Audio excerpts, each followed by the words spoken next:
And if you move 100 miles to the left or to the right, it will not change your angle of your head that you need to that you would see if you could fix it with a compass or something, would not change. You moving left or right 100 miles because it's very distant. But if you have a stop sign that's only 10, 20 miles away, then yes, you would have to change your angle. But that's not relevant to the scenario we're describing. Dude, if you just stand still, the angle will change throughout the day, okay, with the sun. The point is that hold on. We're not talking about a moving sun during the day. We're talking about what you do with the sun instantly. We're not talking about what the sun does during the day. Let's not change. You're changing the subject now. No, I'm not. No, you're making a completely different point now. You're deflecting from the original discussion. Let's stick Why to did you the interrupt sun. him, Rumpus? Well, because he's now changed the subject. He's now talking about the movement to the I'm sun just going during to the day. temporarily mute you. It's just a temporary mute so Witsit can finish. I'll unmute you in a second. Please, I want to go over something with you, please. Okay, yeah, I'm going to tap out no matter what he says back to this. All I'm saying is there would be no preferential convergence on the sun because if you look at the Earth, if you step out from the outside, we just have this huge thing of light and we're in a tiny little fraction of it and it's all just parallel to us, even though it's actually diverging away from the sun. In fact, all the right rays are converging on the sun. Since we're in such a small little portion of it, they're parallel for us, which means we will not see the effects of it actually converging because we only see parallel rays, which means everywhere we look in the sky, we should see the rays look like they're converging if there's any obstruction. It's just basic perspective. So take it or leave it. You seem to have just said that parallel lines converge, and I agree with you. I don't know what your point is. Go ahead. Go ahead, Jeremy. Did anyone have anything else on this topic, or I'm about to do a drastic topic change? So. Okay, I'll just do a quick summary. If you think of the summary, if you have a very distant object, as I say, like you can experience this yourself. If you're going along on a road, looking at a mountain to your 90 degrees to your travel, the object will not appear to move, even though you move a mile or two. The angle of your head does not need to change. Similarly, with something 93 million miles away, no matter how far you move left or right or up or down, the angle to it will not change. And all the telescopes, for instance, on the Earth, when they're looking at the moon, all have the same angle when they're looking at the sun, or you wouldn't use a telescope to the sun, but then, or stars, say, all the angles of all the telescopes orientate themselves toward, they'd all be parallel and they'd all orientate themselves to the same part of the sky, even though they're thousands of miles apart. And that's why we know, for instance, that the sun and the stars are very distant and not local as they would have to be on a flat Earth. Go ahead, Jeremy. No, well, I changed my mind. I don't want to go over it with you. I'm good. Okay. You can bang out with him, Witsit, if you want. I don't. Well, I think Witz has done a run, hasn't he? Or he said he was going to shut up or something. So that's one of the reasons we know there's a distant sun. I mean, for a start, we know the sun is very distant because during the day, when I will now talk about the movement of the sun during the day, on the flat Earth the sun has to be close, and it has to be changing its distance from us from about a factor of, well, if it's 32 miles, whatever it is, how many miles? I've forgotten how many miles it is up now. Is it 32 miles up? What it is, I've forgotten what the number is now with the flat Earth model. That, given the fact that the Earth, I think even flat Earthers accept that the Earth is 10,000 miles or something wide, and it has to move across that. There'd be, I think, if you do the simple calculations, even if it's going around the Earth, the Tropic of Cancer, it has to change its size by a factor of 5. The sun does not change its size during the day on the same day at all whatsoever in the slightest. It does change very slightly. Very, very slightly across the seasons because we're in an elliptical orbit, but during the day, and the flat earthers have done this. There was a fantastic YouTube channel of someone who used a solar filter and measured the size of the sun during the day for a whole year, actually, and this flat earther could not get even a pixel difference in some of the high-res 4K photographs of the sun, and that means the sun has to be distant, very, very distant. Okay, for that. yeah, He's going to basically just recite his entire PDF, so... Well, that's off the top of my head. No, I mean, it's a fact. I mean, it's like saying one. I mean, because this is disputed, I mean, obviously I have to repeat it. I mean, you might not like me repeating what reality is, but I'm afraid if you dispute it, then I've got to repeat where you've got a problem. I'm sorry. You want to hear where you got a problem, Rumpus? Oh, I'm more than happy to. Yeah, let's hear. Right. If we're gonna switch, let's switch to that. Let me try this thing. I promise, guys, I won't. I'll try to keep this as short as possible. The longest part is going to be the Rumpus monologue. So, Rumpus, there's a circle drawn on the ground, right? Okay. You draw a circle on the ground. Okay. The circle has a radius of 1 meter. Okay. Now, I can fly a drone in a straight line and travel 1 meter with the drone, right? Or Sorry, did you say radius? Sorry, do you have a radius? I forgot now. Is it radius or diameter of 1 meter? You said radius, didn't you? no, from the center of this is going to Yes, take. it's a radius of 1 I meter. don't, Okay, yeah. I So don't you know said how you radius of want 1 to do meter. this. Yeah. I'm just checking. I thought that's what you said. Carry on. So you got a So drone doing what? there's something traveling around the edge of the circle, right? Following the circumference. Yeah, there's something traveling around the circumference, and Okay. I'm gonna shoot. One of them is a heat-seeking missile, another one is just a regular ballistic missile. So one of them I'm gonna shoot it towards where the target's gonna be. The other heat-seeking one keeps adjusting along its course as the target's moving. Which one takes a shorter path? Okay, I've got confused. So we're just dealing with a 1 meter radius circle, and you've got a missile that's doing what is it? I didn't understand what it was what the two are doing differently. Well, maybe let me see if I can just explain it super. Okay, let's say slightly different. Sorry, Jeremy, if this is a different analogy, but you've got a gun, you're shooting at a target, and the target is moving to the right. So the bullet, let's say the bullet has propelling on it, so it's not a ballistic. But as the target moves to the right, if you shoot where the target is, where you see it now, but right after you shoot it, the target's moving, so that bullet is going to have to, follow. It's going to have to change its path to hit the target. On the other hand, if you knew where the target's going to be, like you could lead the target, you could shoot, ahead of the target, and it would be a straight line. So, which one is the shorter path? What, missing it or not missing it? Leading the target or following it as it goes. Yeah. Oh well, if it's well, it depends. If you were trying to hit it when it was, let's suppose it was crossing your line of sight and at 90 degrees to your well, there's a closest point. Of course, it's going to come if it's going across your line of sight. There's a point where it's going to be closest to you. So obviously, if you try to fire it and where its closest point, that would be the shortest. But obviously, if you let it go past you quite a long way and then you try to shoot it, then obviously that line would be longer. If does that yeah, just use like the idea of a target and a little remote control airplane. The target is moving to the right. If you were to, it depends. Hold on, it depends whether if it's moving across you. It's obviously, for instance, let's suppose it started off 100 miles to your left and then it gradually came across going to your right, but then came close to you as possible. Then when it came as close to you as possible, then it would carry on going. So I think the distance to it would increase. So you've got to tell me at what point you're trying, when the thing's starting and when you're trying to hit it. So there's a. Can you see what? I can draw. Shall I draw a diagram of this? And then we can. Yeah, I mean, sorry, Jeremy. Ahead, I was just trying to describe it, but it's just the difference between leading the target. If you're just you have a little toy. But if where you're leading it to and it ends up being the closest to you. So, for instance, let's suppose it starts off to the left of you, and it's going across the line of sight. Then, if you were to fire it and to hit it where is closest to you, then obviously that would be the shortest thing. So it depends where the thing is in its trajectory when you're going to hit it, depending on which is going to be longer. But I'll draw a diagram here to. All right, sorry if I mess it up, Jeremy. Go ahead. No, it's fine. It's fine. That's why I try to use a radius, because if you have something traversing in a straight line across you, then there is a difference on when it's closer to you or whatever. But Rumpus, there's a circle on the ground. It has a 1 meter radius. Okay, let me draw. Shall I draw this for you, Jeremy, so we can agree on what's going on? So let me share. But you know those actually, Jeremy, those like remote control airplanes. But the way they work is they have a rope or like a cable, and it spins in circles. Have you ever seen those? So it's like a remote control airplane, and you start it off, and then you hold on to the rope, and you spin around in circles, and that's all the airplane does. It's like a radius, the rope out to the airplane, and you can't like control left and right, but you can control up and down by tilting the little thing that you're holding on to.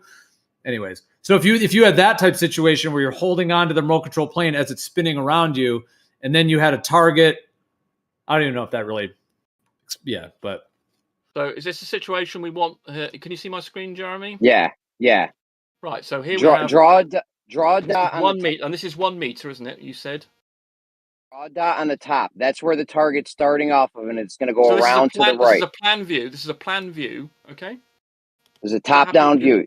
Yeah. Draw a target. Top-down view. Okay. Where's the target? Draw your target. I'll draw a target of a star. Where do you want me to put it? I want you to put it on the top of the diagram, top of the circle. Rightio. Okay. Now that's target is going to move around to the right. So it's going to go clockwise. So it's going to follow this all around here. Yeah. So it's going to orbit around like this, following the circumference. Okay. Yes. Now I'm at the center. So it's going. So it's going in this direction. Let me just give it a little arrow. Yo, I want someone to copy the screenshot, this diagram when he's done. I'm Rumpus sharing has the best diagram.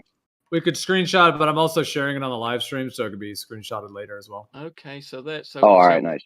So right, so we've got this object that's and let's make it actually indicates a curve. Whoops. So it's going. So it's following. Yeah, it's sort of curvy. Just makes it a bit smaller. This is tedious. Okay, right. So okay, okay, right. So it's going. Okay, well, what's next? Okay, now I want to hit this target when Where are we? Where are we? We're in the center. We're in the center. Oh, you didn't mention. You never mentioned that, and that's what was confusing about your die. You never actually mentioned where we were. Okay, right. We're in the center. We're in the center. I got a little remote control drone. Okay. We've got a drone. Okay. I got a little remote control drone. Now there's one instance where I fly the drone out and I have it going that straight path. So it intersects the target by the time it gets there. All the speeds match up. It's going to hit the target. Nope, all the way to the right. 3 o'clock. Oh, I see. 3 o'clock. Okay, right. So it's so damn it. So we want the contact to be at 3 o'clock, where the drone. Let me just get this radius thing is in the way now. Let's put the radius over there, 1 meter. Right. So we've got a drone that's here, and we want it to hit the star when it gets round to here. Okay. Or the target. Yeah. Okay, it's gonna hit the target when we go there. Hold on, I'm on a phone. So this is a drone we got here, and this is the target. Okay. Yep. So by the time the star, I guess we're shooting at, gets to 3 o'clock, our drone is also going to be there at the same time. Okay. So basically, this is obviously 1 meter as we've got here before, and this distance obviously is going to be the circumference divided. So that's going to be 2 pi r divided by 4, 2 times pi divided by. Are they going at the same speed? The speed's irrelevant. It can be whatever the speeds need to be. But by the time I leave the drone from the center, it's going to hit the thing at 3 o'clock. Okay. Okay. Now there's another thing I can do now. But that's going to be dependent on the speed of rotation. That's going to be dependent on 2 things: the speed of the drone and the speed of the target. Do you not want to? You've got to specify that to make sure they are the same, or you've got to specify one of them so I can then tell you what the speed of the other is. The speeds are kind of irrelevant. Just know that they're going to intersect at that 3 o'clock point. All the speeds match up so that it intersects. But they don't match up. When you say they match up to hit the top, but you've got to get. Well, I can tell you what the ratio of the speeds are. Perhaps that will do. I can say that so the ratio of the speeds here of the 2 things is going to be the ratio of 1 to 2 pi over 4. So yeah, whatever. This thing is going to be going 2 pi over 4 faster than this, or this thing is going to be going slower by that fraction. Okay, whatever, dude. When I fly the drone in the straight line towards 3 o'clock, it's gonna. By the time the drone gets to the edge of the circle, the target's gonna be there. And it started off. And did it start off up here at the top? Yeah, it starts at the top. Okay, I fly in a straight line to the right. Yeah, just checking. Right. So in other words, the time taken for the target to get from here to 3 o'clock has got to be the same time as from the drone to get from the center to 3 o'clock. Okay. By the time my drone gets to 3 o'clock, the star will be there and they will intersect. They will be right on top of each other. Okay. Okay, I'm glad that scenario only took 5 minutes. Holy shit. Yeah, that's the leading. Well, let's call that the leading the target scenario. Yeah, this is where we lead the target, right? We're leading the target here. You understand, Rumpus? You're shooting before it's even there. Well, yes. I mean, the speed you've got. If you have whatever speed you've got on the thingy, you need to do a less speed of the factor of 1 over 2 pi over 4, which is pi over 2, of course. Right, but you're aiming your drone there before the target's there, so you're leading it. Like, you know it's going to be there. But it depends on what the velocity of the drone is. For instance, if it was a laser, if you could fire your drone as a laser, you'd wait until it was there, then go bang. So you need to know the ratio of the speeds. Are you saying the drone is moving at the same speed as the target? I need to know that to know what the time difference is. The drone is moving at whatever speed it needs to move, so that by the time it gets to 3 o'clock... If it could go at the speed of light, I could wait until the target was at the 3 o'clock, and then it could go bang, and it would hit it. But I think it's kind of like, I don't want to jump over Jeremy's thing here, but I guess I'll just say, imagine the way I think about it, you have 2 drones, drone A, drone B, and the target is at noon. You launch both the drones at the same speed when the target is at 12 noon.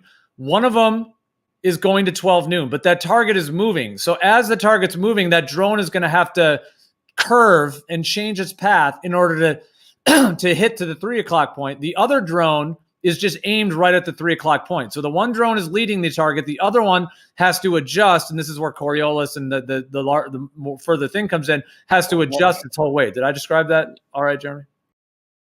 You got to take it at one point at a time.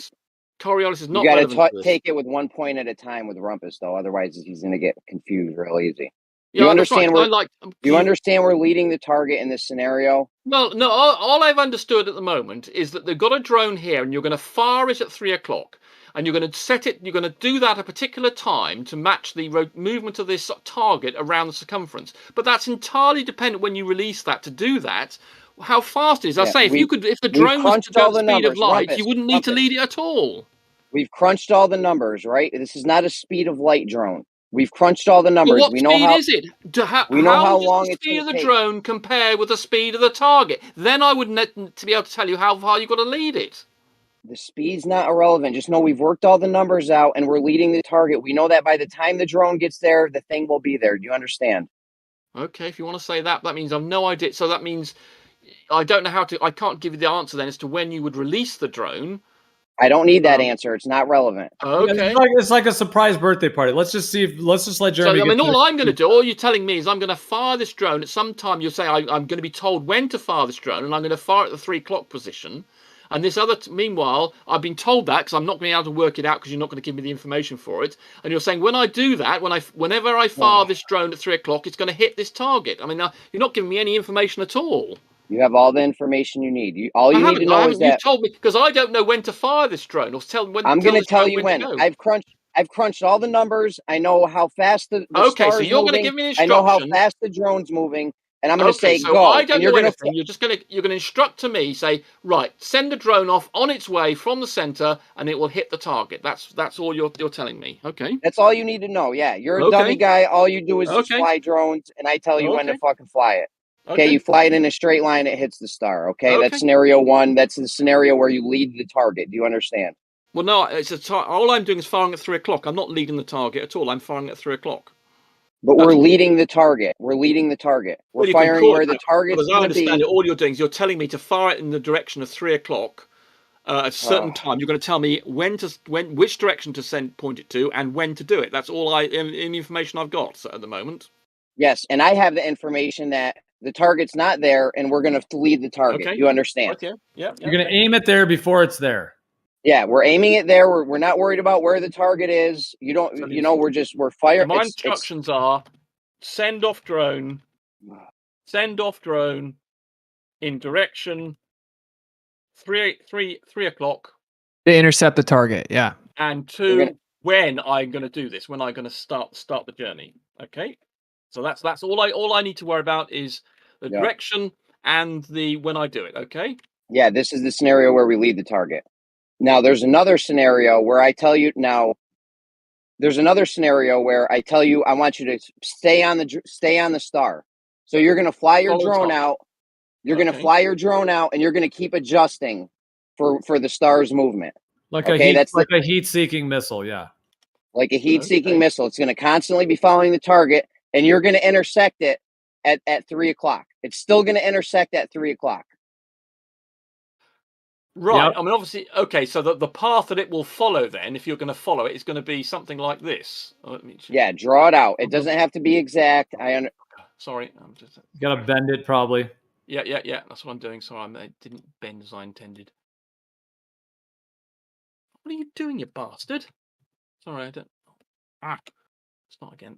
Come on, you know how to make straight lines curved. We know you do. Yeah. Oh, bastard thing. Good enough. That's getting there. Right, so it's going to do something like that. Oh, you. Almost. Okay. Right, so it's going to do something like that. Yeah, that's pretty good. Hold on, let me just.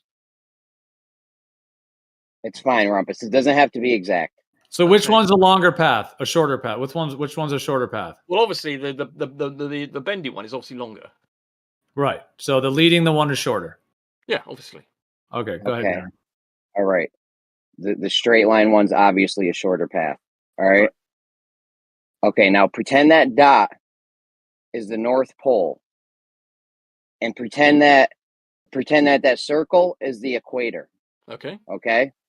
Now we're gonna fly to a point on the equator from the North Pole. Okay. If we wanted to travel the shortest distance, which path would be the smartest path to take? Right, but the trick here is, of course, you get extra assistance from the wind. It's not. We're not worried about the wind. Just which is the shorter path, please. Well, the trouble is, if you just pointed, this way, then you would be blown around by the wind, unless you fought it, of course. I mean, yes, okay. So if you the speed, the shortest path would obviously be one where so the angle of your velocity, you would actually point your aeroplane. So if I go and get if I draw a little try and draw a little aeroplane. Let's get that bloody. Can you just answer the question? Which one's going to be the shorter path? Well, the shortest one would be obviously this one. I'm just going to make the point. Which one? The angle of your aeroplane would have to point like this. And what would happen? This is what would happen to your aeroplane. You'd be pointing into the rotation. Not worried about the angle of the plane. Well, Which I'm one telling is the you, because shorter it's path? information. You would point this way, but the actual path would be shorter following this path. Yes. It would be shorter if we were to lead the target and go in that straight line one, right?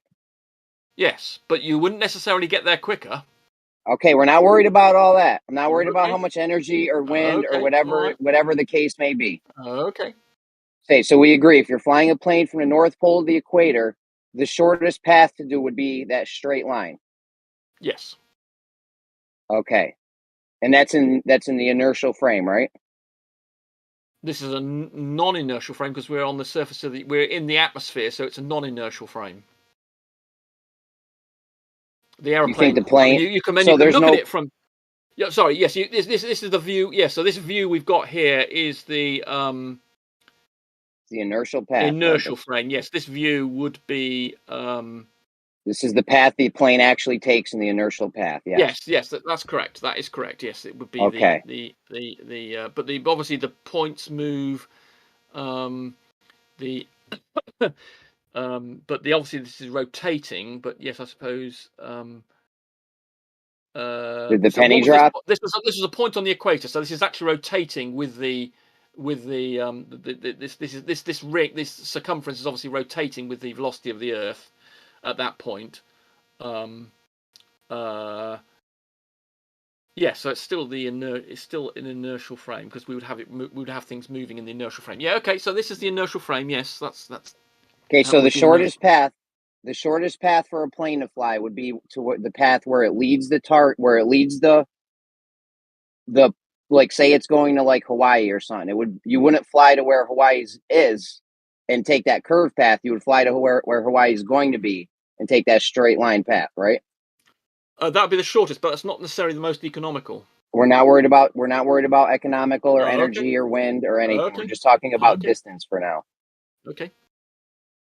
Okay, so we're all clear. Shortest path would be to fly to where Hawaii is going to be, not to keep following it to where it is currently and adjusting the path. Okay. I'm glad we agree on that. It's perfect. Perfect. We're good. But it wouldn't be the fastest. You've debunked the notion that we fly in great circle routes because it's the shortest path. No, I haven't. You have. You just did. No, because the Yeah, you aeroplane just- is dragged along by the atmosphere. You see, that's why I drew these arrows in. You're having to fight against the rotation of the Earth, and that's slower. This route actually would probably be faster and more economical. I'm not worried about faster or more economical. But airplane companies are. But wait, I You thought know you what- said we didn't have to adjust. They're for the interested. Earth spin They're because interested in traveling at 500 miles an hour and getting there as quickly as possible, and that would be this route here. I thought we didn't You- have to you adjust realize for that- Earth spin. I don't know if you realize it. Bye, Mackenzie. I don't know if you realize it, but you've just debunked the notion that we fly in great circle routes because it's the shortest path. Because you know damn well that straight line path is not going to trace out a great circle route on Earth. You realize that, right? Right, but as I Right. said, Okay, but- perfect. But That's awesome, that's Rumpus. not You what did aeroplane very companies worry good. about. They worry about well, of course, what they do is actually they take into account things like trade winds. So they actually don't follow. They follow the route that's going to get them there the most economically, and that's going to be dependent on what the winds do. But Jeremy said a specific point, which is that you refuted the notion that they fly great circle routes because No one it's the claims they do. shortest. No one claims they do because because they it's- take into account the wind. There are many claims out there. I can post a couple. You can Google it. There are a lot of claims out there that planes fly in great circle routes because it's the shortest path. So I don't know what you're on about. That's what every single baller I think says. that people will say that because there's a geometric question, but when it actually comes to including wind and you have to do it as a practical measure, then you're going to take into account what the wind does. We're not taking into account to Yeah, the but they claim do, is, the Jeremy. Glober I mean, claim people. is, Yeah, but hold on, people who Rumpus. talk to you and say they do this, they're not taking into account the wind, are they? They're giving you a geometric answer. But if you Glober actually claim ask is- the plane company, they're going to say, well, we want the most economical and the quickest route. Well, we're going to fly our plane at 500 miles an hour, whatever the cruising speed of the airplane is. How do we get there most quickly and most economically? That's what they're going to do. So, Jeremy, someone you gives have you an to answer, debunk this and next that's part not right going to here, necessarily Jeremy. be a great Hold circle on, we're route. not But if there you ask someone in a debate on a flat Earth, they'll say, well, that's the shortest route, if you don't worry about winds, is doing not worrying about winds. And so they Can I end up make a with point to just a Jeremy real great fast circle without route. interrupting? Okay, so we've realized that flying a great circle route is not the shortest distance when you're flying, right? Do we agree on that?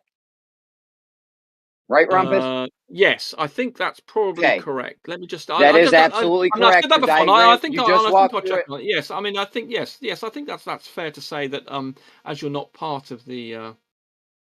Doing so good. Yeah, I think that's. You're I doing think that's, so good, that's, Rumpus. That's a correct thing, but it's not the route that Okay. airplanes will actually take. Okay, fine. There's a lot of claims. So we've debunked the notion that planes flying great circle routes because it's the shortest path, right? Well, the thing is, they get a boost from the rotation of the atmosphere, so they don't worry. It's complicated with the real world stuff. It's not a simple. I mean, if you had no atmosphere, then you wouldn't. Then you would do that. You would not fly a great circle route. If you had, for instance, if you were a rocket, for instance, and you didn't really worry about what the atmosphere is doing, or it's a ballistic rocket. So let's talk about ballistic rockets. Things like internuclear ICBMs or something. They will allow for the rotation of the Earth. They will not follow a great circle route to get to the point, for instance. Okay, Wait, I just wanna but point this one thing as out. far as it goes, Real fast. hold on, Real fast, let's- trust me, Jeremy, just I'll back out after this. Oh, okay. I don't Just want it to before go. before we go on to this, I just want to make sure that we're all clear. Great circle routes are not the shortest paths a plane can take. Right, Rumpus? Well, yes, Just because of so the we're effect clear. of the. If you were walking there, if you were going on a ship, for instance, then you would take a No, great circle bro, route. forget walking there. We're flying in a plane. Bro, we're flying in a plane. Yeah, Please, yeah. I'm just circle routes are not the I'm just trying shortest to path. enrich. I'm trying to enrich your understanding. It's not that where this issue comes from. Yes, if you're in an airplane, the shortest route would, because the Earth is rotating, would not be the Great Circle route. You would want to you'd have to lead it, as you say. But Perfect. Go ahead, Witsit, go ahead. I just want to clarify. but hold on. But in the reference, in the non-inertial reference frame, I think it is a Great Circle route. Let me just check on that. Bingo. The shortest path, the straight line path that you drew, that you said was the shortest route, does not trace a great circle path on when there's Coriolis involved. Do you not understand that, or? Let me just think. I did think about this about a year ago, actually. Whether or not I think they might. Hold on. I think it might.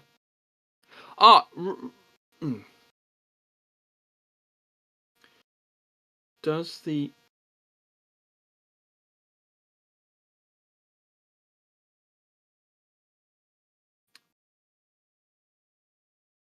already went through this. We already know the shortest path is that straight line path. The target. Yes, I don't know what you're thinking about. That's working in the inertial reference frame, which actually is not what you're in. I think actually. So you're telling me if I were to spin a frame, when there's Coriolis involved, the plane's in the inertial frame, right, Rumpus? No, I did do. You might need to say that again. The first part broke up. When we're in the Rumpus, when we're flying in a plane, is it going to matter if I spin a merry-go-round under that? Is it all of a sudden going to make it so the shortest path is not to lead the target in that straight line path? I think I must admit, I'm beginning to think in the non-inertial reference frame, you do follow a great circle. Yes, that's how planes claim they fly. Yes, but we've debunked the notion that that's the shortest path. And that's but that's the reference frame that matters from your point, because when you're in an airplane, you are in the non-inertial frame with a rotating atmosphere. Yeah, let me ask you, if I were to start spinning that circle, let's say that circle's a merry-go-round, and I start spinning the circle, does that now mean that the shortest path is the curved path for the plane? Right, here's the issue.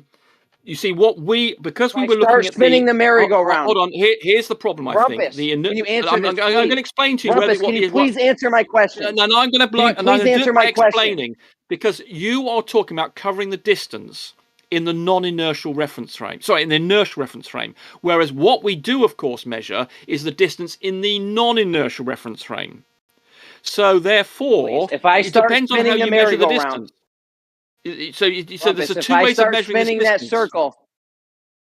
Please, Rumpus. If I start spinning the circle, does that mean that the plane, that's not the shortest distance for the plane to travel now? Would it matter if that circle was rotating or not? Or does the plane still fly its path? Because it's moving. It's because it's moving. You see, it's moving some of the distance for you. What you've done. Yes, I think actually I'm going to withdraw what I said earlier, because what we were showing there is if you could get out, but that's why I referred to the ICBM situation where you could get out of the non-inertial reference frame of the Earth. But if you are in the inertial reference frame of the Earth, you must remember, although I've drawn a curved thing here, that is moving with you. There's a lot of the movement. So there's no Coriolis. Hold on, listen. You see, I've just drawn this curvy line and said, well, the distance therefore is the curve. But you must remember that this surface that I've drawn over here is moving with me. Yes. Therefore, Rumpus, if you start rotating, in fact, you listen. I think actually it turns out that you do follow in the non-inertial reference frame. So although I've drawn this curve here and it's longer, that's only longer in the inertial reference frame. But that's not what the plane and you and I live in. We live in a non-inertial rotating reference frame. So although in space, I mean, it's like saying, for instance, hold on, listen, Jeremy, listen. When we're stationary, for instance, you at the moment, I can never respond. You go on and on and on. Hold on, no, I've got a very important thing that might enlighten you. I'm not interested anymore. I've got a very important point. I'm done. Okay, I've got a very important point. I'm out. You see, you don't want to listen to this very important point. I've got a very important point for you that may change your perspective on this. Dude, I don't want to hear you talk for nonstop. Listen, Jeremy. No, I've got a really important point here. You standing still at the moment. If I were to draw you in the non-inertial reference, the inertial reference, you'd be moving like crazy. You'd be moving, 600 miles an hour. In the non-inertial reference frame of the surface of the Earth, you are stationary. So the distance you've traveled in the inertial reference frame is in an hour is 600 miles. In the non-inertial reference frame of the surface of the Earth, you haven't moved at all. So you can't do the diagram you've just drawn is the inertial reference frame diagram, and therefore the curve I've shown you there is the distance you travel in the inertial reference frame. But the non-inertial frame is moving, and therefore the distance you cover in the non-inertial reference frame is a great circle reach. We gotta put a time limit on him, bro. You're breaking up. He You're just breaking won't up, stop Jeremy. talking. Christ, yeah, but you dude. wouldn't let me make my very important point. The crucial point is that the non-inertial reference frame is moving, and therefore you can't compare the curvy line with the straight line, because the curvy line is happening on a moving surface. Okay, Rum. So in fact, can you hear me? Am I breaking up? They will have followed great circle. Can you hear me? Am I breaking up? Rumpus, Oh, Rumpus, for the love of God, Rumpus. Christ, man. Let him talk. Go ahead, Jeremy. Oh, he's gone. Well, you were breaking up, Jeremy. Yeah, anyway, the conclusion is, yes, although that diagram that I drew is only from the non-inertial frame perspective, it does not take into account that there is movement in the non-inertial reference frame, and so therefore the distances are not comparable. So that's why they still will follow well, except for allowing for winds and things and goodness knows what. So you can't use that diagram to determine which was faster, because the non-inertial frame is moving, just as you're moving now at 600 miles an hour where Jeremy lives, or where I live at 600 miles an hour. I'm moving with that, but I'm not moving in the non-inertial reference. I'm in the non-inertial reference frame. I'm not moving at all. So you can't compare the distances as simply as Jeremy would like you to. You're oh, he's back. Earth is You're breaking up again, Jeremy. Hold on, Kosho. We don't need you right now. Thank you. You're breaking. You guys can't hear me? Yeah, I can hear you now. Now we hear you. Okay, you can hear me now. Good, great. Yeah. In that diagram that you drew, yep. The star's not moving. The star's not shut up in the diagram we just drew. The star's not moving. I wasn't speaking, Jeremy. I wasn't speaking. You're telling me to shut up, and I wasn't speaking. Hold on, Rumpus. Just don't speak for like a whole 2 minutes, please. Yeah, but he told me to shut up when I wasn't even talking. I know. Just mute yourself for 2 minutes, please. Go ahead. Go ahead. Yeah, Jeremy's a bit lagged. Lagging. You've gone quiet again, Jeremy. We can't hear you if you're talking. Are you talking? Can you hear me now? Yeah, we can hear you. It's just that you're just a little late, like it's a little bit of lag, but it's fine though. It goes quiet as well. Go ahead, Jeremy. You know what? Hold on, guys. I'm switching. We've lost you again. How do I set Rumpus? Go on mute. We don't need you to talk right now. Please go on mute. Well, someone needs to tell him whether we can hear him or not. Someone needs to tell him whether we can hear him. You're good, Jeremy. That's all I'm trying to do, is to tell him whether I can hear him or not. That's a perfectly reasonable thing to me to do, is to tell him I can hear him. Rumpus, just mute for that. I already said mute yourself for 2 minutes. Yeah, but someone had to tell him we couldn't hear him. I want to hear what he's There's got to 30 say. people who can do it, All Rumpus. right. Mute yourself. I'm going to mute you then for 2 minutes. Go ahead, Jeremy. He just can't do it. Yeah. It's like we don't know how to handle Jeremy without Rumpus. Bev just said, let Rumpus talk. Bev, you son of a bitch. Okay, listen to me. That diagram you just drew, Rumpus, that was actually, the star wasn't actually moving.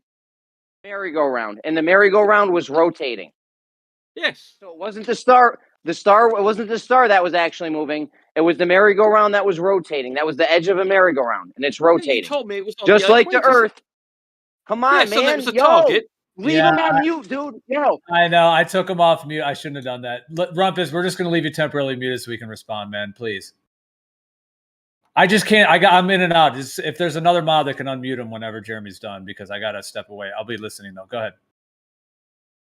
Mute and unmute Rumpus, or is this conversation just over? Just go ahead. You go ahead. I got it. I'll do it. I'll do it fairly, Rumpus, but control yourself, man. Please.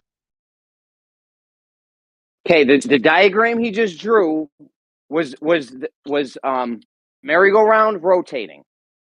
So the thing he was trying to hit was in the non-inertial reference frame, and the plane or the drone or whatever we were flying was in the inertial reference frame. Just like Earth rotating, it's the non-inertial frame. and the plane's flying over it is in the inertial frame. It's the same exact thing. It's totally analogous. Yeah, Holy shit, man. And if I was, imagine I was walking that, for instance. Let's suppose I was following that We ain't curvy path walking. and I was walking, and therefore I am in the non-inertial reference frame. I am being rotated, just like the plane is, by the atmosphere.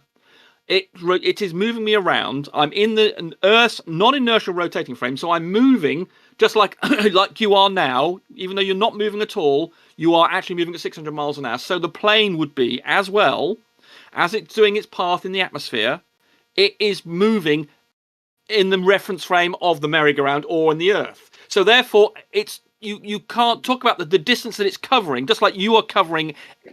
You're covering 600 miles every hour at the moment, even though you're not doing anything. So the aeroplane is also covering an extra distance as well, even in addition to what it's traveling. So the upshot is that you do travel in great, so as far as the winds, as I mentioned the winds earlier, they might allow for, but fundamentally you do travel in great circle routes in the non-inertial reference frame. But if you then go and look at it from the inertial frame perspective, then you get this wiggly path that we were looking at.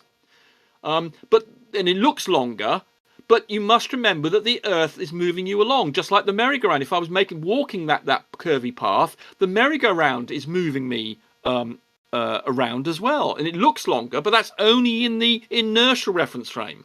So you do follow the great circles in the non-inertial reference frame, and you do go the shortest distance, because the way you measure distances on the Earth is in the non-inertial reference frame. Okay, we got it now, Rumpus. That was fair. Let him respond. Okay. Okay, so it's the same. It's the same exact scenario. There's Coriolis involved. It doesn't matter if the winds are moving with the Earth or the winds are moving the plane along. It's absolutely irrelevant. There's a non-inertial and an inertial reference frame. There's this Coriolis leading is of the irrelevant. target happening. It's You keep on exactly. mentioning Coriolis. It's got nothing to do with this. This has everything to do with Coriolis. That's why planes have to keep. That's why planes have to constantly adjust for Coriolis. No, they don't have to adjust for Coriolis. All right, you got. This is not Well, a type holy shit. Yeah, let me just say, hold on real quick. This is not the type of conversation, Rumpus, that you can go quick back and forth because of your tendency to interrupt. Could you please just let him speak his entire thing until he's done, and then you respond? It's the only way we can do it right now. Okay. Well, planes don't adjust for Coriolis effect. Fine. No. There's no Coriolis effect on Earth. Good. We're all set. We'll pack it up. Because the atmosphere does it for them. Yeah, planes don't adjust for Coriolis effect. Perfect. There's no Coriolis effect. Oh, no, they don't have to adjust it because the atmosphere does it for them. If they were a missile and they didn't go along in the atmosphere, then they would have to. If they were a bullet, a piece of artillery, then you do have to allow for the Coriolis effect, because it's not that those effectively ignore the atmosphere. But if you're an aeroplane, you are moved by the atmosphere, and therefore that does it all for you.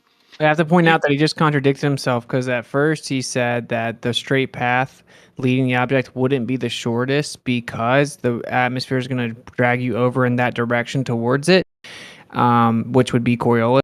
Now he's saying that the atmosphere does it for you, as in when you adjust for the wind, then automatically it's adjusting for Coriolis. So there wouldn't be like a directional bias in a singular direction. You're getting mixed up. Perhaps I haven't made that clear. The atmosphere goes around the Earth with different speeds at different latitudes, and that effectively just like the surface of the Earth, it moves at the same speed, the atmosphere. But there's obviously local winds as well. And I was talking earlier about local winds, jet streams and things, which don't do that.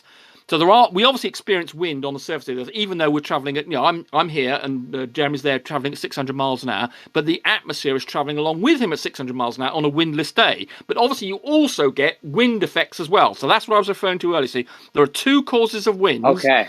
But we're moving along in the non-inertial reference frame along with the atmosphere's rotating. But then you have local winds as well. So perhaps I shouldn't have brought up the subject of winds. So, but the atmosphere, but the aeroplane, the differential speed of the atmosphere at different latitudes, effectively means that the aeroplane is locked to the surface of the Earth in effect, as well as its movement. So although that curvy line I've drawn, remember, as I pointed out to you, you are moving at the moment at 600 miles an hour, probably where you are, yet you're not moving with on the surface of the Earth. Therefore, that's where you're getting the extra movement from, and that's why that curved line, which is what appears to be in the inertial reference frame, is a great circle in the non-inertial reference frame. Okay, Rumpus, do you agree that when there's the Coriolis effect happening over a rotating body, there's two options. We can leave the target or we can fly to where the target's going to be. Yes, but the atmosphere Okay. does that for you. It's The just yes or atmosphere is no. rotating as well. Okay. That's why I told you, if you use an artillery shell, then or a bullet, then that is affected by Coriolis. But if you're an aeroplane which is moved by the atmosphere, then you don't have to worry about it. Okay, so yes, there is a there. So if you're a shell, you're an artillery effect is shell, then involved. yes, you do have a Coriolis effect. If you're an aeroplane which is moved by the atmosphere, then no, you don't have to worry about the Coriolis effect. Let him respond now, Rumpus. We didn't understand my answer last time. Whenever the Coriolis effect is involved, we have this scenario where we can leave the target or not leave the target. You agree, right? But it's not involved in an aeroplane. There's no Coriolis effect with an aeroplane. Is that a yes? Can you just give me a yes or no? Are you talking about an airplane? If you're talking about a shell, if you're talking about an artillery shell, then yes. If you're talking about an artillery shell, then yes, you would have to allow for Coriolis effect and leaving the target. If you're an aeroplane, you don't. Rumpus, whenever there's the I have a follow-up. Can you please just give me a yes or no? There are two. Please. Which scenario do you want me to consider? An aeroplane aeroplane or an artillery shell? Which one of those two cases do you want me to consider? They're different. They have different effects. Just answer the question, yes or no. Yeah, but you can't say there are two different answers, Jeremy. If you're an artillery shell, you've got one answer, and if you're an aeroplane, it's a different answer. Which answer do you want for which scenario? There is the Coriolis effect involved. Which is not the case for not for an aeroplane. Coriolis with an airplane. Airplanes are not affected by the Coriolis not with an effect. airplane, because the atmosphere accounts for it. In effect, it's dragged by the atmosphere, so you don't have to worry about it. But if you're not affected by the Coriolis effect. So planes are not affected by the Coriolis effect. Correct, because of the atmosphere, because they're dragged along by the atmosphere. Yes. That's a wrap. Then that's a wrap. No Coriolis effects with airplanes. Got it. Yeah, because they're dragged along by the atmosphere. There's no planes aren't affected by the Coriolis effect. I got it. Which compensated for by the atmosphere. So wait, are you saying that when they fly a plane, they know they're going to veer towards a singular direction? They know they don't have to worry about the rotation of the Earth because they just follow the Great Circle route, and they know that the Earth's rotation, the atmosphere, will push them to make them effectively follow that straight line path. So you refuted your point earlier whenever you said that the shortest path wasn't the quickest route because they're going to veer towards 3 because of the Earth spinning. Now you're saying that they don't have to. They don't actually veer towards a singular direction. Well, they follow the Great Circle. They follow the curvy path, and because they're in the non-inertial reference frame. I mean, the scenario you were describing, I drew the scenario in the inertial reference frame, but that's not the reference frame that we all live and work in and airplanes operate in. They operate in the rotating non-inertial reference frame. So whenever there's Coriolis, whenever there's you're breaking up a bit, Jeremy. The object moving above the non-inertial reference frame is in the inertial. Whenever there's Coriolis effect, the object moving above is. You're breaking up. Is it just Rumpus? Well, Rumpus is impatient, so when you're like go ahead, repeat what you said, Jeremy. Go ahead, repeat what you said. Whenever there is a rotating body and there's an object moving above that rotating body, the Coriolis effect is involved. Despite what Rumpus says about planes aren't affected by the Coriolis effect, that's ridiculous. This is just physics. I don't know. But however, the plane now has an option. The plane now has an option. It can either lead the target or it can constantly adjust for the Coriolis effect, like they say they do when they're flying. I don't know where Rumpus is getting this from. And we know that the shortest path will be the straight line path where you leave in the target. In the inertial reference frame, but not in the non-inertial reference frame. Yes, and the inertial reference frame is the distance the plane actually travels. No, it isn't. It travels. You can check from the diagram. It moves along, as I said to you. So I keep on making this point. You are now moving at 600 miles an hour. So in the inertial reference frame, you're hugely moving along. There's a huge line where you are. In an hour's time, you will have moved in the inertial reference frame by 600 miles. But in the non-inertial reference frame, i.e. the one we tend to operate in, you won't have moved at all. So you should be able to see there's two issues here, and that's why it's confusing you. I'm not confused. You I'm are not confused. At all. You don't appreciate you're moving at 600 we miles an did hour, with the and therefore the merry-go-round, Earth is helping the man. the airplane rotate. Moving the non-inertial At all. reference frame. You're done. I want to See, make if sure you because now it's understood that my you are turn to moving now. talk. Yeah. But Yeah, any mod in here, Okay. Rumpus, you're just going to have to be temporarily muted here and there. We'll be fair. We'll give you your full chance, but I don't think I can sit here and mute and unmute you, but any mod is free to do that. Rumpus, come on, dude. Please just stop. Go ahead, Jeremy. I'll just back off because. Well, go ahead. If there's no mod that can do it, I'll back off. I'm doing it right now. I've been doing it the last 2 times, so just go ahead. Yeah, no, he clearly demonstrated. He clearly demonstrated with the first diagram he drew with the merry-go-round that he didn't know was a merry-go-round. I tricked him. It didn't matter if the merry-go-round was rotating or not. He thought it didn't matter because the plane's shortest path was to make that. Hey, it's underneath the non-inertial path is nonsense. So, anyways, I mean, he's gonna sit here and tell you I'm confused and I don't understand. He just drew to show that the shortest path for the plane or anything flying in the inertial frame, the frame that the object is moving above the rotating body. And thank you. Yeah, you're confused because you don't understand the merry-go-round scenario is not equivalent to the Earth because when you were talking about moving this drone on the merry-go-round scenario, the atmosphere there was no atmosphere rotating around with the merry-go-round, whereas on the Earth there is. So there's a completely different scenario, and you still seem to appreciate that you are moving now at 600 miles an hour, and that changes the distance you're moving and the diagram I've drawn is for the inertial reference frame, but that's not the one aeroplanes or you or I operate in.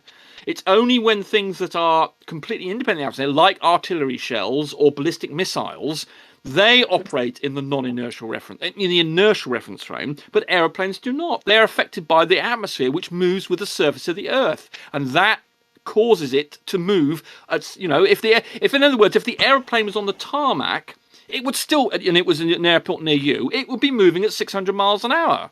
And therefore, the shortest distance over the non-inertial surface of the Earth, which is the same as the atmosphere because the atmosphere rotates with the surface of the Earth, is a great circle route. And you can't, and those two lines I've drawn, the curvy one of them, was in the inertial reference frame. But if I were to draw the equivalent in the non-inertial reference frame, so let's suppose I was to draw in the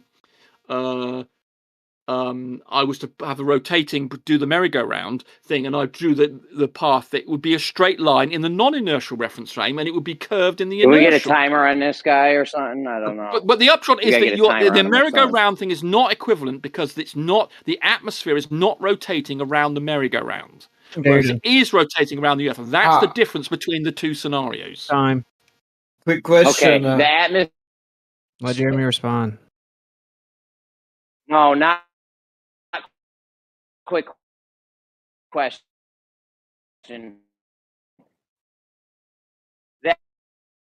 All right, Jeremy, you're roboting super bad. Like we can only hear the atmosphere rotating around the Earth is irrelevant. This is a Coriolis thing, and according to your mainstream model, there is the planes are affected by the Coriolis effect. Okay, I don't know. You're like 20 seconds delayed. Like 20 seconds. It's like crazy. And you're breaking up a lot. Maybe try to, I don't know, come back.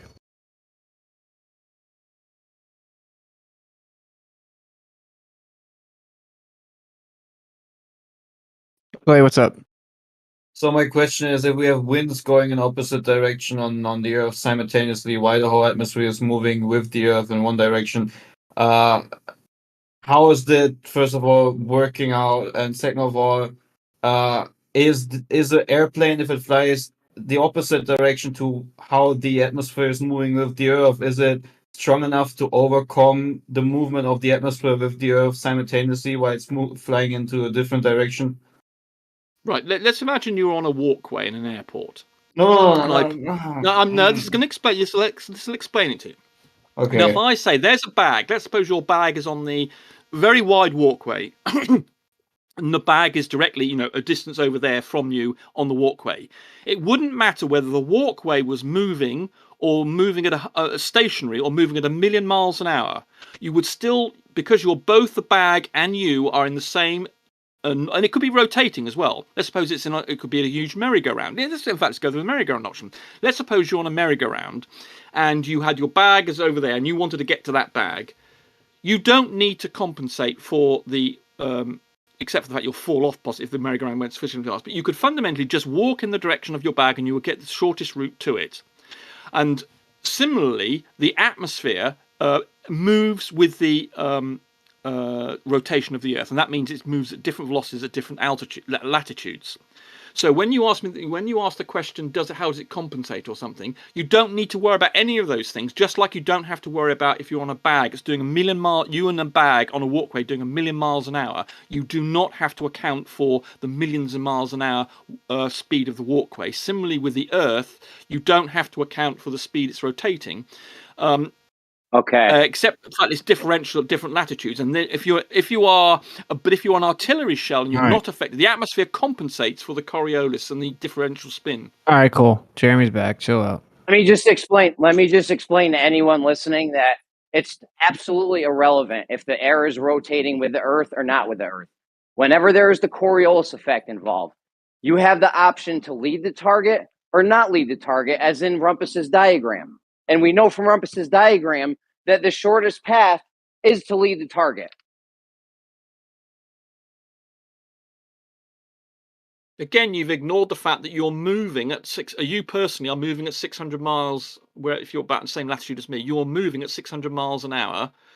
And therefore, any velocity you then add to that, the distance we measure is from the non-inertial surface of the Earth. And because the atmosphere rotates with the Earth and the aeroplanes move with the atmosphere, they can't fight against the atmosphere. They move. Aeroplanes measure their velocity with respect to the air around them. And the air around them moves, if it's not particular wind, with the same velocity as the Earth underneath it.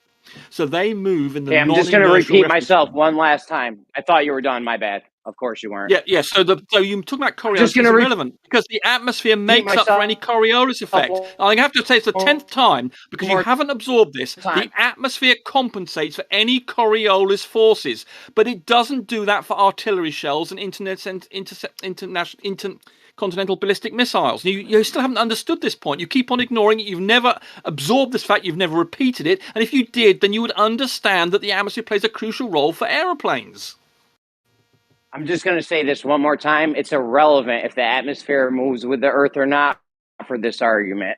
Well, anytime there is the Coriolis effect, you have the option to anytime there is the Coriolis effect, you have the option to lead the target or constantly adjust like they claim they do in airplanes, constantly adjusting for the Coriolis effect, though it's so minute that they know for a fact that it is the shortest path to take would be in the inertia. Well, you completely ignored my point, and I'll say again: the atmosphere is rotating at 1,500 miles an hour at the or 1,300 miles an hour, whatever it is, at the equator. And that, when you lead the target, completely irrelevant. Irrelevant, dude. Jeremy, don't you think that a 1,300 mile an hour wind is going to affect, if you ignored the atmosphere and you were at the equator of the Earth and it was going at 1,300, whatever it is, it's 1,038 miles an hour, isn't it? Do you not think that's going to have an effect on the airplane? It makes it the same reference frame as the surface. Effectively, the plane is rotating with the surface of the Earth. That's what it's not the same reference frame as the surface. Hold on, how many wrong things are you going to say? That's exactly what it is, and you don't understand. I don't know how many wrong things you're going to say, but the plane is not. No, you don't understand. The atmosphere makes it the same reference frame as the surface of the Earth. That's the whole point I've been making all this time. If it was the same reference frame as the Earth, there would be no. If it was the same reference frame as the Earth, there would be no Coriolis effect. The reason you get Coriolis effect is from the different frames, and we know that when there's something When there's something moving above a rotating body, there's the Coriolis effect. It's not They have told me countless times that the pilots are adjusting for the Coriolis effect. It's so small, they don't notice. Do you not understand that if there's a Coriolis effect involved, you have an option to lead the target or not lead the target? Do you understand that, Rumpus? Do you understand they don't have to account for the Coriolis effect in an aeroplane because the atmosphere does it for them? No, it doesn't. That's not Yes, the it story I've does, been because it told for the past rotates 5 with years. the surface of the Earth. It's like walking on the surface of the Earth. You don't have to account for the Coriolis effect. It's just the same as walking on the surface of the Earth. You don't have to account for it. Similarly, an aeroplane, because it's got the atmosphere around it, which is moving at the same speed as the surface of the Earth, you don't have to compensate for it. Same reason. Wow. Quick Very question. simple. I mean, it's not simple, obviously. But it's Dude, not the too Earth's difficult to understand. atmosphere doesn't move at the same speed as the Earth, dude. That would defy the law of conservation of energy and momentum and What the hell are basic you fluid talking? mechanics. Sorry, you saying it didn't or does or doesn't move with the surface This is of the Earth? irrelevant. The fact if the atmosphere does or does not rotate with Earth, it's irrelevant. This is about when No, there it's is not. You Coriolis haven't effect. So you And keep on according to saying that. them, It pushes the they do aeroplane. have. If y'all are not going to mod this guy, y'all need to give me Well, mod I power muted if him, you can't- Rakia, but what you seem to not want to acknowledge is that Jeremy's been roboting and going in and out the whole time, so it's very difficult to mod it because then he robots and disappears for 5 I seconds. understand all of that. Don't tell me I don't understand. I'll back out. Go ahead, guys. Well, what am I he's supposed to do? What am I interrupting supposed to do? Like when Jeremy thinks he's talking, but he's quiet for 5 seconds, and then Rumpus talks, I can't mute Rumpus for that. I got it, but he's interrupting you. It's chaos. Well, yeah, there's no doubt. I've muted Rumpus 37 times or something. So. Well, that's all I said. Don't blame it on me that I don't understand. Been listening here an hour patiently. All right, I don't want to hear you guys bicker. The point is, if there's ever, can you get? I'm done. I'm done. Whatever. Well, we can hear you now. Go ahead. Okay. Anytime the Coriolis effect is involved, there's an option. You can lead the target or you cannot lead the target. Doesn't matter if the air is rotating with the Earth or not. It's completely irrelevant. This is about if there's a Coriolis effect or if there's not. If there is, you have two options: lead, don't lead. They're not leading, which we know is a longer path for the plane in reality. Just detail that with his diagram. The atmosphere pushes on the aeroplane to compensate for the Coriolis force. Therefore, it's like walking on the ground. You don't have to worry about Coriolis force walking on the ground. Because you're following the surface of the Earth. Similarly, an aeroplane is effectively doing the same because the atmosphere tracks the surface of the Earth, allowing for local winds. As I was talking about jet streams and things, which obviously confuses you a little bit. But if we ignore jet streams and local wind effects, the atmosphere will be moving at 1,000 odd miles an hour at the equator and say 600 miles an hour where I am. But obviously, I don't feel that because I'm moving at the same speed. The surface of the Earth is moving at 600 miles an hour where I am, and so's the air. And so all three of us are moving at 600 miles an hour. So there's no relative. So you disagree with Blue and all the other pilots that come over here and say that the airplanes are affected by Coriolis? I don't think they've claimed that. I don't believe they've claimed it. Hey, quick question. How does the atmosphere move with the Earth? Right. Okay. Right. So, I mean, are you familiar with a belt sander? I mean, Blue, by the way, is actually in the chat, so he can confirm or deny whether whether air pilots have to allow for Coriolis. So we can type that now. Right. So, are you familiar with a belt sander? You know, one of these rotating. Wait. Let Jeremy and him get to the. Hold on. Just ask me a question, Professor Clay. Just ask me a question. Can I not answer him? It's a quick answer. He asked me how the atmosphere can move along with the surface of the Earth. The answer is quite simple. The same reason as a belt sander. If you're near a belt sander, as it rotates, I'm nearly there. It's only going to take me 10 seconds. So a belt sander goes around there's a belt that goes around two cylinders. And if you were to get on the end that's rotating, you would feel a blow of air coming off it. And that's because the surface is rough and it picks up the air and it tracks it. Similarly with the surface of the Earth, it picks up the atmosphere and it bashes it with mountains or just the surface of the Earth. And that gradually over billions of years will mean that the atmosphere will pick up the velocity of the Earth underneath it. Finished. Are you sure about that? Absolutely 100% positive. Jeremy, do you have so much you want to say before they talk about this? Because I tried to talk about this 10 minutes ago, and then I yielded for Jeremy, and You guys aren't letting it finish. I mean, the planes. I don't know. Rumpus is coming out of the paradigm saying the pilots don't adjust for Coriolis throughout Blue's in the chat. path of their flight. Blue's in the chat. We could ask him in the chat if he could answer that. This question. ain't something we need to ask anybody. We know pilot. Your whole story, this whole hold time. on. Someone said that Blue had said that he allows a Well, hold on. Blue was cited as evidence that pilots do allow for the Coriolis effect. Yeah, he's in the chat. We can ask him whether someone claimed that he said that they do, and let's see what Blue agrees with. The allows for the Coriolis effect. I just want to point this out, okay, because I'm getting annoyed. So if the atmosphere is moving with the Earth and it's moving at the same speed, quote unquote, then the higher you go, if it's actually moving with the Earth, the higher you go, the faster the air has to go. No, it doesn't go faster. It would have to because No, it doesn't. because the distance traveled increases proportionate to altitude. Yeah, but it doesn't behave. It's not like a wheel. It actually goes at the same speed, which means that, yes, air at the bottom of the atmosphere near the ground will lead ahead of the air higher up by a fact that's about 25 miles an hour or something because of that difference. Yes, it's not like a wheel. I mean, the point you're making is like a wheel. The center of the wheel, if you're halfway up the wheel, and you're going, and it's all going solidly, then yes, the tip of the wheel is going much faster, or going twice the speed of the middle of the wheel. But the atmosphere doesn't work like that. All the atmosphere is going at the same speed, which means it will lose track. So in other words, the atmosphere at the top will gradually go behind the atmosphere that say it's halfway down. So it's not the same scenario as you're describing. I agree, but you see what's funny is all the other ballers say that's not true. No, they don't. Yes, they do. Zanuck says it. Blue will agree. Zanuck Blue in the says chat it. will agree Kosho with me. says- Anybody? No, Kosho does not say that. Yes, he Kosho does. Zanuck said it. No. Kosho said it. You've misunderstood him. Then you've misunderstood. I know that Kosho understands this perfectly, and so does Blue. So the two ballers I know we've got for a 100% No, fact. you've got it wrong. You've misunderstood them. No, Ask Blue. I was. Look on. Then you. Stop Okay, interrupting. Blue's in the. Okay, you're muted.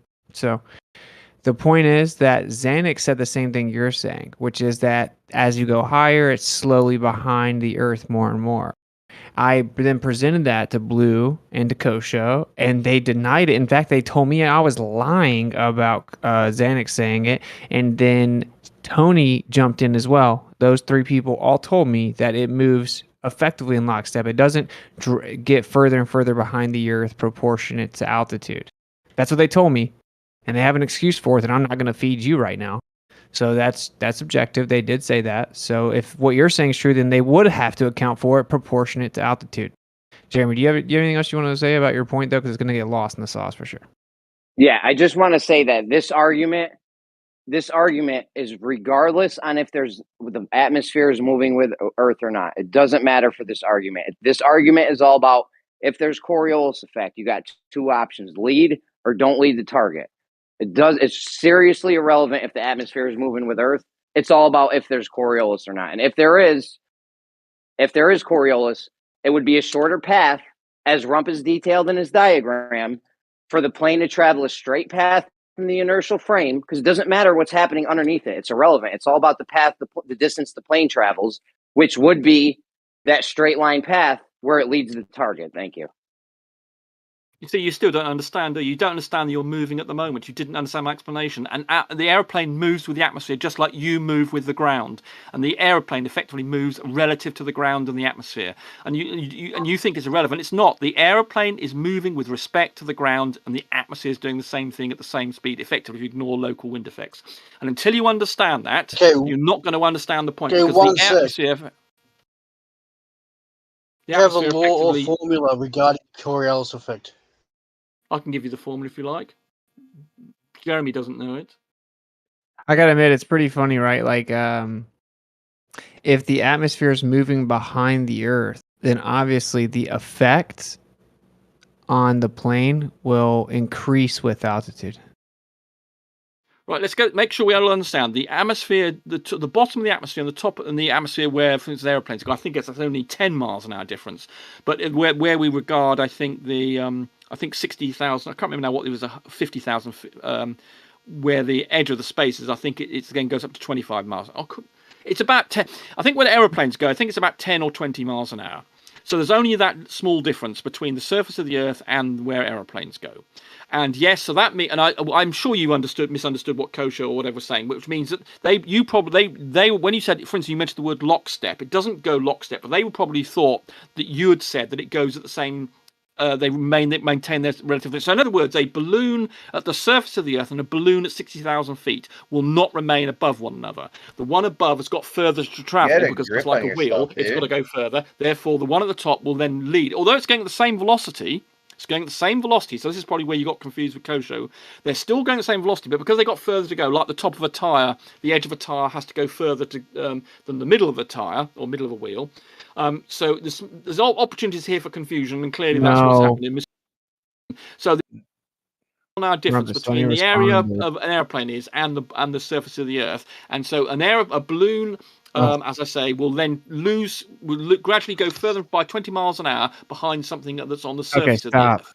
I'm trying to do a PowerPoint too. This is really annoying, but this is the point. Okay, I specifically told him that Zanuck says the same thing that you're saying. That it's going. Stop interrupting me.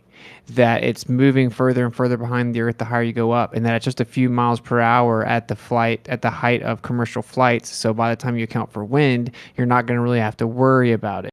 And they all disagreed with me and said Zanuck didn't really say that. You're lying. You misunderstood him. He wouldn't say that. The same thing you're saying now about what they said. This is a fact. Well, okay. Well, if they, I mean, the trouble is you're confused about so much. I can't rely on anything you say. I don't believe Kosho. Who was it you saying? You saying Kosho said this, and who else? There he is, right there. Kosho. You remember when I told you that Zanuck said that the higher you go, the atmosphere moves further and further behind the Earth, and you said that wasn't true? I remember the conversation. So right now, Rumpus is talking about a balloon going up in the air, retaining its ground speed, and we were talking about the atmosphere overall. So if there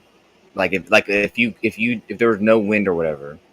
Yes, I mean, I bet what you mean is the velocity of the atmosphere is the same at the bottom and top, and that's exactly correct. There is no difference in the rotation of the velocity at the atmosphere at the top and the bottom. But the point is, if you sit here and lie right now, I'm never going to respect you again. First of all, the atmosphere has got further to go the higher you go. You even interrupted the Glober, dude. Kosho's in complete agreement with me. The point he was obviously making was that you would lose behind it, but the actual velocity of the atmosphere is the same at the bottom and the top. But at the top, it's got further to go, just like the edge of a tire or wheel has got further to go than in the middle of the wheel. Which means that if it's not going faster, then it's going to be behind the lower layers. Now, you just said that it is behind it. You said the higher you go, the atmosphere is further and further behind the Earth. Now, point blank, when I asked Blue and Kosho and Tony jumped in, that very thing, they said no. And then Bacon jumped in and agreed. And then when I said, well, you guys better get a hold of Zanuck, because Zanuck says that it's just a few miles per hour behind the Earth as you get to the height of a plane, so that by the time you adjust for wind, it doesn't really matter. But it does go further and further behind the Earth the higher you go. And they all unanimously disagreed with it. Yeah, so there's a difference between what the example of the balloon rising up, like Rumpus was just talking about, and the velocity is the same. You get hold on, sorry, Coach. I'm good. Oh, Coach, finish. Oh, okay. Anyway, so yeah, what he was saying about the balloon rising up and retaining its tangential velocity at the surface, that would appear to lag behind. All right, but the atmosphere, if you were to regard it without any weather or any wind, and just imagine it's like its velocity, its rotational velocity outside of the weather or the wind, then the entire thing would retain the same rotational speed, and so there would be tangential speeds, at the top and at the bottom, but they'd have the same rotational speed. So the top of it's not going to go.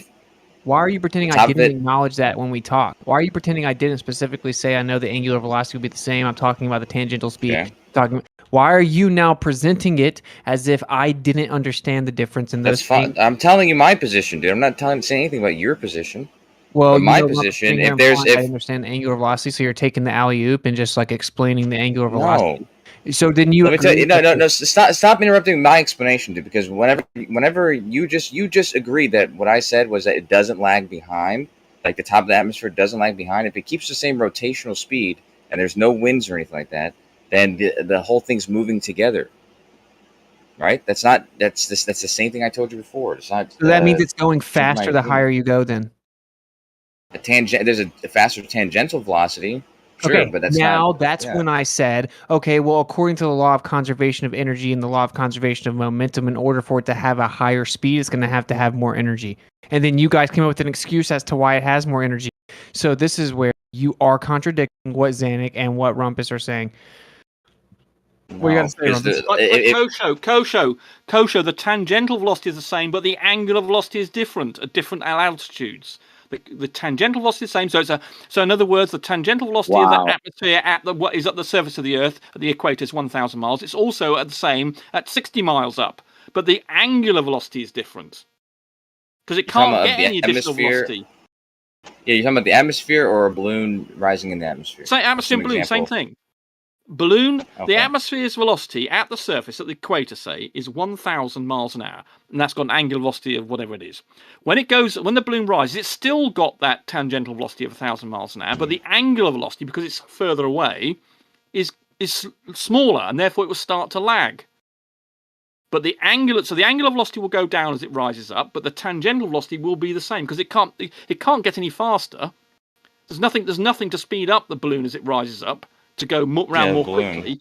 It's going to keep the same tangential velocity, and then as it goes farther up, just like a wheel. I mean, if you have something that's going at a particular velocity in the middle of a wheel that's rotating, then if you moved it, had the same tangential velocity and moved it to the top of the wheel, it would not be able to keep up with it. It would not have the same angular velocity as the thing that's halfway up the wheel. Hey, when you I was arguing. Hold on, man. I was arguing that the atmosphere, if there was no winds, like I said, no winds, no weather. Balloon the atmosphere, same thing. Yeah, I know, but I was arguing that the bottom of the atmosphere would apply friction to the upper atmosphere over time, which would speed it up. Yeah, but it's only got no tangentially. Go ahead. Finish your thought. Finish your thought. I muted him. No, but yeah, that was just, and there'd be nothing to slow that down. So if you were to let that go on forever, they would eventually have the same rotational speed. All right, there you go. There you go, Rumpus. No, Kosho, no, you're not right. The rotation, the tangential speed is going to be 1,000 miles an hour for both the one at the surface and the one higher up, and that means that one higher up cannot keep up with the one at the bottom. So a balloon at the bottom will effectively leave the other one, but they've got the same velocity. Tangential linear velocity, but the one higher up will start to lag behind, even though it's got the same velocity because it's got further to go. When you go higher up to maintain the same position over the surface of the Earth, it would have to go faster, and there's nothing to speed it up. The only way the atmosphere gets velocity is from the rotation of the surface of the Earth, so it can't go any faster than the rotation of the surface of the Earth. Yeah, you've been dead wrong on almost universities in UK. Oh, wait up. I think the ballers need to have it out. The baller just tried to say that I just didn't understand them. That's the tactic they always use. When I pointed out to them that Zanuck said what Rumpus is currently saying, they said I was lying and that I misrepresented him and I didn't understand what he was really saying. That's what Tony said. Now Rumpus just said the same thing about me, and now they're clearly disagreeing. So you guys need to figure it out here. Is there some magical exchange of friction from the lower to the higher over millions and millions of years, and eventually it just all matches out where the higher levels are going? It matches out with the same tangential velocity, but it has a slower angular velocity as it goes up because it's got further to go. Were you done? It can't go. That's fine. Hold on. Were you done with it? Yeah, pretty much. I mean, I want to get the clarity here. Is it lagging behind the higher you go? And if it is moving all together, then there has to be extra energy the higher you go. And then Kosho's answer is that friction from the lower atmosphere was exchanged to the higher levels, giving it more energy, and over time it all balanced out. So I need you guys to get your story straight. Right, I'll say it again. The tangential velocity at the bottom of the atmosphere is the same at the top, but it's got further to go, so it will start to lag. So you don't want to talk about lagging. This is why I suspect you and Kosho got miscommunication.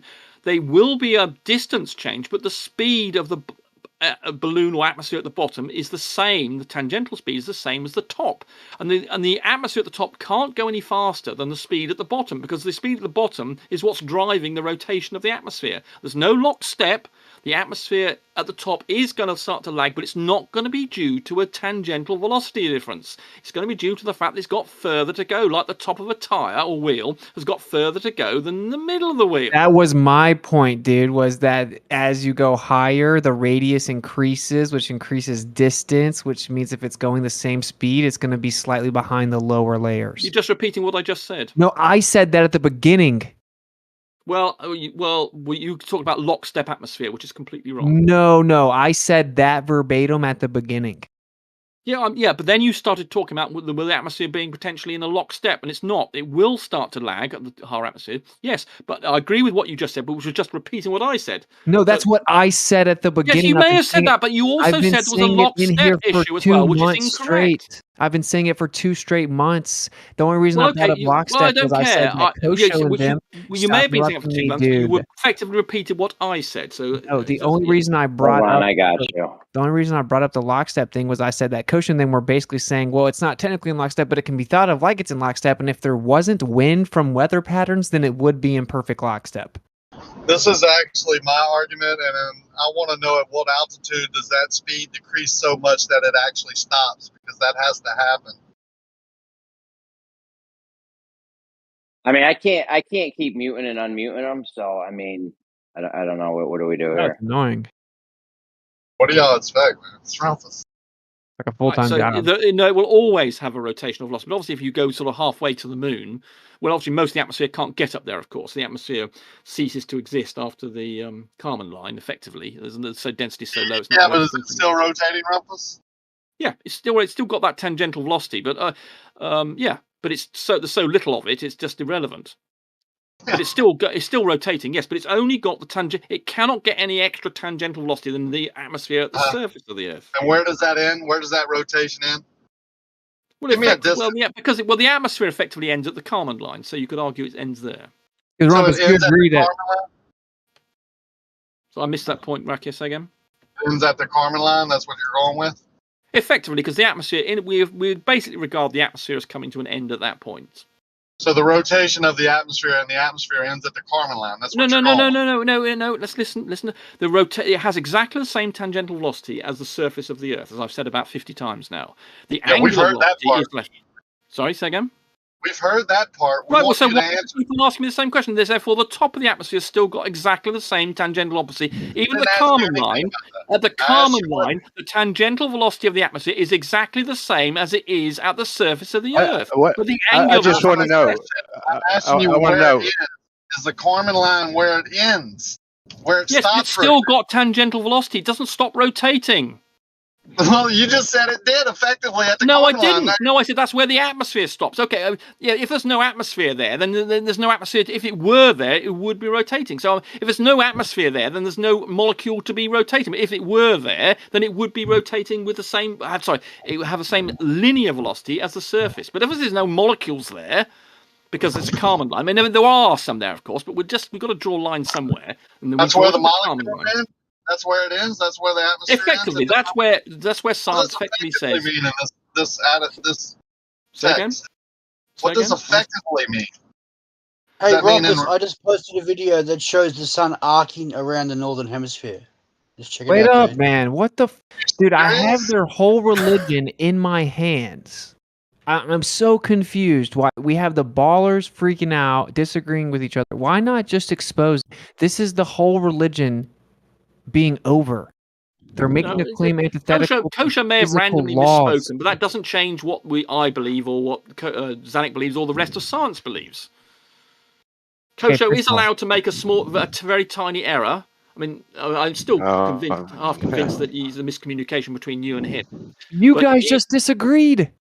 Well, yes, I did. I think. Yeah, well, Kosho. I mean, he's allowed to make a tiny error without invalidating anything about what the convention of science is. And like Zanik said, and like everybody else who you talk to, 99% of globers, the tangential velocity at the bottom of the surface of the Earth is the same as the tangential velocity at any other height you might care to pick. But because it's got further to go, the angular velocity will go down. Is this where Left Lane says, "How does this make the Earth flat?" or something?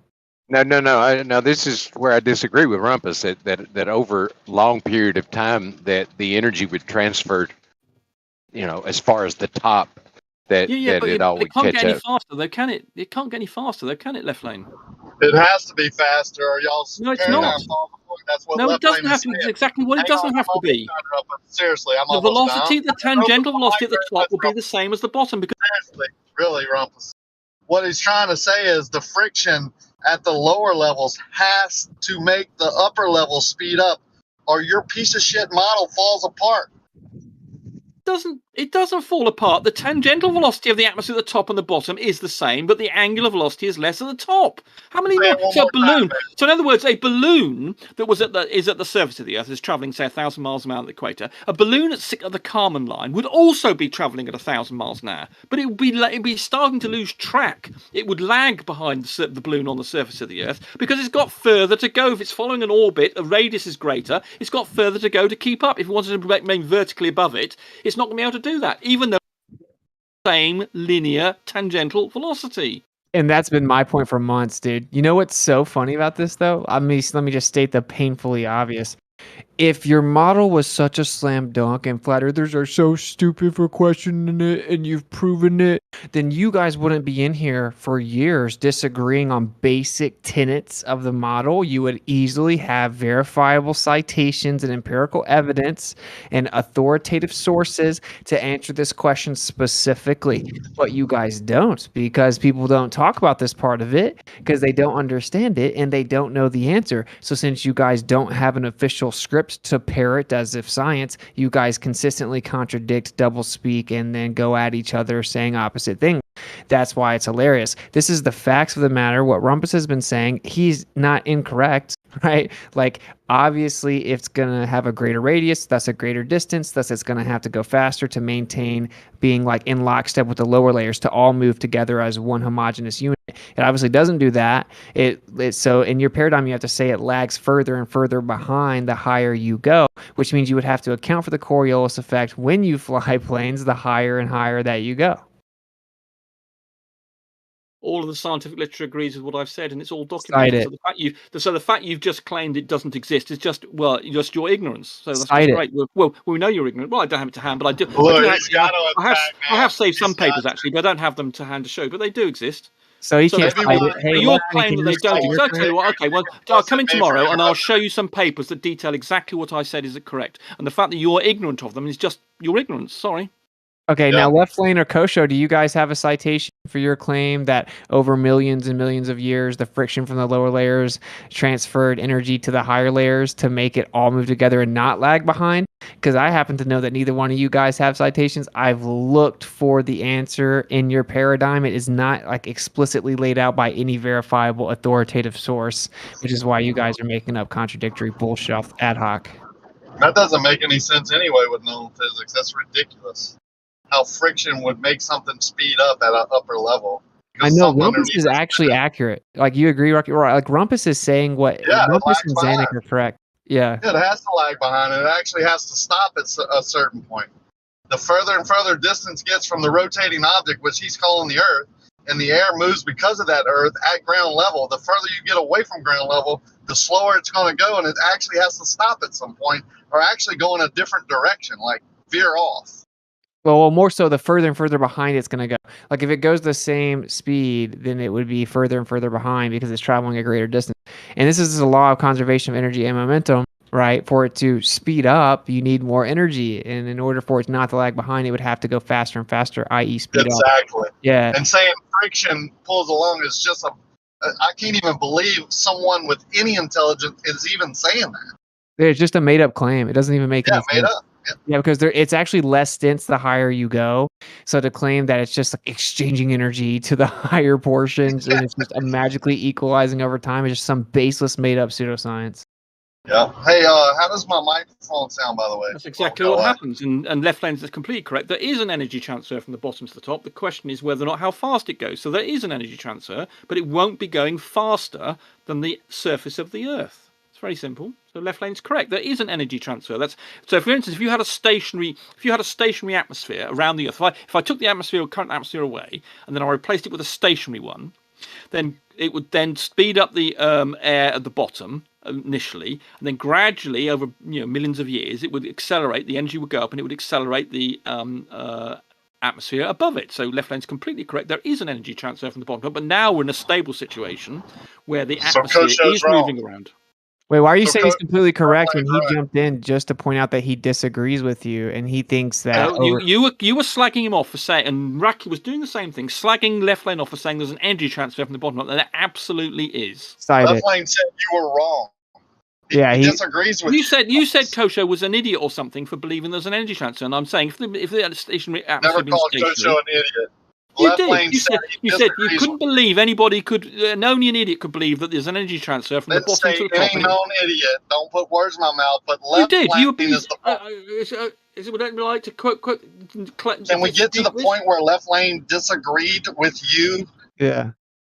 Yeah, left lane. No, I'm focusing on the fact you call people idiots for saying there's an energy transfer. Oh my God. Okay, well then look, if I have to mute you, I will, but like we're actually making a point. You guys are saying contradictory things. You guys are claiming to represent the mainstream paradigm and model that's supposedly well known and established. You guys should all have the same answer. Supposedly science has proven your model. Some and all people may have misspoken briefly, but I'm getting. And now you're muted. So if you guys want to work out the differences here and decide whether or not the atmosphere lags behind the Earth the higher you go, then we'll sit back and listen to you guys duke it out. If you guys are going to all of a sudden get silent and not know how to talk per usual, then we'll just move on and take the fact that you guys don't know what you're talking about.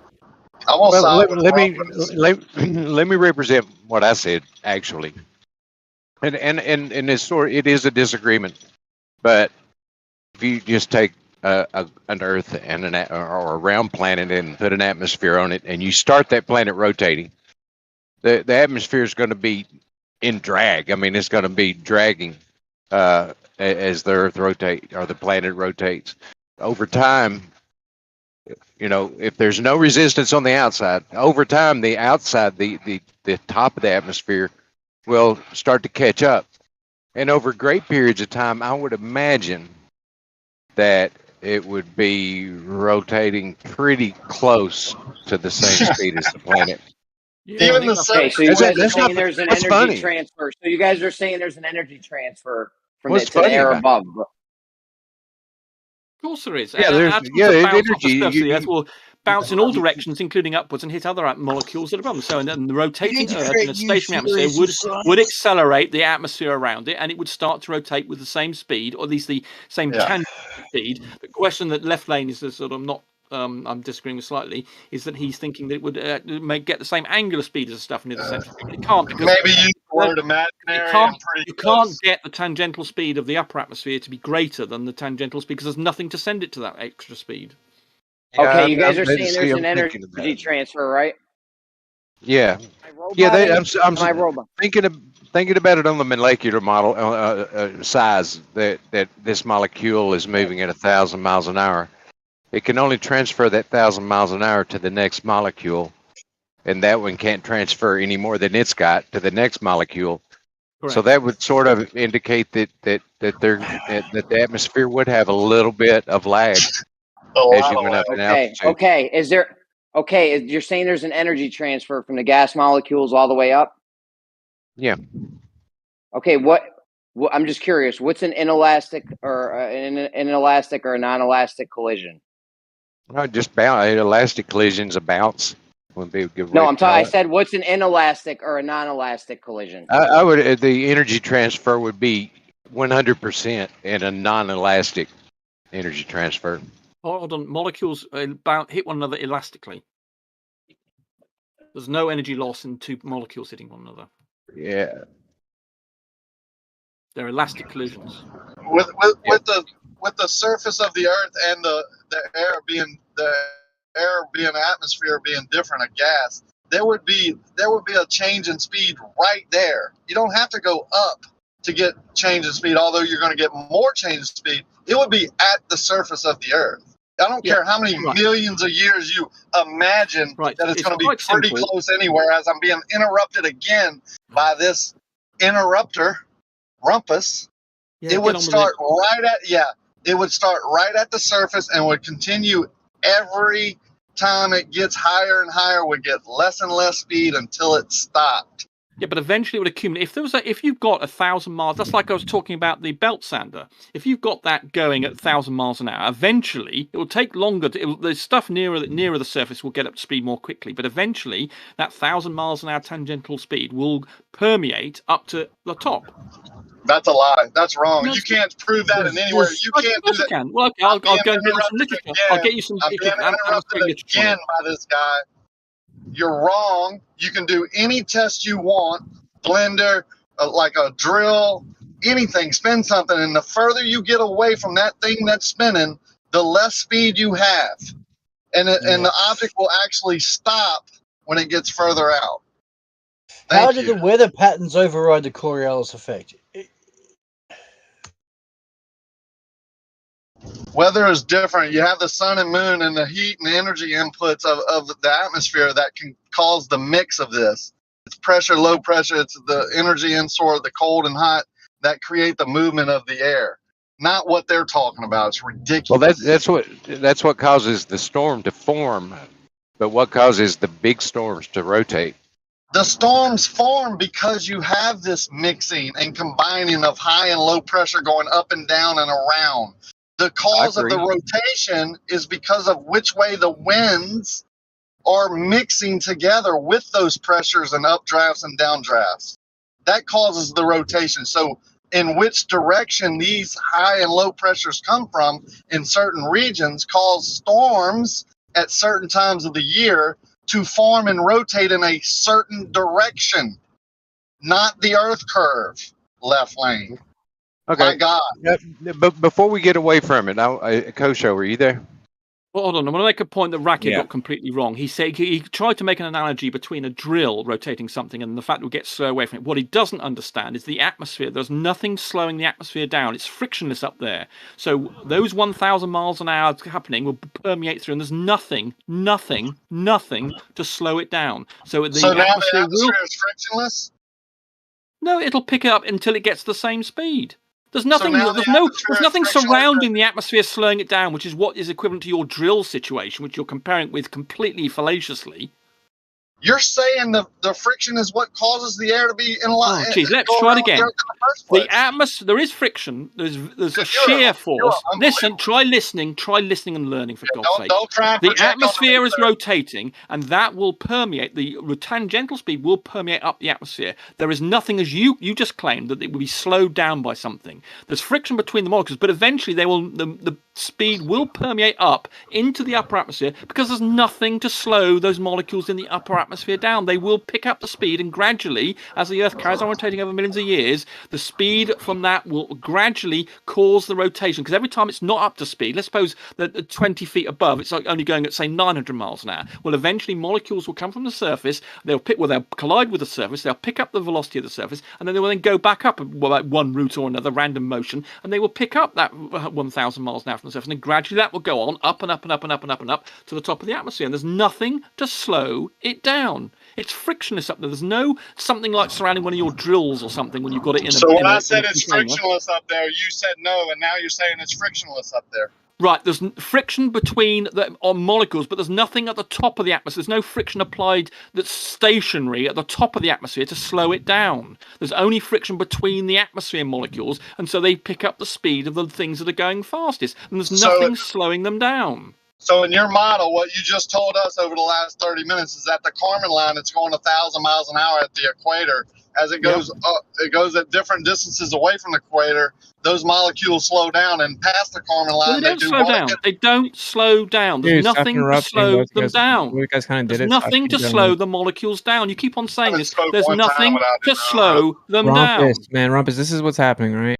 Like, other people feel like they have to interrupt to get back in. You gotta chill a little. Yeah, but he keeps on not listening. There's nothing to slow the molecules down. So stop saying there are. Buddy, but is not a response to moderation, man. If you incessantly interrupt, there is but he's ignoring what I'm saying. He keeps on misrepresenting what I'm saying. Jesus. Yeah. Okay, look, Rumpus, I'm modding you, okay? Like, what happens is people feel like they have to interrupt you at one point because you keep interrupting them. So if you could just be patient, that would be ideal. Thank you. I'm not trying to misrepresent him. I'm telling you what I'm getting out of the conversation. I don't give a shit what Rumpus says. This is what reality is, and if he's going to disagree with Kosho, where they're using friction to make something that's at a higher than the surface that's making it turn in the first place, rotate in the first place, and it has to go a greater distance, but they say it goes at the same speed because of friction, and Rumpus disagrees with that. What the hell is going on? My God, you just try again. The atmosphere, the tangential velocity of molecules at the Kármán line is the same as the tangential velocity at the Earth's surface.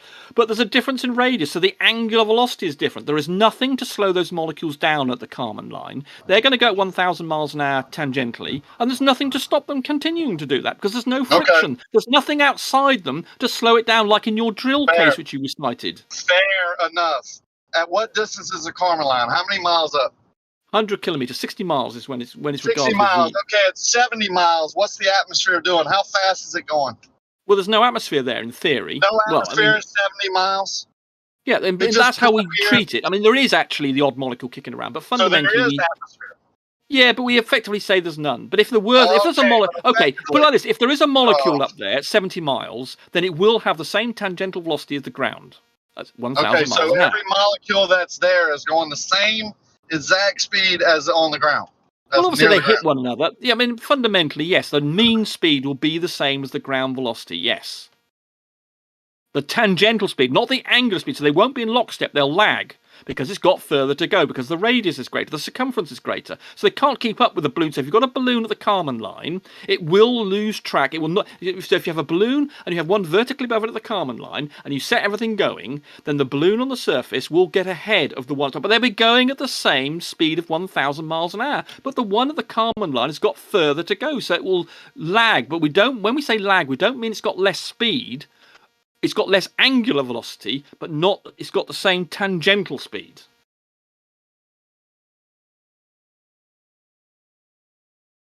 Oh, I crashed or it's gone. Something's odd happened. What's super funny is like the ballers don't agree. Like the safest bet is to just make the ballers duke it out. Oh, we agree. I'm sure Kosho and I agree. Really. Kosho left. Hey, quick question, Rumpus. If the Earth would be a stationary place, which it's not. What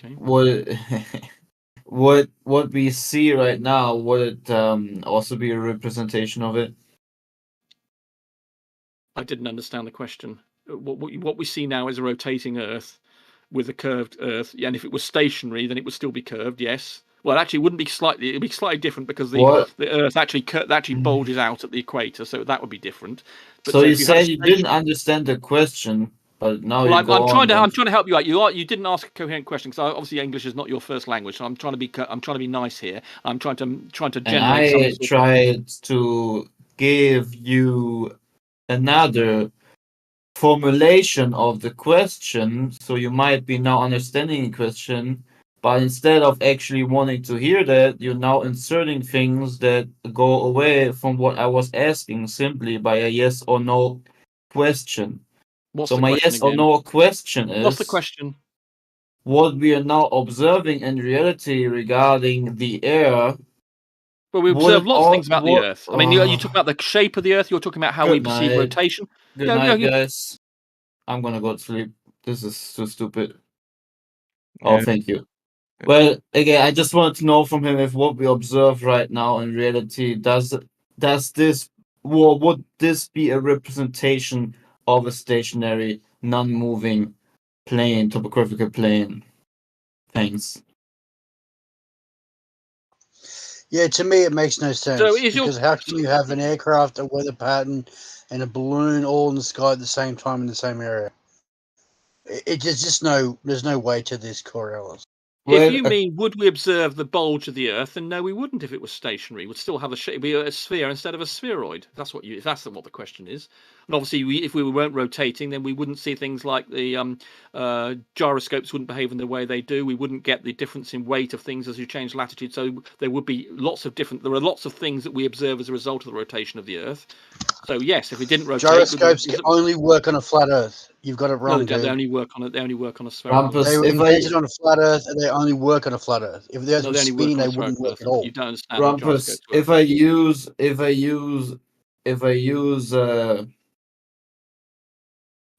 a compass and I put it flat out onto my hand, right? We need to hold it flat. Compass has got nothing right? to do with rotation. No, Magnetic stuff has got nothing to do with rotation. Can you just chill for a second? If I use a compass and it points north, and I would go north on a horizontal and straight level line, where does this imaginary line point to? Dude, oh, yeah. Someone else please. I'm Yo, trying to stop. dude. Just stop unmuting Rumpus. I don't know what else to do. I can't, because I'm gonna have to leave. Honestly, I don't know if I can handle Rumpus for much more longer. Yeah. Well, it looks like he left. So good. Well, I guess when a compass always points into space, the question is just too hard to deal with. It was useful at some point though, because at least he's like calling out the other ballers. It's funny. That was honestly one of the farthest I've ever gotten them to admit that the Great Circle route isn't the fastest or the shortest distance. And then he tried to like flip. But yeah. Anyways, a compass as a simple tool itself proves that the Earth is a stationary enclosed system. I'm gonna go to sleep. Earth is still not movable and stationary, and it will never spin, and their space is fake. Anyways, much love, brother. Much love. Have a nice day, guys. Good night.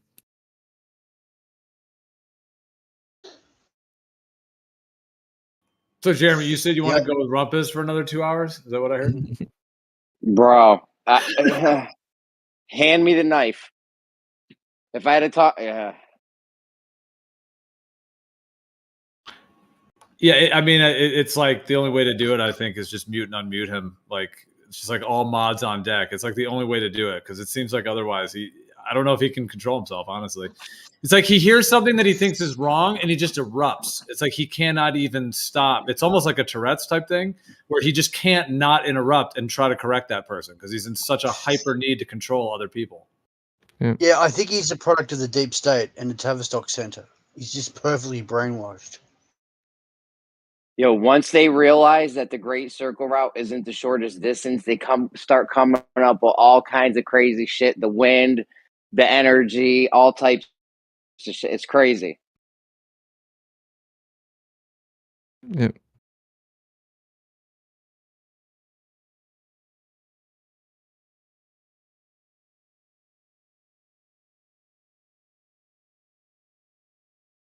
For such basic tenets of the model, there shouldn't be such disagreement amongst the Glovers, huh?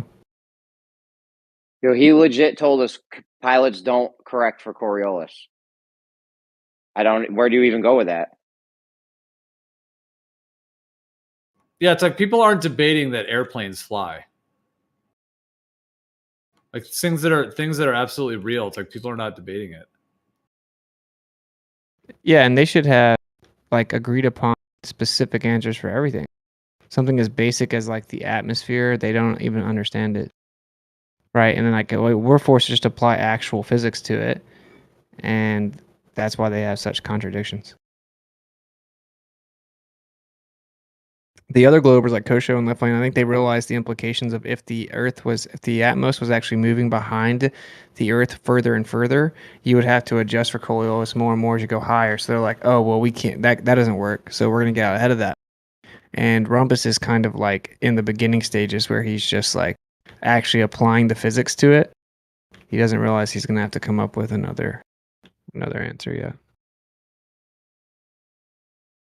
If you've watched the movie with Mark Wahlberg, Shooter, I think it came out in 2007. You know, the beginning part of the movie, when they try to recruit him, he talks about having to account for Coriolis under the bullet on a 1 mile shot.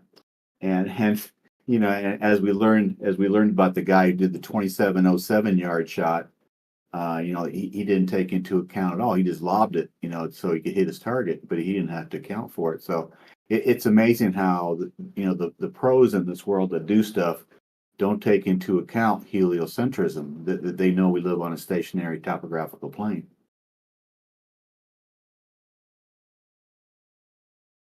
Yeah, but they'll literally say the opposite. They'll say that they do. Pretty crazy.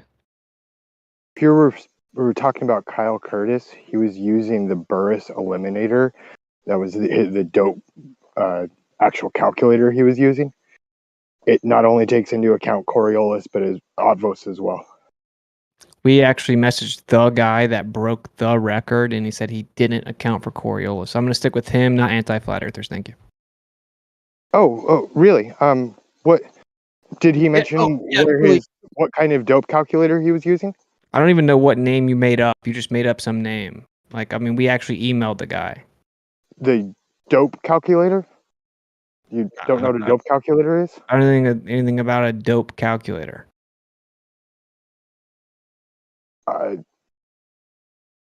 We asked the guy that broke the record for longest shot if he accounts for Coriolis, and he said no.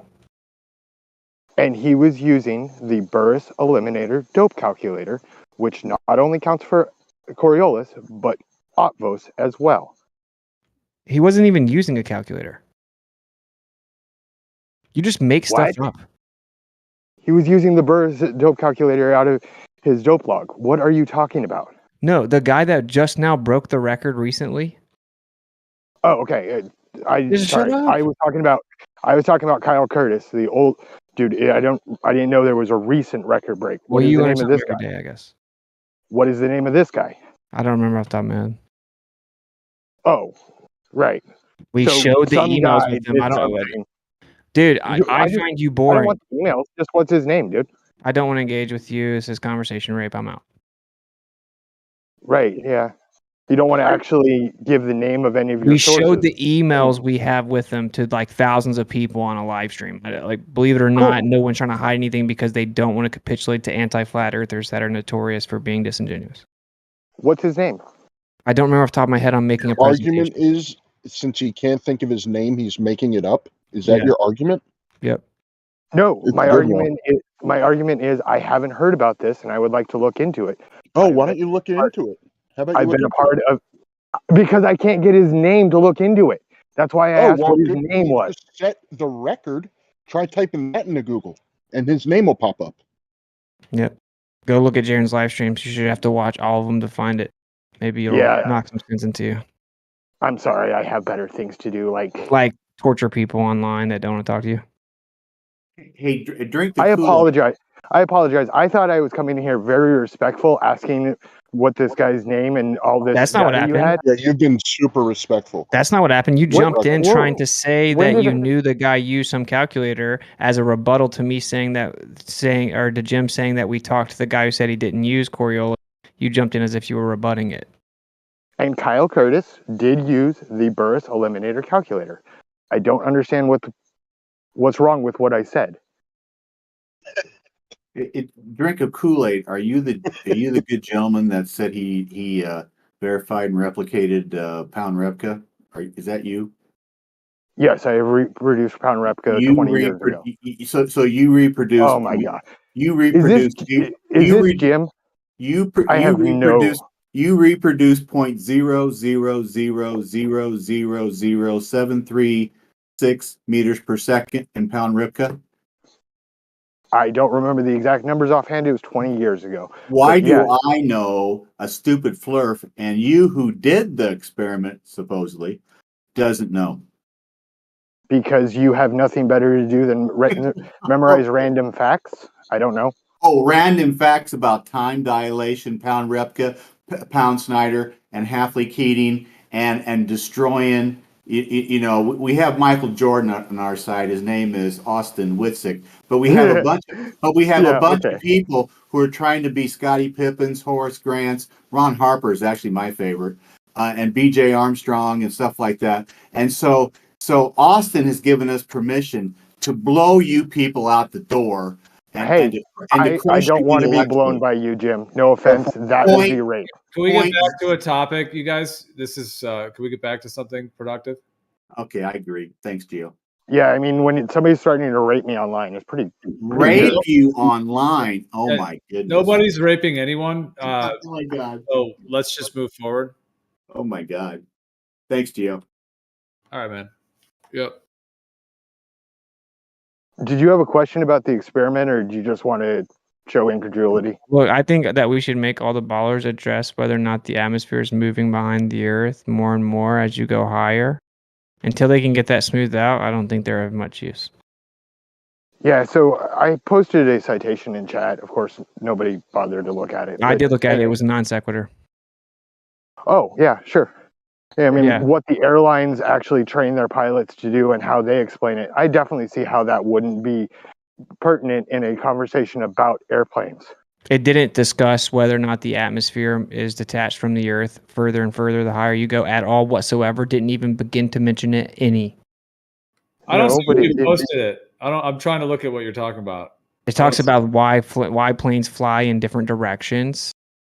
It has nothing to do with if the atmosphere is detached from the Earth and lags behind it the further you go up in altitude. Like literally nothing at all whatsoever. It was about the Coriolis effect and how it is accounted for and dealt with by airplane pilots. So you were debunking Rumpus. That's cool, but Rumpus said they don't take it in effect. Do you disagree with Rumpus? All right, I just went and found the article you posted. So what did you want to say about it? Oh, just that is the answer, but you know, Austin, your Spotty Pippen, Larry football player or whatever the hell you were talking about, says it's not. So apparently he is God, and we have to listen. No, you and your article are saying that planes do have to correct for Coriolis, and Rumpus said that they don't. So is that another contradiction y'all need to work out, or what? Yeah, apparently that would be. Unfortunately, that's neither what I nor the article actually said. You just said it did. Yeah, it was weird. It was almost like I said, this is their explanation for why it would matter and how it would matter. But, yeah, but Rumpus said they account for it. You go ahead and do you and put words in my mouth and make yourself a liar. That's fine. The article said that, and Rumpus disagrees, and I'm saying the list is adding up for things y'all need to go over and get straight before you come in here and try and teach us. I'd have to agree with him, yeah. You guys should get your story straight. Yeah, I mean, definitely. You guys should get a map. There you go. So, and back to the actual... I'm going to agree with that, actually. We do need a map. Yeah, but back to the actual point. If any of the ballers can help us figure out, does the atmosphere move behind the Earth more and more the higher up you go? If we could get to the bottom of that, that'd be great. Why do you run away from a map so hard, Austin? I don't have an accurate central position to even map out any coordinate system accurately because there is like an early warning system around the north. You can't even get within hundreds of miles of it. So it would be foolish of me to think I could make a map. So me not being an actual moron, I don't try to chase futile pursuits. Why couldn't you start where you are? Make an arbitrary position that starts with your house at 00. Why would I try to map out the Earth with the Cartesian coordinate system relative to my position? That wouldn't help us map out continents at all. Why not? Because we can't verify actual long distances over bodies of water. We need an accurate central position to make a map of the Earth. No, you just need an accurate position. It doesn't have to be it could be anywhere. No, because as you get closer and closer to the north, where the actual continents are laid out relative to that northern central position is going to be of great significance as to the other relationships. As long as the relationship maintains constant, I don't see a problem. When it maintains constant, what are you talking about? We don't know the exact position of the continents relative to the actual center, so we can't map it out accurately. Huh. Yeah. But it's really weird because, boats sail from port to port all the time, and they always get there, and they figure out the exact distance it takes them. Well, you would agree though, Kool-Aid, that if you're talking about the entire Earth, you would have to have access to all of it. So you would have to agree with that, right? Because we don't have access to the whole time. Yeah. So, but did I say the entire Earth though? We could try to map everything that we have access to, like these continents here. The thing is, it would be difficult considering a lot of the land is private and government owned. Like a huge portion of the land on Earth is owned by the governments. So we can't just go snooping around on their land, etc.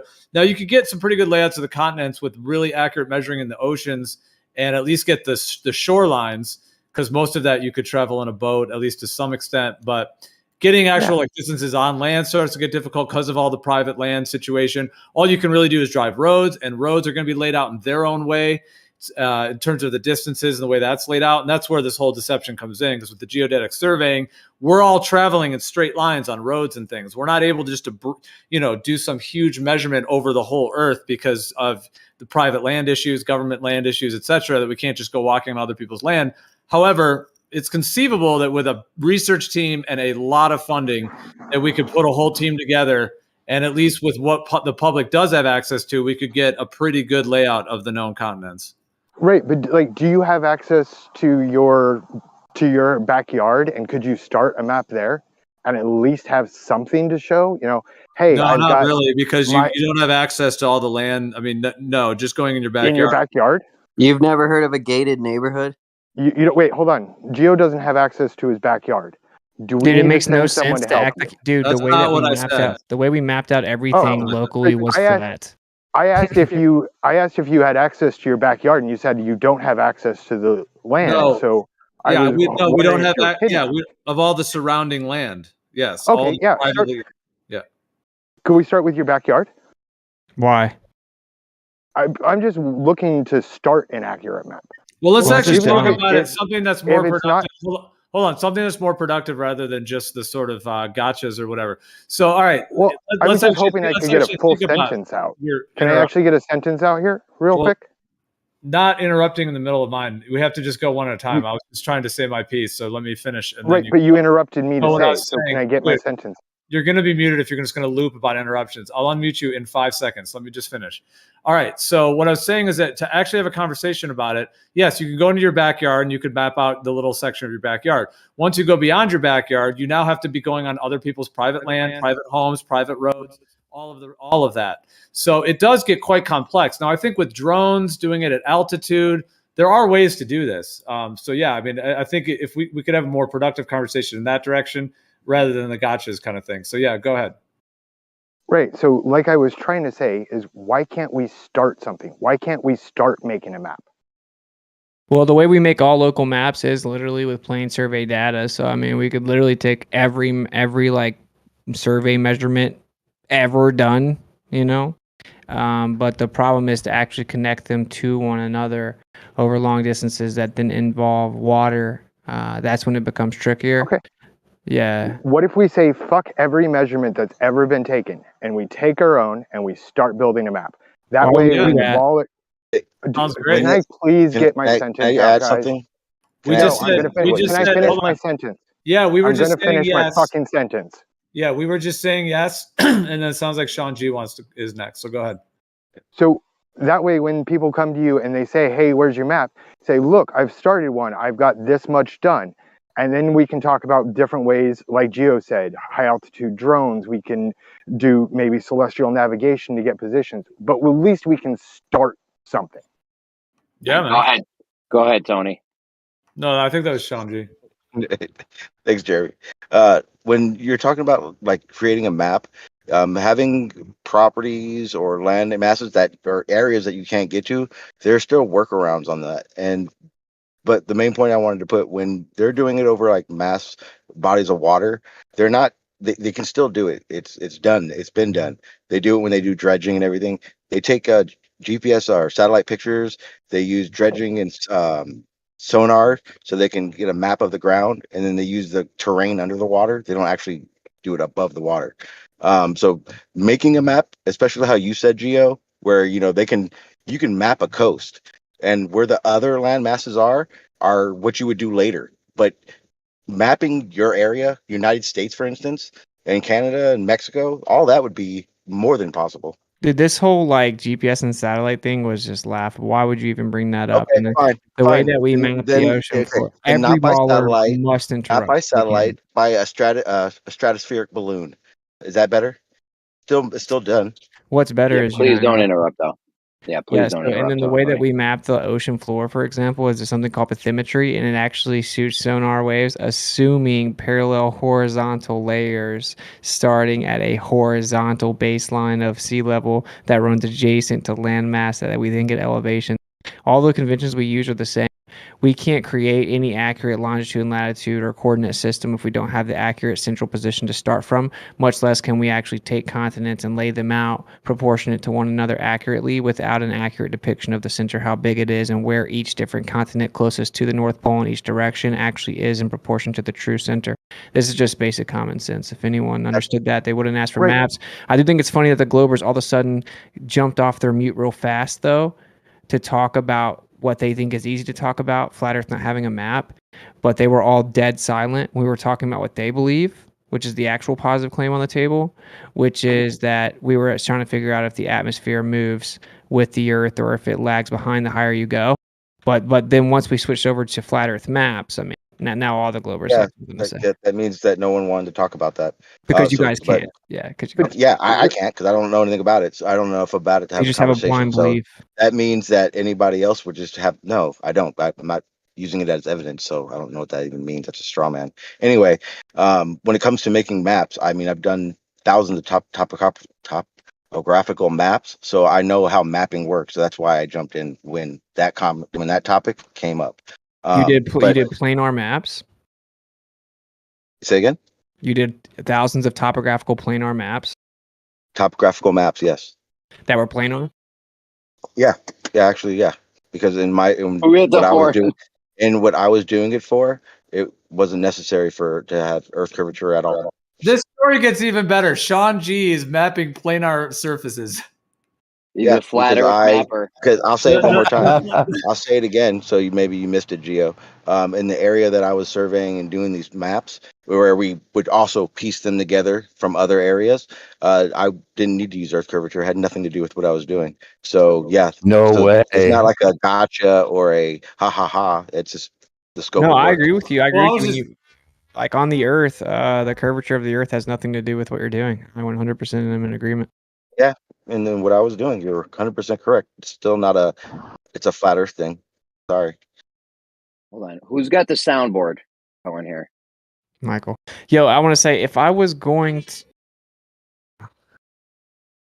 I think Discord just rolled out this new soundboard. Everybody, Jeremy, everybody has a soundboard. Everyone. Yeah, I guess now we'll have to discuss whether we have this. There's probably permission that allows it. Does not. No. Are you gonna give us air horns? It's gonna get out of hand. I can already see it. Yeah, the funny thing is, good luck moderating it. All right, look. It looks like they give you a couple. There's like a duck quack, an air horn, a cricket, a golf clap, a sad horn, and a drum. Here, I'll do the drum. Wait, how do you do it? Who the fuck is this guy? I see it. Battlemon's going crazy. There's only like 3 of them. You just keep it says gravity's not a force on here. What? But you can add your own sounds. It looks like a force, but you can think of it as a force. That's pretty cool. Oh, those are from 24/7, dude. I guess 24/7 custom uploaded them. Why is that on Discord? But it's 24/7. Right. Oh, and Earth Awakenings has their own. Oh no, this is. Oh, so it has default, and you guys can make your own. I see how it works. So it is by server. Do not allow it in here. At no cost. Do not allow it in here. All right, wait, one more. You don't see the curvature of the Earth. See, now that's useful, I think. All right, just kidding. Last one. The Earth is a closed system. We cannot leave the Earth. There's no place to go. They're damn good, though, I gotta say. Yeah, these are funny, dude. That's funny, man. Gravity is Who the fuck is that guy? force, but you can think of it. Who the fuck is that? Wow. Good times. Wait, I want to know what the rest are. Sorry. Volumes play them all. Proven data, numbers, figures. Figures. Oh, this is pretty funny. So, like, say you ask a question and then the Glovers, you know how the Glovers get all silent when you ask a certain question? Like, when you can tell it's going to happen and they ask the question, you can do this. Bomb has been planted. Nice. That's classic. I mean, There if you should be can a upload your Scooby-Doo in own, there. yeah, you can like upload your own. I think if you want to keep it enabled, maybe like for mods only, something would be a good move just for comedic effect. I don't know. Oh, this would be the most used one in this server.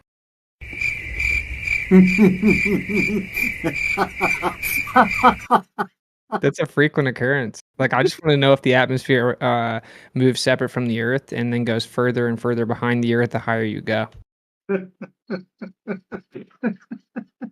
It's funny. Hilarious. It doesn't even show the person come off mute when they play it either, huh? Oh, it doesn't? It just does. No. Wow. No. That's Yeah, crazy. this is troll material here, man. I'm about It to does get show my them light gear up, back though. just so I It can- shows You them light up. Yeah. You Yeah. light up, but it doesn't come off mute. Right. Oh. Interesting. Yeah, it looks like they just released this. I mean, some of the bots, like some bots can already do this, but you have to do it with like a command. So you would have it be a command, like exclamation point, whatever, whatever the sound name would be, and then it plays it. Like Dinobot can do it, for example. Several bots can do that. So that's already been a thing to some degree, but now it's like integrated, it looks like right into Discord with that feature and then you can put custom ones on there, and it's way more convenient than typing commands. So that's interesting. Yeah, we'll have to decide because if it's on a live stream, it could get pretty wild. Of course, if everyone's just blowing soundboards. Oh, it's already. Dude, if everyone's gonna crickets everything everyone else says, I can already see it. Oh my gosh. Well, right now I think it's just set to like neutral, so it just gave everyone the permission. I think. Yeah, it's a good thing Platamod came in and immediately blared it just so you bring it right to your attention in case it got out of hand. I wonder if Battlemod likes it. I love it. Sound the alarm. You don't say.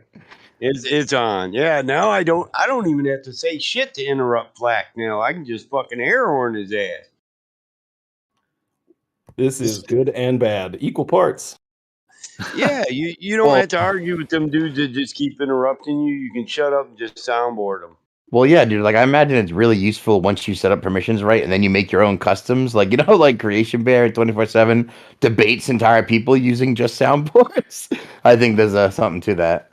Hell yeah! Well, that guy should be the only paid soundboard king on He's so Discord. good. All you got to do is download Microsoft Universal Soundboard. It's that simple. You can do all this shit, have all your own custom sounds, but you'll have to unmute to use them. Soundboard at. I can get you a link. I wonder how long until it's taken away. No, the one on the Discord. Oh, it's down there right next to start an activity. Stop streaming. Share your screen. It's all the way to the right. Open soundboard. Some of them sounded kind of, I don't know how they sounded to you guys, but like the one that Witsit was playing, I could hear pretty clear. But some of the other like air horns and stuff, some of it sounded kind of like it was like in the background, or it was kind of quieter. I don't know if it sounded like that way to you guys. Yeah, see, that sounds quiet. That sounds quiet in the background to me. But the ones Witsit played sounded really up front and loud. But some of them are low, right? Like this watch. All right, Michael, chill. This one is super low. Gravity is not a force, but you can think of it as a force. I wonder if it uses your priority speaker as a base for when you project soundboards. I don't think so, right? I mean, you'd have to hold it down at the same time. Oh, you mean if you could link that with priority speaker? You mean so it'd be super loud it would like overtake everything? Yeah. Well, that would, if you're going to do a type of like live stream or an event or something or show with that type of thing in mind, then because it could even be used like in an actual like in a creative way. That could be because I mean certain shows do that and things. They'll do like different sounds and stuff like that. Let's try it. Volumes of proven data, numbers, figures. Does it work? Does it drown me out? Oh. I didn't go long enough. All right, try again. Talk whenever I play this one. You don't see the curvature of the Earth. It definitely drowned you out. Yeah. Nice. I think maybe it did. That might have just done it. Yeah. Yeah, it did. So they had. So how? So what did you have to do? Because you have priority speaker on push to talk. So what did you just activated your mic while you played the sound? Oh my God, Mike. Jeez. Yeah. So I have priority speaker set as shift. So I just held shift down for my push to talk at the same time as playing it. Wow. So that actually does work. Wow. So not only can you drown other people out with your voice, your soundboard has soundboard priority. Scroll all the other air horns. Only your air horn shall be heard. Yeah. But I mean, if you were to, if someone was like using it as an actual like show feature, then that would actually make sense that they would want to have it kind of be up front. Yeah. Yeah, nice drum thing after funny. That's what she said. Definitely changes the energy of it, though. It makes it like makes it more like a, well, yeah, there's a lot of different energies that come in when you start getting different sounds. Hey, F, with all the time that's passed, do any ballers know if the Earth's atmosphere moves further and further behind the Earth the higher we go? Yeah, we've been trying to respond this whole time. You guys are.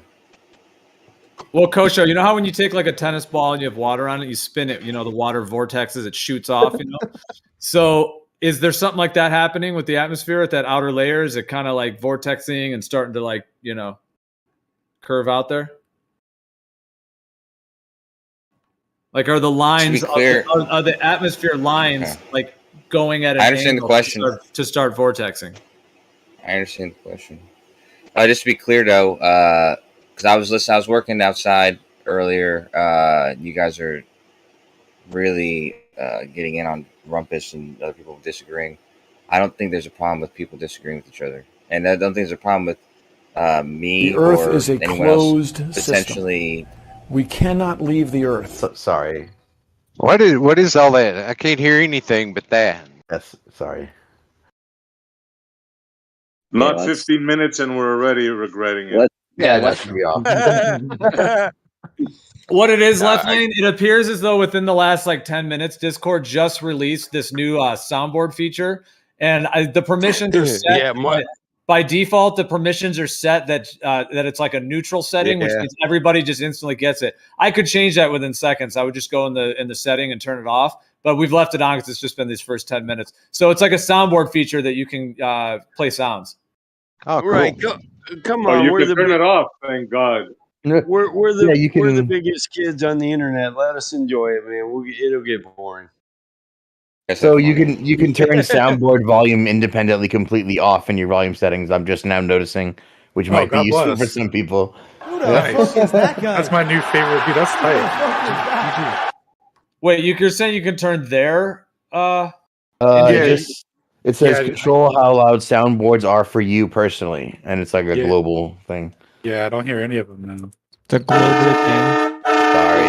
It's a planar thing, Shane. Sorry. I also see, but you can actually right-click on any individual person, and it looks like there's now a new checkbox for mute soundboard, so you can mute just that person's soundboard. Nice, right? Looks like I'll have to get another cup of coffee. Where? I muted Michael like the second those words came out of Gio's mouth. We cannot leave the Soundboard Earth. abusers get muted. Well, there's a couple options for it. So we could just have no one could have access to it, or just mods could, or we could have mods and we could have a role that could be an additional role as well. That people with that role could use it. Those are all the I'm options. going to take advantage of it anywhere I can. Just know that. Well, you're muted. How about this? If you server mute someone, can they make a soundboard? No, there's no way. That's worse. You mute me. That'd be hilarious. Sound the By the way, arrow. just to clarify, it's not that disagreeing's bad. It's that when you're defending like a mainstream model that we were all taught from like the age of 5, it's supposedly like for sure what the Earth is. You got millions of people working on it, answering every question, right?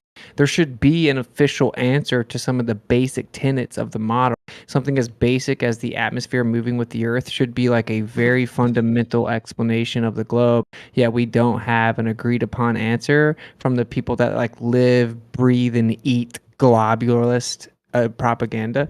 So that's kind of yeah, exactly. I know if you'd allow me to actually finish what I was saying though. Yeah, I know you were asking me if I was hoping to answer.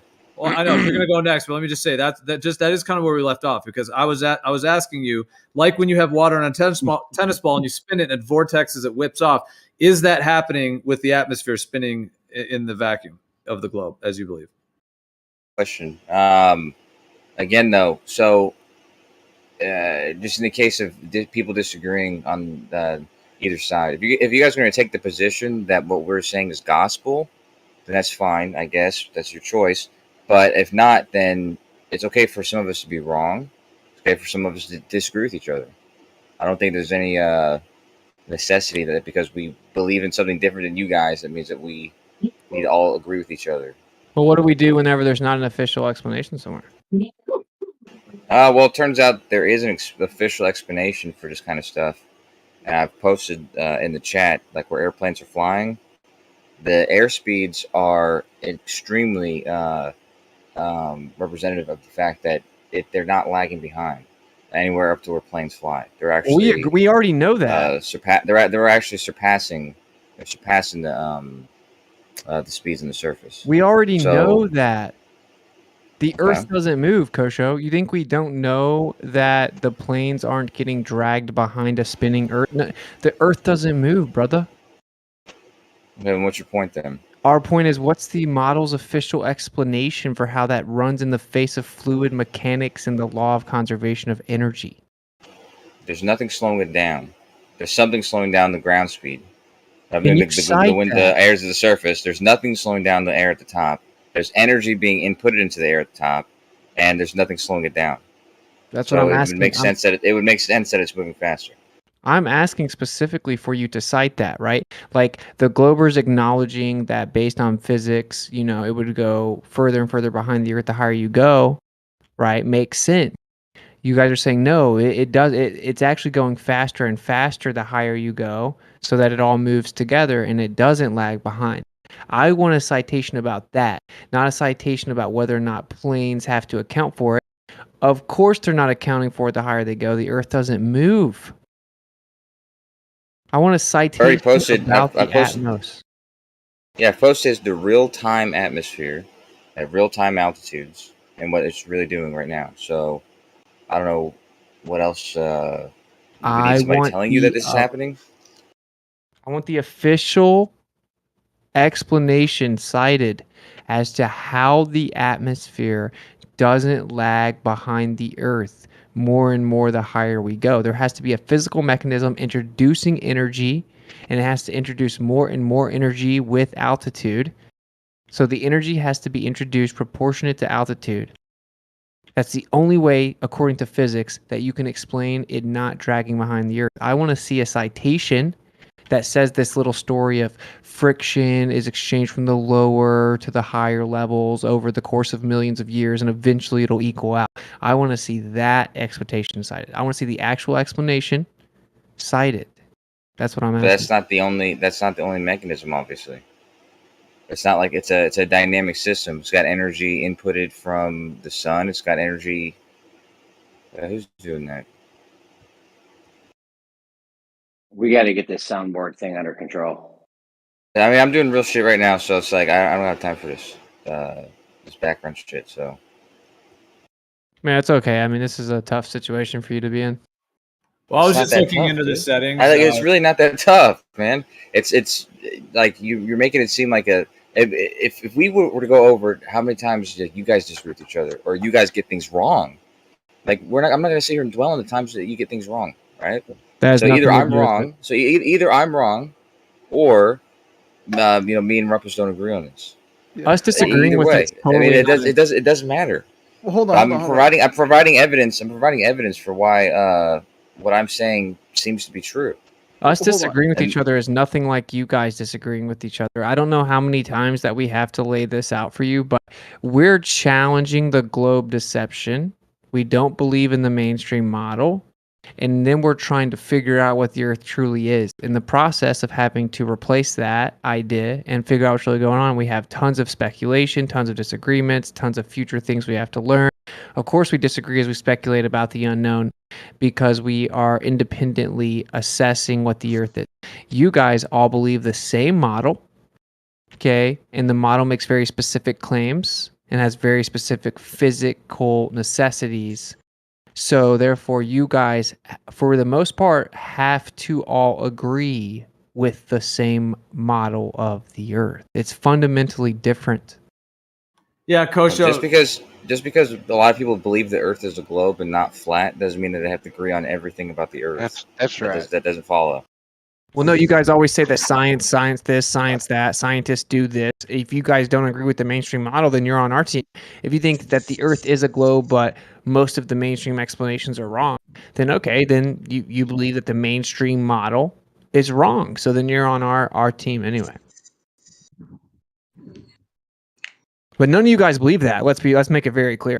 All you guys believe that the mainstream theories about the core and the magnetic field and the geology and the layers and the spin of the core and the revolution and the orbit and relativity and the atmosphere and what holds down the atmosphere and the planetary motions and everything else, you guys all agree that the current theory is the most likely, right? And that's what you all currently believe. In almost every scenario, I barely ever hear a baller say, I know the mainstream story about the core is this, but I think that's wrong. I think all the scientists are wrong about the core of the Earth. But the fact that you're just casting some kind of net over the whole group makes me want to disagree with you. I may not disagree with you. There might be some truth of what you're saying, but you're like dispersing this idea over the whole group, and it's I want to resist that.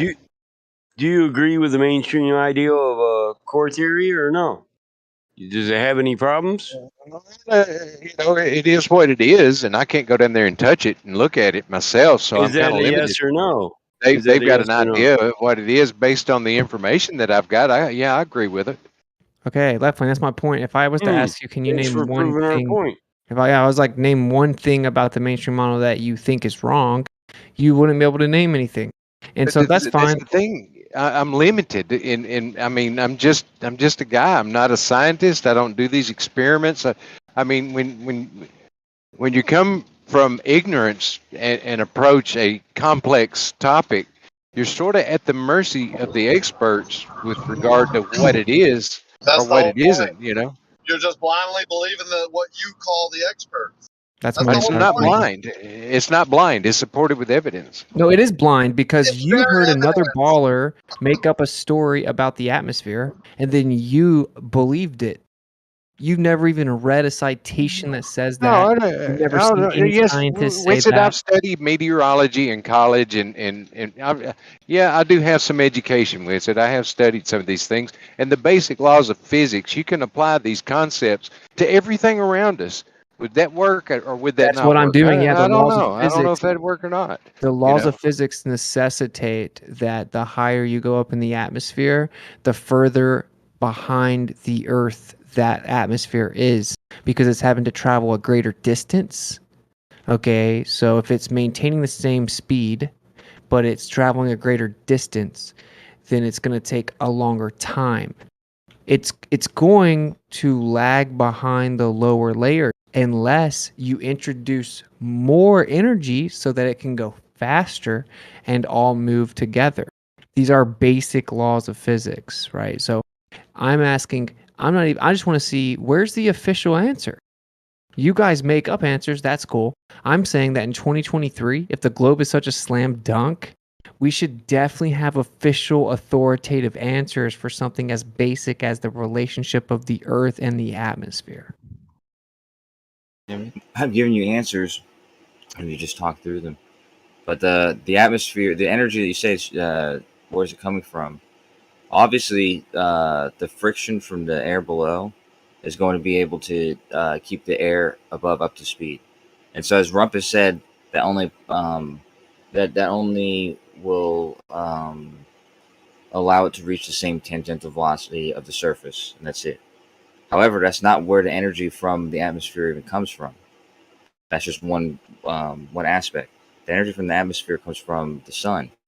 So if the upper atmosphere or any part of the atmosphere is able to receive energy and it's not being slowed down by anything, yet other parts are being slowed down by something, it stands to reason that that part of the atmosphere is going to be able to surpass the speeds below it. See, and this is what I'm saying. So if that seems to be the case in what I'm showing you in the evidence, like in the atmosphere, that is what's happening, then there's no issue there. Yeah, so that sounds good, right? And I know a bunch of people would fall for that, but I'm not one of them. That doesn't work. Actually, you would have to show the specific math, the amount of energy introduced by the sun, right? And you have to also show how that energy is speeding up the atmosphere on the opposite side of the sun, the same as it is the same side. And you're going to have to show how that energy disperses down layer to layer all the way down in just the right amount to make the atmosphere only speed up so much so that it perfectly moves with the bottom layers. You can't just baselessly say sun makes things happen. It doesn't do that. Oh, okay. Yeah, it doesn't do okay. that. So it's a the dynamic atmosphere doesn't all move system. together. Yeah, no, yeah. In a world where there was no weather or temperatures or anything like that, and there was nothing ever changing the wind speeds, yeah, it'd be difficult to say what would be happening in that case. Depending on how the air actually started moving. So you can't prove it's in the actual system that we have, like the one where we have the energy coming from the sun and from the surface and all that kind of stuff. It's not going to be moving perfectly, and that's why we have winds and different wind speeds. Yeah, But so they're because we gonna have all always be those different. things, you can't prove that it's actually doing it because of the rotation of the Earth, which, right? I mean, sure. I mean, that's a different argument. I mean, we could argue. No, that. it's the argument we're having. Y'all take away the wind and all that and say that the atmosphere is moving with the Earth because of the rotation and friction, but then add all the sun entry of temperature and heat and cold and then winds, and then say, well, That's why because of this, we can't really say that it's happening. Oh yeah, that's such a good point. Like you guys say, if you removed the weather and everything, that the atmos would be moving in lockstep with the Earth. But then your explanation for how it's all moving together is the atmos combined with the wind and the weather patterns and the sun. Dynamic system is the word. There's different dynamic system. Yeah, there's different scenarios. You'd have to first describe how the air. What was the state when the rotation started? Like if the air started out being stationary in reference to the Earth, then it would have to be all due to friction. But that's not the case if it was all rotating together to begin with. But if so we got to make up fairy tales. Basically, we got to make up. Oh, you're the one asking for what would be happening. I'm saying that you'd have to know the conditions of the starting state, and if you don't know that, then there's no reason to try to come up with an explanation for which case. Just blindly believe what you say because it has to be that way. And this is the point, though. Because it's a sphere. But this is what's so funny. If you're claiming that the sun and that the weather patterns in the dynamic system actually cause the upper layers to move faster, thus the whole atmosphere moves together, then that's not what you claimed? Yeah, I'm saying it's not lagging behind because it's clearly not lagging behind. Okay, so it's not lagging. Well, I was in the middle talking. So if you're saying it's not lagging behind and it's all moving together because of the sun and weather patterns, then you automatically have to then say that weather patterns and the sun can actually change whether or not it moves together. Yeah, I'm not saying it's moving together. I'm saying it's not moving together specifically because of the sun and the different energy of different locations. But yeah, ultimately, if it wasn't for that, it's difficult to talk about if it wasn't for that, because even if you didn't have weather, you'd still have Coriolis, and so the air would have to not be moving at all. It had to be completely stationary. Right. So once again, Once Can I ask again, a man, question? if you're claiming that the Atmos is moving all together, right, then you're introducing additional energy as you go higher and higher. You're claiming this is because of weather patterns in the sun. And I said, okay, well, then if that's the case, then that means that those two variables can actually make it go faster or slower because those things constantly fluctuate, right? So Can I you comment? can't have your cake and eat it too. Yeah. But Yeah, well, It's not You're not contradicting what Kosho's saying, and then you're acting like it's a contradiction. Maybe you're not following. Let me repeat it. So he's saying that the Atmos isn't lagging behind the higher you go. It's all moving together. And that's because of the sun and weather patterns, because it's a dynamic system, which Said it's not. means what? I didn't say it's not. I didn't say it's moving together. I said it's not lagging behind. So That means it's moving don't. together. No, it doesn't. It just So means it's not lagging behind.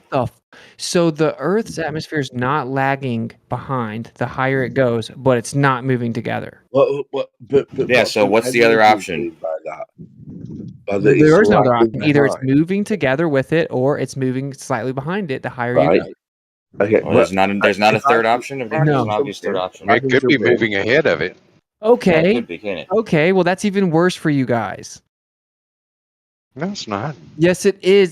Dude. Do you understand? Do you not know the problem of if it's moving behind it or in front of it? I What? just What understand the thing? dynamic system. Are we talking I about mean, the atmosphere? No, yeah. You guys claimed that it's moving together. You said that Zanuck Yeah. and Rumpus was wrong Yeah. when they said that it's moving behind the Okay. Earth the higher you go. Can I give my answer to that? I don't know what the person before just said, but yeah, I guess the atmosphere around the globe Earth, is moving with it to some degree.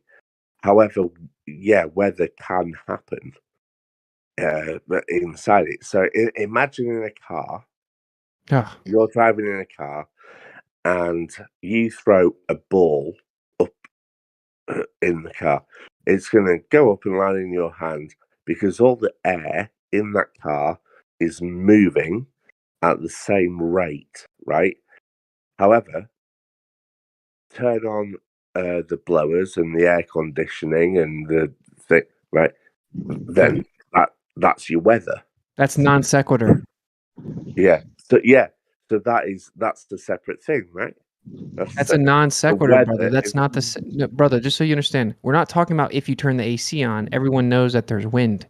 We're saying that you guys are claiming that the atmosphere is dragged around with the Earth, and if that's the case, then that means that the higher you go, the further behind the Earth the atmosphere would be. Because the radius is increasing, which means it's traveling a greater distance, which means if it has the same speed, then it's going to be slightly behind the lower layers unless it's speeding up the higher you go. It's called the law of conservation of momentum.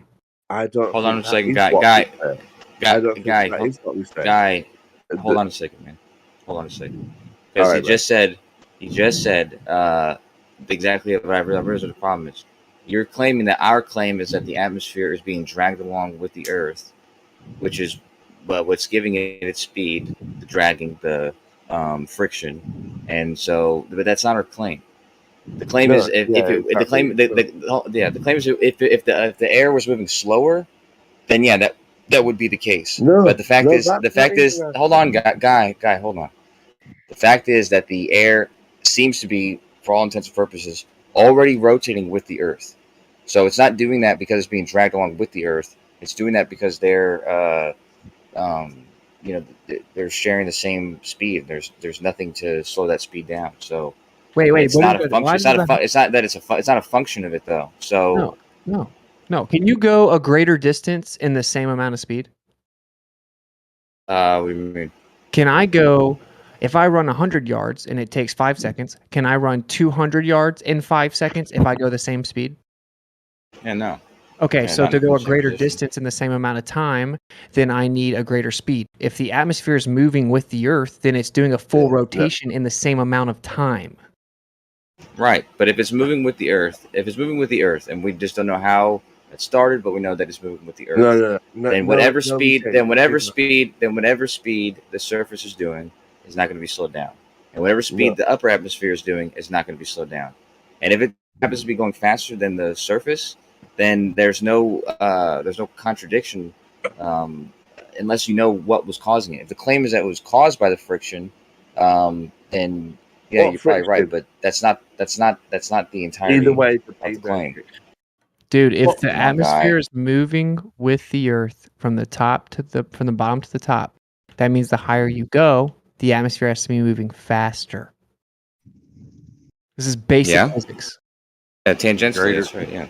Okay, so the that means atmosphere that it gets had to bigger. have more energy to go faster. This is called the law of conservation of momentum and energy. Okay, sure. Okay, so what gave the higher levels of the atmosphere more energy and just the right amount of energy to make it match the lower atmospheric layers rotation? Well, It's let's faster in say some places. it's faster, it's slower than others, but the like I said, the assumption that you're making is that they at one point weren't. But regardless, let's just pretend that that is the case, that it at one point wasn't. It's not the only thing.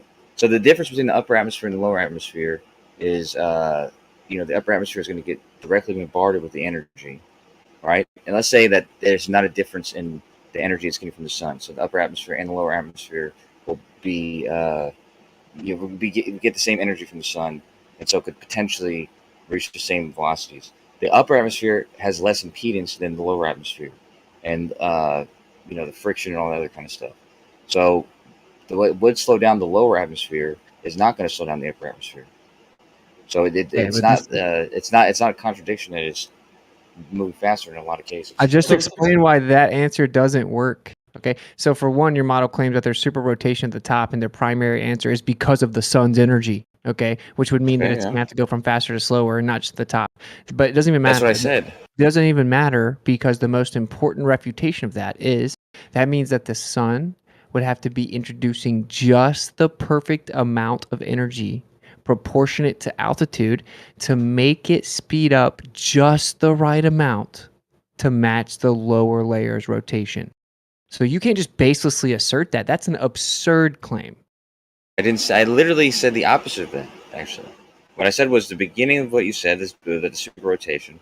I said that makes sense that there's energy. And I said even in the case that they both were getting the same amount of energy from the sun, so you can assume that the energy coming from the sun is treating the air at the top and at the bottom identical, and they're both getting the same amount. The difference being that the upper atmosphere has less impedance and less, things slowing it down, friction, everything. Whereas the bottom of the atmosphere is going to more closely match whatever the surface is doing tangentially, because it's directly being bombarded with the air around it and also the friction of the Earth. Dude, okay. So you're going to have to show how the atmosphere is moving together, which means that there's some type of energy introduced, just the right amount, higher and lower. And what's super funny is you guys are now saying sometimes it goes faster, sometimes it goes slower. So there are certain portions of the atmosphere that go slower than the lower layers and certain portions that go faster than the lower layers. Even at the same altitude.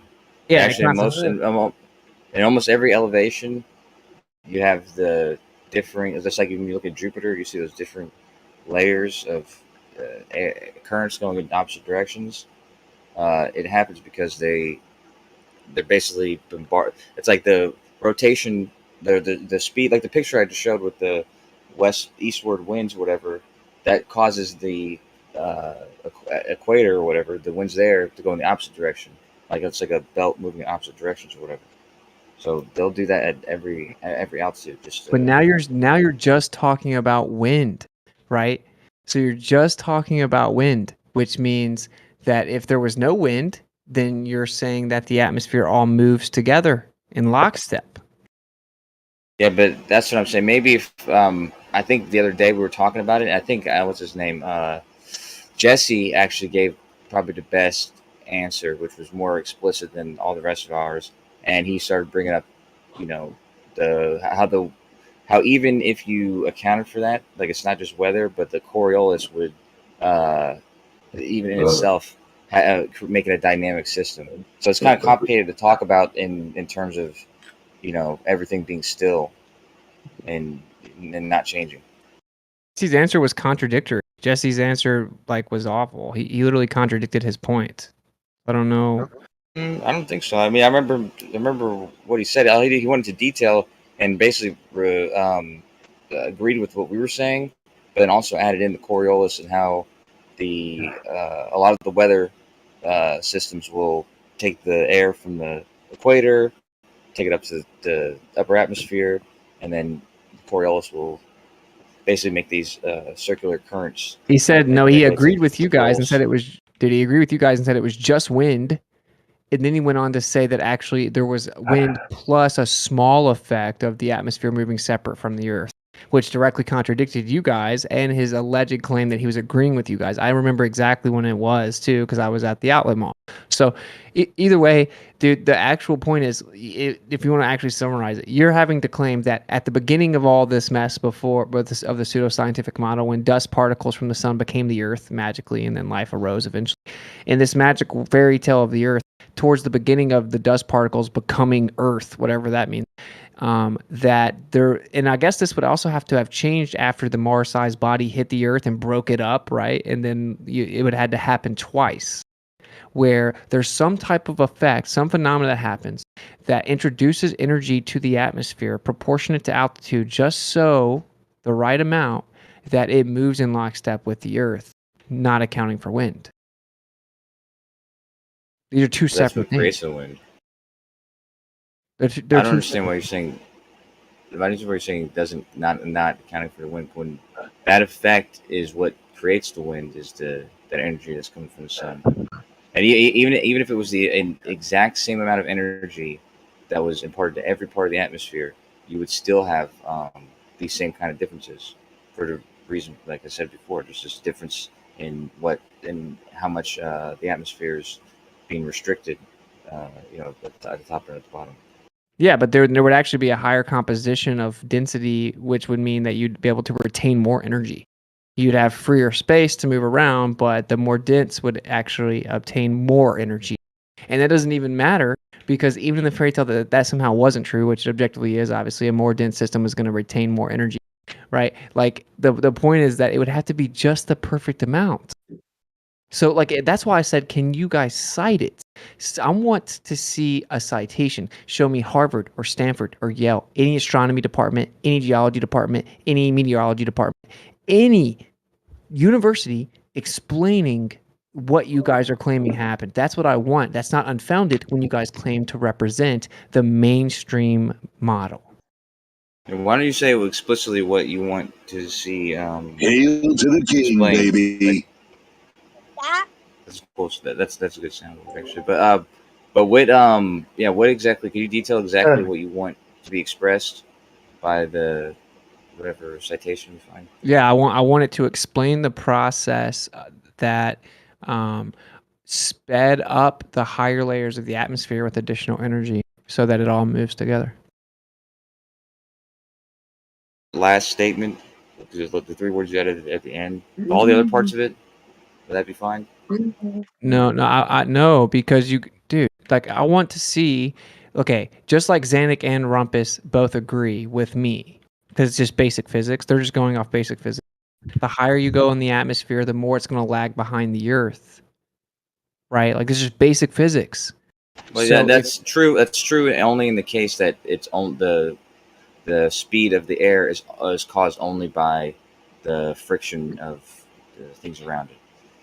Right. Anything else, such as like weather patterns, doesn't help you out. That's not a consistent effect. It goes in all directions. It changes in magnitude. That doesn't help us. That doesn't help the atmosphere move with the Earth. No, it doesn't. Yeah, if by the same mechanism as the first one, the friction, which has the same restriction of the upper atmosphere not having friction on the other side, or it's got more friction below it than above it at every case in every part of the atmosphere. So this is true if the friction was the only thing speeding it up, and it's also true if the energy is coming from wherever it's coming from, the sun or whatever. So in either case, it's just that the upper air has less to slow it down. So if they're both being imparted the same amount of energy by friction or by the sun, and only one of them is being slowed down at a greater degree, then it stands to reason that the top part could very easily surpass the tangential velocity of the low part. No, Which so would like, need to in be this, the case if it was the same rotational speed. this is what I want. I want a citation that explains your claimed cause, that friction is exchanging energy from the lower to the higher layers, and that it's based on the dynamic system, and that long ago something happened where it made the atmosphere all move together top to bottom. I want a citation explaining it because I couldn't find it. I actually looked for it. I didn't just get on Discord and make up stories about the globe. I went and researched it. I can't find it anywhere. There's no such claim ever anywhere other than what Discord people say.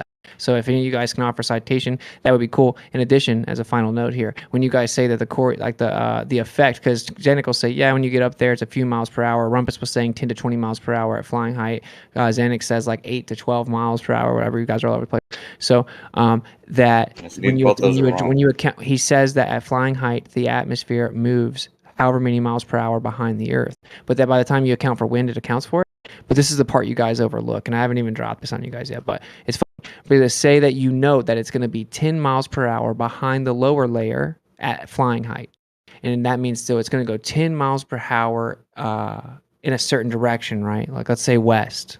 So if it's going 10 miles per hour every time, always based on the altitude, according to Zanik and Rumpus, right? And physics, then that means it's 10 miles per hour west. So when I'm going to adjust for the wind, I can look at the incoming weather and weather patterns. I can look at the static pressure measurements from other planes that were just on a similar trajectory. And then I can account for that wind relative to the 10 mile per hour western wind, right? You would account for it. When it's like relatively still, right? You would know that there's still a 10 mile per hour wind going against you, for example. Technically, what you were just saying is not what Rumpus said. So I think Rumpus and Zanik disagree with each other, because Zanik, when you said there should be a different tangential velocity the higher you go, Rumpus was saying the opposite of that. He was saying that tangential velocity is transferred via the air below. He said the rotational velocity would be different, and thus would be what's lagging behind. He said the tangential velocity would be the same. Yeah, Rumpus just said so much wrong shit just now. He said, I said tangential speed, but it doesn't matter what you guys want to say. This is why, you guys are all over the place. This is why I think we should just let the Globers go at it on this one. I don't know if they will or not, but check that link I posted in there, which it should have some good information. I didn't read all of it, but it talks about the atmosphere at altitude in an imperfect system. Okay, but looks like it might have the information. I'll check it out. But it's from 65, and I'll check it out, but I don't. It's a good year.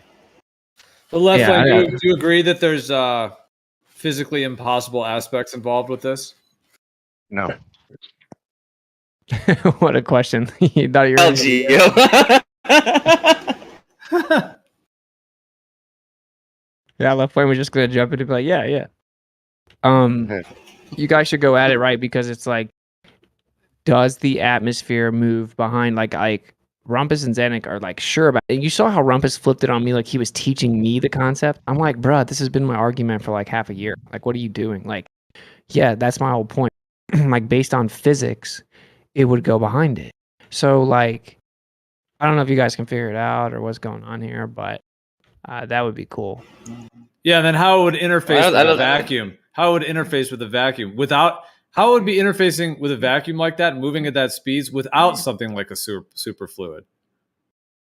They wouldn't need that. The vacuum would offer no issue. That's the whole point that I'm making, is that on one side you have no issue, on the other side you have a big issue. And so it would seem that the thing with the less issue is going to be maintaining its speed. I just want to make this clear again, that I'm now realizing that if I understand their points correctly, Zanik and like if it's true what you said about Zanik, that he's saying that the higher you go, the you have to account for the slower or the speed being decreased. Rumpus is saying the opposite of that, because that's what he disagreed with what I was saying about. He was saying that the tangential velocity rate would be maintained, and the because it'd be in the energy given from the bottom of the atmosphere to the upper, it would basically make it match the tangential speed, whereas and that would cause the rotational speed to lag behind. But that's, You know, that's see the why opposite this is of why I what said that you Zane's guys should saying. just give me a citation. Like either I can sit on Discord for a year and go back and forth between like the Globe All Stars here, or I could just get the actual model. I went and looked it up. I couldn't find it. I found nowhere that gives an official explanation. To me, Right, that's okay. suspect, right? This Okay, is a fundamental part of the model. So Okay. Yeah, okay, fair enough. But whatever answer a Glober or whatever would give you, you wouldn't accept. if it actually made sense physically, I would say, okay, that's physically possible and has plausibility and evidence. Okay, so what is physically possible and physical proof to you for a flat Earth? Oh, you mean like all physical Great empirical questions. measurements ever? Is that what you meant? Something like that? Would that work? Would all physical and empirical measurements ever work? He's speaking clearly, man. Yeah, so Easy to that's my understand. answer. All physical and empirical measurements ever. Like whenever we have just like kidding, super precise interferometry that's supposed to be over 10 times more precise than needed to detect the alleged orbit of the Earth, and it doesn't detect the orbit of the Earth because the Earth's actually stationary. I didn't jump off into fantastical la la land and claim there's another dimension of time where everything bends and warps. Hold on.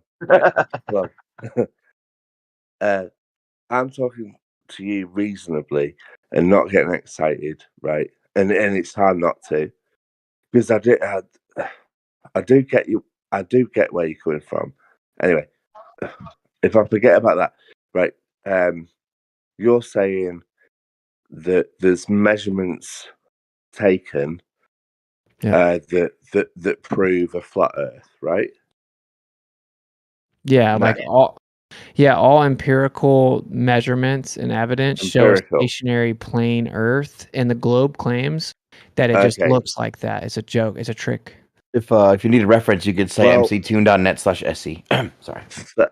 Well, so from my point of view, and this is a serious thing I'm saying. I'm not trying to. Well, I guess I am challenging, but I'm not trying to be a dickhead, right?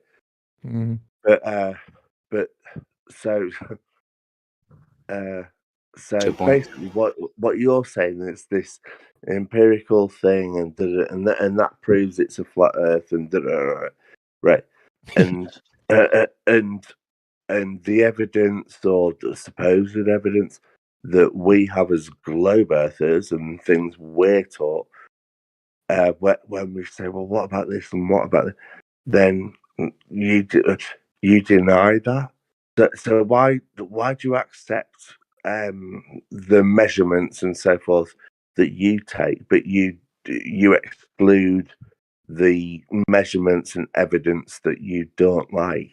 Oh, I don't do that. The globe takes the measurements that I'm talking about and says, sure, we can use them for intents and purposes as if the Earth is a stationary plane, but actually it's just an illusion.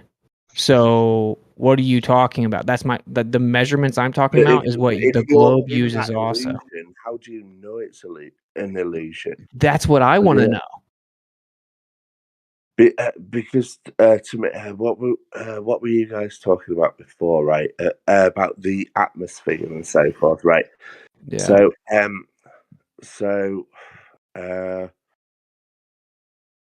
We fly so- planes as if the Earth is stationary and there's just wind over top of a stationary Earth.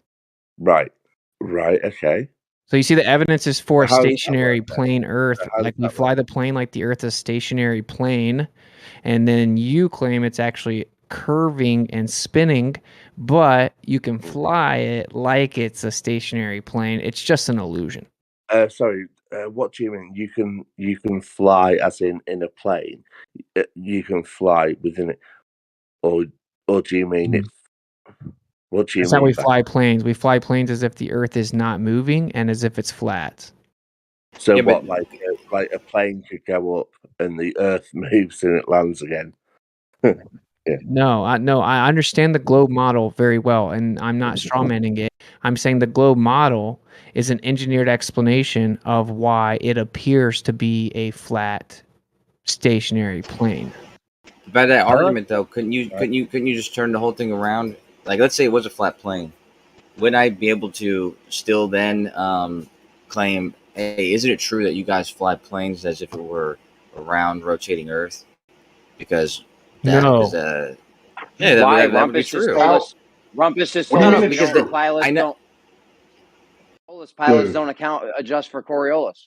I understand that Rumpus said that, but you guys have to stop holding people accountable for what somebody says. Otherwise, I'm going to start holding you guys accountable for what everybody else says. Yeah. There's Can I no just point get doing ahead of that. this, please? So There's regardless, though, hold on. I'm going to clear up what I'm saying, because the point is that they're identical. They're identical.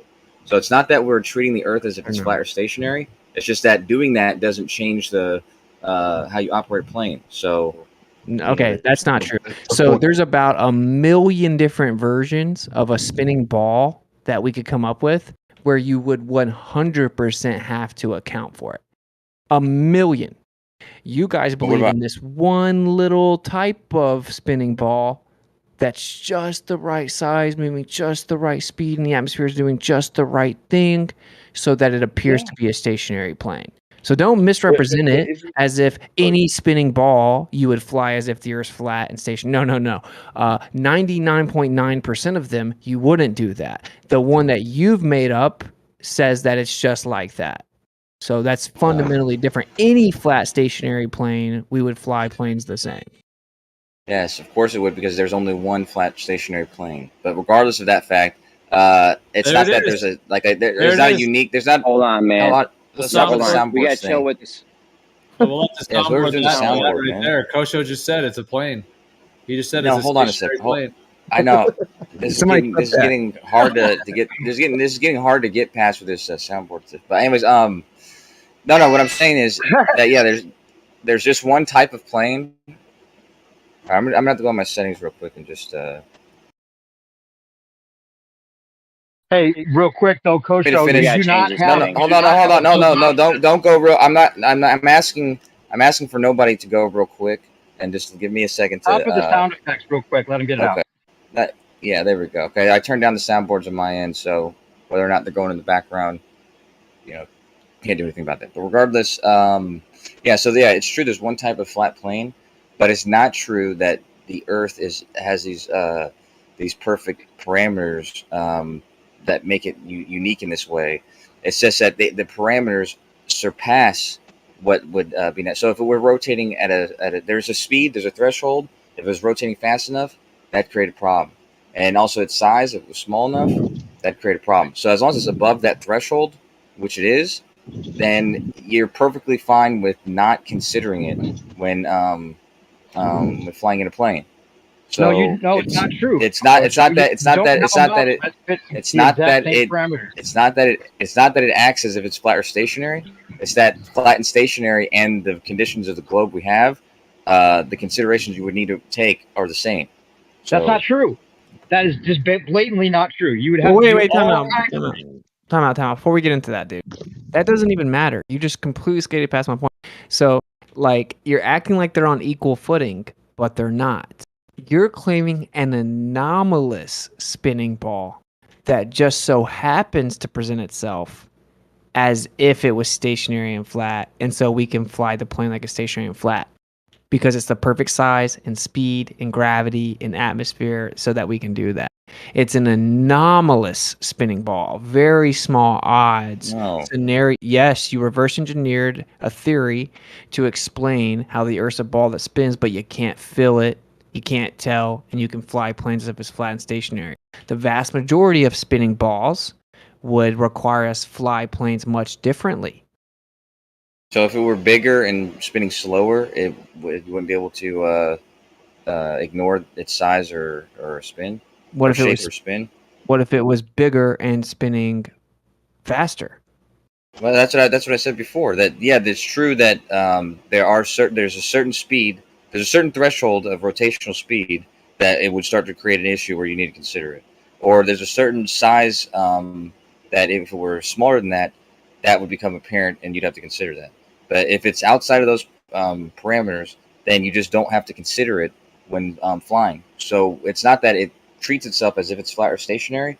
It's just that you don't have to consider the rotating or shape of it. So you would have the same considerations as you would if it were flat or stationary, right? Yeah, but it like I doesn't mean get it. It's boring to me. Like the other guy left, I guess, but that was my whole point.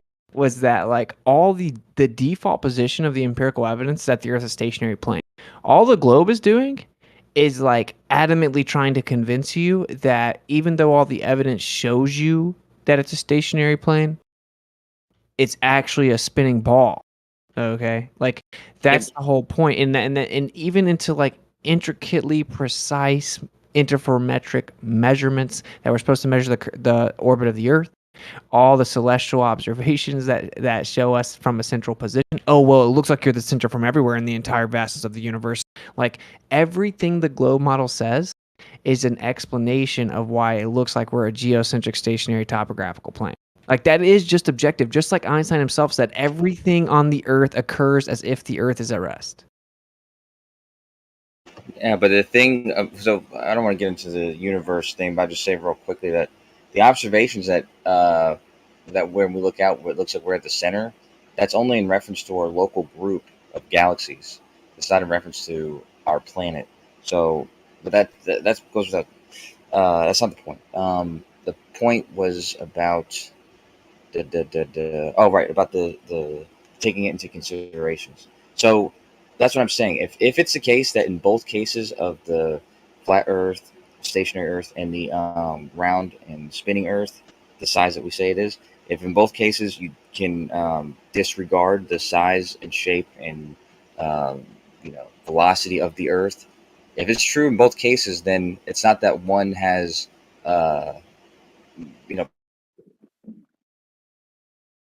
precedence over the other, because for the same argument you're making, you could just say you're behaving as if the Earth is round and stationary. I mean, round and rotating, right? So it doesn't make sense to say that it's behaving as if it's flat, because No, you flat and can't. stationary. Though. You can't though, because if you were behaving as if it was round and spinning, then you would be adjusting for curvature and spin. But we specifically don't do that. We fly it like it's flat and stationary. So it's not the same as saying, oh, we fly the plane like it's flat and stationary, but it's really like we're flying the plane like it's spinning and curving. No, it's not.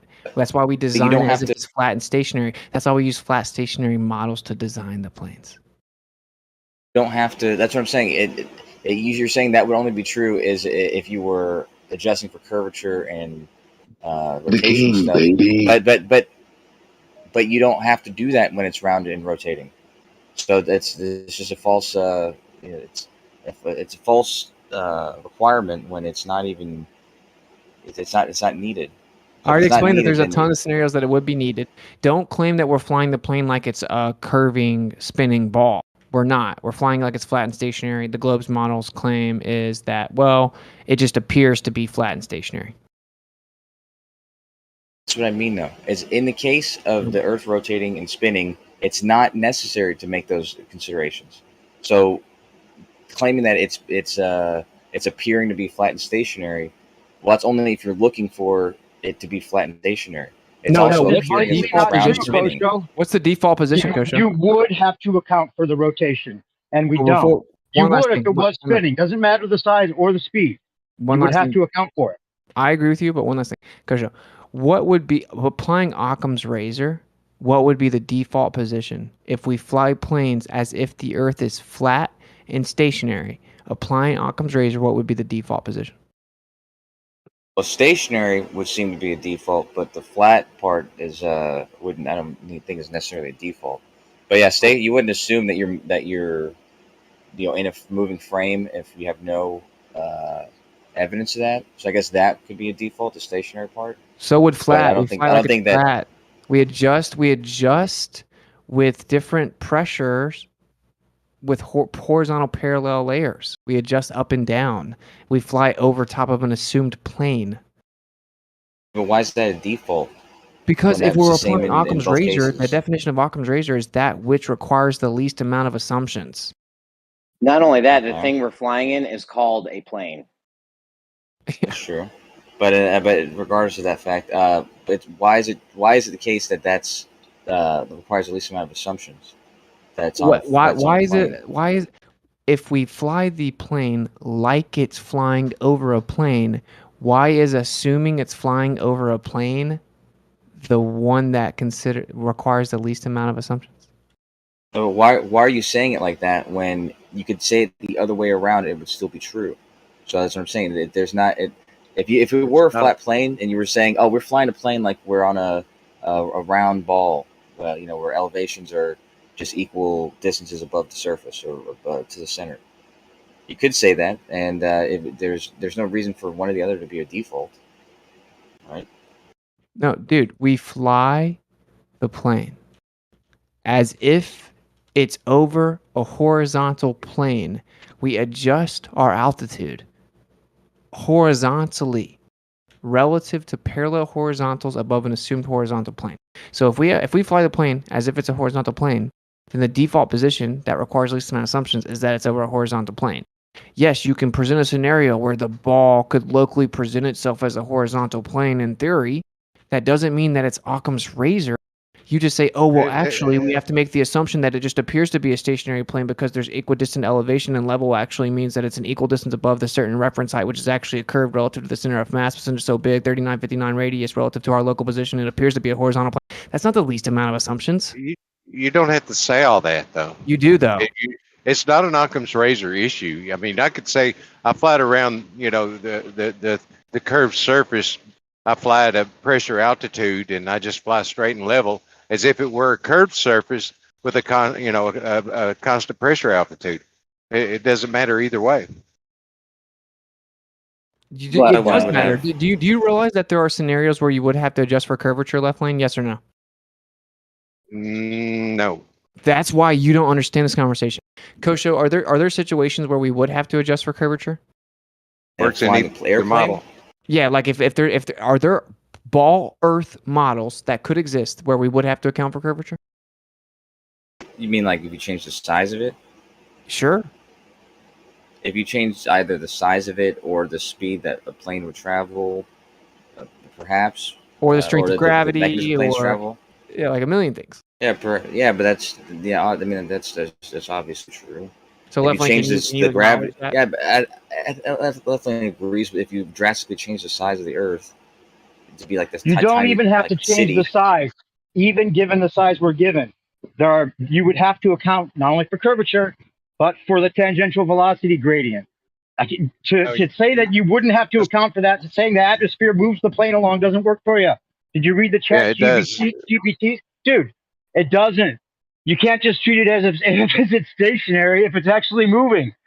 You would have to be able to adjust the plane's tangential velocity, which you can't do anyway, but you would have to match the tangential velocity. It doesn't do it automatically, magically for you the way you think it does. We all know they're going to just say that. I mean, that's not the point. But it doesn't matter. Their model doesn't answer it is the point. Can the Globers admit that using Occam's razor, like if I was a caveman and I jumped out of the ground, I'd lived underground my whole life, and I jumped out and I just observed the Earth, and I applied Occam's razor, that which requires the least amount of assumptions, that I would leave in one day I saw sunrise, I went and saw the ocean, I went and saw the moon and the sun in the sky at the same time. I went and watched the wind blow. I went and watched planes fly. I went and watched people use cranes. I watched people fly helicopters and drones. I went and watched someone watch the sun set. Right, I watched it move in the sky. I watched the moon. I watched the moon and the sun be the same size in the sky, and I applied Occam's razor. Then what would I think the Earth is? Well, let's just look at the one thing: Occam's razor on sunset. If I was on a rotating planet, the sun would act just like it does. No one would think that nonsense. Now you go. And explain how it works on a flat Earth.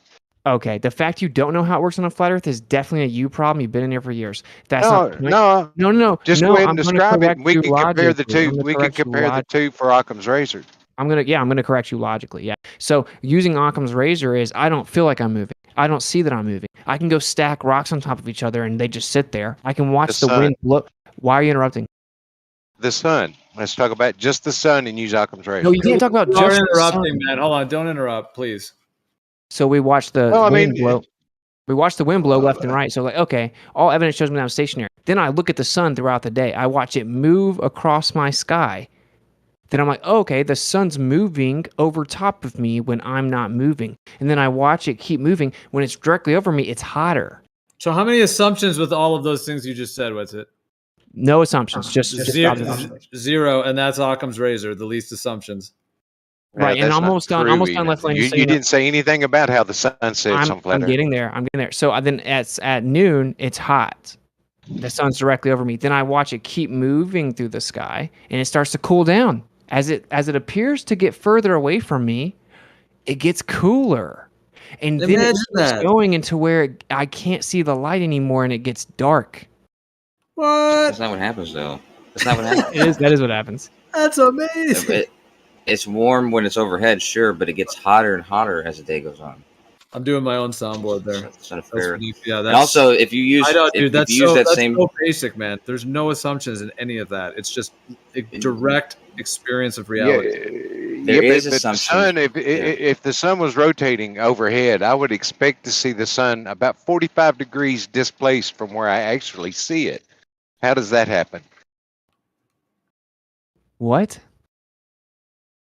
The sun was spinning around in a circuit overhead. I would expect to see it in the afternoon or near sunset, 45 degrees to the northwest, displaced from where I actually see it. So how does that work? Why would it do that? Well, why would you assume that would happen? The caveman jumped out and came up with this anti-flat Earth script. How'd that happen? I mean, Howard, okay, a sundial has a flat planar base to it, and then it has a shadow that tracks upon the sundial. That correlates with the angle of the sun across the planar surface of the Earth in any position you are on Earth.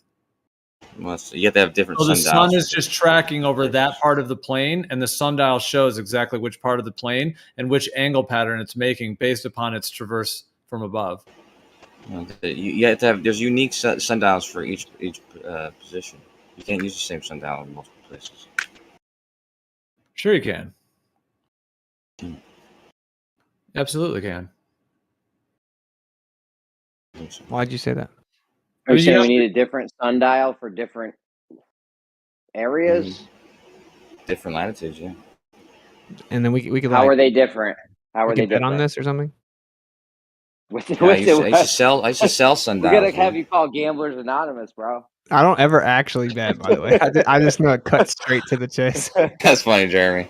Yeah, I think he's right though. Which what if he's winning all of his bets though? Does he still need to go to Gamblers Anonymous? Yeah, I mean, I never actually. By the way, you have to admit that that when someone's like running you around, if you're like bet $5,000 or bet $300, like it cuts to the chase, bro. It does. Yeah. I mean it when I say that too.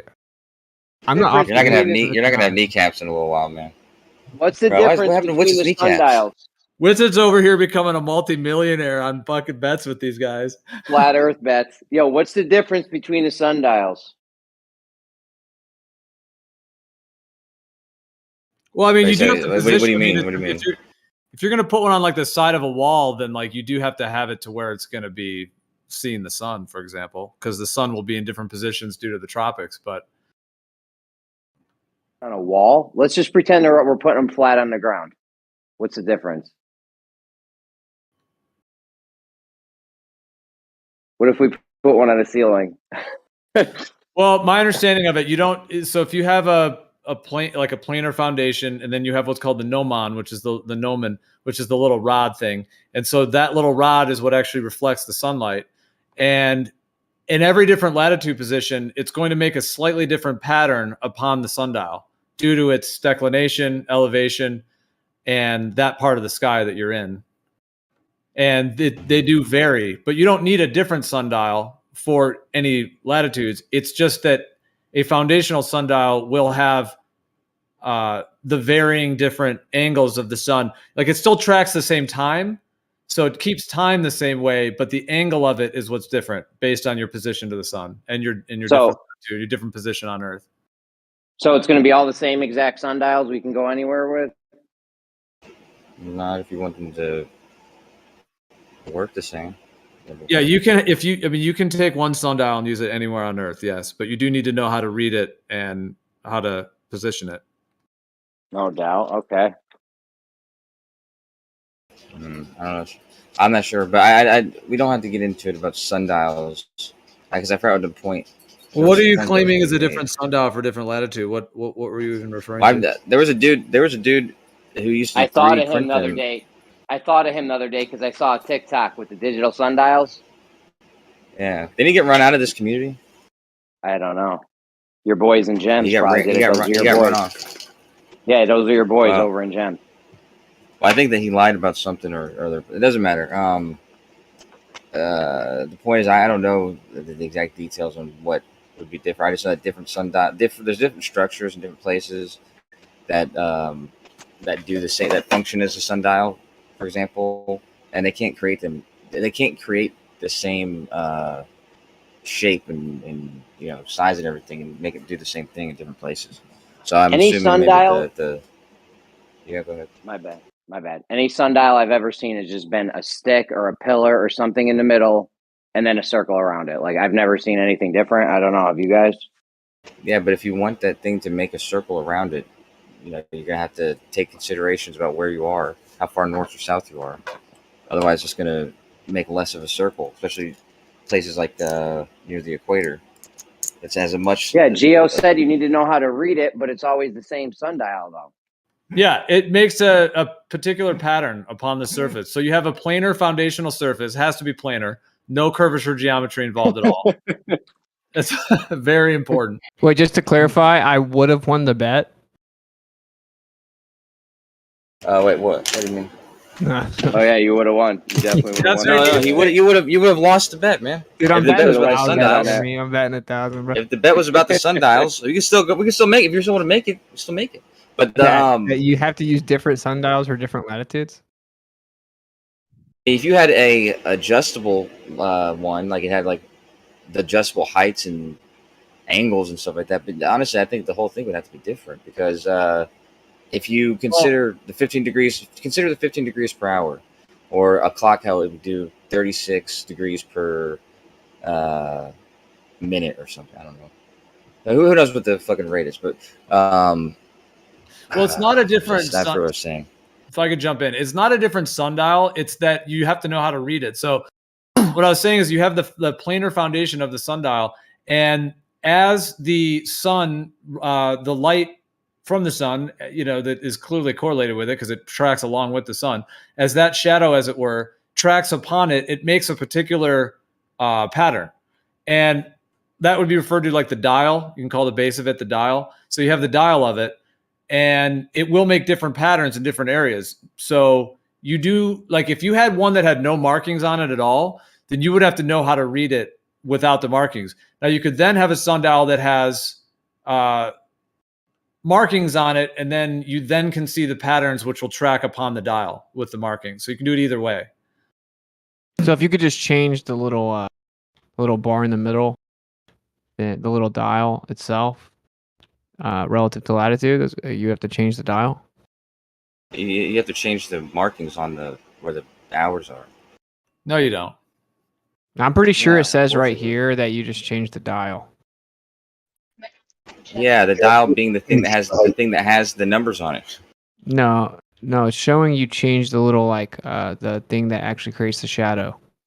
The pillar or whatever in the middle. Yeah, but that's not the dial. Well, could you not It's just called have a like style. It's the height of the marks? style. Yeah, the style must be aligned with true north, and its height must equal the local latitude. That's what this says. I mean, it's just Wikipedia. Yeah, I mean, when I was saying know how to read it, essentially like the layout of it in terms of your like positioning to the sun, so that it tracks in a way that you can pick up the like early from the early sunrise to sunset, like that entire cycle, which is going to be different slightly based upon the elevation angle and the declination. See, I'm gonna read this Wikipedia thing real quick. Go ahead, dude. All right, I can't go. You can't. Clearly. Just kidding. But yeah. So I mean, even the picture. I was just looking at the Wikipedia thing. So even the picture there, it shows you how those numbers are, or where the actual numbers are would have to be drastically different in different cases. And the reason being that, like I said, 15 degrees per hour or 30 degrees per, like 30 degrees per each number on the clock, for example, that's not going to be represented in any single, rather the azimuth or the elevation. It's a combination of both. And, if you're closer to the equator, if you're like, take the equinox for example, but it on only the equator. like, dude, once you point it at Polaris, essentially at the celestial pole, then here, I'll post another one here. You're getting a tracking. See, when you line it up, you're then getting a tracking upon it. And the thing is that actually the sundial can actually show you your latitude. It's not that you have to this is what I'm saying. Not that you have to make different sundials for different latitudes. It's that the sundial shows you what latitude you're in. No, you'd have to have different faces of the clocks. Because, like I said, take for instance, if you're at the equator on the equinox, right? Yeah, you would have to. It's the same dial. Hold on a second. It's not different dials. It's just the way that it's lined up with the sun and how it tracks upon the dial. Okay, but take this for instance, if you're on the equator on the equinox, then the 15 degrees per hour is 100% done by the elevation angle, and none at all done by the azimuth angle. So, and it gradiates to the opposite end of the spectrum when you get to the North Pole, North and South Pole, where they're 100% because of the azimuth angle and 0% elevation. And so everywhere is going to be in between that. And if you were to be measuring, you're not going to be able to measure the sun's angle consistently at all different latitudes, because you're not measuring that 15 degrees per hour. You're measuring some aspect of the elevation and of the azimuth, which is why they all have funky clock faces on these sundials. Okay, look, I got a pole in the middle with a circle around it. Okay, I have 12 markings for 12, 1, 2, 3. I bring it to my latitude. I say, all right, it's high noon, it's here. I know this is what time it is, right? Go on. Are you making what's your point? What are you saying? Yeah, so if you just know where the thing is for which latitude, then why do you have to use a different sundial? You don't. Again, you don't use a different sundial, you just align it, and then it tracks upon the face of the dial. Okay, let me ask you a question. You say that somebody's at the North Pole and somebody's just north of the equator, and they both got the same sundial for Christmas, and they're setting it up. Okay, it's clear what the person on the North Pole is going to, what their sundial is going to do, because the sun's going around them in a perfect circle. So the shadow is going to go around them in a perfect circle on their sundial. But the person just north of the equator, the sun's not doing that. The sun's going to, it's going to be moving more rapidly. So like their sundial is going to have their numbers bunched together way differently than the person at the pole. Kosho, do you know what the face of brother, this guy stinks!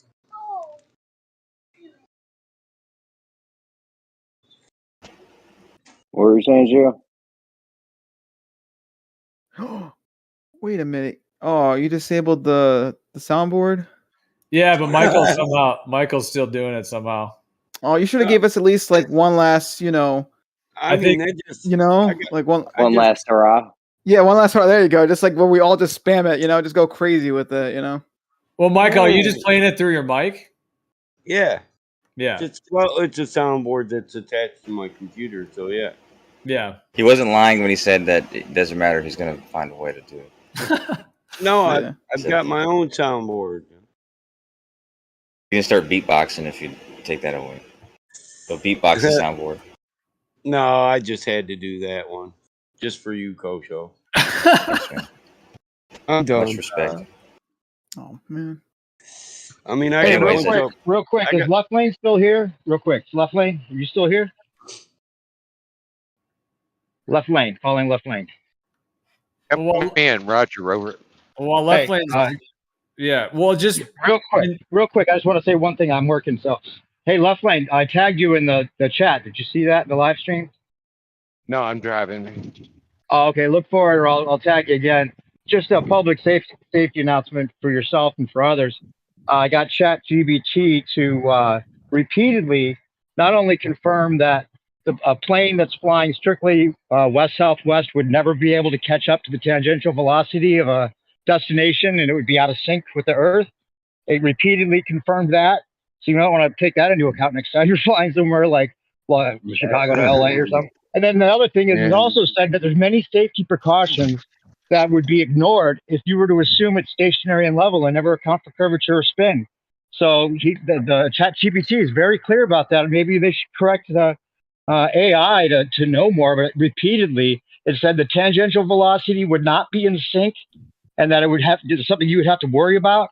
So it doesn't even work on your model, man, unless it's flat and stationary, just like you assume. Hey man, you don't want to use. You don't want to use ChatGPT for that, man.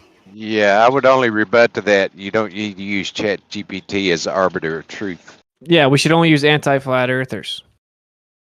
Yeah, or ballers.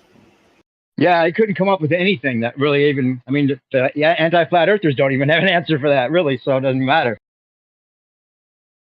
Anti-flat earthers can be nasty people, but ballers, from the ones I know at least, they're upstanding citizens. Can you name a couple? Not only that, name but 100. it just reconfirmed what we all know, which is that the flight path would be a lot longer if it was spinning, if it was going in a great circle round. Oh, the flight path would literally be a lot longer. Hey, what exactly did you ask ChatGPT? Why are these people so obsessed with flat Earth? That's what he asked. I put them in. I'll repost them or send them directly to you. But repeatedly, I was like, basically telling the ChatGPT that it made me a flat earther. And thank you so much for clarifying that it's impossible. The contradictions of not accounting for curvature, but then saying you have to account for curvature at the same time and spin. Hey, new perspective. Yep. Which chat GPT are you using? .io. What is it? Chat GPT or .io. Did you see what just came out? No, I heard about it. So right now they have the autonomous, and I've been playing around with them, and have you guys seen that? Yeah, I've been using it as well. It is crazy. What is it? Yeah, I know. Auto GPT. Yes, and then you have the baby AGI and all of that right now that just rolled out. Yeah. So, as a business owner, I'm trying to figure out how to do things. So what it does basically is you give it a task and they start talking to themselves and complete task on their own. Have you guys seen that? Yeah, I heard about that. It's like 2 weeks. You can leave it running like around the clock. You can like keep it going and come back the next day and it'll have like a 12-hour conversation with itself trying to work something out. Well, it'll give itself tasks in order to complete whatever the main goal was. It'll even give itself new goals in some cases. Like, how do you use it? Well, I've been playing around with it. This sounds super safe. I just want to say this sounds so safe. Well, even the creators of OpenAI are saying it's not safe. But regardless, Coach, so real quick, all right. Well, if you guys want to go on this, it's cool. I just want to say real quick. I mean, I'm just posting one more additional sundial one, but I mean, it's a set dial. It's always a set dial, and you point the gnomon north. So there's not different. Just want to be clarified because there's not different time sundials for different locations. I mean, can I The order one a that sundial? Can I order a sundial on Amazon, and do I have to put in my latitude, or do they just send everyone the same sundial? You can buy one, put it in your garden, point it north, and boom, you got one. No, you have to set it up. You based on your location, you have to set the azimuth and the angle. You just point the style north. Okay, so No, but you it's always can't. It going to doesn't be work the that same way. sundial, right? No. Yes. It's always going to be the same sundial, left lane. Me and Gio are fighting to the death at 10 p.m. So we'll see. No, but yeah, but Gio, I'll continue. I posted it several times. I mean, here it is again. Yeah, I own this sundial that I just posted, and you have to set your azimuth and the angle dependent on your location. When you bought that sundial, did you have to put in your latitude or anything? Did they ask you any specific information about your location at all? Would you have to pay? No, any it's reason? adjustable. It's adjustable. So I would be able to buy the same sundial you have. And just use it. Yeah, you can buy that one for anywhere. Oh, It's got a okay. compass. Oh, okay. It's got a compass in the middle, so you can set your azimuth. Yeah, that's if a you can different adjust type. That's a different type. Here, I'm going to post this right here. Shows there's like equatorial sundials, horizontal. The one I was showing was a horizontal sundial. There's the polar sundials. Those are the ones that are often built on the side of walls because they can be at an angle. Cylindrical sundial, vertical sundial. Vertical sundials are often on the wall as well. Like there's some famous ones in Europe that are like that, the vertical ones. The equatorial bow sundial, that kind of shows the reflection because it's like a bow and arrow, and it's got it creates an actual shadow based upon the connecting part between the hemisphere. It's pretty cool. But in all of these cases, just like in left lanes, the azimuth and the elevation have to be considered. And that's what I'm saying, is that if you take any sundial, the 15 degrees per hour is going to be in reference to a combination of the elevation and azimuth. So if you take those into consideration, then yeah, you can use the same face at that point. But if you're not adjusting them, just to be clear, what Howard posted is a sundial compass, not a regular sundial. because it can be used for both. Hold on. I'm just saying it's a sundial compass. That's why you have to set it in terms of the azimuth and what he was mentioning. That's not a regular sundial compass. Yeah, but what I'm saying though, for the purposes of using it as a compass, you can do that if you can adjust. If you can adjust it to where the sundial is correct, then you're going to know your latitude by doing that. But at the same point, you couldn't just use a one-faced sundial and not adjust its elevation and azimuth and get it to work correctly. Okay, but it would be the same sundial. In the case of doing that, then yeah. Okay, so we can use the same sundial all over the place. If you can adjust the azimuth and elevation. With it, you would have won that. Yeah, I'm betting 1,000. Yeah, but you have to adjust the face. That was the whole point. Usually, I only offer the super safe bets when I know like someone's like fibbing. You know, I'm like bet $5,000. Isn't that all that's all that was stated? Is you'd have to adjust the face. You couldn't use the same face in all locations. You said you can't use. You have to buy special sundials for each latitude. That's what you said. Well, no. If you're gonna orient it, like tilt it and turn it directly where you want it needed to be, then sure. But even in the case of you can make a sundial with like literally like a paper plate and a straw. Yeah, you said you have to buy a different sundial for every latitude. Do you want to bet $5,000? I said you have to have a different face. Is what I said. I said you have to adjust the face. No, you did say that, dude. And I was Why kind of trying to help him save his money. Nah, you didn't say that. I'm wrong. Bet $5,000. Yeah, before you guys were saying you have to adjust the dial or whatever, and you guys were saying the dial wasn't the face, but that's what I was saying. I You have jumped to in adjust later the dial. and misspoke and said dial instead of style, and that's completely irrelevant to the initial conversation, which Gio was like, you can use them wherever. He brought up the horizontal sundial, then you were like, you can't do that. You have to have a different sundial for each latitude, and he was like, what? Yeah. Well, no, I said well, you could use the same one if you if you could vary the components of it, sure. No, then you can do Kosha, it. you don't need to vary anything, dude. You can have a sundial. It can be made of metal, solid metal with the gnomon and the dial. It's all one solid thing, and it has imprinted numbers upon it. That is a sundial. You could use it as a frisbee. You could take it on an airplane. You can do anything you want with it. And anywhere you go, when you line it up to the north, it's going to function as a sundial. But you wouldn't be able to just line it up to the north. You'd have to Yes, you line it you'd up have to the to north. you'd have to adjust You its line- azimuth, and you'd have No, to you don't. adjust its You just elevation line it up. angle. Nope, you just line it up north and make sure the planer, the plate, the dial is level. No, That's my point. Yeah, that's my point. If you're just thinking of a level one, then it would absolutely have to have a different face. Here's an Like a example. separate face. Here's an example of one. You can buy that thing. It's one solid piece of metal. Nothing's adjustable on it, and you can use it anywhere on Earth as a sundial. And that sundial will actually give you your latitude via the position of the sun on the planar surface. That's how accurate it is. It's all planar geometry. How would it? Give Are the you position still of the arguing sun? we need different sundials for different latitudes? It says Are right you still here that arguing the gnomon style of the horizontal sundial must be parallel to the axis of rotation of the Earth and point true north. So Okay. it just says point has to be pointed true north. No, what was the first part of what you said? The fact that it reifies the globe model means nothing to me. Okay, well, it doesn't matter if it means nothing to you. It matters that by doing that, it would have to change the elevation angle. That's the point. All right, I'm about to have to actually look into this. Jeez Louise. We can have one solid piece of metal. We'll call it. That was just that was just their way of saying level. They were just saying make it essentially with they're trying to say the spin of the Earth. But that's just their level to the center of their ball. Well, no, it has to be parallel with the axis of rotation. So that parallel to axis of rotation is not level.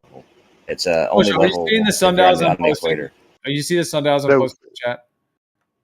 So if you were on the 45th parallel, wouldn't you have to elevate the north end of it 45 degrees?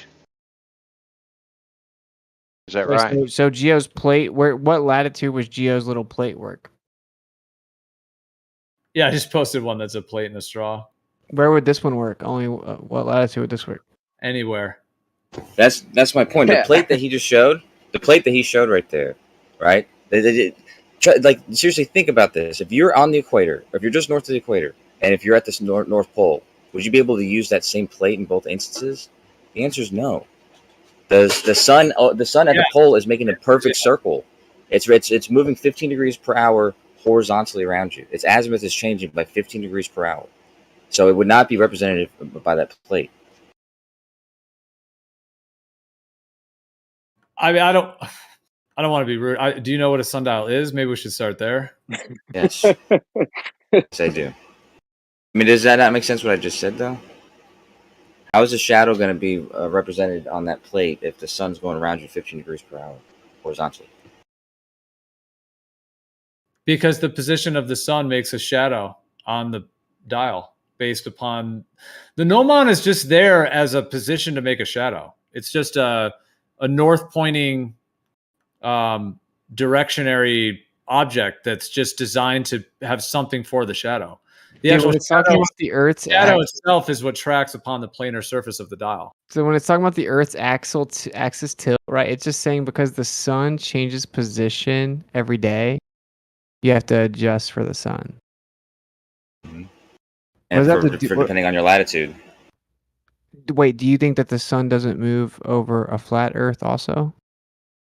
Oh, it does, but it's not just saying that, though. It's saying it's parallel to the axis of rotation, meaning that if you're in different That's what the latitudes, globe model claims the cause of the change of the position of the sun is. No, but it's not. That's not true. In the case of the same day, on the same day, when the sun's in the same spot throughout the whole day, you'd still have to change depending on what latitude you're at, because they're going to be different. To be parallel with the axis of rotation is going to be different in those. It says that in a normal horizontal sundial, the base platform is kept steady, and that you adjust the little style. That's it. The little style. What does it mean by little style? Gnomon. It says a gnomon. It's the little style. It's the little thing that sticks up. Okay, but the numbers wouldn't be able to be consistent. Like if It you says look at the plate that another Geo, method achieves the same effect by aligning the platform with the latitude and the gnomon perpendicular. mathematically, this is just the projection of the gnomon onto the platform. So it literally says there's two different methods, and one of them is just keeping the base, the normal horizontal sundial platform, steady, and then just moving the style relative to the position of the sun. And then the other method is aligning with latitude. Yeah, right. But the face on the one that Geo posted, the numbers aren't evenly spaced. They're closer together at 12, 11, 1, 2, and they're further away at 5 and 6 and 7 and 6, whatever. And like I said, when you can see intuitively when you look at locations from the North Pole to the equator that these lines, the spacing between them, are not going to be consistent with one another all throughout. Like in the extreme cases of being just north of the equator and being at the pole, they're drastically different. And the fact that at the that's why I poles, was they're going around mentioning you 15 degrees per hour. Yeah, that's why I was mentioning. You do have to know how to read it. You have to know how to read the face, but the face gives you the latitude as well.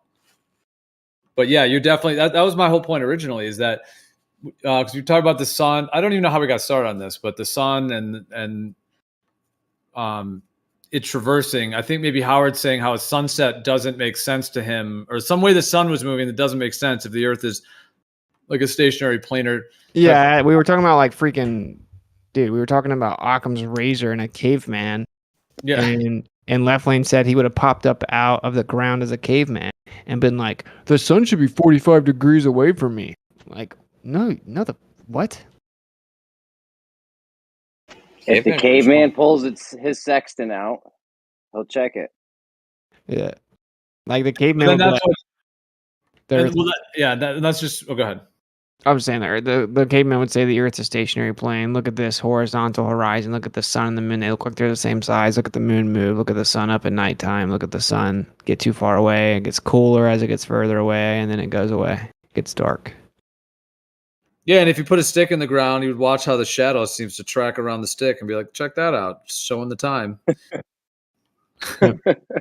Hey, Kosho, do you think the caveman would see bendy water at rest?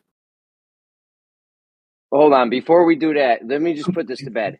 I can Okay. go on Amazon right now and order a sundial, and it'll work. And they're not going to, and we can all order them, and at our latitudes, it'll work for all latitudes. The same sundial, right? Solid piece of metal. Is that But true? if- one where you on that the, you can on the adjust. equinox, wouldn't it be like 3 and 9 all day? 3 and 9, yeah, I think so. Wouldn't it be all day? It would never change from 3 to 9, right? So If you tell were Witz on that he would have won the equator. bet. Tell Witz that he would have won the bet, Kosho. No, that's not. It's okay. First of all, let's go over what the original claim was, dude. It's like Because asking the original claim, the original claim hasn't changed, right? No one's saying that you can't use a single sundial that you can make adjustments to, or a varying sundials, which would be the same thing. But in either case, you can't use the same sundial in all places, especially one that's flat and stationary. The only case where that'd be true is one that you can adjust the azimuth and elevation, since that's what's different in all places. Like that 15 degrees per hour is the 15 degrees per hour is only in reference to a combination of the azimuth and elevation. And so if you can adjust both those, then you're solid. But if you're not adjusting either of those, then you cannot use the same one in all locations. But there are sundials that I can buy left lane. We can all buy them at all different latitudes. It's a one solid piece of metal, and it'll work for all of us, right?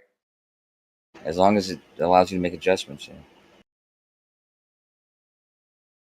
To the solid piece of metal that you cannot make adjustments to.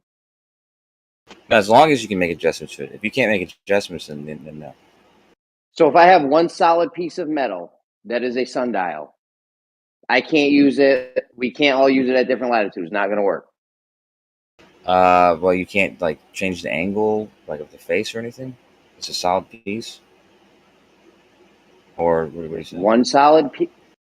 I can't with you. You guys make some real simple shit really fucking complicated and tedious. The one left lane. If you're talking about the one left lane showed, then I'd say yeah. Dude, Jeremy, yes, you can have a sundial that has a gnomon and it has the actual digits on it. You can buy that thing. It can be one solid piece of metal, and you can point that at Polaris, at True North, and you can get the results of the sundial. Yes. Okay. But how would it work on the So equinox? Kosho would have lost the bet. Okay. How would it work on the equinox though? Wouldn't it be 3 and 9 all day long? But I mean, there are many different kinds of sundials, and then there are those sundial compasses as well, and those are different. The one that Left Lane posted. Can you guys hear me? I hear you, Tony. All right, Yeah, cool. that's a legitimate question on the Would it be equator. 3 On and 9 the all day equator, long? Yeah. yeah, it would be. Yeah, so it wouldn't work on the equinox. As the year went on, it progressed. It seems like the shadow would be off a little bit, and then it would catch up back on the equator, and then it'd still be off. It'd still be off when it came back around. I don't know. Maybe I'm just talking shit. I don't know. You're definitely not going to get like decimal point accuracy with this thing.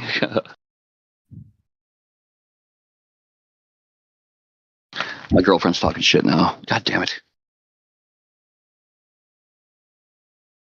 Decimal point accuracy is not important. We're a caveman. We just came out of a cave. We got a sextant and a sundial. Yeah, you're right. I got a fucking like a bone and like a piece of hair in my left hand, dragging something. I don't know. Yo, I did. Huh. What? What was the? Where were we before that? I mean, I like when we venture off, but I don't even remember what we had going But on logically, like at the equinox, it would be 3 and 9 all day long. Like it wouldn't ever change. It would be 3, and then it would be 9, and then 3. Yeah, we were on the sun, how the sun sets on the two different models, and talking about Occam's razor. Well, actually, what Left Lane did was ignore all the other stuff he knows. Obviously, works in favor of flat Earth with Occam's razor, and he wanted to hyper focus on the sun, which we did, and I explained that you would see it gets warmer when it's over top, and then it gets further away. It's the brightest when it's over top, and then it gets less bright when it gets further away, and then eventually it gets so far away that you can't see it anymore, and it gets dark. And actually, as it gets further away and you start to not be able to see it, it's still kind of light outside for a second until it gets all the way far enough away that you can't see anymore.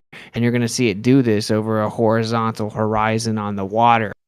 And you're going to be like, Yeah, I mean, wow, if you're that thing moved over the sky the whole day. As I sat here and watched it move, you would instinctively, immediately understand. I'm standing here watching the sun move. You would never watch the sun and think, I bet that sun didn't move all day. And actually, I'm falling backwards right now as it sits still, and it just looks like it's falling down behind a ball. You would never think that. That's the opposite of Occam's razor. But the reality of it would be that there would never, on the equinox, on a flat Earth, there would never be just a straight line from 3 to 9. It would always be coming in at an angle, and the shadow would move all day long. It would never be 3 to 9. No, It'd have to come in at all the an positions of angle. the sun work perfect on a flat Earth. No, No, but reality-wise, it would never the sun would have to come in at a 90-degree angle to make the shadow cut. But that's not how it works. Like, it's a circle all the way You're around. saying the sun. Yeah, you're saying the sun's not curving left to right. Yes, on yes, the yes, equator with the globe. yes, Yeah. yes, Jeremy. Yep. Yeah, but it works on a flat Earth. But I mean, like in reality, it wouldn't, because the only way it would work is on a sphere. Would you have 3 and 9 all day long on the equinox? No you're way. just Like wrong, though. 3 and 9, like coming in on the equinox. I mean, every day before the equinox, the shadow would get shorter. Like it would be sharper and sharper. But it would never be Hey, straight. just to clarify, you actually think the equinox debunks flat Earth?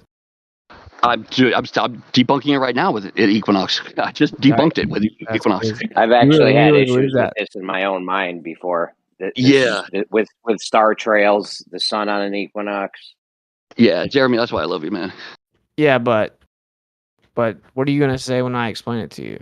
Are you gonna stop saying it? Are you gonna admit that like it doesn't debunk flat Earth when I explain Well, it? you'd have to tell me how the angle of the sun would come in and hit the dial and make it not 3 and 9. Like it would be 6. It'd be 6 and 12, and then it would go 11 and 5, and it would just slowly, the shadow would go around. It wouldn't just come out of nowhere Well, yeah, you have to position it for your where you're at. You have to position it at your location. Yeah, you'd have to position it north.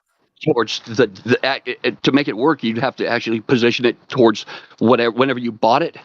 Well, the day- angle day of the that was. gnomon, Yeah. the angle of the gnomon is connected to the latitude, and the position of it is directly north. Yeah. I mean, still, like, there's a time of the year where the sundial would just be 3 and 9, or it would be a straight line. It would just be straight line. Like it would. You're basically setting up. Yeah, you're setting up an elevation angle with a horizontal baseline to Polaris. So the gnomon is the angle of it, like the part of the gnomon which is facing towards Polaris is pointing directly at Polaris, and then you have your 90-degree down to the North Pole, essentially, and then you have your horizontal baseline. It's a right angle triangle all on a horizontal plane in terms of a sundial. Okay, yeah. It's literally like the gnomon is a little elevation angle because it's a little triangle, basically. So it's a little elevation angle, and the center of it is your position, the horizontal baseline, and then the line pointing essentially to Polaris due to the latitude position.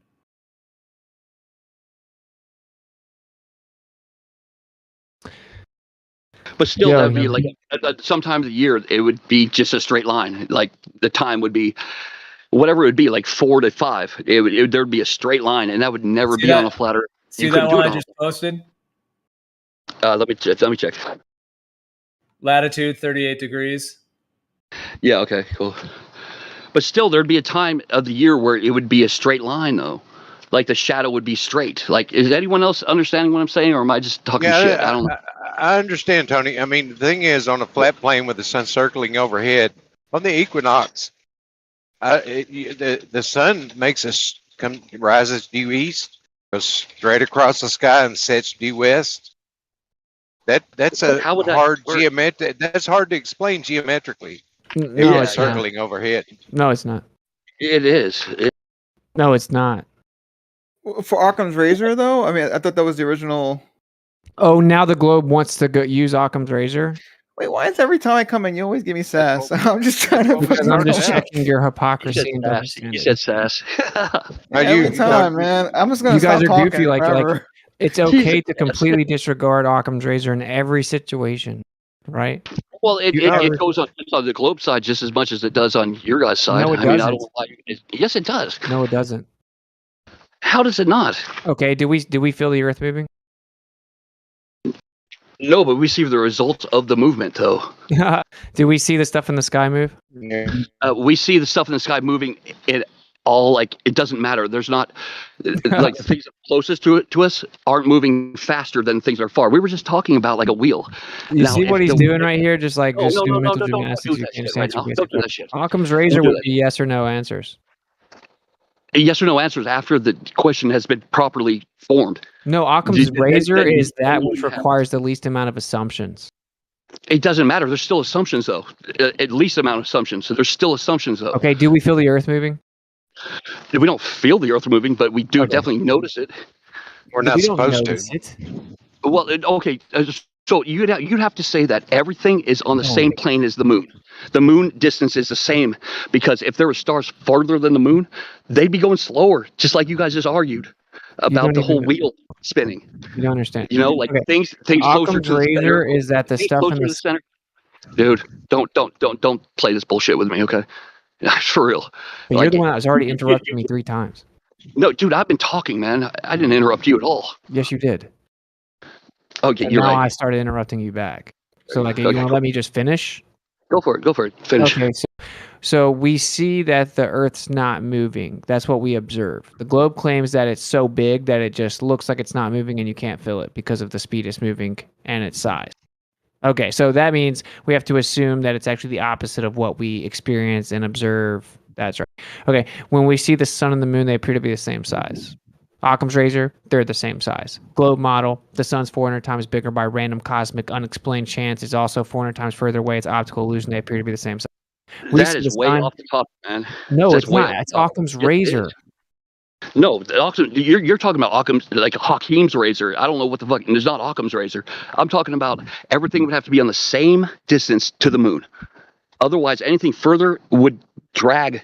You would see it. It would be further back as you spun. It would not. It'd have to catch up, just like you guys were just as talking we about. spin? What are you talking about? I'm talking about as the sky's moving, right? No, stuff in the sky moves. Something in the sky. Something's moving. All the stuff in the sky moves. Yeah. Exactly. That's what I'm saying. Okay, So they if move in something's their own close to way. us- They're independent movements. But if something's close to us, parallax dictates that it's going to move faster than things that are further away from us, right? Depending on how fast it's actually moving. It doesn't matter if it's consistent It does speed. matter. It doesn't matter. If it's consistent speed, there's going to be a drag from the ones that are further away. You And we mean don't see if they're the same speed? everything would be the same speed. Why? Well, why would it change? Well, why does it change in your model? No, it doesn't. It's consistent. I said consistent. In your model, everything is moving tons of different speeds. Yeah, but they're all consistent in the whole grand grand scheme of things. No, they're not. They're drastically different. So no, our the sun moves on its own, the moon moves on its own, the stars move on its own. They all move in an overall cycle, and that's all irrelevant. And that has nothing to do with Occam's razor. Occam's razor is that the sun and the moon appear to be the same size. The sun and the moon appear to move throughout our sky. The stars appear to move throughout our sky and reset every year. The horizon appears to be horizontal. Large bodies of water always find the rest. We look out at the large bodies of waters, they appear to be horizontal. Like we notice the earth moving, we notice when the wind is blowing in any direction, then we notice when the wind stops. We can stack something barely tiptoeing on top of each other with little rocks and it doesn't move. All of our natural experiences, the default position based on our experience is that the earth is not moving and that it's a plane. That's Occam's razor. If you guys want to Whoa. Occam's razor is a tool for people that don't know that can't finish a fucking thought. And don't have anything else to inject into the conversation. Okay, so now you're not arguing that Occam's razor applies better to the globe, which was your official claim. Now you're trashing it's a way to Occam's get out of a razor. conversation. It's a way to get out of a You know why you conversation. interrupt me? Because I expose you. No, I just expose you. It's a way to getting out of a conversation. As soon as you call Occam's razor, that means you're done. You don't have any more else to inject into the conversation. Logically, I mean, you Does like anyone want logic. to bet that he interrupts me again? What does that have to do with logic? I've been talking the whole time. You didn't talk, so you were listening, obviously. Yeah, because I allowed you to finish like an adult. Cool. So can you answer like what I just said? Yeah, I'm trying to. So again, the topic was literally Occam's razor. Because Kosho started by defending that we fly planes over as if the Earth's a stationary plane. And he said you could say the same thing equally for that's how you fly on a curved spinning Earth. And I said, no, you can't. Because there's a million different versions of a spinning globe Earth that you would have to account for. So us flying it like it's flat and stationary using Occam's razor is that it's flat and stationary. That sparked the conversation of Occam's razor.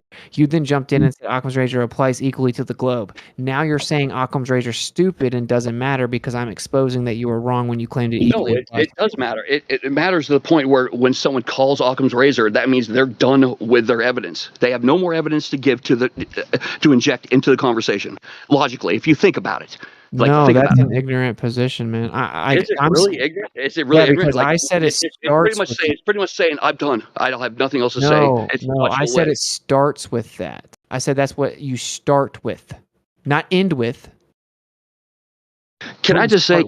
Okay, can I just say Tony, like he wasn't invoking? Hey, look, he wasn't invoking Occam's razor to argue with you. The topic of conversation was if there was more Occam's razor applied to the flat Earth than there is to the globe. And your point about the stars is the thing he was saying about that is that all the stars move in different directions as well as different rates in the globe model, and they account for that by giving them all these distances, right? And you're saying because they all move 15 degrees, so they have to all be on the same plane. But if there were different distances, then there could be different speeds as well. But that's a good point you have. But then you also have to take into account that the city on the equator is going to be moving faster than the plane's moving towards it. And there's no globe model. There's none. Doesn't matter if different versions. There's no globe model that can account for treating the Earth as stationary level if it's actually spinning. There's none. Okay, There's not the one that they use, none of them. I see what you're saying. Debunks the globe emphatically. I see what you're saying, and I thank you for acknowledging what I said. But still, it doesn't matter what. Like in my head, when I'm thinking about it, it seems like it wouldn't matter what latitude you're at. Just at that latitude, it would be consistent. It would be a consistent speed. It wouldn't change unless you were traveling through latitudes so fast. Like you'd have to be traveling through latitudes really fast to notice the difference in the speed of the stars. But then we're talking about other stuff we're talking about things that just aren't logical. Wait, do the sun and the moon and the stars move the same speed in your model? Yeah, they do in our, like when I look in the sky, they do. They don't move the same speed in your model. No, I'm talking about like when you look in the sky and track them, they all move the same speed. Yeah, but in your model, they move drastically different speeds. They claim that the moon moves 2,200 miles per hour and that the sun's moving 500,000 miles per hour and that each star is moving different speeds. Yeah, but we're all moving together in these speeds. Relation to what we observe from the surface. Yeah, that's why relativity says it's identical to a stationary Earth. Yeah, goobers. And you'd have to say that the whole universe around us is spinning, and that just doesn't make sense. We are not the center of the universe. So there you go. So now let's apply Occam's razor to that. So all observations show us that we're the center, but your model claims it's just an illusion, and no matter where you were in the universe, it would look like you're in the center. Okay, let's put Occam's razor to what you said. There's no way if everything's moving at separate speeds. Well, wait, that would be our explanation of what's going on. So, if you know, what would be great if you guys had an explanation, so we could debunk your guys' explanation. For real, like, can you guys please give us something to work with? Because it's just all you over guys your head. debunking us. No, it's you guys debunking us all the time. Like, can we have something to chew on? Yeah, there's a geocentric stationary topographical plane. It's a dielectric plane. It's the inertial plane throughout the magnetic field. We have centrifugal divergence, centripetal convergence coming from the center, and every single thing in the sky moves within that toroid, and we live in the hemiplane in the middle. If it was a toroid, then there'd be a center point where everything was going into. Where's that center point? We can't go to the north. It's literally off limits. No, I'm talking. No, I'm not. Planes fly over the north every day. No, they don't. There's something called the early warning system that was founded in 1957. Everyone knows you fly over the north, you know. Like seriously, there's something called the early warning system that was founded in 1957 and then continued in 1988, which literally has trip lines all the way around the North Pole, which notifies them of anyone trying to travel in that region. You just basically make stuff up. Like, planes fly over the North Pole all the time. That isn't true. That is objectively not true.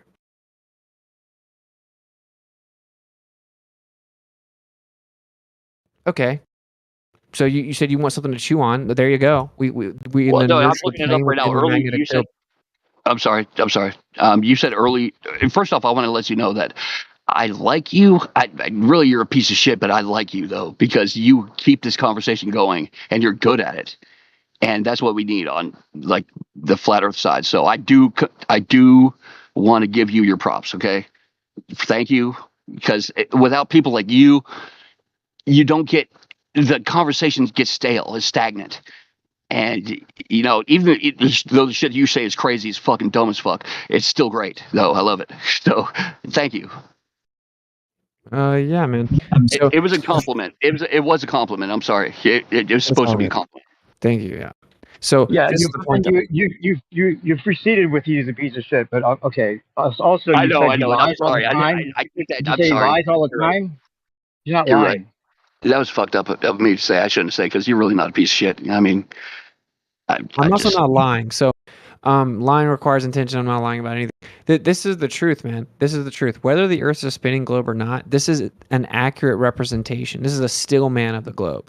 It is that the Earth is a spinning ball, but there's a stubbornly persistent illusion, to quote Stephen Hawking, that makes it look like the Earth is a stationary geocentric position, and that everything in the universe looks like it's going around us, that all the observations and attempts to detect the motion of the Earth around the sun are not going to work. It's going to always trick us via an illusion into thinking that the Earth is the center of everything and that it's stationary. That is the current globe model by definition. That's what relativity says. That's its actual explanation.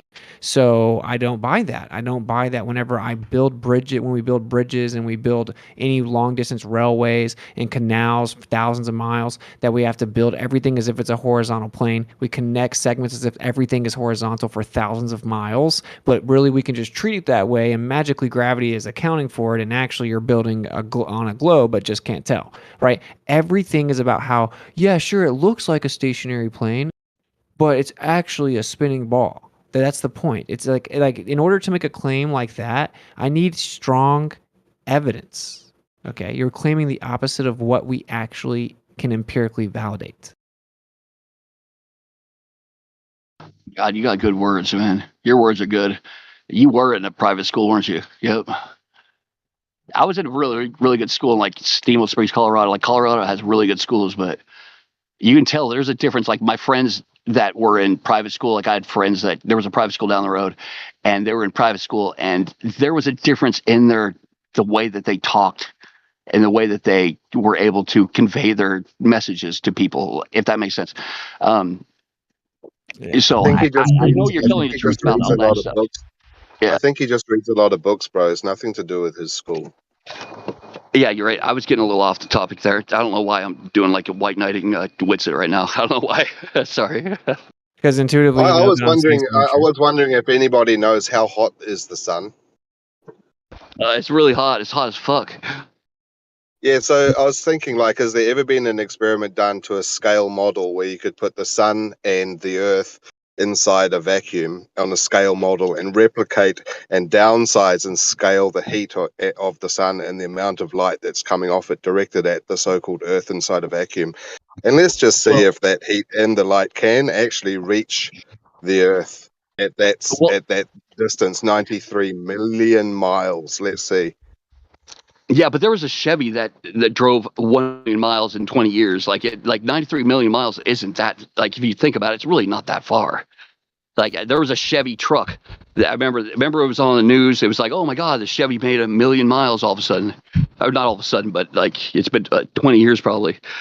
And that's 1 million miles. That's fucking long as fuck. And 93 million is, that's a way far away from one. So anyway. Isn't it apparently though that light's coming to us in 8 minutes? So this 20 years doesn't really make much sense in the scheme of things. Yeah. Okay. Well, yeah. I mean, if the sun was to explode right now, we wouldn't know it till, at least in our model, we wouldn't know it till 8 minutes. Because you think to validate the distance of the sun to the earth, to validate that and to show and to prove without a shadow of a doubt, you could scale it down and you could have the heat and the light source coming from the sun in a vacuum and prove that it could actually reach to the earth and it could actually do what you're saying it does. Yeah, well, shadow of a doubt is like that's a strong word, like shadow of a doubt. 3 words that are very strong. Evidence, experimental evidence. Yeah, but could you ever shadow of a doubt? Like, I don't think I could ever 100% put my stamp on anything in this world, except for I'm here, but I might not be here. I don't know. I put 99.9. You know, I mean, there's like shadow of a doubt is like that's 100%. There's no wiggle room. That's the way it is. So that's a strong fucking thing to say. Well, most people, just the people on the street, they walk around and they see the sun in the sky and they don't really take too much thought to really understand the globe Earth model of how far that sun is away. They just see it in the sky. And that's where the Occam's razor comes in. You see it in the sky where it is, and that's where it is. But imagine if everyone in the world was like us, like would dissect everything like you just said, like it would be crazy. We'd all be focusing on one thing, you know? Occam's razor is not just you see it where it is and that's where it is. Occam's razor is having logical explanations with the least amount of assumptions to explain a phenomena. It's that which requires the least amount of assumptions. Yeah. Well, I mean, when you've got radar evidence, you can triangulate the distance. You've got evidence of the distance. You can measure the amount of energy that's striking the surface of the Earth. What else do you need? Hey, if I can fly a plane perfectly, assuming that it's flat and stationary, if I can fly a plane, assuming the Earth is flat and stationary, and it works every time, what is Occam's razor's conclusion? I could say I can fly a plane assuming that it's a globe, flat, level, and stationary. The same way. Occam's razor does not apply to that situation. You notice how he didn't answer? So, and this is the problem. He did answer, though. No, he didn't. No, he didn't. You have to have it. You have to have an argument on each side to make Occam's razor actually work. You can't just have an argument and then on one No, side and then you call compare the Occam's razor amount of and without assumptions, hearing the dude. other That's side. how you compare the amount of assumptions. So he said Occam's razor doesn't apply. Occam's razor applies to literally everything. It doesn't mean that it's always correct. It doesn't matter. Doesn't mean it's always correct. Just because something has the least amount of assumptions doesn't mean it's correct. That's not the point, dude. So like if I fly, you just said I can fly over a globe like it's level stationary plane. So you can fly over a globe assuming it's flat and stationary? You mean assuming it's flat and stationary, which means that your base assumption is that it's flat and stationary. So you have to make additional assumptions to say, well, actually, that assumption is not all there is to it. There's more to it. Well, then if you have to make additional assumptions, then that's more assumptions, which means that the least amount of assumptions would be the one that doesn't have as many. No, it's not. It's not about assumptions. It's about the situation that is not exclusively indicative of either model. That's not what Occam's Occam's razor razor does is not about. apply. That's not what That's Occam's right. razor That's it right. has to That's do what with I'm saying, because the situation is not exclusively indicative of either model, so you can't apply Occam's razor to it. That's a red herring. You can apply Occam's razor to everything in existence. But Well, you can you also can illogically. you can also delete it. You can also delete it by saying like there's no more to talk about. And once you call Occam's razor, that's it. There's no more. No, I'm not saying that. I literally just said just because something has the least amount of assumptions doesn't mean that it's correct. Okay, well, but in your guys' reality, I mean, if I'm to be like fair, in reality, like 50, if we're going to cut this flat Earth, globe Earth at 50-50, it's 50-50. Like you can never call Hawking. I always like to say Hawking's razor. I don't know why, but Hawking's razor, because that means it's a stalemate in the conversation. It's not about that. It's about how the globers. Yeah, I'm talking about lie. logical conversation. It's about how you guys can't be honest about anything. Like you think that if you concede anything, somehow flat Earth wins or something. It's so weird. An honest person would say, yes, flat Earth, Occam's razor applies more to a flat stationary Earth, but turns out that where we live is more complex than that, and that our senses don't tell us the full story, and we can't just apply Occam's razor. We have to take many other things into account because our experiences and our senses actually fool us. And if we just relied on Occam's razor, then we would come to an incorrect conclusion. That is the intellectually accurate position of the globe. But the globers don't do that. They literally pretend that's not the case, and that Occam's razor equally applies to the globe. Hey, and Tony, the fact of the matter is that plane travel would be a lot more complex if it was on a spinning ball. You can't just treat it as stationary. That's a fact. It I guarantee it. Well, you guys see. I know you guys' argument against what I'm about to say, so I can't say it because I already know the argument against it. So never mind. All right. God damn it! You fuckers. I mean, the problem in navigation and plane flight comes in when we get into the southern hemisphere, and you try to accommodate a flight from Johannesburg to Sydney or Sydney to South America. No, that's where your issues because come the in. tangential velocity won't match, bro. You only have the conserved momentum you start off with. If you travel west, you lose that conserved momentum. If you travel west southwest, you're going to lose the conserved momentum and need more momentum. You're going to need more speed by the time you get to the equator. Distances we're just talking about mileage and distances. It doesn't matter. You can't land the plane left lane. It's not the same as you're wrong about that, though. Plane. No, you're just wrong about that. I'm not. You haven't walked through the details. I promise you. If you're just assuming it's stationary, the only way that's possible is if it's stationary. Sorry. No, That's the end of it. At the end of the globe. Because the atmosphere moves with the Earth. You're incorrect. Doesn't matter. If you're going west southwest, you're going against the atmosphere. It's not going to move you faster eastward. You're going against it. So you're going to lose momentum. I mean, we can get lost in the sauce on that conversation, but you're getting lost in the sauce because I already debunked you. You don't realize. Yeah, no. You didn't debunk anything by suggesting a false premise. You're going to need more eastward momentum, but you're going to lose it just by traveling west. That's the bottom line.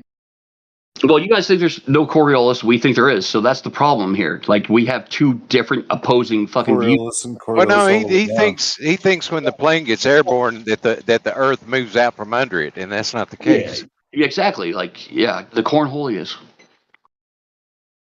If that See, wasn't the it's case, cornhole left lane, then industry. you'd never be able to fly anywhere. You guys don't laugh a lot. God damn it. Cornhole, that was If fucking. the Earth doesn't move out, if the Earth doesn't move independently of the plane, you can never fly against the spin. That's the bottom line, left lane. You don't get the logic of that? No, I don't. Well, how could you ever fly anywhere if you're locked into the Earth? Well, you're not locked into the Earth. You can fly in the because you're moving atmosphere, which independently moves of with the the Earth. You're The moving atmosphere. independently of the ground. That's the only way that's possible. Now, the If you're atmosphere is in the propelled- same rotating reference frame as the surface. It's not. It is. It's not. First of all, it's not lockstep to begin with, and the plane's flying against the atmosphere, so it's It not doesn't have- lockstep with the Earth. On top of that, It doesn't have to be in now. lockstep. Yeah, but it is lockstep now. I mean, It doesn't matter, It might, 'cause if it you might fly have dragged against a little it- bit. It might have dragged a little bit, but it's lockstep now. Like it's all not lockstep. Yes, okay. You guys say I don't it have now, time to go into we this say it argument, is. but Like, you we say just have it to is. look into it. The fact is you're flying against the atmosphere. You're not being pulled with the atmosphere because you're flying against it. So you'd be Yeah, out but- of sync as you go You would west have- southwest. Okay. You would have to like stop accelerating when you're in the fucking plane to get to the speeds where the atmosphere is pushing you 1,000 miles an hour. Like, Well, yeah, when you you're would have to flying, think about you're- all those things, but left lane was never trained to think about that. But what's that say to you? Left lane was never trained to worry about any of that. How could Yeah, that but be it's in the possible? left lane though. Left lane is the actually left lane is the shooting Flies. lane. You're supposed to get in the right lane. No, to left lane. pass you in No, the left lane flies, dude. Left lane. Who we're talking to right here? It's He Captain flies I know, planes. I'm talking shit. And he has. No, Yeah, you're a left talking lane, shit like because when you have you're no driving, argument. left lane is for the people that pass you. You're supposed to go to the right left Don't lane. worry about that. Now you're trying to just run away from the argument. Left lane's never taught to deal with any of that, and you would have to if it was a spinning globe. Okay, You I can't mean, we just go treat it back as to the stationary argument. and say it's the exact same thing. That'd be like if I had a video game. Oh, stationary Earth video game. Oh, spinning globe video game. Flying a plane over both. Oh, it's the exact same game. Impossible, ridiculous. The dynamics would be completely different on many levels. Yeah, but don't you see how it would be the same thing when you look up the stars and see that the moon and all the stars around it are going the same fucking speed? They're going the same speed across the sky. That means we're spinning, not that spinning. No, they're No, moving. either, Hold on. it's No, hold either on. one or the other. What's They a- have to be connected. You're What's right. a sidereal day? Yeah, they're moving at A different rates. sidereal day So, is Tony, a sidereal day is the closest day to where full rotation of our Earth and the Sun, and when they meet, that's the sidereal day. That's one complete rotation, and we lose a little bit because there's like there's a drag or something that makes it go a little bit slower. That's why every 4 years we have whatever it's called. well, sidereal comes from the word star. So yeah, it's the sidereal day is the amount it takes for the stars to do one full rotation, and that's 23 hours and 56 minutes.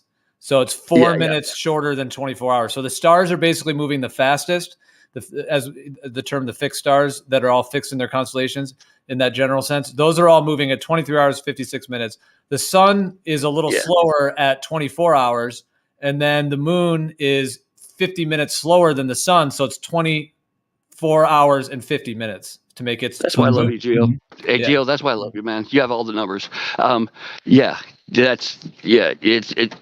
you think about it, when you break it down to actual like segments of time, it's a little more crazy to think about. I think, like personally. Did you say the stars? Did you say the stars had drag on them, or what were you saying about drag? A second ago? Well, it seems like it would. It seems like it would have drag, Jeremy. It seems like it would, like the stars further than the moon would drag further.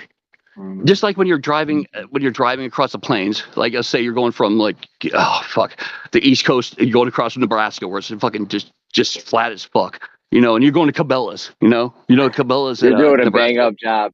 Tony. Would have drag like fishnet You go to stockings or Nebraska. something. You go to the Cabela's in Nebraska.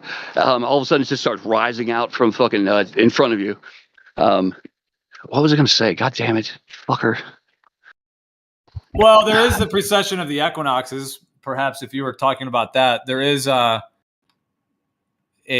26,000 year precession cycle. Yeah. No, I thought it was like 250,000 or something. Like it takes 250,000 years to take one orbit through the Milky Way. Is it? Well, Is that essentially, the precession of the equinoxes happens because 0 degrees of Aries, which is the first sign in the zodiac, 0 degrees Aries. That's the Yeah, it's first supposed day. to be like 2150. Yeah, It's the first. It's the first day of spring. Yeah, so that is precessing. Like at the equinox, it doesn't currently line up with Aries, but it did many years ago. So like the whole thing of the age of Aquarius, the age of Pisces, that's because that's where it currently is. So Well, even though it precesses, it makes an entire rotation around the entire zodiac every 26,000 years and starts at 0 degrees Aries. So it's like precessing. And in the globe model, they try to say it's because the Earth is wobbling or whatever, but it would just be a synchronistic system in the sky clock that has that precession to it. Like it's not that I don't think it's that it's wobbling. Although one idea as an explanation for it is that every year the sun gets a little further out on the Tropic of Capricorn, just a tiny bit. So every time it gets out to the Tropic of Capricorn, the outer ring, it goes out just a teeny bit more. And because of that expanding process coming from the center, like if the sun is like heating out the land and it's also slowly expanding, and that idea that would be the cause of the precession of the equinoxes, which is really the ancient understanding of it as well, is that sun. That was crazy. Yeah. So you're saying, hold on, you're saying every time the sun goes back and forth on its circuit, it's getting a little bit farther out every time? Yeah, and that causes the precession of the equinox, which is the sun gets slightly out of sync with the fixed stars, essentially, in a 26,000-year cycle. No doubt. Tony, have you ever? I'm trying to envision it in my mind. Tony, have Tony, have you ever seen any experiments that show motion of the Earth around the sun? Any interferometer experiments ever that prove that we're revolving around the sun? Yeah, I've seen. There was one that they made a crude it was a crude description of it, but it was like a circle they had on a rotating platform, and the circle was about 1 foot by 2 foot, and they had wires going around it. And when it wasn't wires, it was fiber optics, and they would rotate it, spin it at a consistent speed, and then that would the spin of the Earth would make. You know what? I mean, it's a hard fucking. They had. See, this is the one thing that gets me, is that they have technology that can determine such small, minute amounts.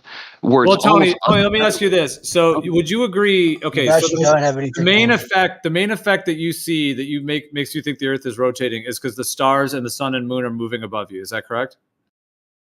At a consistent speed. It's not like there's no drag. Yeah. So how have you deciphered between you being on a stationary surface and those objects actually just moving above you as it appears, or that you're actually on a moving surface and all of those things are at all these wild varying distances to account for the actual way in which their cycles are? Yeah, I see what you're talking about. It just like logically, I'm not the smartest person in the world, but when I'm sitting here and I'm like, I just took a hit off some good weed, and I'm sitting there looking at the stars, and I'm like, I see all the stars going across the sky in a certain pattern, like, because there's got to be other people in here when you're young. Like I was young in Hawaii, and we'd be laying on the beach and we'd look at the stars and we'd watch the stars go over our head, like throughout the night. And we tried to like hit on the girl next to us and whatever. Anyways. Yeah, no, it doesn't work like that. Yeah. But it all went consistent though. It seems like that would only work on something that you were spinning on. If you were stationary and something is spinning around you, but would it though? I mean, you know what? Think about it. You know what? It's like, it seems like the stars further away would take. There would be a delay in the sky while you're watching it. It doesn't seem like it would be the same speed. I don't know. Tony, how come every interferometer experiment ever since Michelson Morley has shown not 30 kilometers per second around the sun in an elliptical orbit or 66,600 miles an hour, but have shown at most 8 kilometers per second, and many in between 1887 and 1930 showed 3 to 5 kilometers per second. Why is that instead of being 30 kilometers per second? Okay, yeah, okay. I would need to, because that's something that I haven't like investigated. So I'd need you to give me a list of all of them, and then I can look at it and see. Because if what you're saying is true, then that's logical. Like it's the way it just doesn't seem like that would be the way it is. What's really fascinating, Tony, is when you were in Hawaii doing your weed stuff and trying to hit on the pretty girl. Doing weed stuff. And the girls were pretty though. They're really pretty. But the sky above you was in a sidereal rotation above you, and it was turning above you, and you basically had a translation motion down to the earth, and that's what you were seeing. You would experience something much different if you were traveling at 30 kilometers per second around the sun. Would you agree with that instead of 3 to 5 kilometers per second? Yeah, if you could like judge that relation in speed, yeah. But I mean, it's not just what I look in the sky. Like there was every month on the 28th, you could go out and there'd be. Has anyone ever grunion hunted? Anyone in here? Like I used to live in California. Anyone ever grunion hunted? Anyone? Grunion. Well, so but the question I'd asked you though, I mean, it's all good if you don't have like a direct answer for it, but I mean, just so we can move on. I mean, I was saying, how have you deciphered between you moving versus the sky? And so, would you say that it's maybe just more of a belief at this point that you don't really have a way? I just said I do have a direct answer. I just asked a question. Does anyone in here have grunion hunted before? Okay, I'll give you a good example, right? Yesterday there was an eclipse in Australia. Every month on the 28th, there's a bunch of fish that will come up on the shore and spawn in California. And you go with a bucket and you pick them all up. It's like sardines. Like you have like a full bucket full in like 5 minutes. Yeah, no, grunion. Grunion, yeah. Yeah, grunion. You know grunion, right? Yeah, grunion hunting. No one in here has ever grunion hunted? Like, no one? It's something that happens every single year. And is this directly responding to Geo's question? The moon is in a certain fucking orbit. Tony, focus, bro, focus. Can you respond to Geo's question or not? Yeah, look. That's a fucking big one. That's good. Yeah. Oh my God, they got Smarties. They got big Smarties. I love Smarties. Okay, I'm gonna eat Smarties. You guys talk to me. Let me have something grunion. Come on, let me have something grunion. I've got a really quick point to say.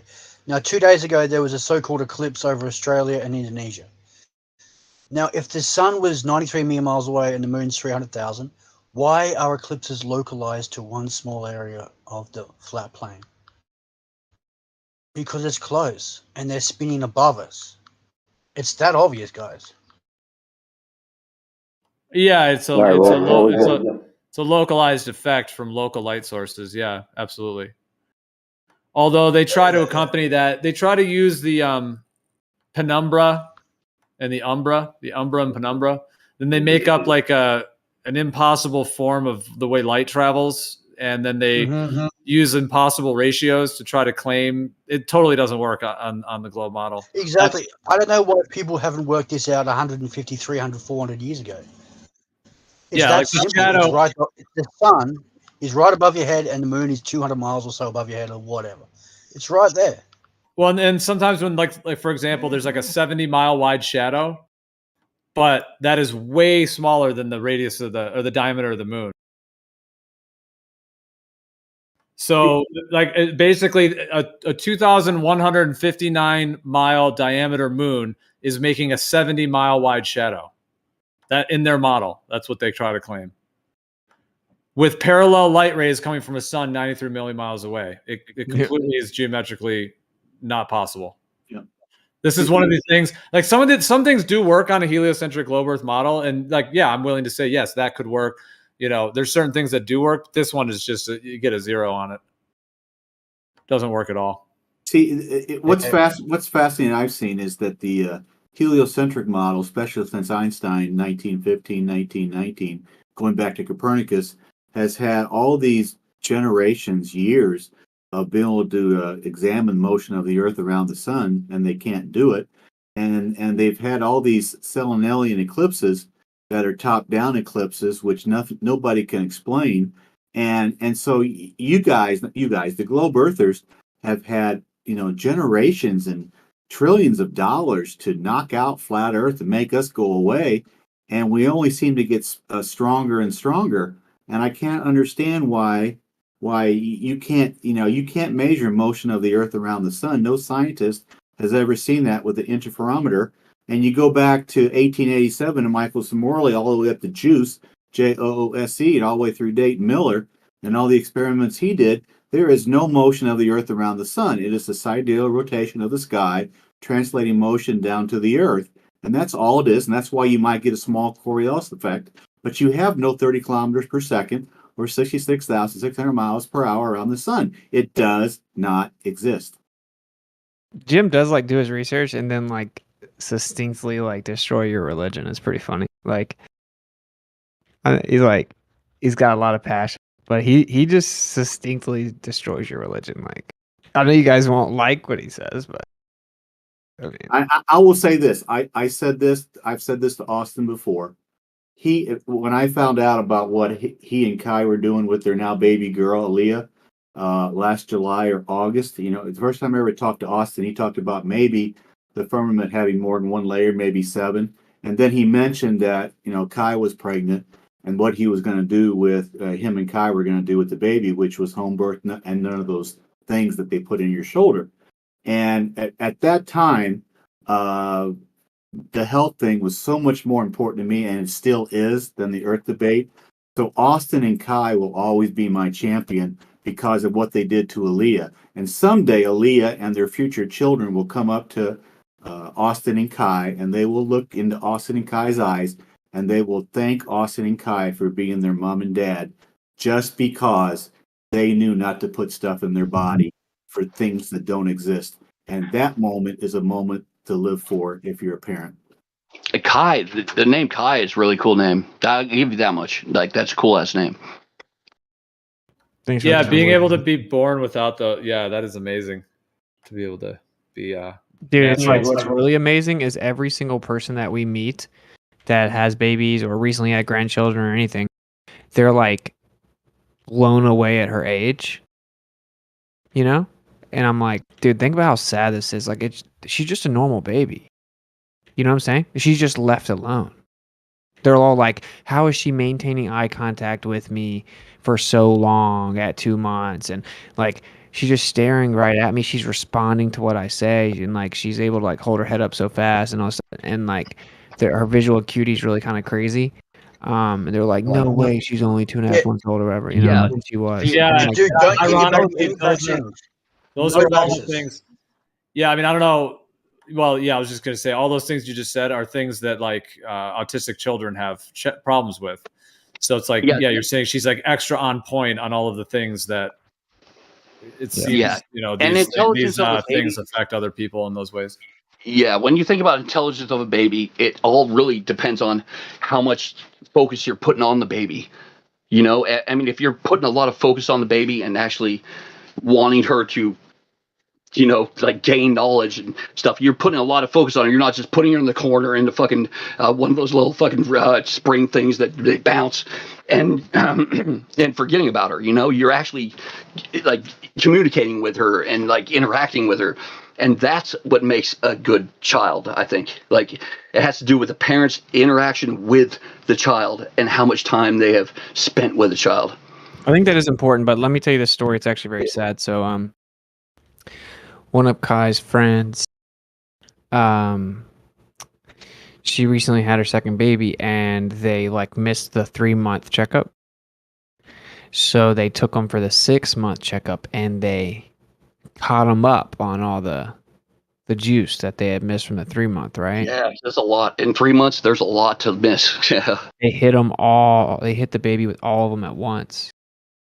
Okay, and that baby is like immediately regressed and constantly like, does the little like reach your hand out and like open it and close it and just as like regress in every regard.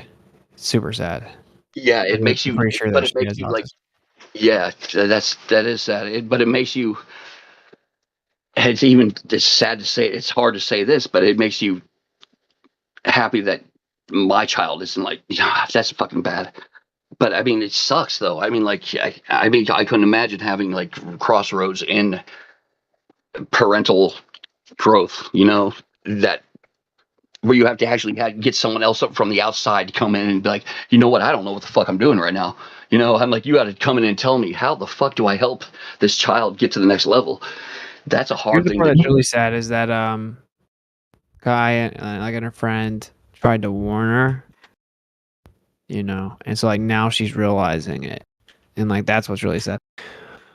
But yeah, long story short, like we have a friend, we have a flat Earth couple friend here in South Carolina. They're super cool, and they have like a 6-month-old, and she like is huge, like not fat, but just like big. Like she's grown like Yeah, very yeah, efficiently, and like she's yeah. tall, and she's like already trying to like stand up, and like just stares you right in the eyes too. She's a lot like Aaliyah, where she'll just like stare you in the eyes. And many times she follows everything you're saying, like she's like Yeah. she understands you. Where there's And dude, now that there's a context. I've seen so many babies that are like organic, that like you can actually tell a noticeable difference. And my other friend, like Hibbler, told me the When same you snap, thing. like if you were to snap, like they look at the snap. They don't like look like the opposite way of the snap. Like yeah, I see what you're saying though. Yeah. It's visual acuity. I think gives a big part of it. It's just like crazy because I've begun to notice it, and I think that's super sad, bro. Right? I think that's like really You sad. can only really notice it when you're in a situation where it's detrimental to like life. Like when you bring life into the world, okay, now things are different. Like I have to look at life a little. Sorry, my octaves just changed. I have to look at things a little different now. How I portray myself in when I'm loud and she's in the same room. I have to realize, okay, how is she going to perceive that and then grow from that? Which is hard to do. Because passion and just it's hard to do. It's hard. It's like being a parent is hard to fucking do. Yeah, but it's like the most amazing thing ever, man. Like, yeah, like if I just go like look at her, I'm like, if I'm ever like frustrated about something, I just go like look at her, and she'll like smile a few times. Yes. And, You look at her, it's like just like all of a sudden there's a smile on her face. You don't know where it came from. It's just a smile that just appears, and you get this weird like chill down your spine. That's what I get when I look at her. Like my daughter's 18 now, but I'm talking about like when she was young, and I would like wake up to feed her. There was a chill down my spine. Like when she would cry, there was a chill, and it would start at the base of my spine and then come up, and I'd wake up and I'm like, whoa, my God, And it was like, I need to get up. I need to help this person get to the next day. It's weird. I don't know what I'm saying. I don't know. You guys know This is why I like you, because you know what's going on. You have a life, and which is I can respect that shit, and I do respect that shit. So if I ever talk shit to you, it's just me talking shit, okay? Yeah, like because I understand you're going through the same shit that I went through, and that's a huge thing. Like it's huge. Like no one knows. Like if you don't have a kid, you have no fucking clue what it's like to fucking deal with another life, like bring it into the world. It's fucking crazy. No, yeah, no, I don't dislike you, bro. But like, yeah, like I will say what the kid thing did to me, bro. It's like makes you want to like take on the world kind of thing. Like I'm already kind of like that, but I'm like literally working with people right now to create homeschool curriculum, for like all ages, and like making children's book that are like actually like based and wholesome and not like just like brainwash with dinosaurs. I'm down with that. I'm down with that. What's it like? What I was going to ask you a question. Actually, I was thinking about it today. And it sucks that you're in my mind while throughout the day. Like you popped in my mind. I'm like, oh, you know what? When next time I talk to Witsit, I'm going to ask this. How do you teach logic? It's logic, like teaching logic. That's the question itself is very fucking difficult. How do you teach logic? Because you've taught. It'd be great to. You've got to study multi-disciplines across a wide range of subjects, and eventually things come together. That seems like knowledge, though. That seems like knowledge. Like that seems. But knowledge progresses into logic. Well, no, wait, okay. So we were talking earlier about how you need to teach the child what to think. But I mean, how to think before you teach them what to think. So to answer your question, like I think that what you do is like you just kind of make sure you understand like the big fallacies, as in the most prominent and like detrimental fallacies. You just understand the logic behind them, and you just convey the logic to them in simple ways. Like, look, like if someone's talking to you and they say something, and you disagree with them, you can't like make up a version of what they said and then say why it's wrong, because that's not really what they said. Like you can just explain it to But them like that. it'd be a falsity. Like you'd be in a conversation that's not going to have an ending that's true. Yeah. Yeah, it's gonna waste time and be dishonest, and then they'll Yeah, feel a certain exactly. way, whatever. Like when you kind of break it down where they can Not whatever, agree. man. Not whatever. That's a big whatever. That whatever was huge, though. But you get what I'm saying. Like I'm just saying, like I I got you. haven't thought about the best way to break down each logical fallacy to like a 5-year-old, but I literally do think that it should be taught to like 5 to 8-year-old, and I'm working on that. And because what's going to happen is then when they start to learn new information or they start to have conversations, they're going to always remember that foundation. So they're going to be able to sift through BS. They're going to be like, that doesn't make sense. Like that's why I see what it's you're so saying. important. Yeah, I see what you're saying. But what happens if? Okay, I'm just saying. Like at the time, I'm being naive.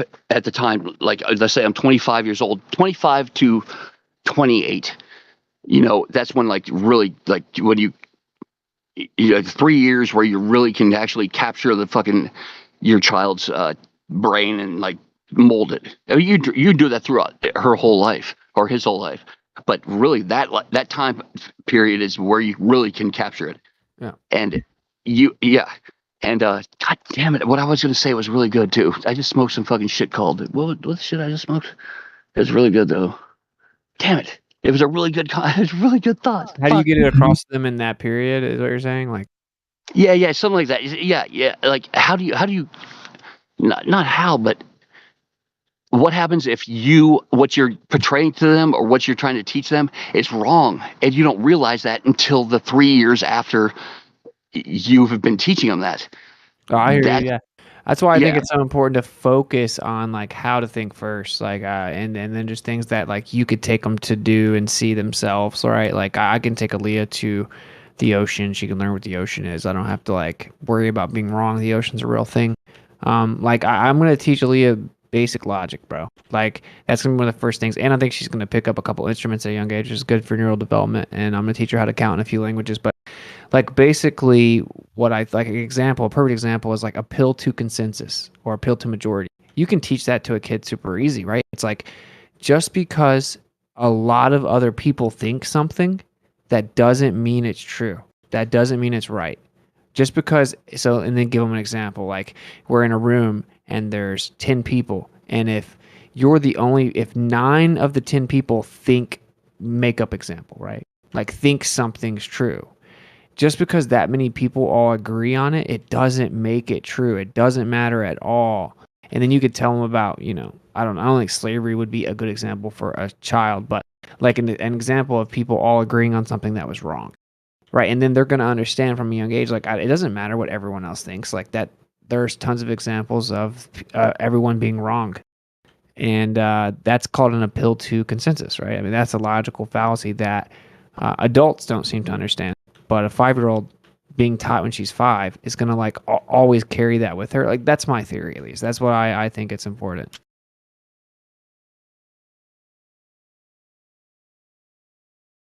I want to literally make like little children's logic books. So I'll be right back.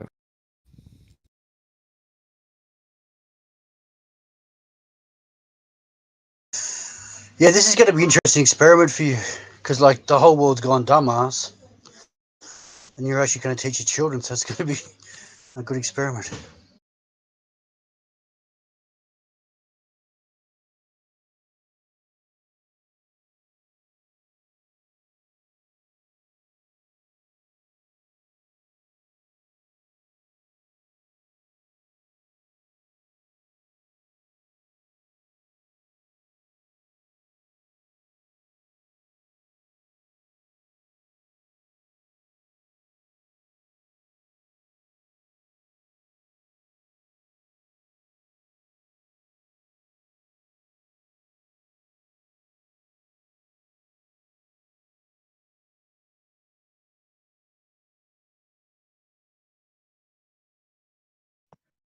Also, the sun don't go straight anytime in the northern hemisphere.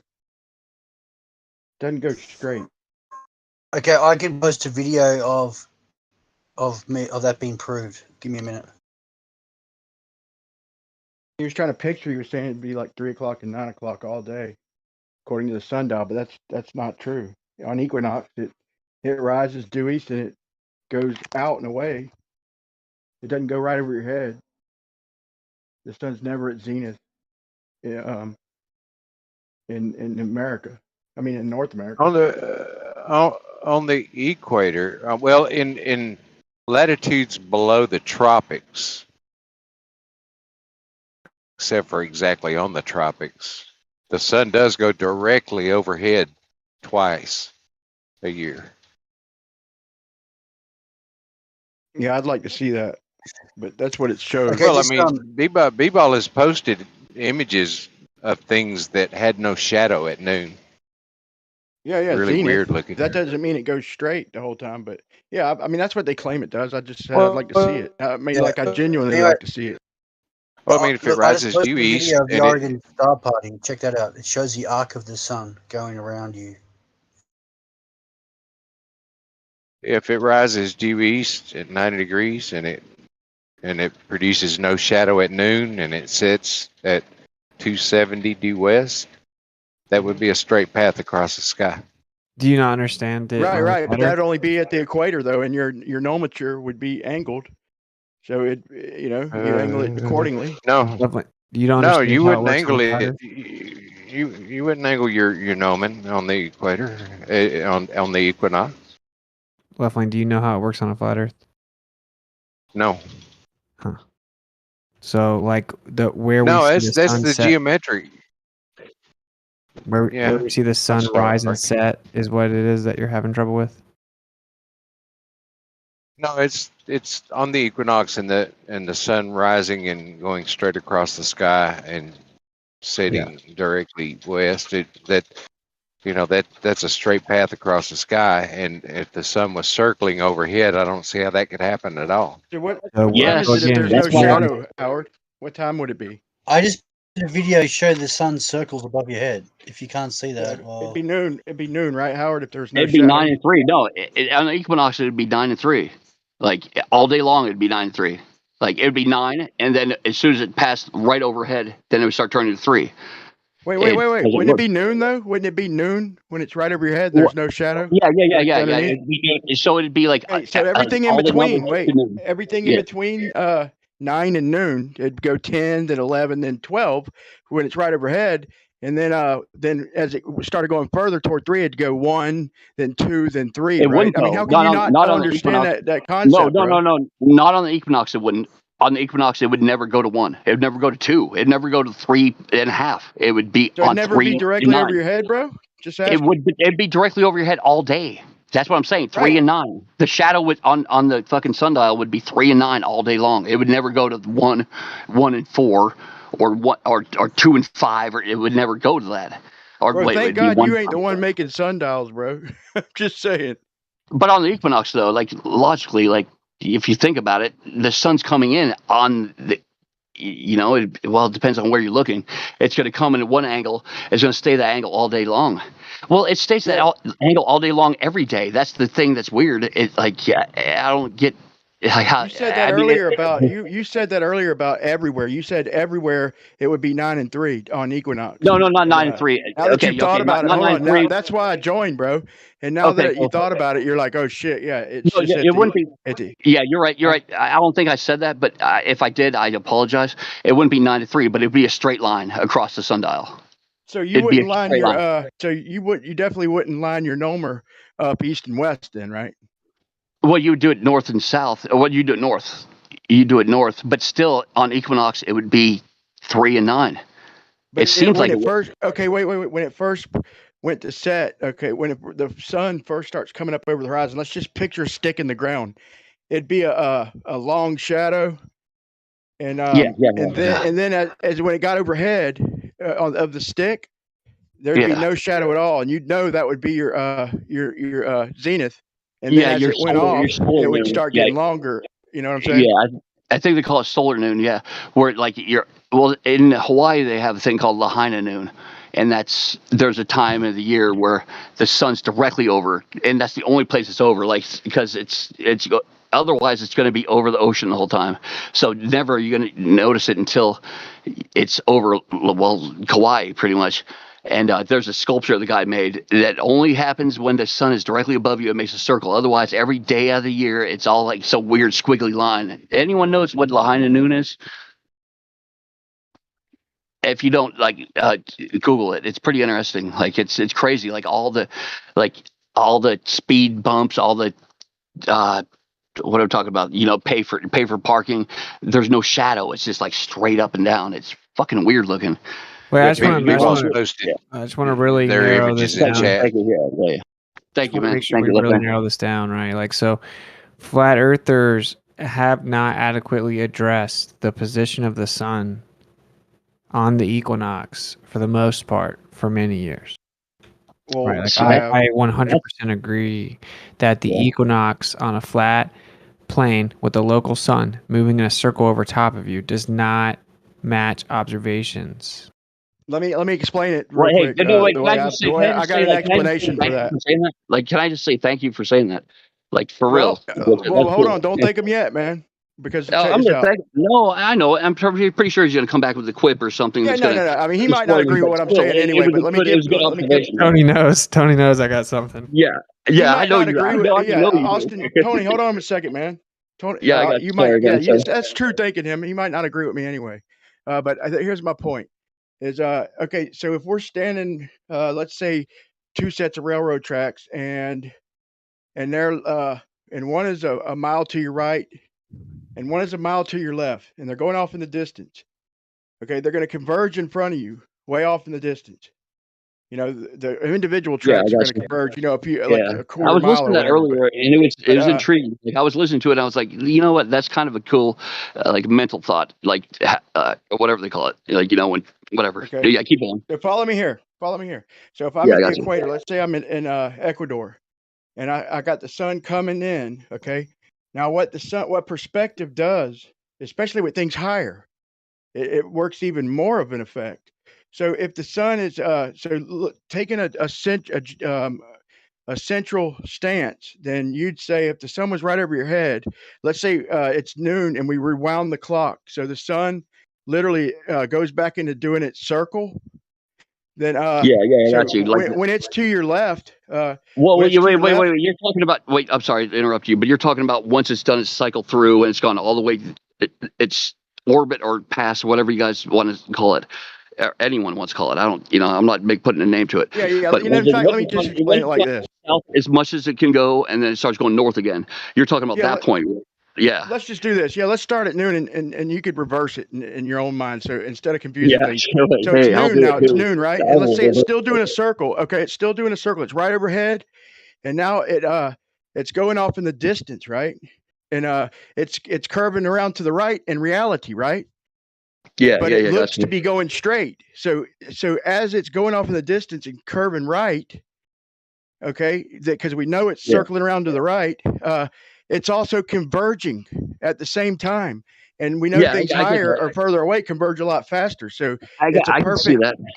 It's the same thing with sunrise. So it's literally doing a circle, but it's but perspective, it's converging. So it's an equal balance of perspective and the motion of the sun. And I've already given Witsit some props and shit, but I want to give you some props too, because you actually you're way into this, and it's cool. Because I'll be in the backgrounds a lot just listening.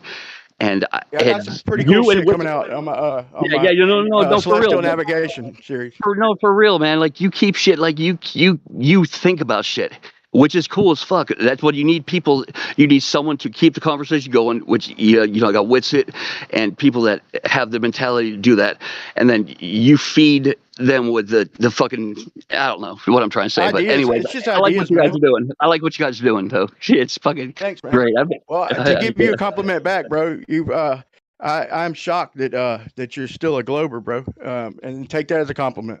Yeah. I'm shocked that you're still a flat earther, but I don't. I was living in Florida too. I was gonna meet you that one day, And I was like, God damn it, I can't meet him. But yeah, I wanted to meet you one day to see what's going on.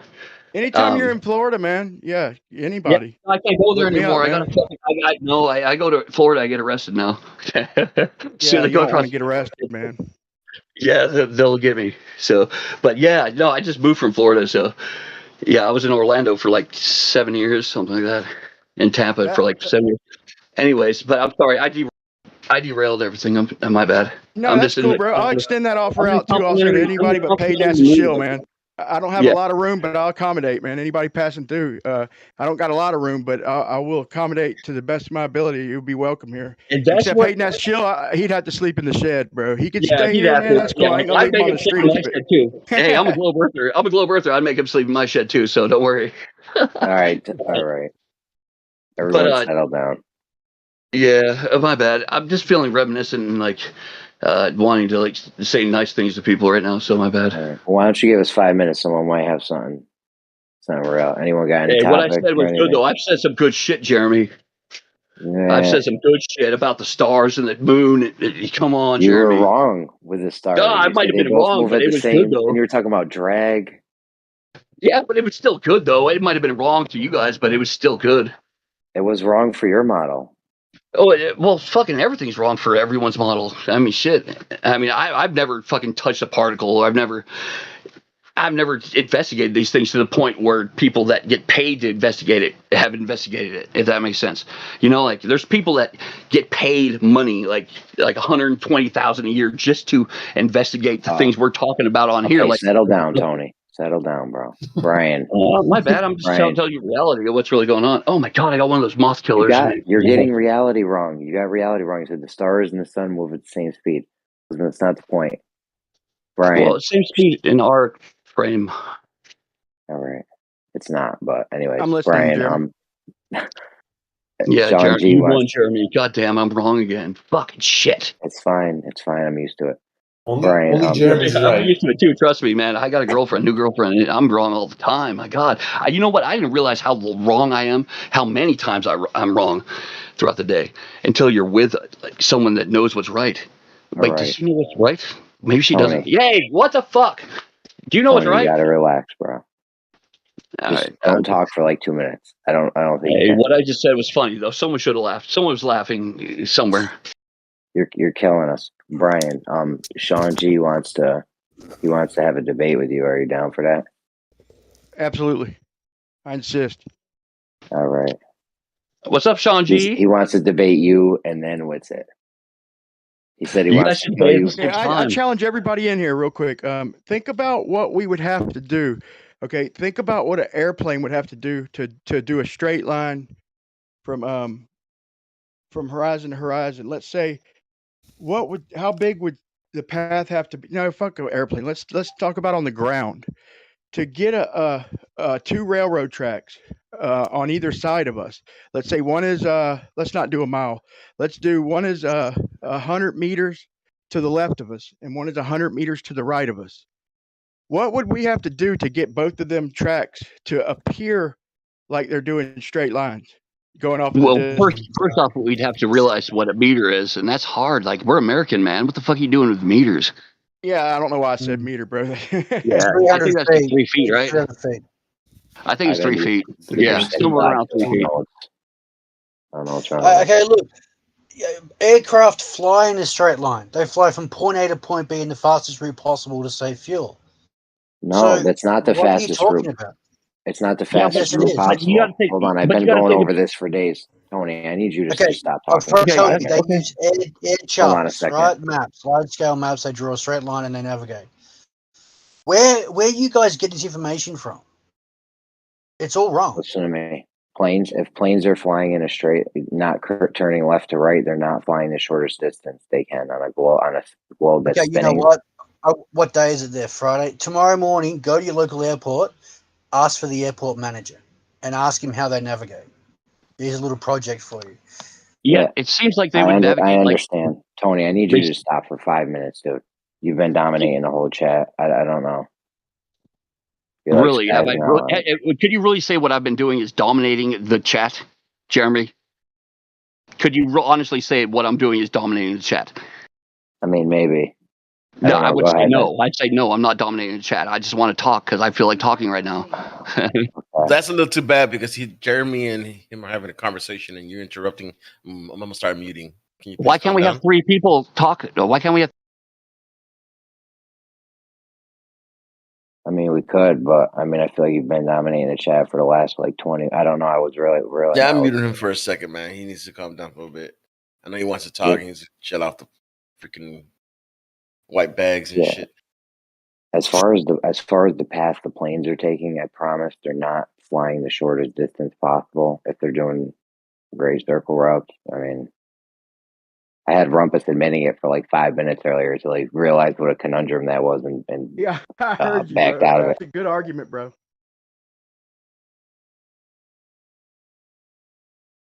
So I'd say this helped our idea, like a few of us. I mean, we all probably thought of this, but like multiple star trails. Like think about this. Don't think about just one railroad track. Think about one a mile to your right, or a quarter mile to your right, and a quarter mile to your left. So what the one on the right would have to do to appear to travel in a straight line is, as it gets off of the distance, it's going to have to start curving like pretty drastically, circle off to your right. Now the one on your left is literally going to have to do the opposite to appear to be going in a straight line, to give the visualization of a straight line. It's going to have to drastically start curving to the left. is this So about everywhere, the sun? Is this about the sun going in a straight line on an equinox? Yeah, that's what it would do. If Well, how you'd want to test that perspective would would be make to, it do that. you'd want to test that. You'd want to go to the equator, get some kind of optical device with crosshairs on it and a solar filter or something, and make sure you keep the crosshairs on the middle of the sun, or have an outline of the sun or something as your crosshairs, and then just keep that on it, and only let the optical device rotate on one axis, so it can only go in a straight line. You know what I'm saying? That's how you would check that. I mean, Who is telling you this? This is not part of any trigonometry or geometry or navigation techniques or anything I've learned in my life. what are You you get what are your you talking compass about? bearing, you draw a line from point A to point B, and you move in a straight line. I don't know who you're addressing. Well, you're telling Me? me that planes and we navigate on arcs or bends or whatever? Incorrect. With the Glober, are you a True. Glober? I mean, the Globers are saying that they travel in gray circle routes, right? Yeah, no, I'm flat. I'm saying that navigation is straight lines. So what do you say? I would agree with that. Look at the picture I just posted. Yeah, but latitudes are circles, man. On either model, the latitudes are circles. Look how the flight path planes curves. don't Does fly that mean like- they're taking a longer route on purpose? Because They it's wouldn't do that convenient for them because to waste fuel more is so fuel. damn expensive. I got this thing modeled, man. I'm in the middle of modeling this thing, man. I'm so excited, but it's still so much more work to be done. And this goes on to the point earlier when they were talking about us making a map and a model. Dude, nobody's disputing our backyard or even our continent. It's the continent position, like Gio was saying. It's the position of the continents and the layout in between the continents that I think we need to focus on. Did you guys hear I'll that just pull beeping up a noise? navigation My bad. nation guide from the internet and I'll just start reading it. I agree with you. Planes are flying in straight lines. They're not. I mean, though. If you look at long distances, they curve. No, they curve Well, under they might move. representation of. Okay.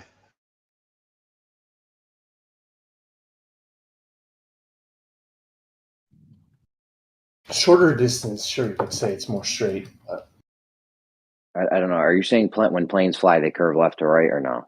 I don't understand what's going on right now. no, I'm saying when you look feel like at a armbar. map and you see the flight tracker, you see the route is curving. So you're saying planes are flying in a curved path left to right? In reality, no, they're flying like it seems straight in reality. But when you look at the map and you see the tracking, it curves on the map. If it was flat, the route would be straight, a straight line. Yeah. Okay. That's what I'm You're trying to say. using this. Then You're long using this distances. Globe 24. Yeah, Flight 24. So Yeah. they're using the Google technology of the representation of the ball, because Google superimposes that ball on their maps to make it look round. That's all they've done there. They've added the ball to the AI or the That's software, not whatever, really his point. and it comes out round. That's not Jeremy's point. His point is that on a globe, the geodesic is the straightest path, is like the parroted phrase we hear over and over. Yeah, that's not true. If it was a globe and it was spinning, your line would, and they wanted to travel the shortest path, there would literally be a curved line on the globe. The It wouldn't be aircraft a straight. couldn't navigate. So how can we Because you'd map have to this on a believe flat Earth? Then Coriolis how was could you bad. map this on a flat Earth and make it work? The I only just way the told you how, aircraft would man. work is Look, Coriolis. So. the perspective kills the globe to begin with, and I'll tell you how. Okay, so if we take the airplane and we fly it over that railroad track, we know that the track on the right has to start. The further it goes, it has to start curving to the right way more, because the perspective is going to make it converge. So the further we get off, the further we're going to have to circle that bitch around to the right. So if there's a plane flying above that railroad track, then it's going to have to do the same thing, but it's going to have to do it a little bit faster, because things converge more the further away from our eye line they are. So the plane can't just stay right above the railroad track and appear to do a straight line. It's going to have to curve a little bit more. So you got to really think about this. So now the one to the left has to curve off to the left to appear to go in a straight line, and the one to the right has to curve off to the Okay, right. so you're saying that all compass bearings and navigation equipment and all these gyroscopes curve for the effect of the Earth. Our vision curves. I mean, our vision is curvilinear. I don't think that's true. Not the Earth. And here's how you can prove that. Objects move. This is the point I was trying to get to. I just wanted to re-explain it so everybody have it in their head that this is reality. So this is what we'd have to do to make the plane appear to be going a straight line. We're gonna have to curve it off away from us as we're going out further. And the railroad track, we're gonna have to curve it away from us, but a little bit less, because it's closer to our elevation. So the sun is gonna have to curve even more to appear to go in a straight line. So if you go off in the distance and you're standing on the railroad track, the plane is not going to be above you. That appears like it's directly above the railroad track, but it's going to have curved more, because higher up in our distance and our perspective, it's going to converge quicker. And so the airplane is not going to be in between the sun, and the sun's going to be even further to the right. So any of these things, man, that's why I bring up the equinox and these angles, because they're not what people are thinking. They fucking mind fucked us into thinking that these are parallel rays. They can't be. It's not even possible.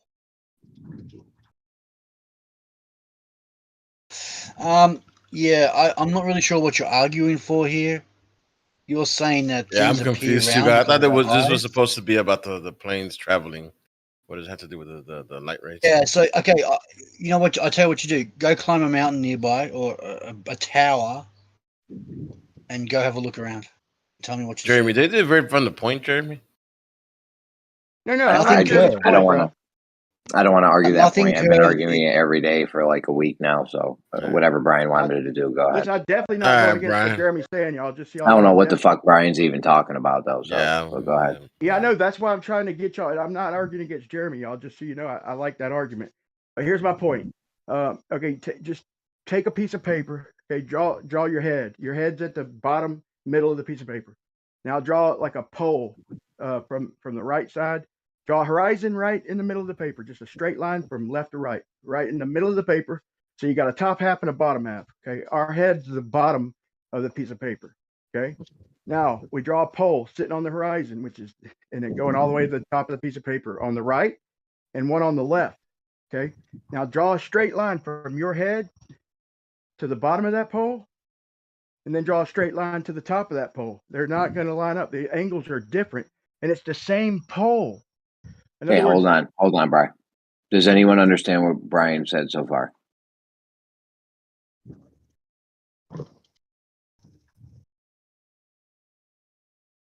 Yeah, you lost me too, Brian. Okay, take a piece of paper and draw a line right in the middle of it. So you got a bottom half and a top half. You with me now?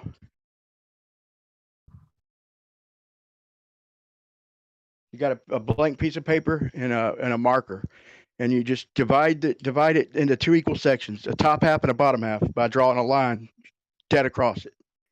Okay. I need to make sure you're with me so far, because I'm trying to find out where I lost you, because this is cool. This is cool. You'll like this, I think, whether you agree with it or not. I mean, I want to find out what stage you disagree, if you even do. Okay, so we got our line. That line represents the horizon. Okay.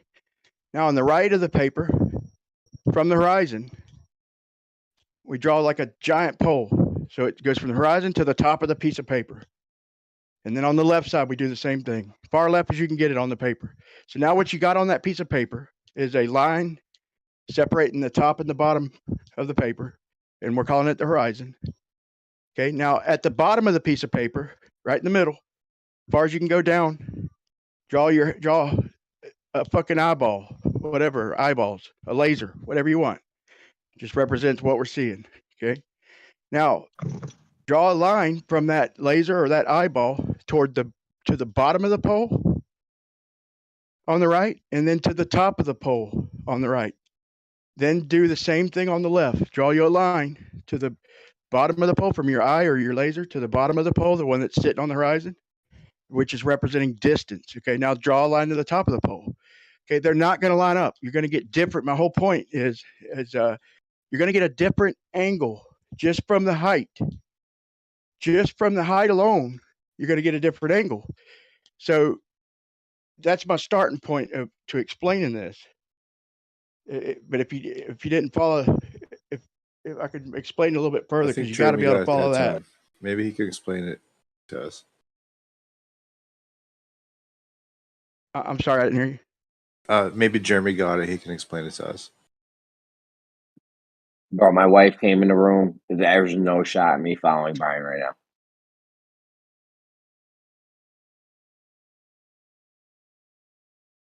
I think that if you want to have it look like something was moving above the train tracks in a straight line, you would need the train track to be straight. I mean, I don't know. All right, well, that's cool, but and I would agree with that on its face. But let's think about it. We can't even have the train track going straight. If we're gonna make it appear to be going just straight off the distance, then we can't even keep it straight, much less what's above it, because it's gonna converge in front of us. So My wife left. She said I could talk about train tracks now. So listen. Yeah, we're gonna have to curve the track to the right, or it's gonna. Why? No, that doesn't make any sense. If you have straight train tracks, if you have train tracks on the ground, hold on. Hold on, just let me explain my thing. You have train tracks on the ground, straight line. They're not curving left or right. You have something moving way up in the sky above the train track, and I'm in the middle of the train track. That shit's going to appear to go straight over me. Yeah, but let's say we're looking at a jet trail. Off the distance, they're going to converge, right? They're not going to look like they're going straight and parallel, are they? What's converging? There's one thing, one jet, one trail. Everything converges, Jeremy. If I can get past this, I can get to a pretty good point. I think you'll find it interesting. But what I'm saying, Jeremy, I'm not talking about reality. I'm talking about just strictly optics. Strictly optics. Like what I'm saying, what will we have to do to get train tracks or jet contrails or whatever, chemtrails, to look parallel? If we got one on the right and one on the left, like a mile to the right and a mile to the left, what would they have to do to appear parallel? Hold on, Brian. Is this about the sun moving straight overhead on an equinox? Well, I'm trying to get there, but I've got to get this sunk in people's heads so they understand what I'm the point I'm making, whether they agree or not. I've got to get this drilled in their heads to even be able to get the point conveyed. Brian, are you kind of saying parallel lines converge? So in order to make them look parallel, you would have to curve them over time. Right. You'd have to diverge them. If it's to your right, you got to diverge it, and it would have to accelerate the further it got, and the higher it got, it would have to curve more. And the one off to your left would have to curve left to give the appearance of parallel. It's arbitrary. Left and right is Yeah, arbitrary. but why I would could you just talk be- about appearance when it's not reality? We know the train Yeah. track is straight. We know the plane flies straight. So you're trying to visualize that something is curved? Wait, why There's are no y'all logic to asking that. Our questions eyes of will contention? always fool us when it comes to that because we can't see that far. I haven't even made my point yet, and my own team's giving me contention. Like I'm just trying I to just don't explain. understand. I'm just trying to do a thought process with y'all. This is pretty cool if you drop the walls like you're trying to block something. I haven't even made my point yet. I'm just trying to get y'all thinking. I hear you. I'm just trying to I get hear y'all you. thinking the way I'm thinking. Like, what would the tracks have to do? What would the jet trail have to do to appear to give parallel lines that don't converge? What would they have to do? Just think about it, and everybody answer.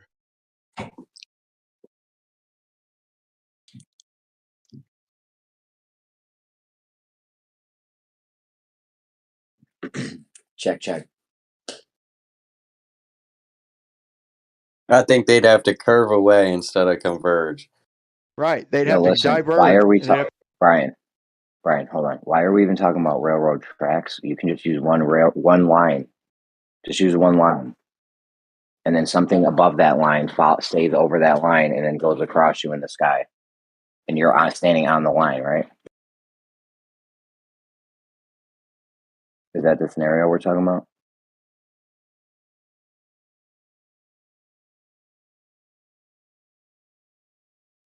Mic check.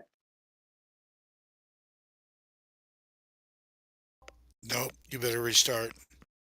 Yeah, I'm just now this is no good with one line. My example that I'm going to give, I mean, the point that I'm going to try and make is going to be with one line. But I just want to make sure everybody is on. There's a line on the ground. We got a line on the ground, right? Straight What's line. your It's point? not curving. I'm just trying to figure out the scenario of what's going on. If this has to do with the sun going straight on an equinox, I would assume that we would just put one line on the ground, like, a single line, like you were snapping a chalk line or something. Yeah, but the sun doesn't move straight. What does that even mean? It means not curving left to right. Talking about For not something in going reality to left move straight, to appear to move straight, it can't move straight. That's just what my whole point is.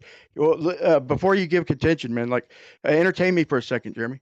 To get to, we will talk about the one line and everything, but I really don't want to make this between me and you because this is a fucking fun point, bro. It's fun to think about. So, if I do have a train track to the right, forget the airplane. If I have a train track a mile to the right and a mile to the left, to get them to appear parallel, to get them to appear that they're not going to converge, would you agree that we'd have to make them appear parallel to our vision, we'd have to spread them out, have to curve them away from each other in the distance? Okay, we're trying to make railroad tracks appear like they are parallel. That's what we want to do. Right. Yeah, you're This gonna sounds- as they deep. go off in the distance, they get increasingly wider apart to negate the effect of perspective. Yeah, they still wouldn't curve though. They'd still be straight lines. I think so. Nah. You think parallel lines would appear parallel in the distance? You don't think? Hold on, let me things think about converge? this. Yeah, think about it. Let me Really. think about this. Do you have to curve them or do you keep them straight and just have them? For one, it's two separate tracks. It's for one, it's two separate tracks. I like what Howard said because it had me thinking for a second. But let's picture just one thick rail track to the mile to the right and one thick one to the left. So don't think about what the rails themselves are doing. I think since it's a 1-to-1 situation, twice the distance, half the size, I think it would be linear, and I don't think that the tracks would have to be curved. They would just go in a consistent divergence off in the distance. Yeah, it sounds to me like they would need to be straight, but I don't know. Hey, I would think. Do you have straight. any vision? Do you have vision problems and you see things bent all the time or curved? That might be an issue. You should probably go see an optometrist or a doctor to get your eyes checked. This is neat, bro. I was going to shut you down on this like 5 minutes ago. I'm glad I didn't now, though, because this is an interesting question. It what is would you fun to have to think do to about, make man, because we to can make we the can railroad discuss. track? Yeah, what would you have to do to make the railroad track not appear Like they were converging, I think. Yeah, because I think But what a was your perspective overarching applies to point? everything, so that we can start rethinking everything. You know, if we think logically. So, Yeah, but how does this relate to the sun going over in a straight line on an equinox? okay, it has to do with this. Okay, we see what the sun does. Like say if we're at the equator and the sun's over Cancer, it curves off to the right, and it's over Capricorn. So when it's right overhead, it goes straight at the equator. Okay, but my point is this: the way we see a curvilinear from like a central observer location to curve to the right, if it curved to the right, then it would still appear to be going straight. And the more it could curve off of the distance and still give a straight appearance. And the same thing to the left. So that would mean that there is way more divergence at the equator, which means there could be two separate star trails or even 3 or 4. Because what we see is tricking us, bro. We should have thought about this and talked about this a long time ago. And I'm not saying everybody has to agree with me, but it does get you rethinking shit. Like, wait a minute, if I've got a, but that's an interesting point there, Jeremy. Like, or Howard just made. He thinks that we'd have to draw a straight angle off away from each other. But I would argue that no. If you do that, maybe. I mean, I'm gonna say maybe, but I'm gonna say if you give a slight curve as you go off in the distance, because it's not a linear relationship. Because if something's higher, it converges quicker. If something is further away, it converges. Nothing converges at the same freaking rate. So it's complicated, man. But if we start thinking about it, talking about it, man, It's I think we can go interesting. places. Yeah, it's definitely interesting. I don't know. My guess would be straight though. But how does this link to the sun going overhead? Like I said, it's going to appear to go straight due to perspective, regardless, until it gets a certain distance away. And because the further off it gets, the more it's going to have to diverge to give the appearance of being straight. It's one in thing front of though. you. There's not. It's only one thing. Doesn't matter. There could What's be 10 things. diverging? There could be 10 things. Think about it. If there's 10 things, then But Brian, in order for something to diverge, there needs to be like more than one thing. yeah, but you can't just forget about if we drew 10 suns, okay? You think that the one to the no. I see what you're saying. Okay, yeah, let me back up. Now my point is this, is that it could be doing a circle and it would still appear to be going straight, period. Because the further off it got, the more off of the distance it is, it's going to converge to the center of our vision regardless. So no matter if it's curving right or left, it's gonna you know how far it would have to move to let's say it's 1,000 miles away. You know how far it would have to move to not appear in the center of our vision? It would have to move a good bit, bro, like a really, really good bit, you know. It would have to so that's another thought. So we could think about this. So to get something to go out directly out in front of us, to get it to appear Hold on, Brian. Hold on before you go off this. You're saying if it looks like it doesn't deviate left to right and just goes in a straight line, that line's actually curving. Like if you were to put a chalk line on the ground, you think that line would curve left to right, even though the object's not? No, it's going to work the same. In that one scenario, like if it's right overhead, my point is it could be. It's not going to make a difference. But yeah, it would work like that way on a globe too. So in that one example, I'm not putting contention against a globe but my point is that it's possible that it's curving, and it just perspective is keeping it centered in our vision. Yeah, of course. Because that's what it is. My proof would be this. Like, well, dude, wait, I need to come up with a couple tests, dude. I'm glad I'm talking with you, Jeremy. We need to put our heads up. We could test this straight line, curved line thing in the distance, because it might be a straight angle to make them appear parallel. But I think it would be, me personally, I think it would have to curve and I think it would be based on how far it is away from your plane of vision. And like I would ask you this, Howard, how come nah, I ain't even gonna do that right now. But I'm thinking this is something we could test on different levels. It's gonna be different every distance, every Well, if you height. go to the equator, you could check it with a shadow. Like I said, you could also check it with an optical device that can only swivel in one axis. Real fast. Like, okay, it's kind of related. So you guys agree that the heliocentric model says that this is like the depiction of the parallel rays in our sky. This is the sun rays on the Earth in our sky. Are you showing a picture of the umbra and penumbra? No, I'm just showing a bunch of parallel straight lines coming down. Oh, all right. Yeah. All right, then we have this right here. We have the parallel lines that are reality, and then we look at the railroad tracks, that's perspective. So those parallel lines look like the railroad tracks due to perspective. That's the globe model's explanation for crepuscular rays. They claim specifically that this is what the light sun rays are doing on the Earth. Okay, so reality, perspective. So now we're going to come back to the first picture where we're going to have the parallel rays in our sky. Okay, so if I change position, I'm going to see convergence of these parallel rays relative to my position, not to the sun's position in our sky.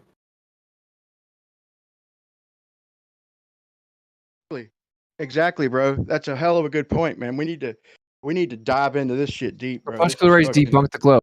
Dude. It's Wait, I hold can on, I shoot don't this get down it. in 1 second. It's based on the assumption that all light is one microscopic instant beam of light. It's flawed as hell. Hold on. What is it? What's it? Okay. I'm looking at Look. your diagrams. I don't get it. Okay, you see that bottom picture? That's the light rays on the Earth, according to the globe, right? Parallel light rays. That's what they are in reality. Yeah. Okay. And you can see the depiction right above. If you go to the next picture up above it, I have reality with the two lines, and then what perspective makes them do. So let's take that down. That means for each one of these group of parallel lines, perspective makes them look like they're converging. For each set of those parallel lines.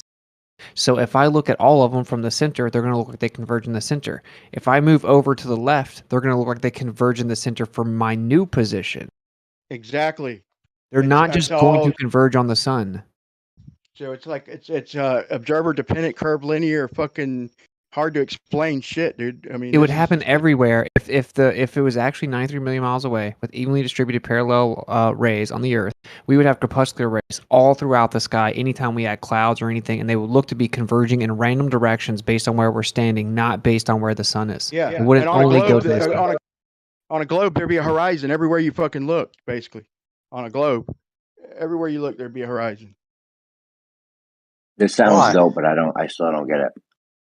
Right. So, okay, you see, if you look at these straight, like, okay, when we look at the railroad tracks, they're parallel. And when we look down them, they look like they're converging. Okay, so now let's think of railroad tracks with all these light rays. They're all railroad tracks. So if I look down the middle of them, they're going to all look like they converge to the center based on where I'm standing, just like railroad tracks, right?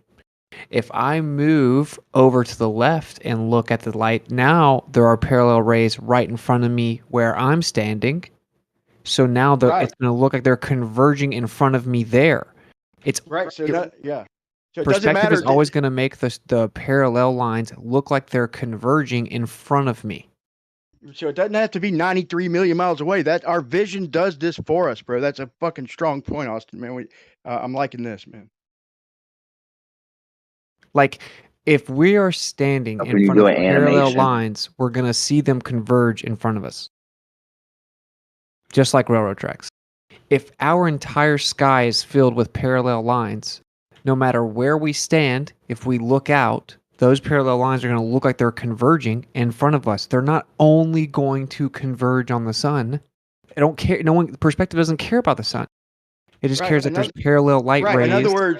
In other words, if you move to the left, you're not going to see them converging where you were. So when you mentioned just like one line is is no way to really describe it. I mean, it's cool to think about, but yeah, because everywhere you go, you're leaving behind what you was just seeing completely, and now everything is moving with you. We Yes. don't need eternal distance stars or 93 million miles. It's ridiculous, bro. It's been right in front of us and them the whole time, bro. So imagine you took have a this and railroad modeled it. track. Imagine you standing in the middle of a railroad track, and then you have like 100 railroad tracks, but to your right and to your left, they're all parallel. You just have like 200 total railroad tracks, right? They're all just lined up perfectly parallel.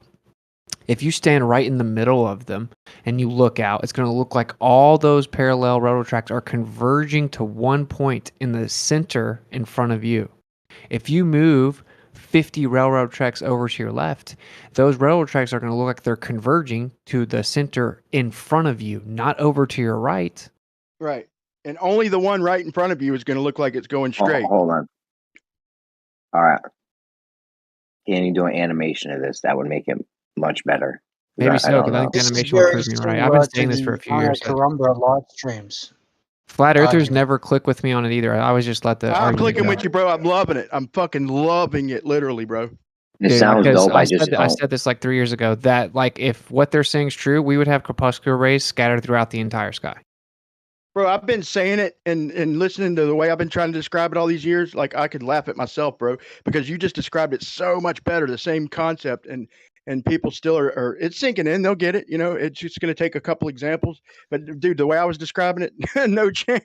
Like, dude, I've probably been trying to. It would only work if the light beams were moving in one direction and they were individual microscopic lines. But there's here's the no point. Explanation for this. We know light bounces off everything instantly. It goes everywhere, and it gives an even display of light on ground level. Well, this is my main point. No, there's no argument to it. It's over. You can't. No, keep this banging ain't an this argument, drum. bro. Listen, this ain't. But with me, it's not about argument. Listen to me. Here's my whole point: is we need to get this shit down pat. It's more complicated than people think. No, we're not getting because it down pat. hold on, let me make this point.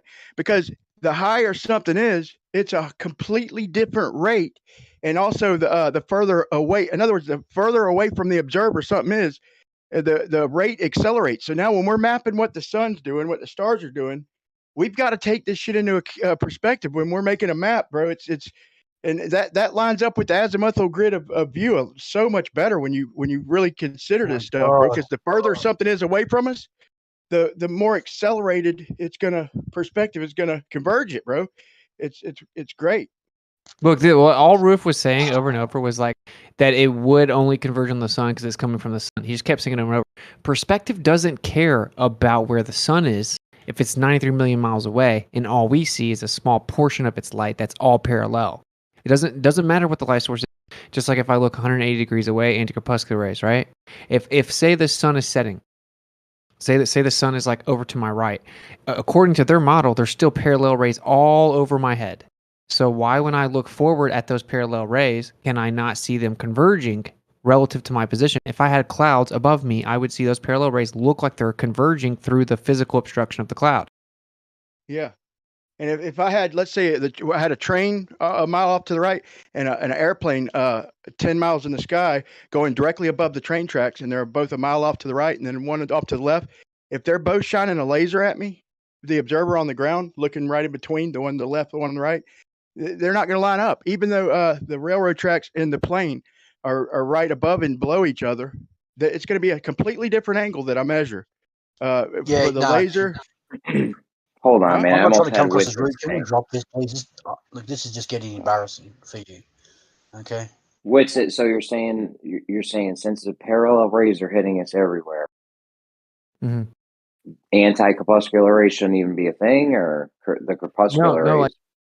No, it's just like that just shows that it'll look like parallel rays converge, and it doesn't have to just go to the light source, right? Yeah, they're trying to. Globers are trying to shit us, bro, by saying it's perspective, dude. Fuck that. We're doing all these shadows and all this other stuff based on parallel rays. It's supposed to be the ground curving, and now all of a sudden you want to claim perspective? Like, that's bullshit, bro. Our whole point is that it's fucking perspective, and there's no You know, there is no 93 million mile sun. Our Yeah, vision's but I doing don't. I it, don't want and to. I that's don't want to proof. convolute it. Like I don't want to convolute it with anti-crepuscular rays. I only brought them up because that's just a rebuttal to the idea that it can only converge on the sun because that's the light source, right? Like even in their own paradigm, I can turn 180 degrees away. I can see parallel rays appear to converge. It doesn't just go to the light source. It goes converging to a central point based on where I'm viewing it from. Right? If I see the sun setting in the west and I turn around and look east, I see the light rays look like they're converging to a point. The sun's not over there though; it's on the other side. Okay, so the parallel rays look like they're converging to a point, but there is no light source over there. Okay, so that would happen all over the sky if there's evenly distributed parallel rays everywhere for the entire side of the earth that's lit up. No matter where I was, if I looked up and there were clouds, I would see what looks like crepuscular rays go into a point because I'm just seeing a small portion of the parallel rays. So they're going to look like they're converging in the distance due to perspective. Right, it's going to follow you around. No matter where you go, it's going to follow you around. You're not going to look back and see what you were just looking at previous. It's just perspective, man. That's fucking brilliant, bro. They're going to have to say that they're not fully parallel, that they're slightly divergent, and then try and actually explain how that works, because the amount of it, the divergence that they claim is like half an arc angle or whatever. So it's like they have no chance with that. Like the amount that they claim is so small. We would see it everywhere. Now, it makes sense on a local light source where they're much more divergent than practically parallel. It's still a perspective effect even on a flat Earth. We know the sun's not actually in the clouds, right? But you get the same effect with divergent rays. So if it was just much more close, then it makes sense. You're going to see it only converge onto that point because it's actually divergent in our sky. They claim it's all parallel in our sky. It's a focal point, I think, man. So it might appear to be in the clouds, depending on your point of view. It's all viewer dependent, but that's a whole different topic. They're going to try I think to that the sun in the clouds proves that it is a focal point, and it's observer dependent, because I've seen cumulus clouds, which people say wash out, but in reality, cumulus clouds will not most of the time will always block the sun, even if it's right up on you, and it's the shade's going to feel good, but given a big distance, that shows you that it's not coming in parallel, because you're lined up directly with the cloud, and it's not giving you shade or blocking it, bro. It's proof that the parallel rays are horse shit, man. This is what they're going to do, right? So this is such a simple, basic tenet of their model, right? That they're going to just immediately start gaslighting you, just like Ruhif did. Or no, not Ruhif, but Rumpus. Like he just started gaslighting me, saying, I don't understand basic geometry and all this bullshit. Because like this is such a basic thing, right? They have such a childlike explanation for it, like railroad tracks. So if you're challenging it, they have to pretend you're just so stupid. They're like mind-blowingly stupid that you can't understand the simple concept of railroad tracks. That's all they can do, because they don't have an answer, dude. They've never heard this. They've never thought about it. There is no official answer. So they're just going to gaslight you. So who really cares about what they're saying? I'm trying to make sure the flat earthers understand what I'm saying. I totally understand. And to bring it one step further, that's what I was trying to expand on earlier. And is that pole that I drew from the center of the horizon to the top of the page represents that something higher up or farther apart does not converge linearly. It's all observer dependent. And like I said, the angle you draw to the top of the pole and to the bottom of the pole is going to be different. So if you think of a mountain 1,000 miles away, like if we were way up high, it's the edge of the mountains to the middle is going to be not even measurable, basically. If we're the higher, the more it's going to converge even more. So it literally accounts for itself, getting away from us to the right, left, up or down. Our perspective accounts for that. The further it gets, the more it converges. Right, like, well, maybe we could ask them like this. This is what okay. Say you couldn't see the sun, and that there are parallel light rays all throughout our sky, but you can't see the sun. And you look up at the parallel light rays shining through the clouds. What are they going to look at they do? they're going to look like they converge because of perspective, right? We can't see the sun though.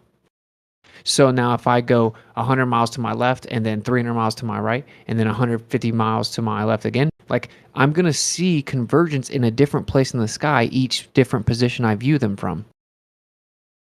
Right, and it's going to look different from your previous position. So if we set up sticks and shadows for each one of them rays, and a whole line of them, just 10 miles long, then we know that they're parallel, but they look like they're converging even more to hit that one central point. The ones on the outside got to converge way the fuck faster. And so the shadows you would think would be angled toward that point off in the horizon or whatever, the one you can't see. But in reality, they're just going straight. So I would say we our should get like vision- Bacon or Arm or someone to program this, but the problem is what they're going to do is they're going to add an actual light source in the program that's going to have divergent rays. You see what I'm saying? And then they're going to the program is automatically going to make the light source the light rays go towards the light source because they're going to add a light source with divergent rays. That's just it. So the rays are literally diverging, and it's slow. I'll give it that. It's a very slow rate, but they're diverging and still looking like they're converging. And the more they look like they're diverging, the more they're physically having to converge to maintain the parallel shadow. It's all perspective. But this is hard to explain, dude. To us, it's simple shit, and it's cool as fuck to think about. But when you try to give examples, like it just gets complicated to explain because it's not linear and it's not even fucking. Okay, let's do it like this. Okay, look, you see the first picture I just dropped. You see all the light rays are parallel. Now let's say I'm standing at the top of the ball, and I have another person standing at the bottom of the ball. Why wouldn't they both? Do we have a lighter anywhere? I got it. You're hot, Mike and Jeremy. Like if I'm standing at the top of the ball towards the north, and then another person standing on the bottom of the ball towards the south, they look out, they see these parallel light rays, and then the people of the north see their parallel light rays, but the sun is in the middle. So why would the people on the bottom and on the top not see their own perspective like a railroad track where they appear to converge? That's why I bring up that how point. would you, Brian, please, I just want to respond to Witz at one time. Yeah, go. Thanks. So when you model this, you would just have like lines coming down everywhere, like on a sphere, and then you would just go to different places and see what you see, or? Yeah. And if you had parallel lines coming down from the sky, wherever you go, you're going to see them look like they converge based on where you are. Not at the sun. No, why would you see it? Like, imagine being at the top of this ball, right? And so the person on the north has his own two parallel lines right there, right? So that's all he can see. So why would those not appear to converge, like railroad tracks? Like I may see what you're Think of saying the here. I'd love to sun see as it. a I'd love light to bulb envision. in your house. That's how you compare it. The sun is the same as a light bulb. Operates the same principle. Light bulbs hitting you at parallel rays. I think that just okay. I'll literally put little people on the freaking picture.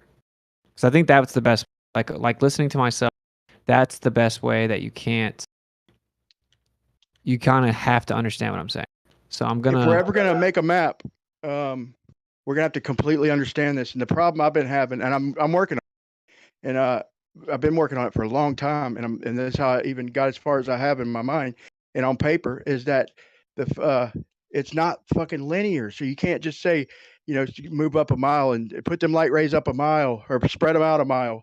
Like they literally accelerate and converge at a greater fucking rate the further away they get. So if we're ever going to make a model based on the heavens, we're going to have to thoroughly fucking understand this. And then we could get an actual height to shit and make an accurate model, man. Yo, Sean G's in the chat. First of all, Sean G wants to debate you. You guys DM each other, set up a time, let me or Gio know or something. We'll set it up. We'll do it in another live stream or here or whatever. But Sean G's saying we don't see parallel rays. But that's Why what the wouldn't globe we on says. a globe? The globe Why says wouldn't they're we on a parallel. globe? If it's the ground curving. That's not what I said, Jeremy. You said we don't see parallel. We don't see each parallel ray. He's acting like it's a flashlight beam. I don't know what that even means. We don't see each parallel ray. So when I'm think piecing this, when you say that, Austin, I wouldn't see the convergent rays when I look south on a ball. Right? So it'll That's all be my low. point. No, wait, what? Wait, yeah, where are we standing? What's going on? I'm about to So draw. you're I'm making saying a picture. what you, that Are we in the that north? Okay, there we go. There we go. Made a picture. Okay, if you look real close, you can see a little person on the top and the bottom of the ball, right? yes. Okay, both persons just looking out, looking up at the sky, just looking straight up at the sky where they are. Okay, they're looking up at the sky. Yeah. Okay. So, do they have parallel rays like the picture depicts for them? Yes. Okay. So why don't they say their parallel rays converge? If perspective dictates that they do, like railroad tracks. Well, they do converge, but they would converge at your eyes. That's why I draw them lines for equinox, bro. Is Okay. full Okay. equinox. Wait up. Do parallel lines appear to converge due to perspective? Yeah, your perspective. Absolutely. That's what I would think that would be what I was explaining, right? That it converges at your eyes. So It the wouldn't further be. away it is from the center of our vision, the faster it's gonna fucking have to converge, right? Say again. The further something is away from our vision, left and right or up and down, it's gonna have to just converge more to hit the observer, to hit a central point. The further away something is from center, the greater of an angle to converge at that convergence point, right? I would think the closer it is, the greater No, that but angle here's the would be. thing. Right? This is why the anti-corpuscular rays, not only the ones that are spreading out way off to the extending your vision to the right and the left, not only are they having to converge to a point in the distance, they're having to curve up and around the ball too. They're having to angle in and curve around the ball. They're having to do a lot of stuff, dude. It ain't just like cut and That dry. would be only that would only be due to refraction on that. What you speaking on that part, but other than that, the rays that are passing by you, those aren't converging. That the converging only happens, like Austin said, due to perspective, your perspective. Otherwise, they're not converging anywhere. That's my point, though. Yeah. Okay. Well. Yeah. Okay. There's the But it picture would because be. Duke cried about how the other dude wasn't upside down. What a joke. Okay. So the people are properly positioned in your fairy tale of antipodal nonsense now. So we have this dude looking straight out. He has parallel rays coming towards him. Now, the sun's rays are so massive compared to the Earth that they're just seeing a small little portion of the sun's full radius of light. So all he sees is just this little portion of parallel rays. That's all he can see. That's all his perspective can interpret. He doesn't care that it's 93 That million was what miles I. away. Well, that was what I was saying to Jeremy, because that's when you say it that way. I don't know if you're trying to, but that's what it sounds like you're talking about, like the sun's a flashlight beam, and everything around it isn't seen, or you can see these rays independently. But no matter where you're at, you're looking at the sun. Every part of that light, everything that's hitting your eyes is parallel. Okay, so if I walk over 500 miles and I look straight up and I see clouds, if there are parallel rays coming down to those clouds, why don't they appear to disperse as if they're converging? Because there are parallel rays coming down to the cloud. It doesn't matter where the sun is. There are parallel rays. Why would they converge? Why would they converge if you're looking at the rays from like above the clouds? No, we're on the ground. We're looking up. Yeah. There are parallel rays coming down to us, and then they hit the clouds, and we're looking up. Those rays are parallel right there. It doesn't matter where the sun is. The sun looks like it's right in our sky moving, but that's just an optical illusion. It's 93 million miles away. We're only perceiving a small percentage of the light from the sun. So that's just an optical illusion that we think we know the sun's close and we think we know where the rays are going. That is okay. But we're only a small percentage the size of the sun, so I don't understand why. That makes my point, though. That's my point. So since we're just a small percentage of the size of the sun and the radius of the light of the sun, then we're just going to see a small little portion of it. So everywhere on the lit side of the Earth, the rays are coming in parallel. So if they're coming in parallel down to the clouds, they're coming in parallel. Why don't the rays that are coming in parallel to those clouds then split out and look like they're diverging from where the physical obstruction of the clouds are? Yeah, I don't think they get it, man. Only your perspective. That's it. No, but That's are the you only trying to reason teach why. logic here with it, or what? What Bro, are you hold trying on. to tell these guys? Well, Debunks rays the globe. even going left and right are still converging. The ones that are not even heading towards you are still converging at a point, bro. Again, they're Okay, all. It's first your of all- perspective. It's not really happening. Those rays are all parallel. That's my If you point, were, though. if you That's my could, point, if you though. could stand directly under that cloud, you wouldn't see that because they're parallel. But due to perspective, it would look like they're converging, right? Yeah, but for perspective isn't the reality of it. The I same way, understand that. I if put you that in a okay, meme.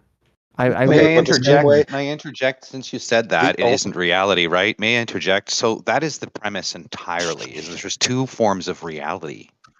Do you understand? So I'm glad that you noted that. Focus deeply on what you just said there. All right. Okay, but see my, when I you say see my that, that meme right means here? that would be the same way as using like a 10-foot spotlight on a beach ball and measuring the parallel rays from that on the beach ball compared No. to.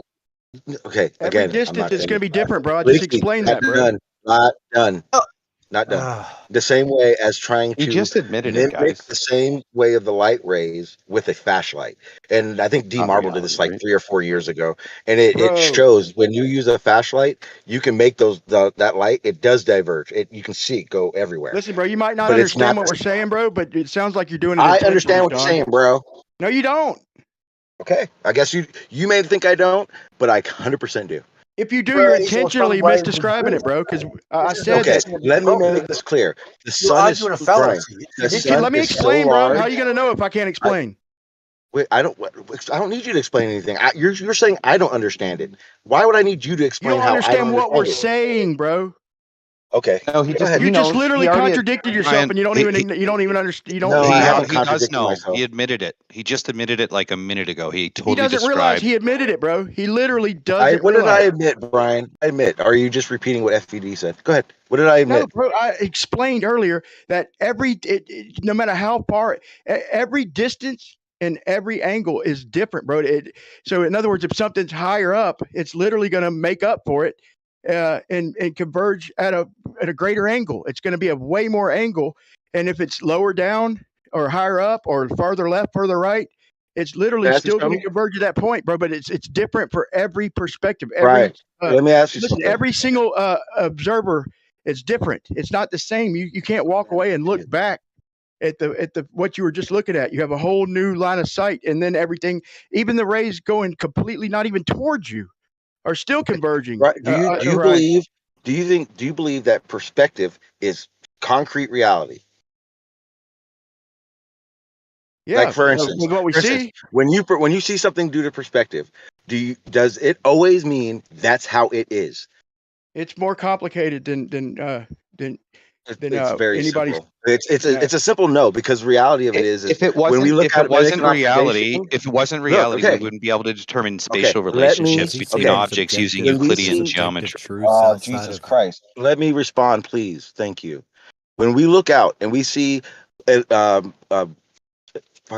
mirages, we know that we're seeing a mirage, and we can see that, the road, there's no water really on that road, or it's not really waving, but your perspective is that it is due to the atmospheric conditions, right? That's perspective. That doesn't mean it is. So when you're saying that the light rays are converging and diverging and all this, it literally is your perspective. We've already For the observer, Sean. Yes, Let me give you you an example. are the observer. But Let me in give you an example, reality, okay. Say if you're no, at a hang on. lake. I'm not done. That's what I'm trying to say. You're trying to tell me that from different areas this happens. Okay, fine, whatever. But the reality of it is that the light from the sun, the light is every ray is parallel, regardless of your perspective. Okay, let me say this. It's reality for every observer. So if there's a 20-mile lake, this ain't a full, but people will get this there. If there's a 20-mile lake and there's a hole in the clouds in the middle of the lake and the sun's shining through it, and you see a hot spot, okay, and you got a 20-mile mirror to look back at yourself, okay, you're not gonna see the fucking that hot spot. It's not your reality. The sun's gonna be, or if you cross the lake 20 miles and look back at yourself and looking at measuring the angle with a stick in a shadow, that's not what you're going to see. That's not your reality. The sun's going to be at your back. You ain't even going to see the fucking hot spot. It's not your I'm not reality. really sure what looking in a mirror at a hotspot has to do with what we're talking about. Again, the light rays are parallel. Your perspective makes you think they're not. Dude, that's literally my argument, man. So Okay, so then that's what okay, and again, that's all I'm saying. And when you were talking about how they would be different from your observer for the observer, it sounded to me like a flashlight. That's all I was trying to ask. And then Leaky came in and said I admitted this and said I was wrong. I was literally just for clarification, Austin. None of what I was just saying was an argument against you. It was me clarifying to Leaky that the conversation has nothing to do with me not knowing something. let's see if you can like follow this thought experiment. So if we're standing in the middle of railroad tracks now, in reality, the railroads are tangibly parallel, right? Like in tangible reality, they're parallel. But when we look down the railroad tracks, they look like they're converging. That's just perspective, right? So perspective makes the parallel lines look like they're converging. Now, let's imagine if we had 1,000 railroad tracks that are all lined up side by side. And if I stand right in the middle of them, of all 1,000, and I look down in front of me, it's going to look like they're all converging to the center point, right? So it would be like the same as one railroad track, but just I'd say like 60% of them would, but the outside ones probably wouldn't. They'd probably You wouldn't just go even off. see them. Yeah, you go off in the distance. Okay, whatever, right? So everything that you can see, they're all converging to that center point. If I move 100 railroad tracks over to the left, and then I look out, all those railroad tracks are going to look like they're converging to a point right in front of me from that new position. Right? Yep, 100%. Just Okay. give it 1,000. Just give it 1,000 miles. You know, just to make it solid, so there's no small arguments. I'm out. Sean, we were so close. You agreed that say there was just a bunch of railroad tracks. Okay. Yeah. If we look, it's gonna look like they're all converging. Like from the left, they're gonna be coming in, and from the right, they're gonna be coming into the point in the center, right in front of me. In theory, yes. From perspective. Yes. Okay. Now, if I moved 100 railroad tracks over to the left, wouldn't I just see the same exact thing? Exact same thing. Okay, so it's going to look like they're converging into the center for me in both positions. Yep. Even though I changed positions, where it looks like they're converging is going to be different because I'm standing in different places. So it's going to be the center for me in both positions, but I'm in different places, meaning wherever I stand, it's going to look like it converges to my center based on my perspective. Okay, now just so I can clarify things. Now this isn't towards you, Brian. When you see these converging light rays and all that, do you understand that the light rays are still parallel? Yes, bro. We're way past that. We're trying. Okay, now. I know. Hold on, man. Let me answer. You asked me a question. Like as if we hadn't gone through it already. You asked me a question, bro. Just let me respond real quick. So so what would we have to do to let's just say we got 500 railroad or just let's say 10 miles away, one to the right 10 miles away and one to the left, okay? And a bunch of them in between. Okay, now what will we have to do? And then we have a jet trail, a plane leaving a jet trail 5 miles above each track. Okay, and they're all flying off parallel in the distance, and all the tracks are going parallel in the distance. Okay, what would we have to do to the railroad tracks to make them appear parallel? Explain one's on the edge and one closer to the center, and then explain what it would look like with the plane directly above each track. What we have to do to make them appear with the jet trails have to stay above the railroad tracks, the ones off to the right, to appear parallel. Parallel. The tracks would have to be off parallel, so they would not be parallel to each other from the start. Right. And then at a certain distance, they would appear to be parallel for a second, and then depending on how far you are, it would start diverging to the center again due to perspective. So we'd have to we'd have to curve more and more to the away. We have to deviate more and more off in the distance. No, there's at a certain point, it would just disappear. It wouldn't even convert. No, to I'm the saying center. to make, bro, it's a thought experiment. So listen, my I point is this. know. But here's my point. Okay, we're gonna maintain a parallel vision. So the further it got away, don't say that it's disappearing. Just say we could see a long way. Okay, we'll just say we're in space. Okay, and we could see infinite. Okay, So hey. If would we're you in agree that space and it's on the ground, it will never divert. It will. If we're looking down on it, it would always be parallel. we're looking out at it? No, listen, man. We're looking out at it. I'm just saying, dude, quit complicating this on purpose, please. Because, okay, so they're going off of the distance, okay, and we could see them. We have tunnel vision, whatever, bro. But now, as they got further away, they'd have to keep diverging to maintain the parallel appearance, right? Okay, I'm not gonna lie. I have no idea where you're going with this.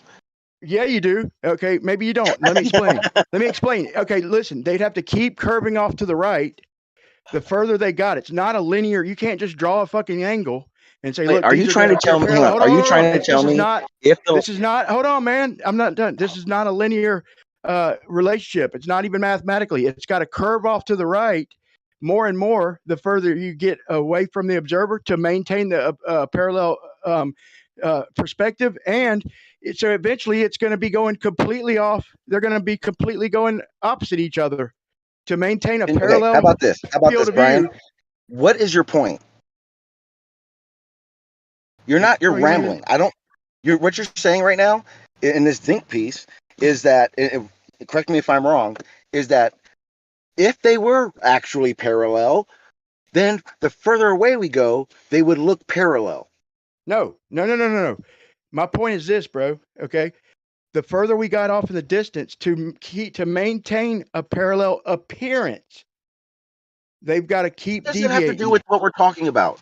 Can anybody tell me what he's trying to say in this? You understand what I'm rant? saying, though? Just No. follow me. You don't understand that to maintain a parallel appearance, the ones to the right and the ones to the left will have to keep deviating away from each other progressively more the further they got away from each other to maintain What a parallel does this have to appearance. do with what we're talking about?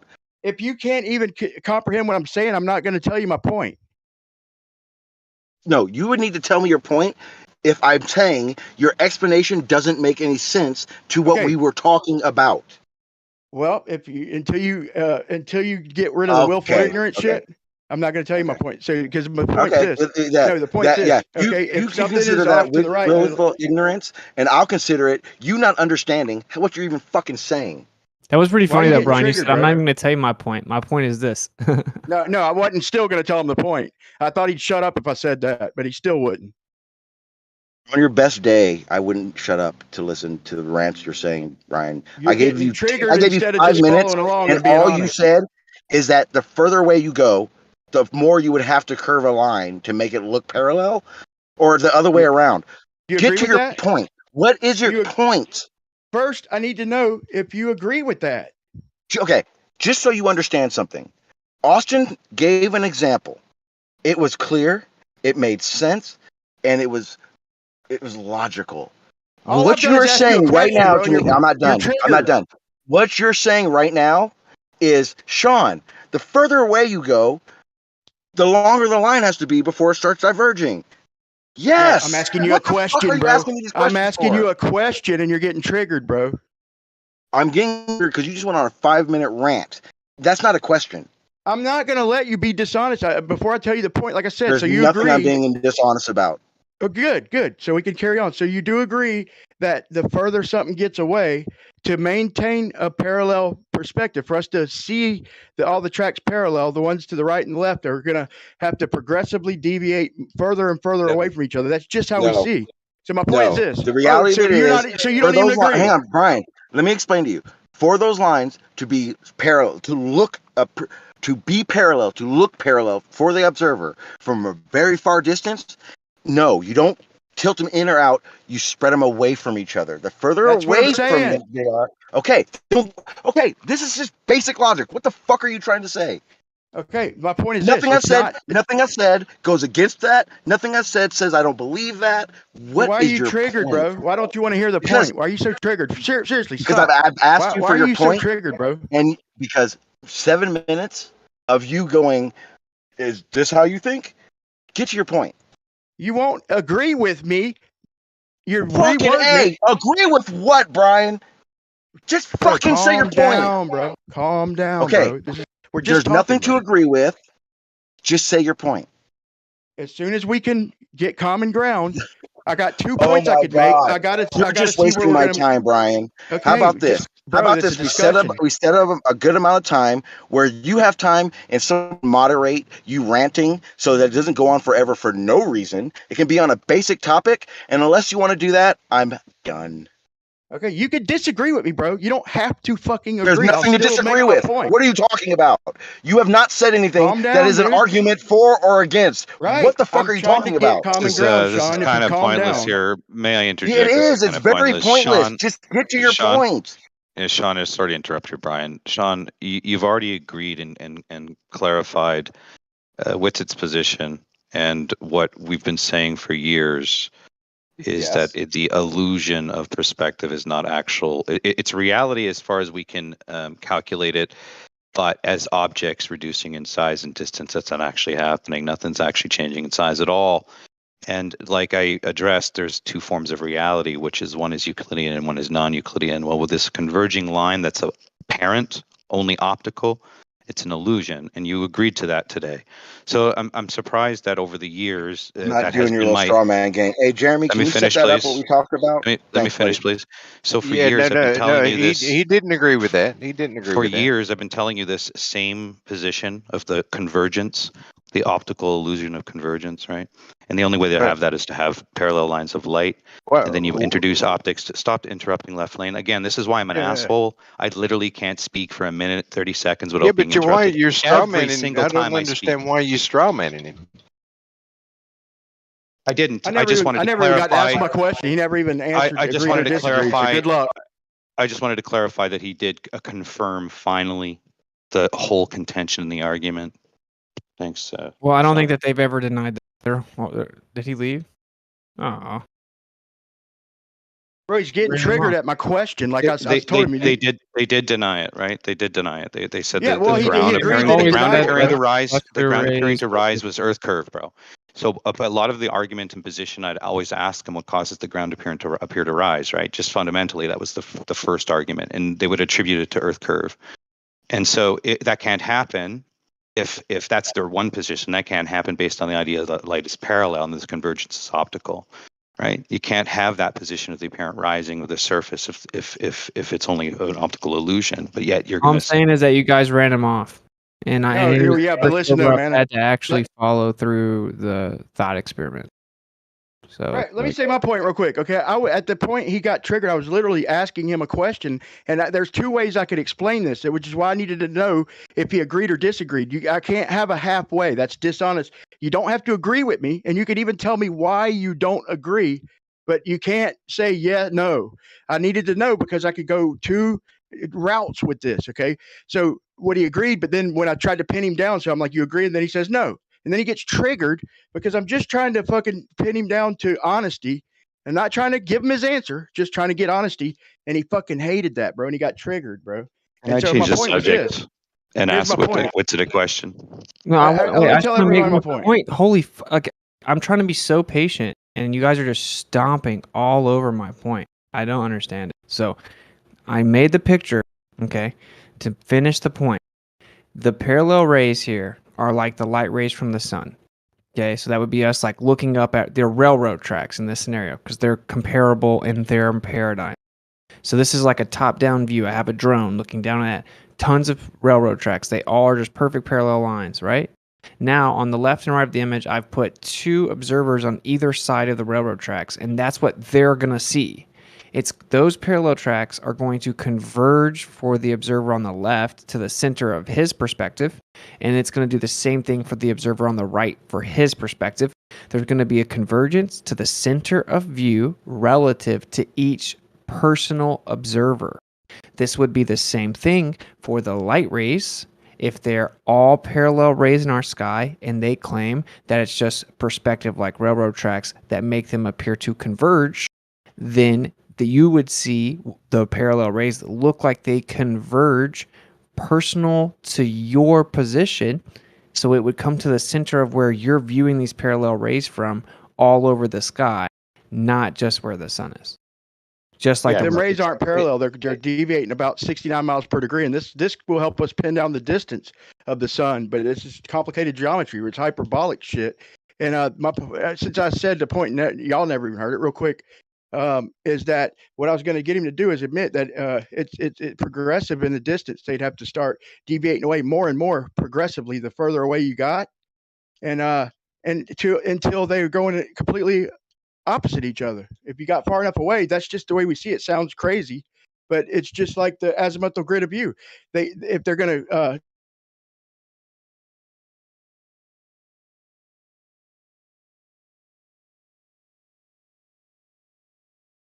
Did he just stop talking?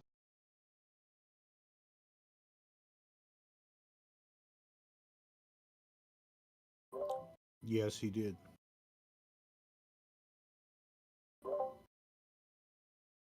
Austin, that's a beautiful example because it applies to the personal dome vision, yet it doesn't need the dome to demonstrate it. Yeah, and it's crazy because I tried to say this like if they have a sufficient answer that logically irons out, then like I'll accept it. I won't make the argument. But I spitballed this a few years ago, and then like a lot of the flat earthers weren't understanding what I was saying, so I'm like, whatever, forget it. But because flat earthers say crepuscular rays debunk the heliocentric model, right? But the crepuscular rays that we see are not actual. We cannot use trigonometry to find the actual position of the sun looking at crepuscular rays. We cannot. In fact, they change. Here's right? the paradox with it. The paradox is how light interacts with matter, right? At far distances and close distances. The crepuscular rays and the divergent rays or diffraction, it can be observed through perspective, but it's also an interesting thing to think of how light interacts when it's diffracted through perspective. So, for instance, when you see a position of a hot spot, it would indicate through trigonometry that would be the location of the light source. It's the kind of the paradoxical problem that we have. But the situation is true, is that if the light is closer to an object, it will diffract, creating crepuscular rays, right? Or these divergent rays. So the hijacking, I believe, of perspective was to essentially look at God rays or crepuscular rays as a perspective effect, disavowing the diffraction effect of the far and close light to object, or light passing through an object closer or farther away. Do you follow what I'm saying? Almost. Yeah. So light as light passes through an object. If it's far away, it doesn't diffract. It doesn't split, it doesn't diverge. But if a light gets closer to an object and it passes through it, it will diverge. Okay, yeah. Right? Yeah, and that's what I'm Right? saying though. Like Hold you on. can't take Hold the on. crepuscular rays and So make you it got actual. that, right? Hold on, but you got that. So what I'm trying to say is they told me that when I see these diverging rays, that was due to perspective. You see, I can demonstrate the physicality of light interacting with a medium or interacting with a body and diverge it, right? You can physically change the direction of light based on its distance to an object. So there is a paradox here because you have this diverging rays due to the interaction with light and matter, but then you also have converging rays due to perspective.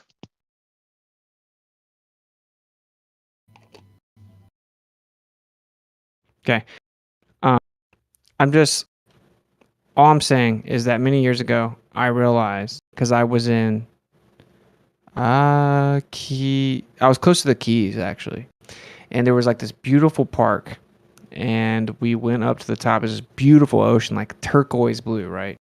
And it was an incredible day. And I saw the most amazing crepuscular rays I've ever seen. Like, it's not even comparable to anything I've ever seen. It was insane, okay? And I took a picture, put it on my Instagram. I'm like, yeah, this is impossible on a sun 93 million mile away. And then I started thinking, I'm like, but flat earthers are putting themselves in a position where they look ignorant if they just say that, and people then interpret it as, oh, you think that we can follow those rays to the actual position of the sun?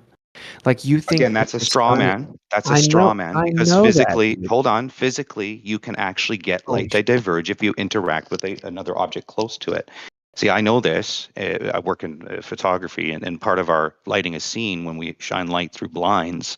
We don't want this diverging rays, right? We don't want these crepuscular rays coming through as we light a scene. So we have to place the light a certain distance away so we get these parallel ray lights, right? So they don't discuss that paradox. So it's not that you can find a point of position of light when it comes to the sun in the manner of such that you describe, but you can do so on a film set. If you want to find the diverging rays of a film set, that way you can calculate the distance, ironically, but you can't do that same terrestrial principle to the sun. But yet the principle still remains true here terrestrially, which means light interacting with a closer object will diverge the light. Light interacting with an object far away won't diverge the light, it'll be parallel.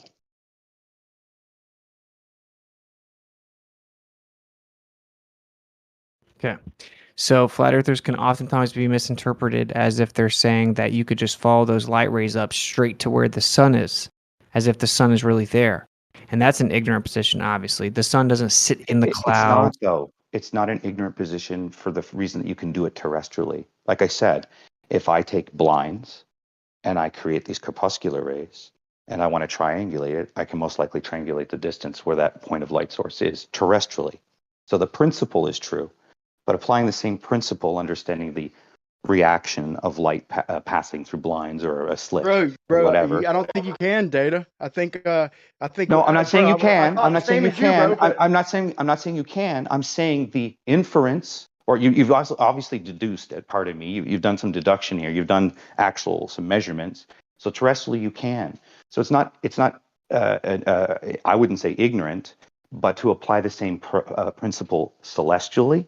I think that is where we run into, obviously, the problem when it comes to the light sources, because, like I said, things with the sun it forms like almost a prismatic position, because each observer has their own position to things, whether it's railroad tracks, whether it's parallel lines, or whether it's the sun. So, anyway. Data, my point is this, though, man. If we're trying to map it out with the sun, it could be going, if it's far enough away, it could literally be going perpendicular for a certain extent before it leaves your vision and still look parallel. I mean, if you had it in comparison with other things, it would still look like it's going straight, even if the motherfucker was going completely 90 degrees away from you, and opposite on the other side. So you could have light 180 degrees, and it's not a linear thing. So you can't just do the trig. Or we'd have figured this shit out a long time ago. Like I've come up with a formula to make this shit make sense in my head, but I know that's not how it's working in reality, bro. I think it's a different kind of perspective, man. It's not linear. It's some complicated shit, dude. Well, here's the interesting thing. I think it's a little bit more than perspective as well, because if you go along one longitude line and you look at the azimuth and the altitude of the sun, and let's say you move up latitude along one longitude, start from the equator, move up. You'll notice that there is a rate of angle and change that isn't constant along that one line longitude. It varies from anywhere from 4 degrees to 14 degrees. So when you're looking at some sort of rate of change or some sort of position, azimuth and angle, altitude, along that one line, you're going to have multiple different degrees, different changes over the hour, 2 hour, 3 hour that you're observing it. So it's almost like the data indicates that it's prismatic.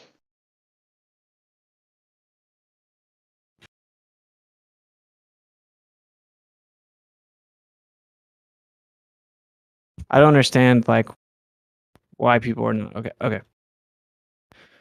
okay. So Doofus is trying to act like the rebuttal is that it'll always go to the sun. That's just a baseless claim.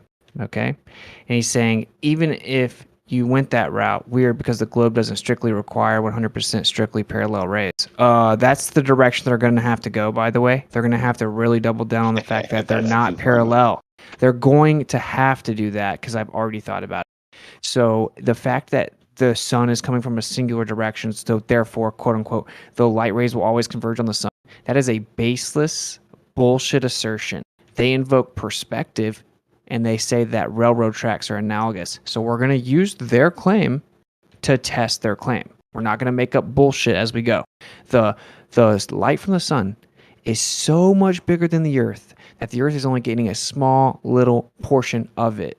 And they are, for all intents and purposes, parallel on the globe. It lights up an entire side of the globe, which means every person on that side of the globe is getting parallel rays coming down to them. So where the sun is doesn't matter.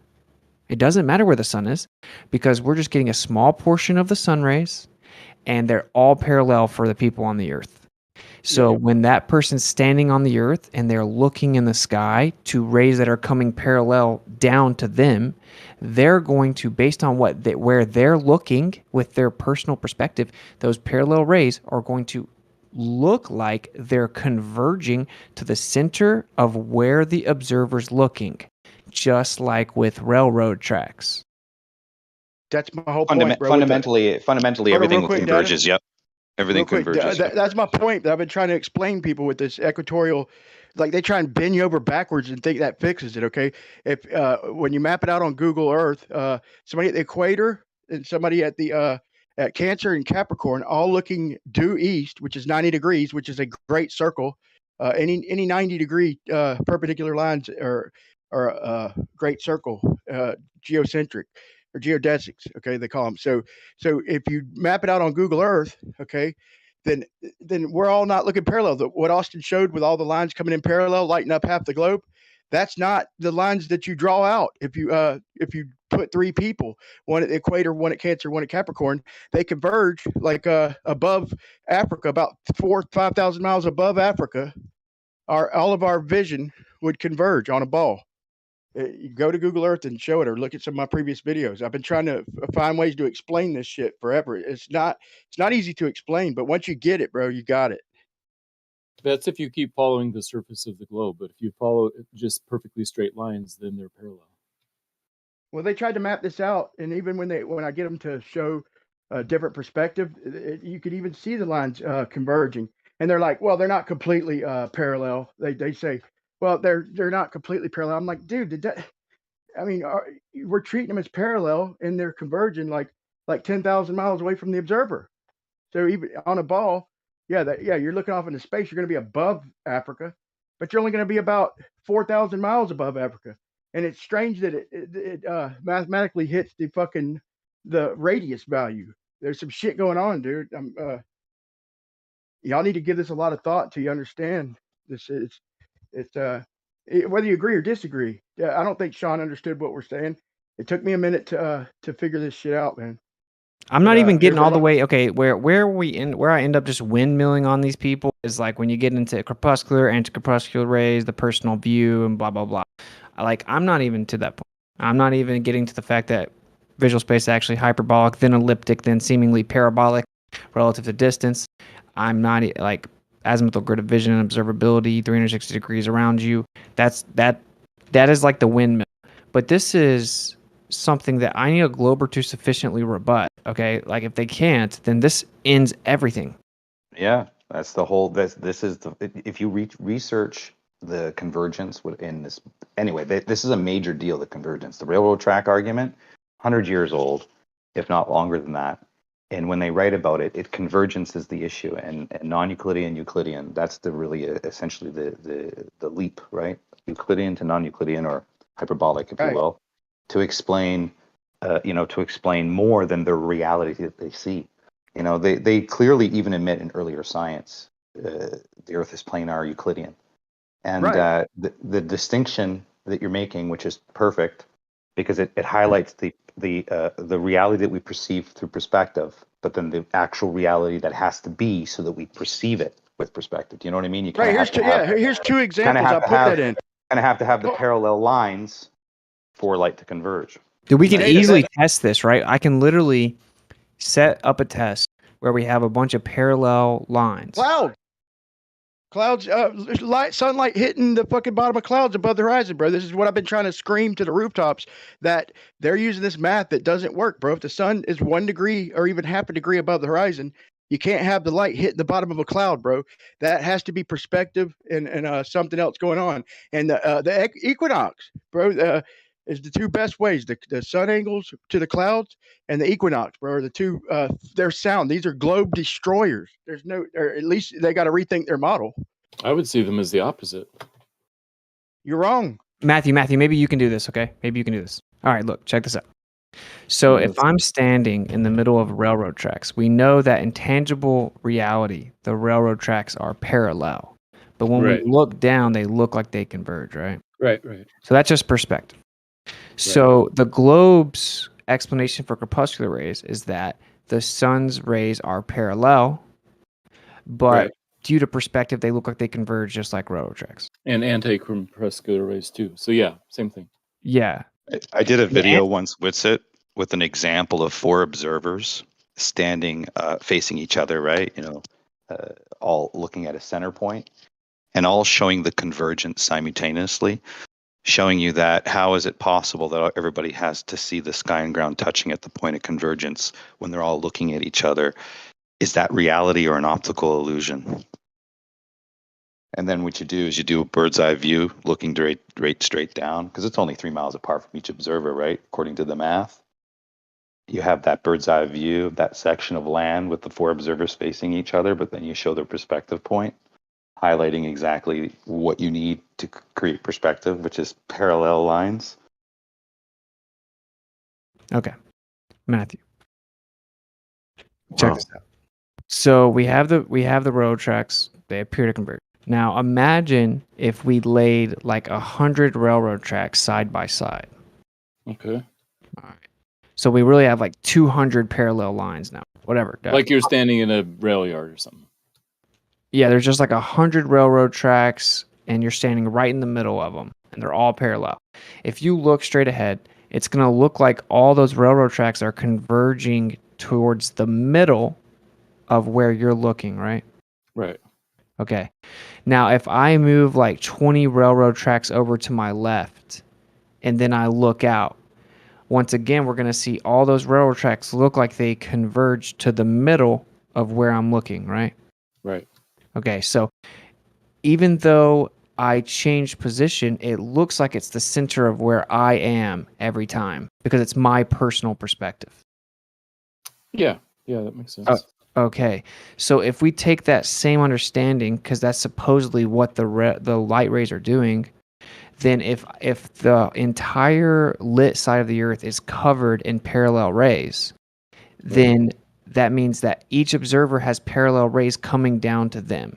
Just like with the railroad example, each observer should see those parallel rays look like they're converging relative to their own perspective. Yeah, converging on the sun. Why would it Okay, go I to the gotcha. sun though? That doesn't make sense. Because that's where you're looking, right? No. Like, say it's like 5 o'clock and the sun's about to set over there in the west, and I'm over here looking straight up, and the sun's all the way to the right of my sky. Those light rays above me are still parallel, right? Right. So if I looked up and there was a cloud, I should see corpuscular rays look like they're converging just relative to where I'm looking because it's just a product of my personal perspective. Right. Well, we don't see that. We only see them converge on the sun. I see what you're saying. Yeah. I don't know. I mean, I'm trying to think about how to, because the same thing is happening in the railroad tracks. You're looking. I guess the analogy would be if you're not looking at the sun, you could be looking across the railroad tracks, and they'd sort of converge off to the left or to the right. So they're just going to converge where they're going to converge. Wherever they're parallel to, that's where you'll see them converge. You're going to see them converge based on wherever you're standing in your perspective, right? Like the railroad tracks would be just like all the light rays coming straight down the earth. Right. So if I throw this, it doesn't matter if I throw the sun over to the right, like there's still parallel rays right above me. Like if I move 20 railroad tracks over to the left, even though I've moved from the actual center, it's still going to look like the new center is over to my left. Well, now to my center, but to the left of my first position, right? Like if I want to make sure I'm not being confusing. I have 100 railroad tracks. I'm standing right in the middle of them. It's going to look like they're all converging to the center. If I move 20 railroad tracks over to the left, it's going to look like they're all converging to my new center. Right. Like it doesn't matter that I left the actual center because it's just based on my personal perspective. So they're going to converge to my new center. They're thinking you're just explaining a globe like a 93 million mile sun, bro. I don't think they get it. No, I get it. Now, Matthew does understand. And so I think that the direction of the tracks is where it's going to look like they're converging to. So it doesn't matter where you're standing, left to right, 20 feet, center to the right, 20 feet. Whichever direction the tracks are going, that's when you look that direction, that's where the center will appear. But so that's what Doofus was trying to say. Okay, and that's cool. I get it. But the problem here for you guys is that direction is completely out of the picture because we're just perceiving a small portion of the sun's light. Like just a small little portion. So it doesn't matter. Like for us, all we can tell based on our little puny perspective of what we can see, the tiny portion of the sun's light, is just the small portion of parallel rays that make it to the Earth. All we can see by the time the light gets all the way to us is just boom, atmosphere, parallel rays. Yeah. So Almost we're just going to see. close enough. Well, close enough for this example. Like Right. Yeah. So if I see the parallel rays, they're just going to look like they're converging based on where I am. We should see corpuscular rays all throughout the sky. If there are clouds, then I should see corpuscular rays look like they're converging based on where I'm standing. And when I move, I should see it again. And everyone's saying, oh, no, it has to be in the direction of the light or it has to be on the light source. Well, even your own model doesn't say that because of anticorpuscular rays. It doesn't have to be going on the light source. But it is, and even for anti-corpuscular rays, that they're following the same parallel track as corpuscular. They are. You're right. Yes, they are the same parallel light rays in your paradigm, but they're not converging on the light source. It's just that the parallel rays, due to perspective, look like they're converging to the center of your perspective. I see what you're saying. So there's two convergences. One, if you're looking one direction, the railroad tracks appear to converge to the east, say. But if you turn around 180 degrees, whenever you're standing amongst a bunch of parallel lines, there's going to be two convergences. One direction and one exactly 180 degrees the other direction. Yeah, so let's just extend that idea out to this. Like this is the picture here. The middle is all the parallel railroad tracks. And then I have an observer on the right. He's going to see them look like they converge for him. And then the person on the left is going to see like they converge for him. If I put another person in the middle, they're going to see the same thing. Why would the parallel light rays be any different if this is a depiction of the light rays coming down on the Earth? Yeah, I think that's a good depiction. Right, like this would be a safe depiction of how the light rays are coming down for us on the Earth. Right. Right. So yeah, I like that drawing. Uh-huh. Yeah. No, I think you're right. So yeah, they're in our model. The lines aren't perfectly straight, but they still point to the sun. So wherever you're standing on Earth, the lines will converge on the sun and also 180 degrees away from the sun. Well, okay, that's what I'm saying. So you guys are going to have to inch towards somehow coming up with an explanation that's dependent upon them not being perfectly parallel. I think even if they were parallel, we'd see the same thing. I don't think. Yeah, I think that's enough to make a difference. I think it's just kind of also a misconception of what the parallel of what's happening up close, celestially. Not at a distance. You wouldn't. Up close, it would match. What's happening celestially versus terrestrially is kind of maybe there's a little bit of conflation there too, as far as what's parallel celestially and what's parallel terrestrially. Because I know you can shoot parallel straight lines terrestrially. You know, when you're talking about the sun, obviously, again, you see sun as it demonstrated terrestrially here, that if you have an object close to light, it will diverge the light. But that's only if the light source is close to the object. So that's definitely has to be addressed, right? Because we can look around and we can see things in straight ahead of us, and therefore we if you're looking at a doorway down a hallway, you know it's straight ahead of you, so you know light is traveling in a straight path, and parallel lights are traveling in that manner. But that's terrestrially. So is the sun truly being conflated here as an object delivering entirely parallel lines of light? Or is that just a terrestrial observation that we conflate the sun as entirely responsible for?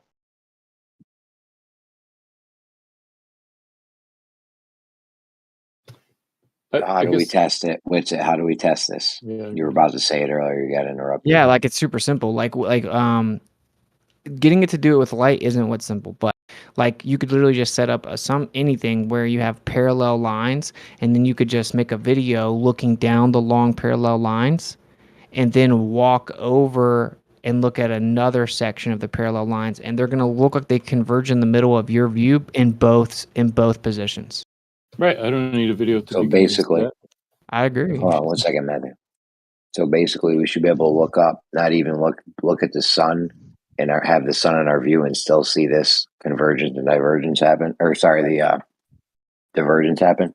Yeah, because it's just an optical illusion due to perspective, because there are parallel rays, and so they just look converged. It's just perspective according to their model. Another thing you could do is just like I said, just wait till you see the clouds and the sun in the clouds one of them days, and just show the bottom of the local clouds lit up. But anytime the sun is above the horizon by even half a degree, if light is hitting the bottom of the clouds and not the top, they're fucked. Their 93 million mile sun is mathematically gone.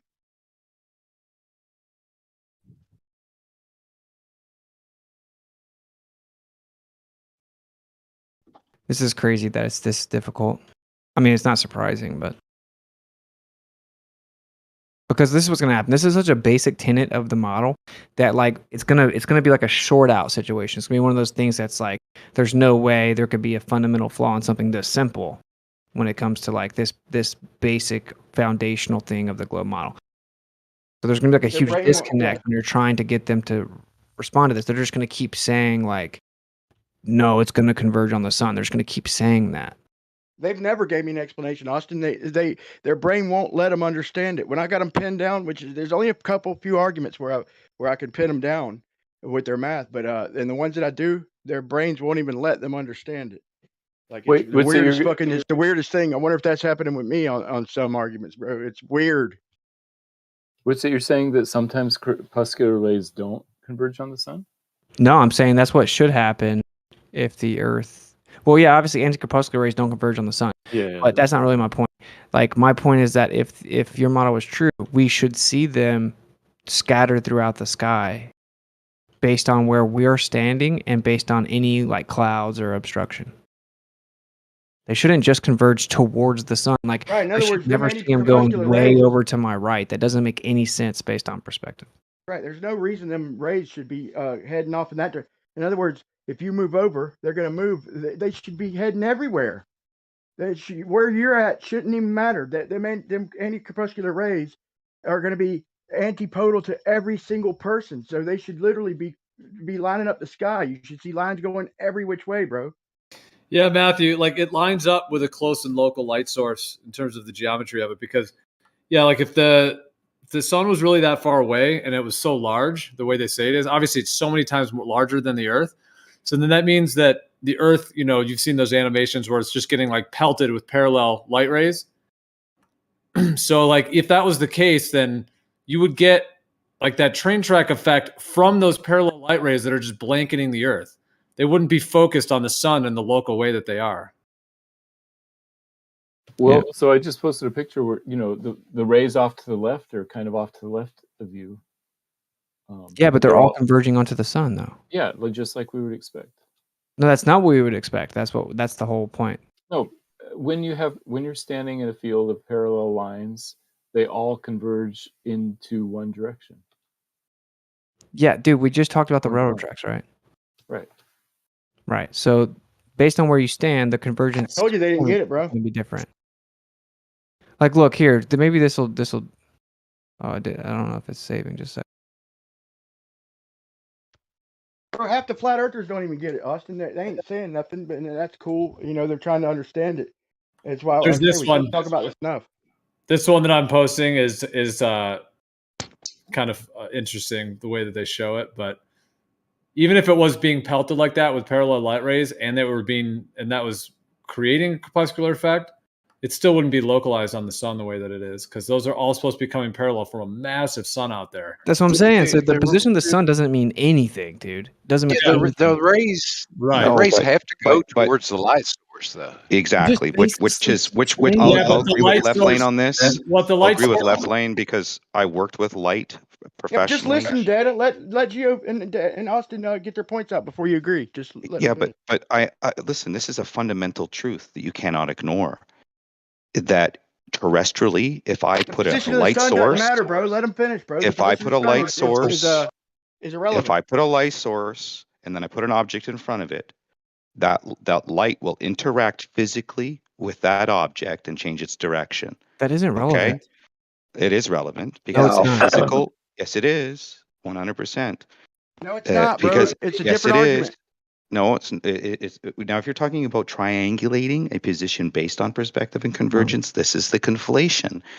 See, on a set working with light, you can triangulate the light source to the position, but celestially you can't. That is the conundrum, because while we witness the physical interaction of light interacting with the clouds, diverging it, it would almost appear like the light source is at that location, because terrestrially it works that way, but celestially it doesn't.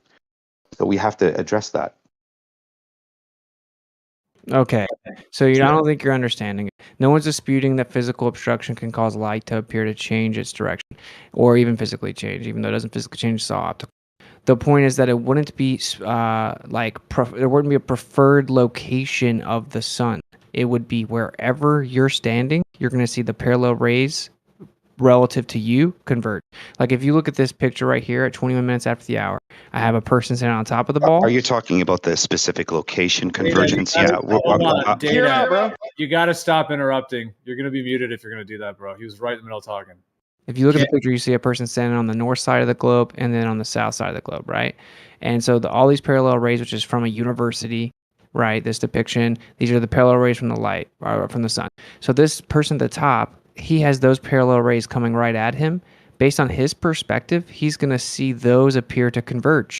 The person on the bottom is going to see those two parallel rays appear to converge. It doesn't matter that the sun is in the middle.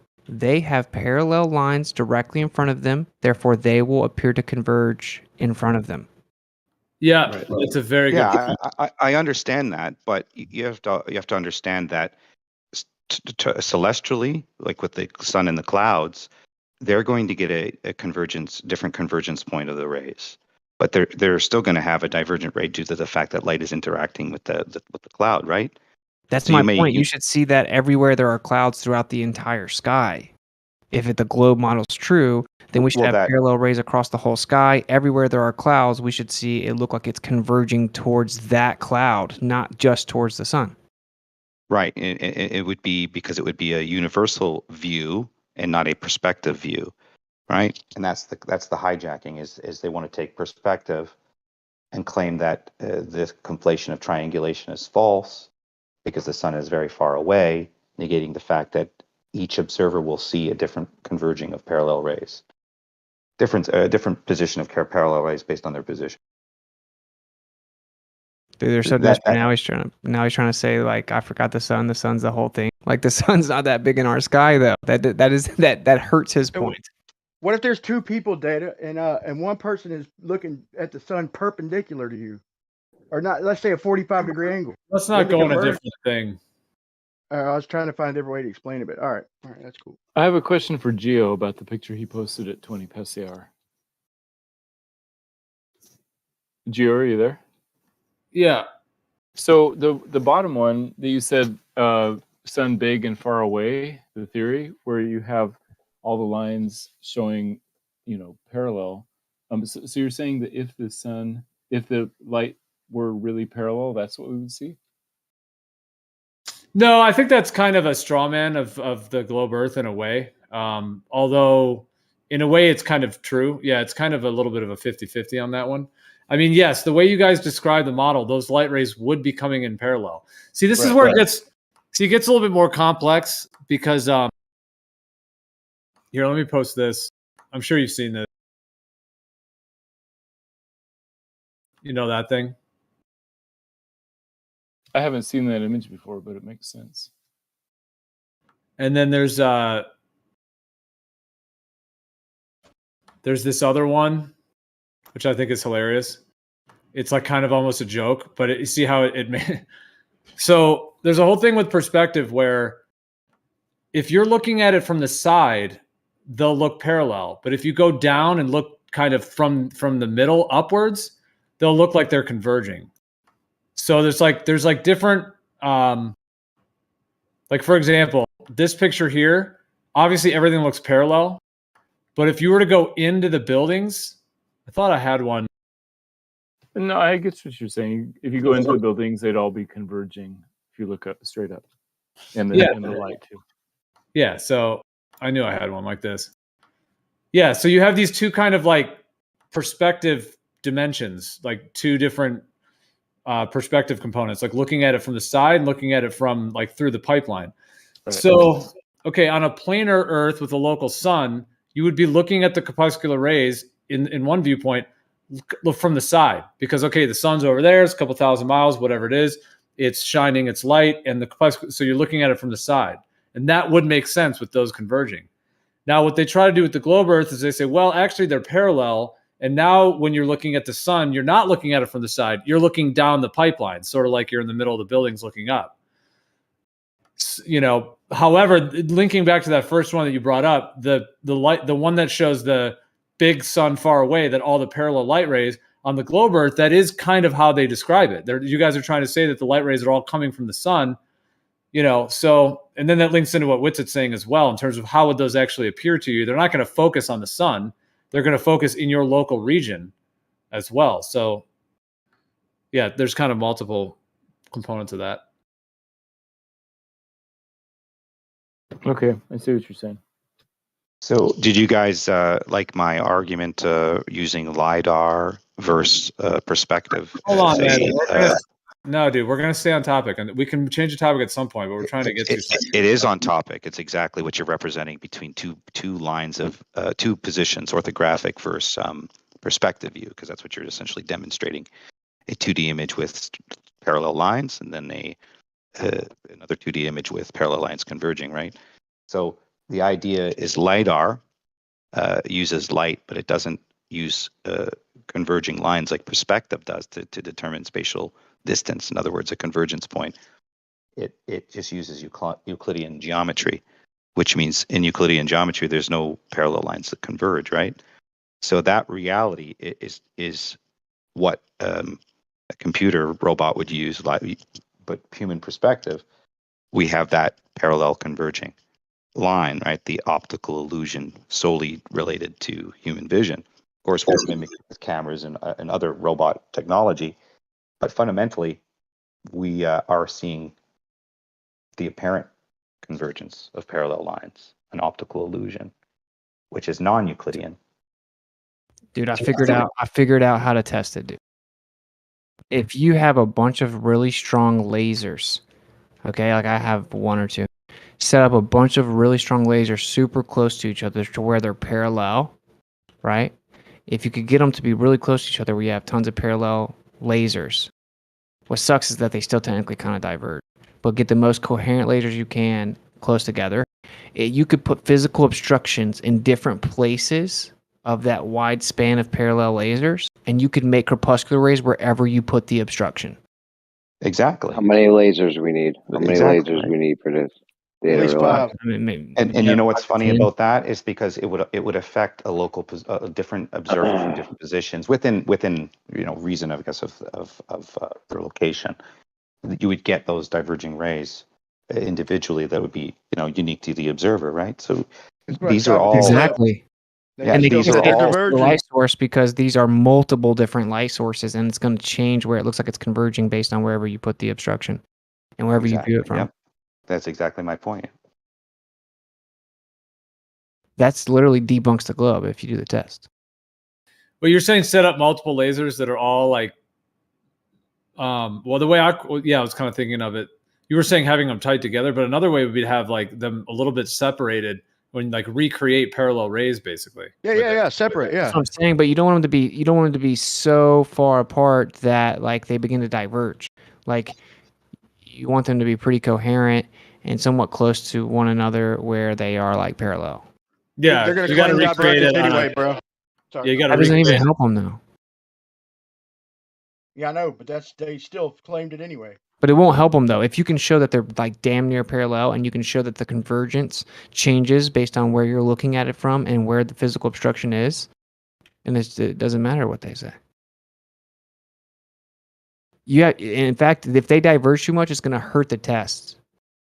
You I want wanted them to to be explain it like like this, just so everybody would understand. I'll make this real quick. If somebody is like say 10 miles apart, looking at these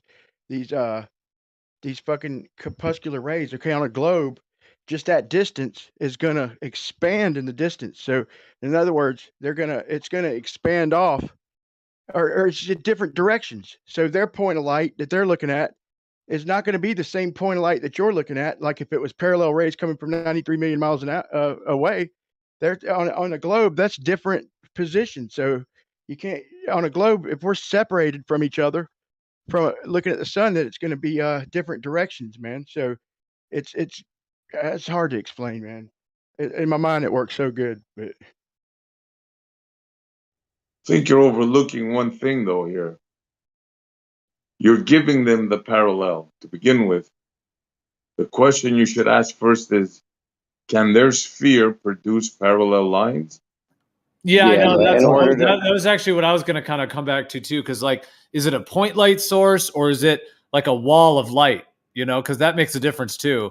And then the way that they're trying to claim, because yeah, how do parallel light rays, quote unquote, come off of a sphere sun? Well, yeah, but their explanation makes sense in that. So it's technically a spherical light source, so they're divergent, but they're so far, it's so far away that such a small portion hits you that they're effectively parallel because the divergence of the amount of the light that hits the Earth is such a small portion that you don't really see the divergence. Like that does make sense.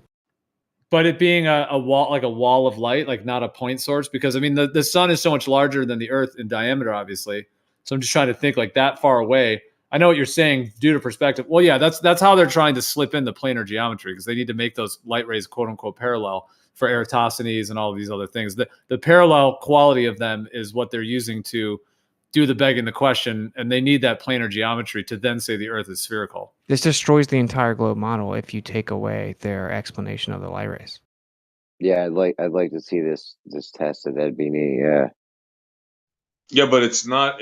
You're setting up 4 different or 5 lasers. That's going to be from 5 different light sources.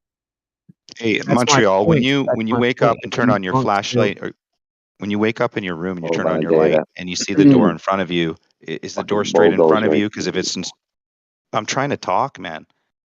If Wits and I started at the same time, I wasn't trying to cut him off. I just didn't stop talking. So Montreal, when you get up and turn on your light source in your house and you walk to that door, is the door straight in front of you? It is because the light's parallel. See, that's actually What? my point though, because they keep saying it only can converge on the light source. So if we have like 10 light sources, and then I show that it can look like it converges in all kinds of different places, right? Then it's going to show like, no, the parallel light rays will look like they're converging based on where you're viewing it from and what's obstructing it where.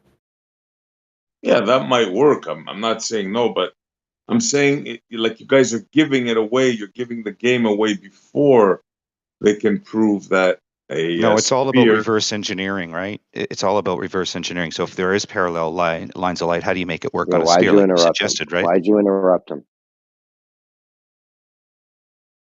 But they don't claim the light rays are parallel though, Go ahead, right? SP. Good. Yeah, I was just saying. I'll make it quick. I was just saying you're giving it away to begin with, because personally, I don't buy it that they can have parallel rays with their sphere. I don't think it. I don't care how far they say it is. But they don't Personally. claim that they're technically parallel. They claim they are divergent, just barely. Yeah, they say almost. That's it. When you press them, they say almost. So that's where it ends, right there. You can't have almost. Can you have almost? Yeah, because if you Parallel? get far enough away from a light source, then the amount that you perceive as parallel is going to get smaller and smaller. It's bullshit. Nah, I mean, it just I made don't buy up. But that. Yeah. it's a way to have their cake and eat it too, but that doesn't debunk them.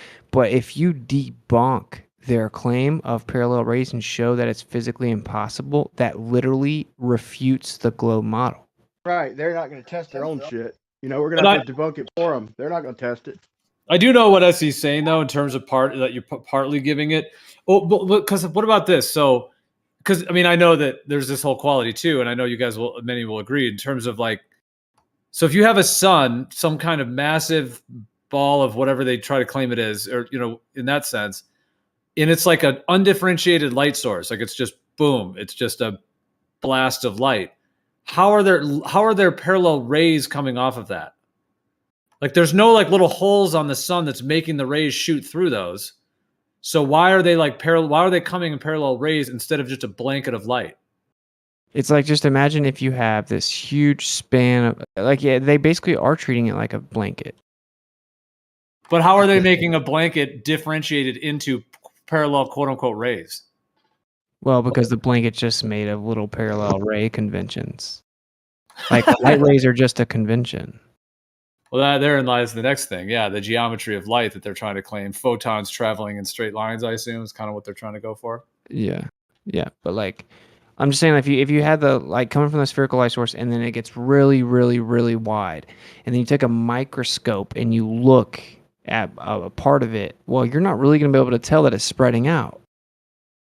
Right? See, this I have an issue with that because coherent versus incoherent, right? Like, okay, so we're looking at coherent light and claiming that the light source, the bulb, is going to have these divergent rays.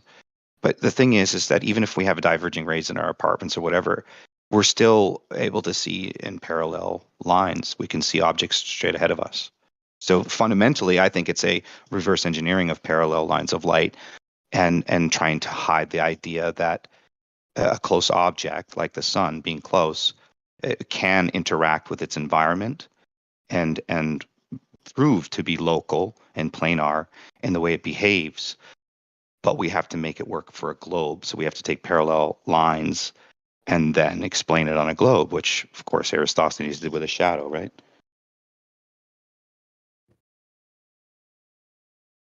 Another thing you got to take into consideration, I believe Data touched on it. One light is coherent, the other one is incoherent, right? Laser light is monochromatic, one wave, and of course the white light is all of them, right? So it's not really the same. I'm just trying to test their model and debunk it. Well, it would be how do Yeah. you take parallel lines and make it work on a sphere? Parallel lines of light and make it work in a sphere. That would it be, because we obviously see in straight lines. I walk straight ahead my apartment to my wall. I'm walking straight ahead. I can see the wall in front of me. If I draw a target there, I can see it in front of me. It's a complete straight line, which means there's parallel lines of light where I visually see space. So if that's true, but I live in a sphere, then how do I explain corpuscular rays, and how do I explain the shadows? They explain the corpuscular ray just like looking at railroad tracks. And light rays are just a convention. It's actually just a background that's already there, just lighting up. And nothing like. I was never taught that interaction, like the diffraction, right? The slit experiment. I was never taught that light had physical properties like that. And when I did learn about corpuscular rays, it was described as perspective was the cause. But see, the issue is you can actually make light diverge physically, regardless of Didn't perspective. you hear these people talking? Why are you interrupting? Yeah. Why are you interrupting? Oh, my his mic's on. interruption? Sorry. Why are you interrupting Data's interruption? He was hot micing. I mean, if someone thinks that the argument's no good, then that's cool. But I would like a precise argument, and the best I've gotten, and Doofus usually brings like the best they have, frankly, right? Which is that it just to baselessly say over and over the conclusion, like it's going to converge on the light source. Like just saying that over and over doesn't mean anything. That means literally nothing. So they don't have anything. The direction of the sun, it's going to always converge on the light source. No, because the only reason it looks like it's converging is because of personal perspective. Exactly. Yeah, because right. that's why in my mind I go to the between like a point light source and then these parallel rays, because they're trying to say that they're parallel coming from a huge wall of light out there, but they're also focusing on a point, the sun. So they're like doing both. Like I don't, because if you have a point source versus some kind of parallel light ray thing, it just doesn't make sense that you would have that. They're like conflating. It's almost like it is a contradiction, but it's almost like a paradox that they're trying to assert. Yeah, think of it like this: what Whitsitt said. multiple laser beams in a row, right? Now take those same laser beams and put them on a basketball, right? That's what we're talking about now. Every which way they're shooting out, and they're saying they're parallel.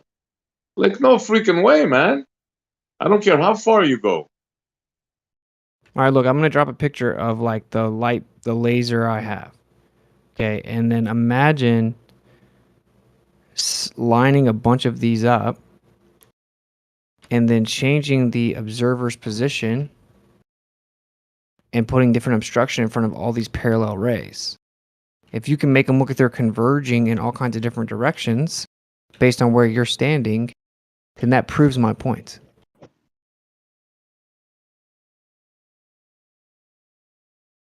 That's So what they you're claim trying to exists. say now that the parallel rays, when they hit an object, they're going to converge? Is that what Dude, you're that's why saying? we see parallel rays, like with Yeah, clouds, yeah, right? okay. Yeah. I mean, that's why we see crepuscular rays. So, like, we would see them all over the sky. They wouldn't care at all about where the sun is. It's just the parallel light rays are going to converge because of our perspective. Just like railroad tracks. If I stand in the middle of 100 railroad tracks, they'll look like they converge to the middle. If I move 20 over to the left, it'll look like it converges to my new middle. It doesn't care about the original middle or what the actual middle is. Nah, this is dope. I didn't understand this at first, but I get it now. Yeah. Yeah, if you let them go past first base, which I'm stingy, I won't even let them go past that. But yeah, you can make this argument. I think if you can show, like, if you can actually show that this would happen, then there's really no way around it. I don't. Because you realize that this is their whole first little story they sold to the mainstream about how they figured out the Earth was a ball is literally built upon the assumption of parallel light rays from like millions of miles away. That is their whole argument. Yep. It literally takes the globe and like cuts it off at the knees, right? Like it just like. What's it? Yeah. Where's Shane? I don't know. Where's Michael? I don't know. I did have a tracker on them, but I thought it was a bit invasive, so I have it turned off. Can you turn it down? No, maybe later. He said turn it on. Yo, but how'd they miss this though? That's what I'm saying. Like I brought it up a few years ago, and then I'm like, oh, no one's like even responding to this, so I guess I'm just like killing the vibe. But I don't know. I think it's like that's what they're gonna think is like. There's no way it can be correct because that's such a simple fundamental thing. That's you're not gonna get past that point. You have to understand, like you're not gonna. It's gonna be a huge No wall matter what you between say us or and them. do, no matter what you say or do, they're not going to understand it. Yeah, they can't. It's too basic of a tenet of the model. So it's like not even on the table for them to consider it logically. But didn't somebody Something is their brain shut down. Brian, you're roboting. What were you saying? I say. I was gonna say, didn't somebody bring a similar argument years ago with the cardboard, with the local sun and the far away with the rays? Didn't they make sort of a similar argument with them converging because of the distance and stuff? You guys remember that? I remember the guy showing the crepuscular rays with a local light source and cardboard. Yeah, yeah. Yeah, I just remember it vaguely though. Yeah, I mean that's logical, right? I mean, yeah, they're going through the freaking clouds. Like, how could somebody not understand that? I don't get it. You want to hear something real crazy? I don't know, man. It's quite wild, man. The way you asked, I don't know about that one. I don't know. Normally I would have said yeah, but like the way you said it, I don't know. Another factor just with the crepuscular rays is that the reason the crepuscular rays are occurring is usually because it's peeking through clouds. So it's not really a ray. It's just some light that's making through a hole, coming through a hole. Yeah. So it's not really a parallel ray. It's like the undifferentiated light source that's just poking through a hole. So even at that point, they're not individual rays. That's right. Yeah, a more correct term would be a misdirected ray, if there's such a thing, right? Yeah, I mean rays are just constructs anyway, but yeah. They're literally just a construct, but But yeah, I get it. Like, but you get I'm just trying to falsify their claim.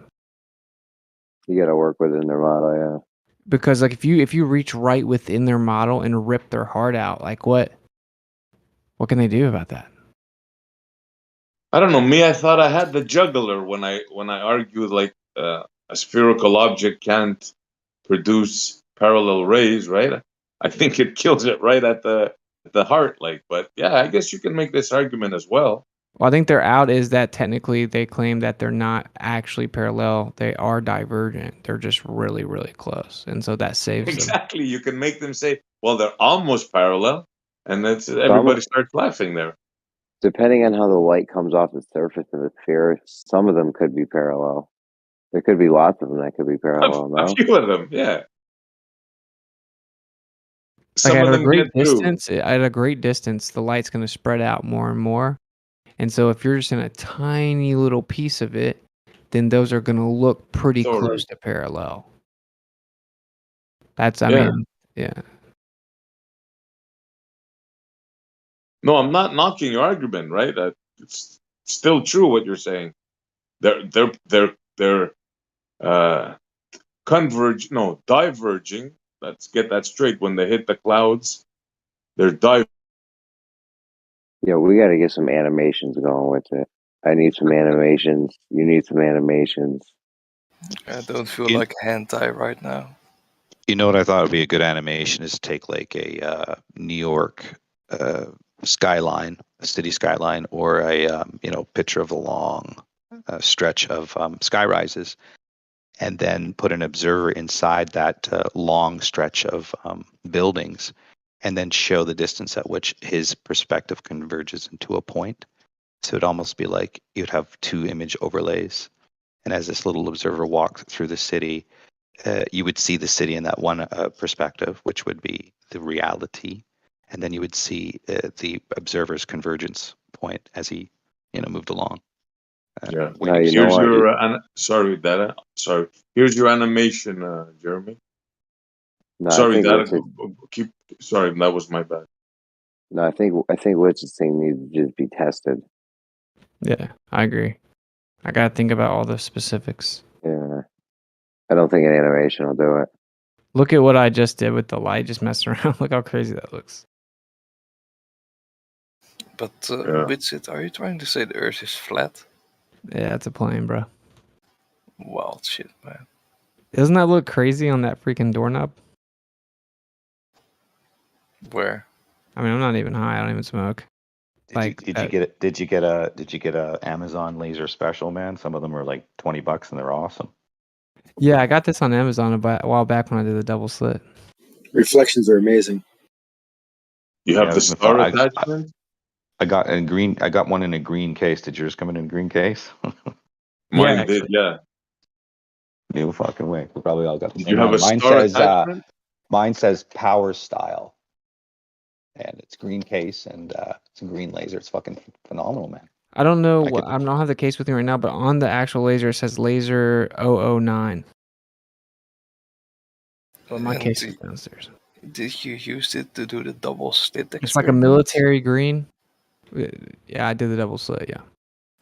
Yeah, it's a little What did military you green figure case with a rechargeable battery in it with a charging station. Yes, And yes. it's a black, it's beautiful little machine black laser. Yeah, we Yeah, know it's like a solid. fucking Yeah. laser works with battery, you know. You don't have I'll to just take be a picture of Einstein mine. for that. They're fun, man. Like they're pretty fun. I mean, I don't use it very often, but when I do, I have a lot of fun. Yeah, I'm sure you're also pointing it at people that are walking by your house. I did the double No, slit with I the wanted fog machine. I wanted it because I have a big, powerful one, right? So I wanted to see how far the cat would chase it. The cat would go pretty damn far. Look, tell me if you Is the have cat the blind same right one. now?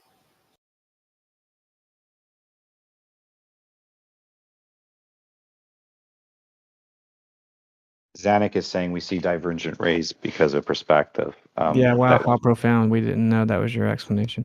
I'm waking my wife up right now to tell her that. Hold on, guys. Yo, Data, is that the same laser you have? SE said that data. He showed him some perspective arrays and said that's divergent. Yes, that's the same case. Yes, bro. That's exactly the same one I got. Yeah. Yeah. They're nice, They, dude. They're good. Yeah, you guys have the star attachment in the front. Yeah. that's my favorite color. Yeah, Art. yeah, it's fun Army swing, man. green. Yo, Zanuck, your boy was in here talking reckless earlier. Yep. I want to hear what happened. Talk to me. Yo, I had. No, we're not going to get into it. I What do you think about just this want to thing hear with the. I parallel? want to hear the update. Yeah, it was What do you- Rumpus came in earlier for a while, so it was Yeah. it was a Rumpus rumpation. Did Jeremy have his way with him? What do you think about this? But I just want to say real quick with it, just real quick with the lasers. Would you also, the idea would be to put a bunch of like smoke or something in the air to then see them as rays in that sense to set it up that way? Is that You could do that as well because I have a fog machine that I use for the double slit, so you might as well just do both. Yeah. It wouldn't really matter though because like if you put obstruction, you would then see them, right, and you would see them diverge. But you would want something that's like a cloud, right? Like the cardboard thing wasn't a terrible idea, but that's tough with like the small width span of the laser. So I would need to think of exactly how to do it.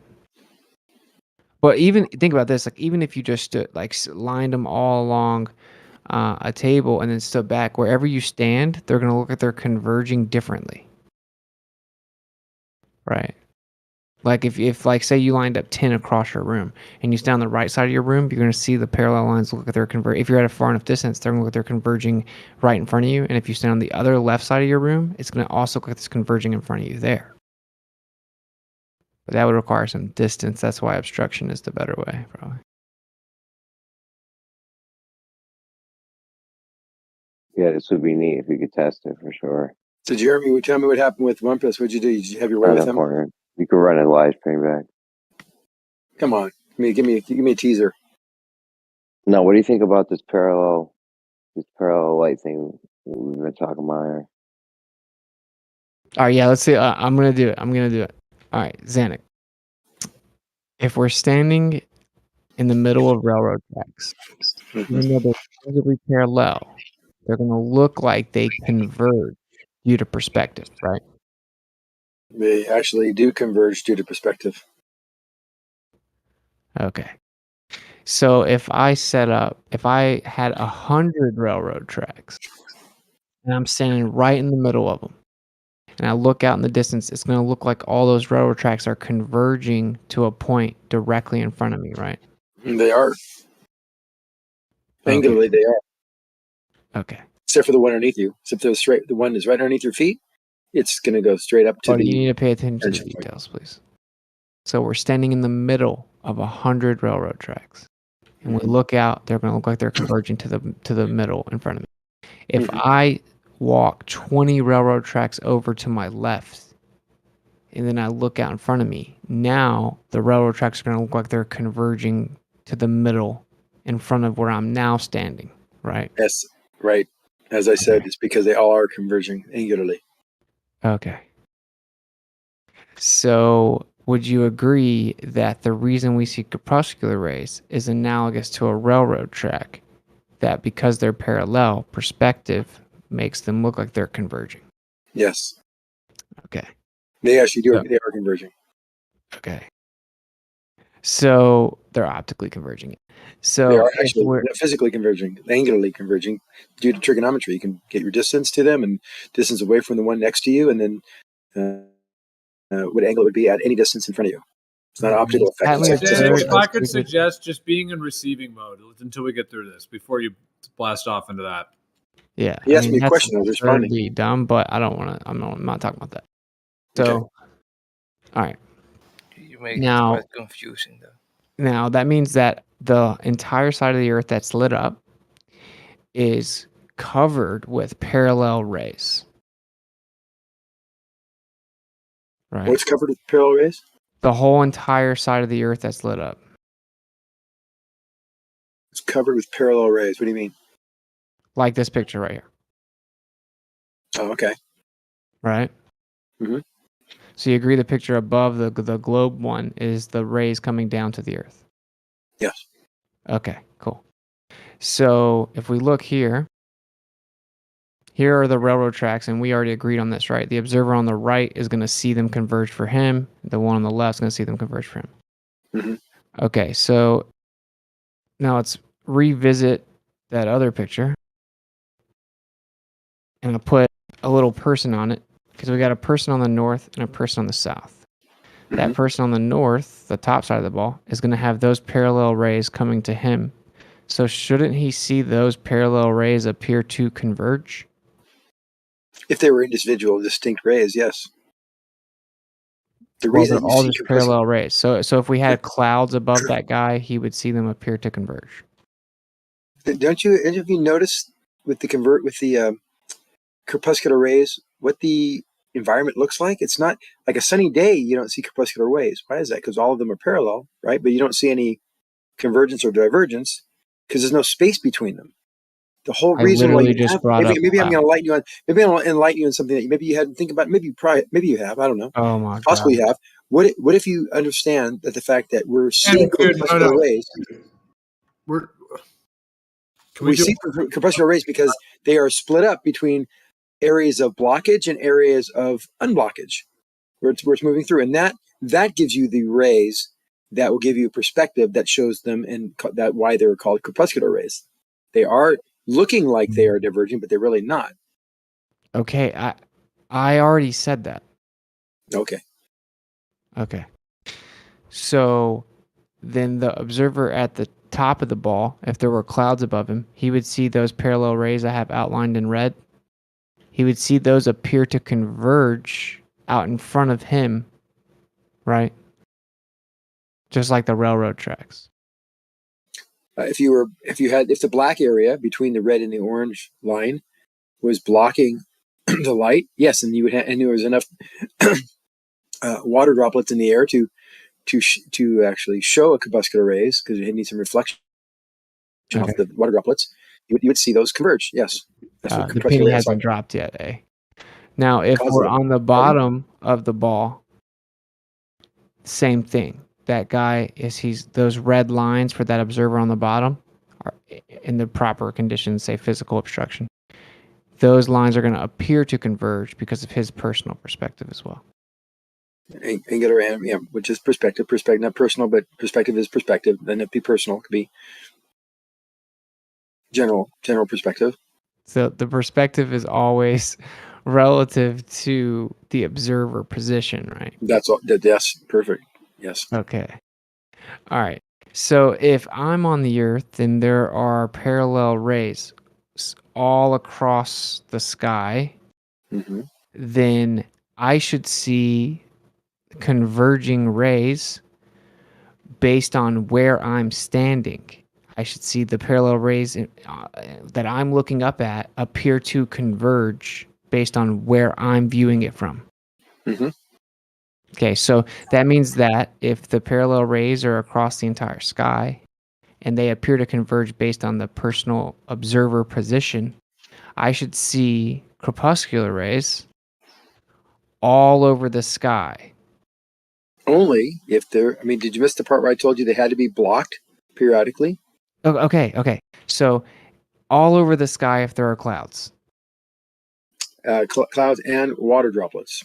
Okay. Auger. All right.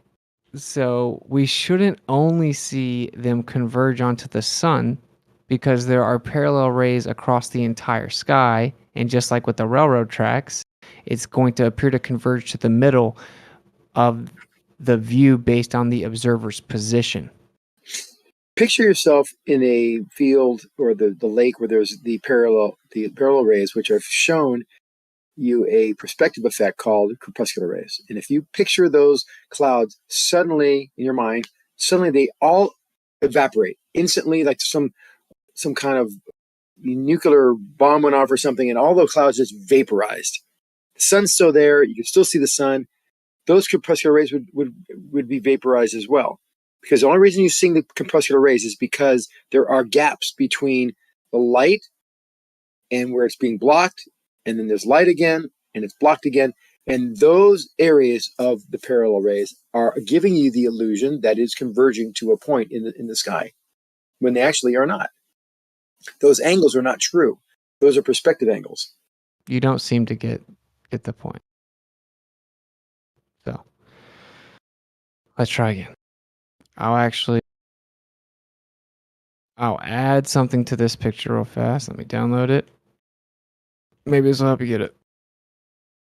But just to recap here, for the person on the top of the ball, he's going to see those two red lines appear to converge to the center of his observer position. And the same for the dude on the bottom of the ball, right?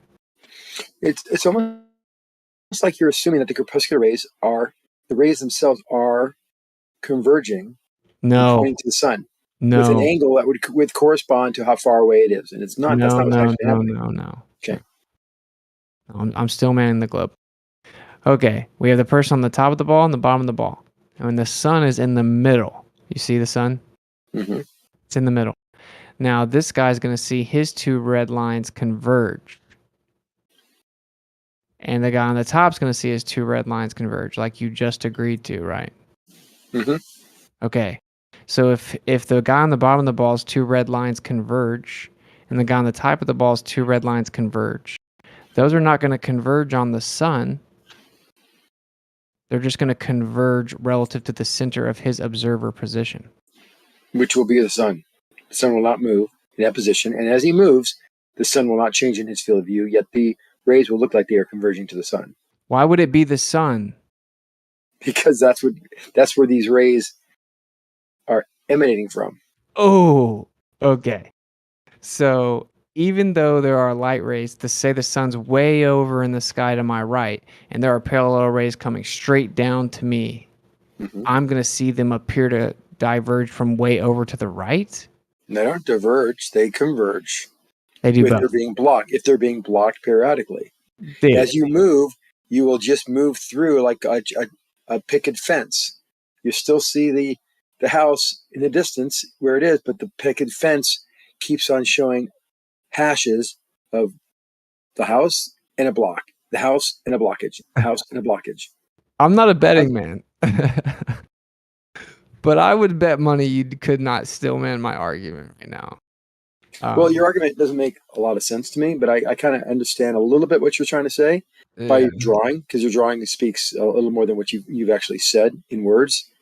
And I think you're still, for some reason, I think you're not, that you're telling me you do. Crepuscular rays, they look like they converge, but they're not converging. Because do you not see the picture? Well, hold on. What's it? You said you're not a betting man, but how many $5,000 bets have you made? It was sarcasm. Exactly. Sarcasm. I don't actually bet in real life, but I do say it a lot in here. Zanuck, buddy. I need you to listen, okay? All right. So if I'm just standing on the earth and say that it's like 6 o'clock, so the sun's about to set in the west, okay? So I'm standing out on the earth and the sun's way over to my right. Okay. Do you agree that there are parallel light rays coming straight down to me from directly above me? They're coming straight down to me? They're coming to in all directions. Not doing just There straight are down. parallel rays coming straight down to me. There's parallel rays. Yes, there are parallel rays the size of your two eyeballs width. Those are parallel. Those are the only two parallel rays that you will have. So there are rays coming down like this. Fuck. Yes. Okay. So even though the sun is way over to the right in the sky, there are parallel rays coming straight down to me. So if I look up and there's a cloud directly above me, do you agree that the parallel rays are coming straight down to that cloud? Yeah. Okay, so wouldn't the cloud cause them to look like they're converging Only right if you where have I'm looking? Only if you have a blockage between, which is the cloud itself, and the light rays going to either side of it, and you have water droplets to be able to reflect. Okay, Zanuck. Okay, so say we have all those conditions directly above me, and the parallel rays are coming straight down to the cloud, then trying to come straight down to me. If I look up, I'm going to see them converge to the center of my observer position, based on the. Yes, so you don't think you have diverging rays either? Any Why are you point not addressing the point? Because the point is malformed. But go ahead. No, it isn't. It is actually. Penny just hasn't dropped for you yet. Why don't you drop it for me? Drop your own Okay. penny. Okay, and you're just gonna ridicule it. That's why I'm tactically doing it. No. I've already told you what causes crepuscular rays and why they look like they converge to a point, the sun. But in actuality, they are all parallel. Now, that's why you can move across a crepuscular rays example and have the light crepuscular rays never change and the sun never changes position either. Yet the crepuscular rays look like they're actually in motion. Do you guys notice how many cartoons I have to draw? All right, I'm drawing another cartoon. Okay. I'll put a cartoon picture in there as well, just so you can have more fun. This is than crazy. you deserve All to right, have. Here's a cartoon. Do you see the guy standing in the bottom left? Mm-hmm. Okay. Is he going to see those parallel lines coming down to him appear to converge? If there's blockages between the light rays, Yes, Xanax, stop asking yes, that. then they would not look like that to him. They all would be converging. Right. So those are the actual rays, and then he'll perceive them differently if there's blockage.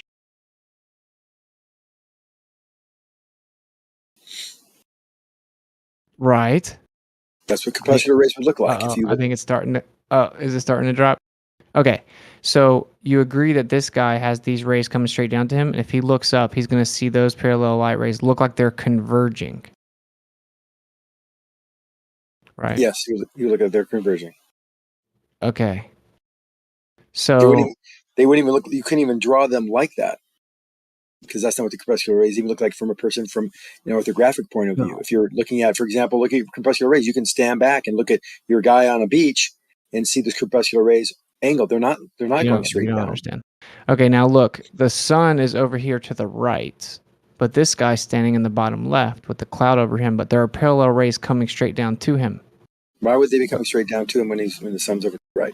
I thought that the entire side of the earth that was lit up gets hit with parallel rays. They do. So why'd you just ask that question then? Because that sun does not to scale. You should have the whole top bar be. That sun is obviously not to scale. It has to be. Just make it the same size. No. In our sky, the sun's over there to the right, just like that. But that's due to perspective. Oh, It's angular size. okay. Its angular size is half a degree. Hold on. Its angular size is half a degree, but because it's so far away, it looks like it's really small because it's its angular size. Hold on. It's its angular size, but the actual parallel rays are coming from it that far exceed the diameter of the Earth. Okay, yeah, I get it. That's why I know they're you get it. supposedly parallel. No, I know things I'm telling you. You're not going to be confused about it. Your argument, I think, is a little bit ill-formed. No, I think you just are starting to kind of put together the ramifications of it. No, I'm not. Well, maybe I agree. I believe that as well. I believe you're probably not. So, okay, the parallel rays are above the observer. Correct? There are parallels above the observer. Yes, there's coming from all directions. Okay. How do you discern between the ones that are parallel and the ones that are not parallel? Because every point in that sun that is the width of your eyeballs is coming at you from every direction. Why are you saying every direction when the sun is in one direction? Because what a photon could be leaving from a part that's not parallel to you and have an acute angle to you. Only the photons that are coming directly at your physical size on the sun, traveling this distance, your shape, picture your shape, a shadow on the sun. If those photons leave in that shadow, but it's not really a shadow, it's just an outline of the photons that will be hitting you superimposed in the sun, only those all will be parallel with each other. Every other photon coming from anywhere else in the sun will not have a parallel path. All right, I'm sorry I asked. Let's just carry on. Yeah, look, are you not? All right, do you see the picture now? Mm-hmm. Okay. This is where you're supposed to be answering my question. Okay. You want me to reiterate it or something? Where's the blockage? There's a cloud right there. Okay, so Where's the one? Where's the rays that we actually see that are not being blocked? Maybe the one to the left. Okay, there we go. Okay, so you so see third those. cloud. Now the dark lines are the actual parallel rays, and then what the observer sees is either those red ones converging, or like the light ray I put there, right? Due to perspective. What if he moves over one bar? What happens then? Well, depending on where the cloud is, right? No. If there's How no- about let the cloud's right there, and have him in that distance between the red rays there. Let's say that's he's maybe it's 4,000 feet, about a mile away. That cloud stands. So what happens when he moves one of those bars, one of those brown and blue bars? What happens to that little red triangle or the red angle there? it's gonna move over to his new position. It'll follow him, right? Yeah. Okay. So you agree though that this guy's gonna see this perspective effect of these parallel rays appearing to converge. Yeah, that's what a corpuscular ray is. It's a perspective effect. Okay.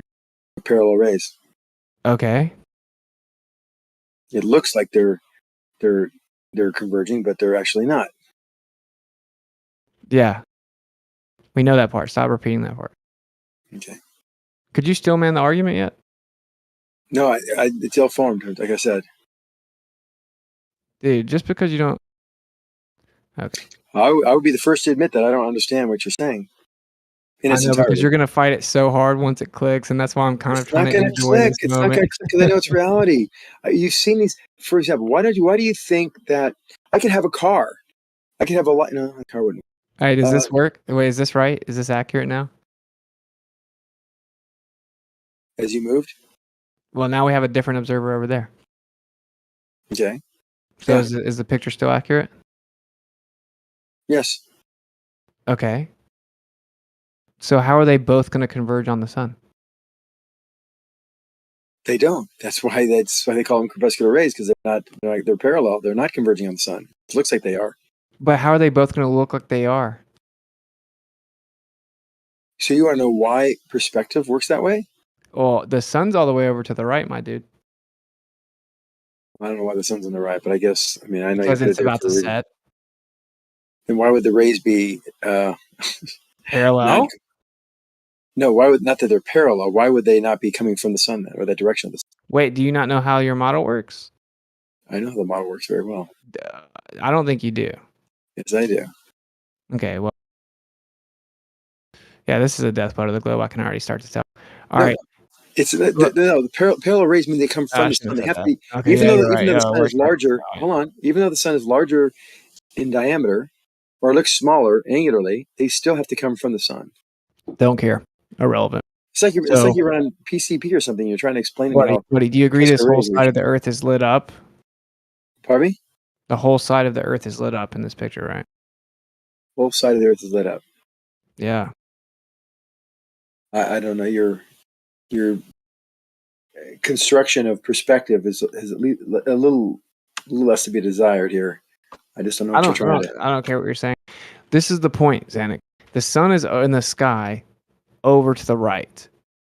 But there are parallel rays in your model coming down to each observer from directly above him down to him. Which means that when he looks up, he should see the perspective effect of convergence based on his observer position. Those parallel rays within his field of view should appear to converge to the center of where he's looking. But he's not looking at the sun. The sun's over there to the right. Why don't we look at reality? Maybe you can tell it to me in terms that I do understand. I don't understand your drawing. I kind of understand. I kind of get a feeling of what you're trying. My point is that Look at reality my- doesn't match the drawing. Hey, what's it? I've been playing along. Just indulge me. Only So if you I have- still man my argument. No, I'm not going to because I still don't think it makes a lot of sense. Just look at my Still pictures. argument, Zanuck. Maybe you can help me understand. Maybe you help me in terms that I can understand, so that when I show you this picture in the chat, and we see the sun and we see the corpuscular rays, and we know if we move right or left, do these little green guys, if they're sitting there in those spots, 3-4 miles apart, wherever they may be, looking at wherever those illuminated spots are on the lake or ocean, if they're sitting there, are they all going to be pointing in a different direction to the sun? Yeah. No, they're not. Okay. So that's So why you, you're wait, confused. how So I- far that's away what I are they? started Wait, saying. how far away did you say they were? A few miles apart. Okay, well then no. 10 miles apart. So they're really What big about crepuscular what rays. about 500 miles apart? Well, we don't have crepuscular rays that go 500 miles. Okay, but you don't get the point still. The point is, these guys, you can see these rays. One's going way off to the left. The other side of the picture shows way off to the right. Even has an illumination on the water. Those spots are not spots where you'd look up and point. If you could zoom in to people that are on those spots, they would all be pointing straight up. All of them. They're not pointing straight up. They would be pointing out wherever the sun was lowest in the Right. sky. So when you ask if they'll point in different directions, hold on. This is summer sky. And it's like 5 o'clock. So everyone's gonna be pointing down like 20 degrees. but when you ask if they're pointing in this, But hold on. But they're not gonna be. You're not gonna zoom in and see these guys pointing toward the sun with respect to each other. They're gonna look like they're not pointing to following that crepuscular ray. They're gonna be going at an angle to that crepuscular ray. So even their arms are not gonna be following that. that was my light, even though it's that was parallel. why I answered no, because like technically relative to them, like they're pointing in different directions relative to one another, and their angles are different. But if we're talking about if we're talking about the actual cardinal direction, then they'd all be pointing in the same direction. And that's why I switched it back over to the other answer, because I just out of good faith answered your actual question.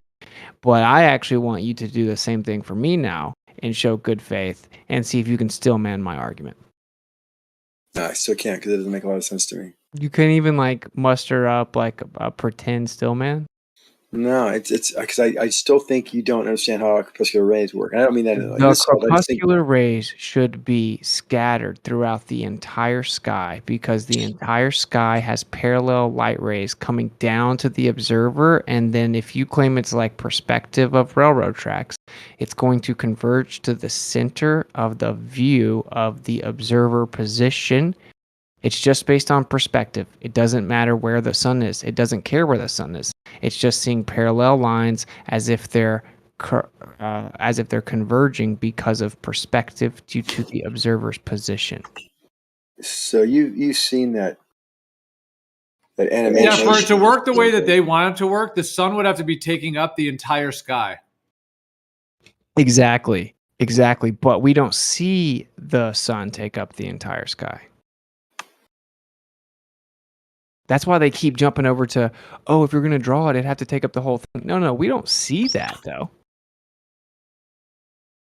That's why they go to the point of they use the straw man of using trigonometry to measure the point of light source and then try to. These aren't like. Look at this animation I've shown in the second picture. This is a It even looks like they are raising up and going, almost horizontal. These rays. Okay. I mean, based on the clouds, the angles are moving with the obstruction, but they're all going to converge on the sun. there's no convergence. They're all parallel. Wait, how do you understand that the whole sky should be flooded with parallel rays, so we should see crepuscular rays to the left of these clouds? There could be. But no, we never see that. We only see crepuscular rays converge on the sun. And all the angles would be the same. There would be no convergence. They all would be the same angle. We only ever see them converge on the sun. Yeah, the local effects of it, the local lighting. Yeah, it always just converges onto the sun. They don't converge on the sun at all. They're not that a whole different angle. No, they converge up to the light source. There's some that are behind. That looks like they're behind. That's not what it is. Oh my God! Now you're saying that the crepuscular rays don't look like they converge on the sun. They look like they converge from that point of view, but they are not converging. But why wouldn't it look like there was convergence all over the sky? Why would it care where the sun is? That's why it's different. See, that's why it's completely different than the railroad track. The railroad tracks are actually truly converging angularly. You can actually measure that angle to the center of your field of view and know that how far away that railroad track is by the angle. You can't do that with the crepuscular rays. That doesn't work. You're the one that compares them to railroad tracks. And you guys have been doing that for years now. Even worse than that, of course, and I'm not taking this bait here, but the railroad tracks are actually parallel in tangible reality. They just appear to converge. But they actually But do converge. Angularly, they do converge. Anyway, what's different about them than if you guys have been saying the reason that they look like they converge is just like railroad tracks do? Now you're saying that they're different. They're different How so? because you have light being blocked by an object and then light appearing on either side of that object at a different angle, a completely different angle. So the perspective of crepuscular rays is not like railroad tracks. No, different. You need to correct like all the globers, and I've heard you say I will it. do that if I need to. That's I heard you they say should it know many that times. because you can't, like with a railroad track, you can give me an angle exactly where the end where that railroad track's going to be at any distance. It's rise over run into inverse tangent, no problem. With the crepuscular rays, you cannot do that with crepuscular rays. It does not work. Okay, so can we see crepuscular rays? Oh, by the way, experiments have shown you can't even always do that with tangible objects, but it doesn't matter. You So can't. no, you can't. I have a paper I read yesterday, but the point No, is, it's wait, incorrect. stay on track. Let's stay on track. So, are you saying that we should be able to see crepuscular rays converge on areas other than the sun? What do you mean? Should we see crepuscular rays appear to converge to a point in the sky that's not the sun? No, they all appear to go to the sun, but they're not Why? going to the sun But why?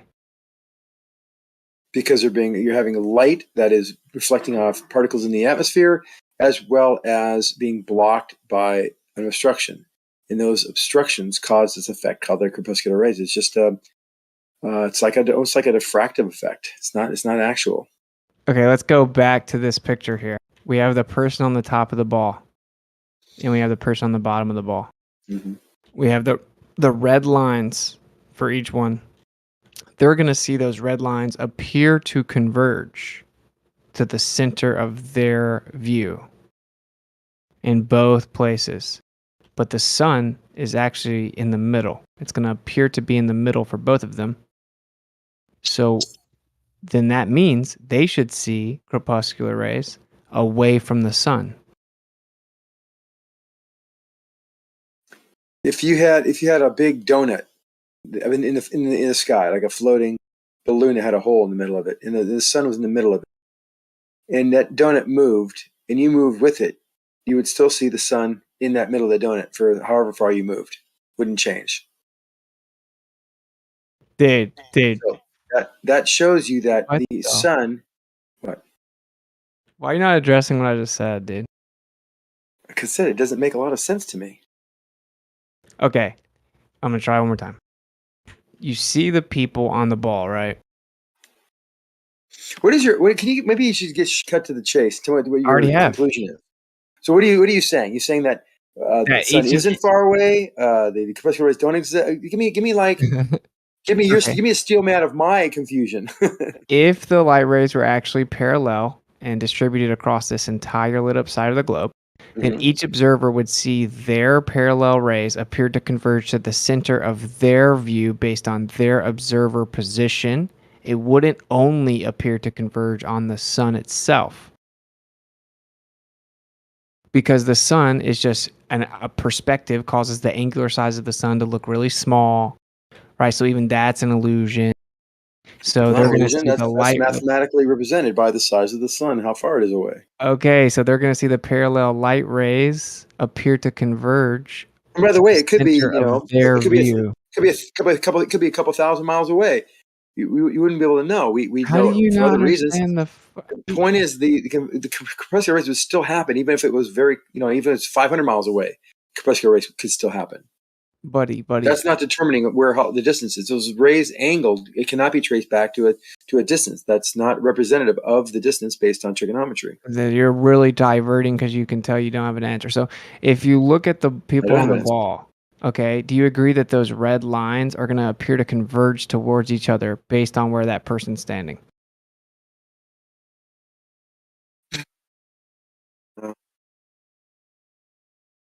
If you have something blocking it, and you have if those are crepuscular rays, Yeah. Those So are you're the saying, actual so you're saying positions. those are crepuscular rays. That's not. No, those that's are the not, actual positions.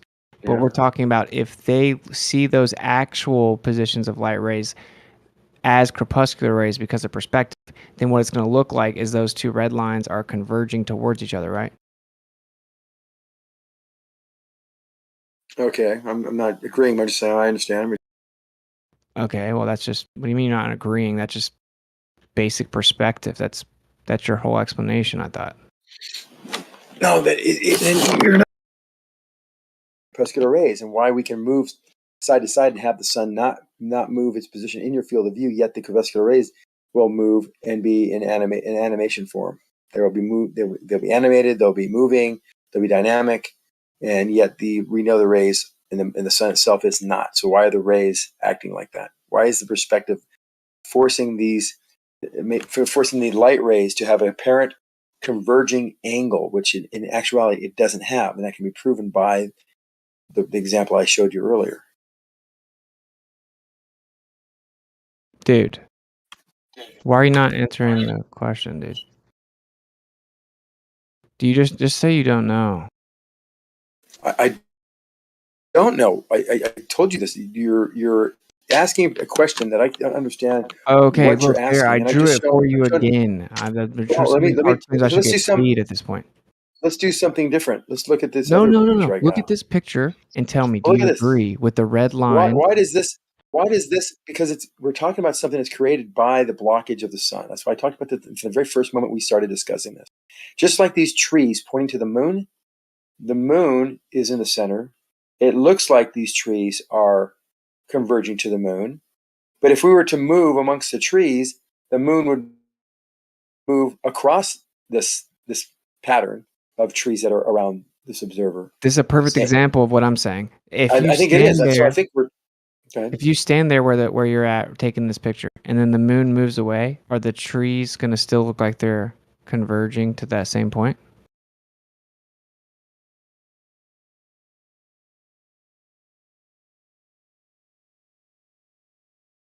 Now No, the of course pennies not, dropped. because For we've actually forced this moon to be in our center field of view with trees around us. It's just an example of how crepuscular So ray it's works. based on the center field of view. In this case, we have trees. It's a little different than light, but yeah. Well, no, wouldn't it always be like to see parallel lines appear to converge? It'll always appear to converge to the center field of view.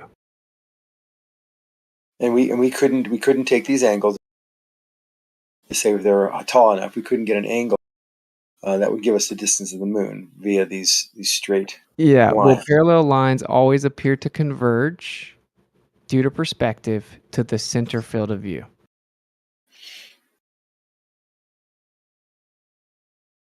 Well, they have to be pretty far.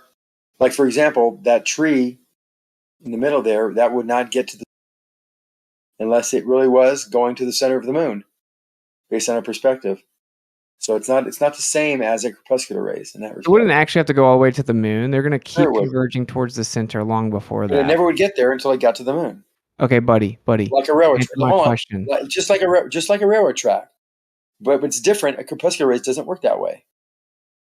Well, and that's funny because I know, like, just in case anyone was wondering if this is a good argument or not, you got a Glober, a well-known Glober, denouncing their official explanation for years, like their analogy for years of Whose the analogy? crepuscular rays. Every Me? Glober that ever talks about crepuscular rays. Oh, so I'm the outlier. Okay, that's fine. I've been there before. Okay.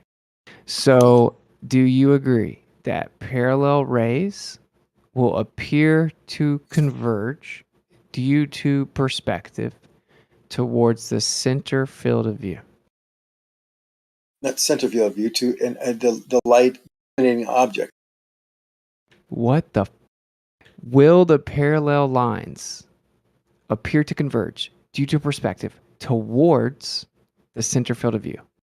No. Yeah, like Xanax, if you had a bunch of railroad tracks all lined up, hundreds of them next to each other, they would all converge to a point. Yes, but that's not what crepuscular rays don't. Wait, but you just said no. Like you dropped a picture of trees literally doing it, and then you said no. Because it shows the effect, but it's not what's happening in a crepuscular rays. Okay, so then the crepuscular rays are an anomaly of perspective. It's not an anomaly. It's dictated by perspective. But So you got to it's the understand same what you're as the looking at. perspective of the trees. You're not really fully grasping what a crepuscular ray is. Don't project onto me, dude. Well, why don't you tell me what a crepuscular ray? Why don't you tell me You why keep it your looks like it's projection over converging? there, buddy. Why don't you do this? Why don't you steal man my argument by saying what a crepuscular ray is? It's irrelevant. Really? Of course, it is relevant. Yeah, It's very relevant. crepuscular rays is just perspective causing the parallel light rays to appear to converge based on obstruction. So not actually Okay, so converging. They look like they are. And that's dude. the perspective. Okay, let's just talk about this picture with the trees. Okay. Do the trees appear to converge towards the center field of view due to perspective? They do. Okay. And if the moon floated on beyond that little area there, then it would still be focusing on that same point, but the moon wouldn't even be there. Correct. That's why they're different. That's a hint. That's a hint. There you go. That's the same thing that in your model would happen with the sun rays, because you guys claim that the entire side of the earth that's lit up is getting hit with parallel light rays, no matter where the angular size of the You sun keep on forgetting appears that to they're be. not only the parallel. You're only counting the parallel light rays, which are only going to be the size of the observer's. Zanuck, hold on, bro. You interrupted him, so your point's not going to be validly taken. So, could you not interrupt him? Who, me? Yeah, you blasted right in. Oh, I thought he passed it over me. I was almost done. It sucks too, because I was about to so elegantly wrap it up. But like, in your model, there are parallel light rays in the entire sky, regardless of where the angular size of the sun is perceived to be. There is not only parallel rays, there's every angle imaginable from the sun. What? They're not all parallel. I said initially when we talked about this at the beginning that the only parallel rays you have are the rays that are the exact distance from your two eyeballs on the surface of the sun. Every other photon hitting you is coming at a different angle. So they aren't parallel. There are some, the ones that are in your eye The width. vast majority of them are not parallel. The vast majority are not. Correct. They're actually slightly divergent. Yes. Okay, that doesn't answer this question. So, Zanuck, if all of those trees were all of the, representing like the quote unquote parallel light rays from the sun kind of thing, Mm-hmm. and wherever you're looking up, you're going to get that convergence point to your local area. It's going to be right above you, etc. Whether the moon is there or not, those trees are still going to converge. So if you would think of those like all the trees as all the parallel quote unquote light rays, but the sun is a little circle in the sky. So it moves along. It's gonna pass along. It's gonna be moving away. But you still have the parallel lights converging at a point in the sky that is not the actual sun. It is the actual sun. They start out they're at the edges and center and everywhere in between, and having very small angle differences. They appear to be relatively parallel to us, all of them, because the sun is so small in the sky.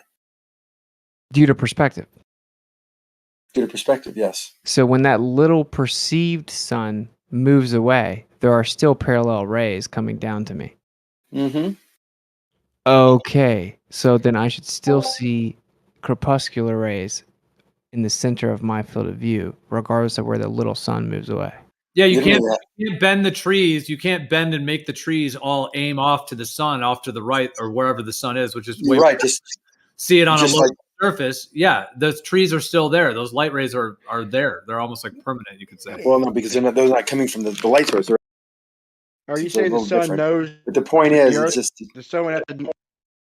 all I was going to say is that if you had it coming from the moon, the light rays or the trees coming from the moon to you, be a little different than the trees coming from the Earth to the moon. So when you move the moon, the trees are left behind, and you're going to be staring at that spot, like you said, Gio. But with the crepuscular rays, no, they will continue to follow the sun. From your perspective, it'll look like the crepuscular rays will move, but they're really not, because they are parallel, relatively parallel. If they were parallel, then it would do the same thing as the trees. No, Well, can Yes. Can I because just they're coming from the wrong source. Oh from my the- god. Well, Go can I ahead. just jump in real fast? I'm going to go like in literally 5 minutes. So I just wanted to throw in something real fast.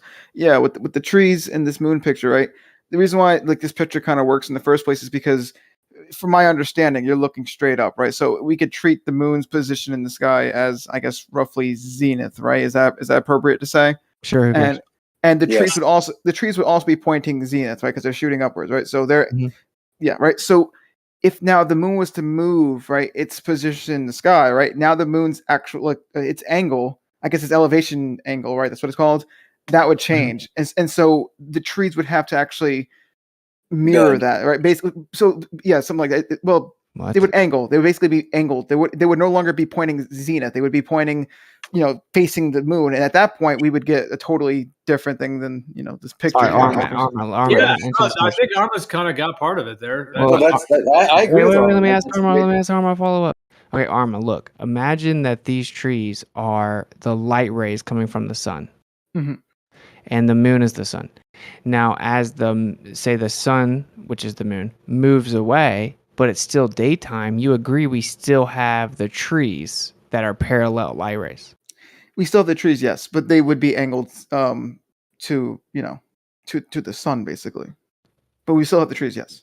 So then this picture is wrong. The mainstream university picture of all the parallel rays is wrong then. You're saying that the parallel rays move over to the sun.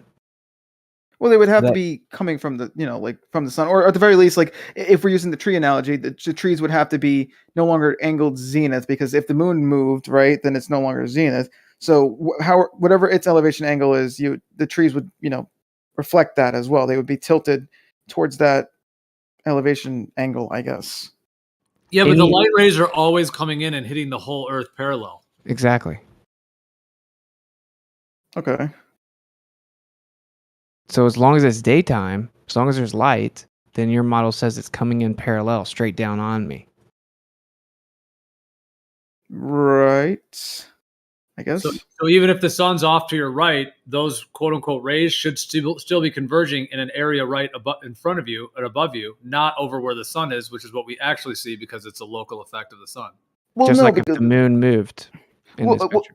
Well, that's what I'm saying. So if we use the trees, the tree argument, right? And let's say that you said like we would still have okay, Gio, you were saying that we would still see the rays like above us or something, but the thing is, those rays should be then angled towards the sun, and at that point, we wouldn't have this. Like, I guess the best way to think about it would be if those rays are parallel. They're always parallel. How are they going to angle towards the sun and maintain parallel? That's what it would do with the local light source. Yeah, they can't angle off into space like 45 degrees off to the, to the right or left. They're not parallel anymore. I'm trying to I figure mean, out. part of this kind of paradox comes from the whole thing that they try to claim that the sun is so big and so far away, which is just impossible and totally breaks the inverse square law. So that's part of why this is a problem, because they're trying to make it act like a point source light in the sky, a little circle, but also behave like just a floodlight of all parallel rays that are hitting the Earth. And then part of the way they do that is this kind of differentiation between, a point source versus a large light source, and then the distance they claim it is away, and then the light able to travel that distance, and we could still be able to see a circle in the sky. Like just this whole concept that you can see this huge, massive sphere 93 million miles away, and it's a tiny little, it's a small little circle in our sky, half a degree kind of diameter. Mm-hmm. Anyways, sorry if that's going off into some deeper parts of this, but yeah, that's part of why that there's a contradiction here. Well, because what you guys would really need to have your light rays be parallel, the sun should take up the whole sky. That's the only way you could get actual parallel rays in that sense. It would take up the entire sky. But instead, there's this kind of problem that is done by making it something that doesn't actually fit physics, the distance of the sun and the size, and then the angular size to have it be small. So it's kind of like have your cake and eat it too kind of thing. They're trying to make the parallel light rays be there for the globe to exist and for Eratosthenes and all of the deceptions of the globe, while also maintaining this concept of the angular size, which doesn't fit due to the inverse square law.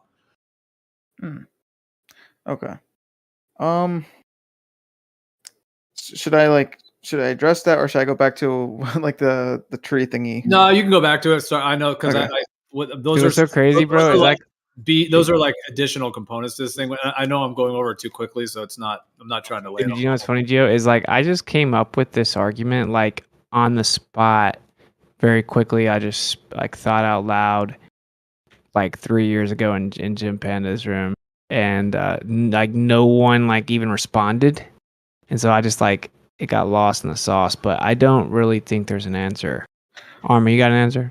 Well, You I guys- do, but I want to give it back to Zanuck after this, though. But the best way I can think about this is, so I think because okay, way we could treat this, right? The way the moon sets or whatever, or the sun sets, and whether we're using the rays or the trees, we could treat this angle in the sky as we could treat it as a relative thing, where basically if we take the Earth out of this out of the picture, and we just have the sun up up in the sky, and then we actually just rotate ourselves, right, to look away from the sun, right? Obviously the rays are still converging at the sun, right? We're just looking away, right? So that, I guess what I'm trying to say is if we're going to do that, right, what I just said, versus the sun setting and whatnot, that would be the same. It would be the exact same thing, whether I'm rotating or the Earth is rotating, whatever, to cause the sun to set. Those are the two same things. So using that, right, I guess what I'm trying to say is if I was to look down in this picture, right, no longer zenith with the tree picture, right, I would see a bunch of trees just lined up, right? Like, you know how a forest looks, right? You look down the forest, it's just a bunch of trees just shooting up, right? But you're not, you know what I'm saying? Like, I probably lost you, but what I'm trying to say is just picture not looking zenith in that picture. That's what you would see if the sun was to move the position, its position in the sky. I said a bunch of bullshit, but I hope you got some of that.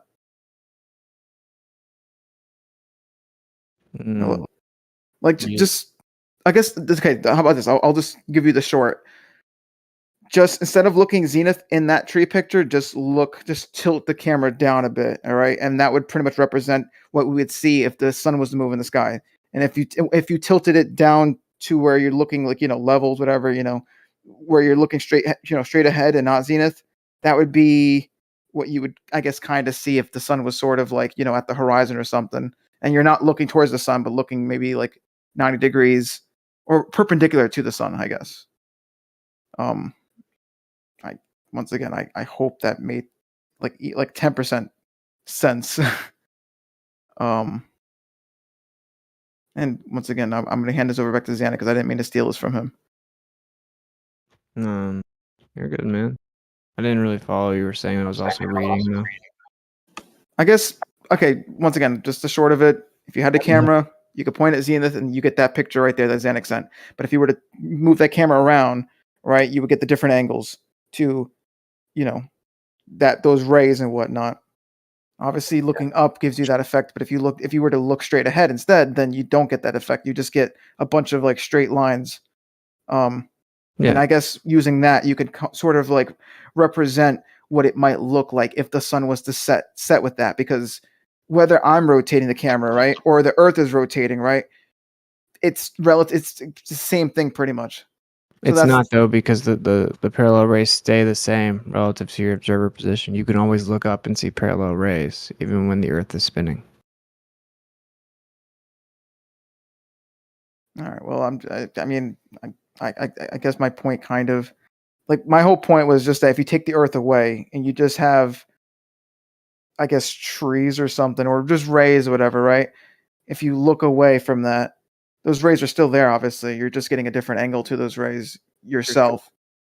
Do you agree that if the light rays are not actually parallel, that would pretty much debunk the globe? It's not parallel. Yeah, I mean, you would pretty much tear a lot of shit apart, I guess. Yeah. That would be quite a linchpin. That would just be pulling the pin on the grenade there. I mean, I guess you could make the argument it could still be like globe, just not the story they told us. Because I guess you could make some kind of argument where maybe, I don't know. Isn't the whole thing is like founded on this? And, Yeah, you know, sure. That's where you got the circumference and everything. Yeah, Yeah, radius. There's so many. Fair enough. Yeah. And the way light travels in space, and the whole solar system, and the distances. Then you get into Venus and the transit they claim, and then all the assumptions around that, and the astronomical unit, and the distance to the sun, the way light works in space.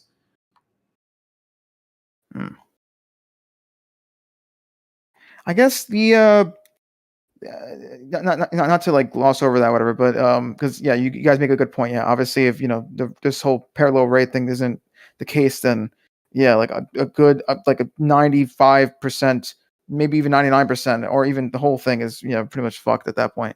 But to go back to the ray thing, I guess the best way that I could maybe argue this is to maybe try to, I don't know, build something, or I don't know, just try to work with something, like a thing I can build or something to look at or whatever. Because Right. I mean, because at the end of the day, we're using our minds, and I've never been a huge fan of picturing things because sometimes they're just gaps in that. Like you try to picture something and it's just or the person giving their hypothetical for you to imagine, maybe they're just not giving you enough words, whatever, because they're just bad at explaining things. I'm really bad at explaining things, so that all good.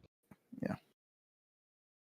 Okay, I'm trying to think of a good way to test it, but if you had a bunch of parallel super coherent lasers lined up, that would represent the parallel rays coming from the sun. And you can show that you can get them to look like they're converging at all kinds of different places based on where you're standing and the obstruction. Or say you had like a really big like circle that was full of lasers, and you could like show different, you could show it look like it's converging on different points based on where you're looking. That would also demonstrate the point.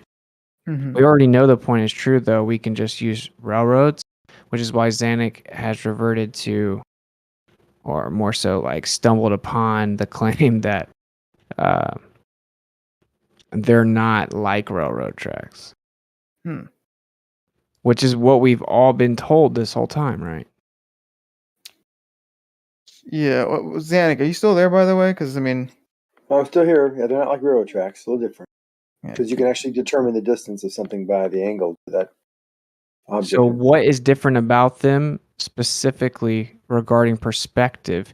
Don't just answer with because you can determine the actual distance. That doesn't answer what it is that's actually different. Like what's the mechanism? Mechanism is that these rays are going in all directions, and you're stumbling upon another ray that is parallel to all the other rays that is now in line with you. So it's kind of like having railroad tracks that are constantly being laid out to the side of you as you start walking to the side of the railroad track. You start walking 90 degrees opposed to the direction of the railroad tracks, and you're laying down tracks that the destination would follow you. And that's exactly what happens with the sun. Every one of these parallel, and the reason you see it is because it's blocked, and you have individual rays with respect to you, to the sun, that get changed as you move, because as you move, the sun and the clouds are different distances away. The light is coming through the blockage or around the blockage, multiple blockages, and giving these rays that are all parallel but can be seen because there are blockages between them. If you had a sunny day, there would be no corpuscular rays. Rays going in all directions from the sun, which is 93 million miles away, and many times larger in diameter than.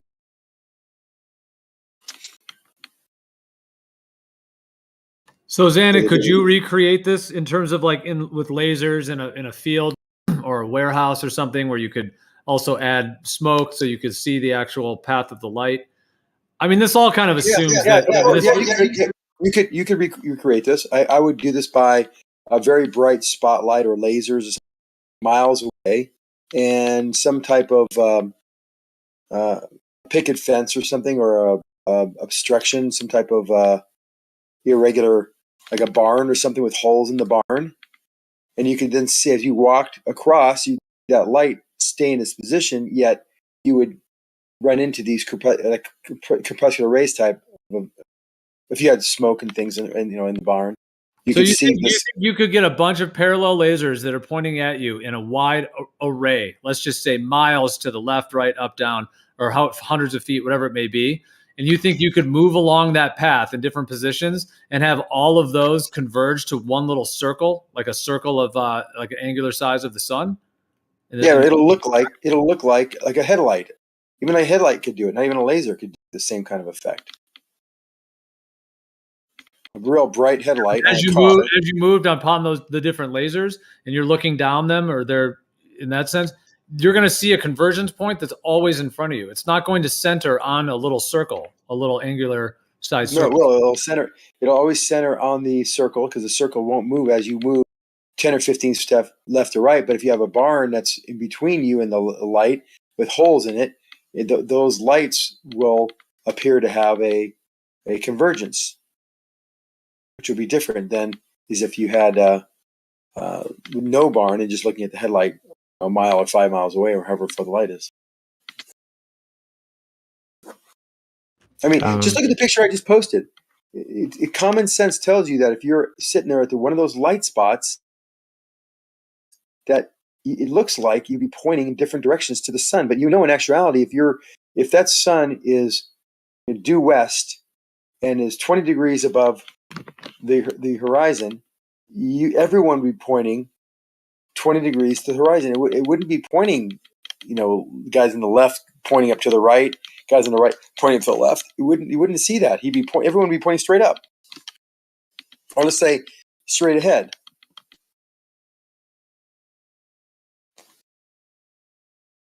You guys are funny, man. Do you guys remember the picture where they claimed that they saw like the parallel light rays from a plane on the clouds?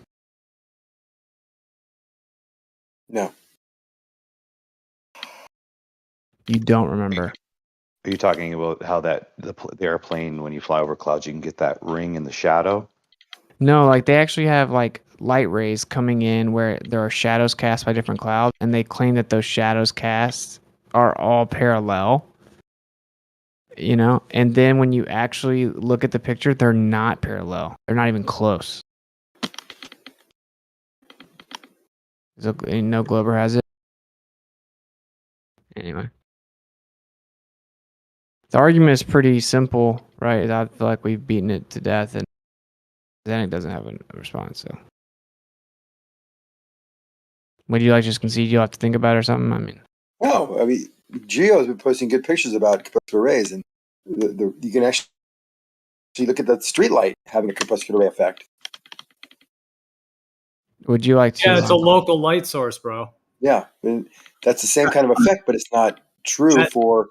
It's at an elevation. Yeah, it's at an elevation above a planar surface.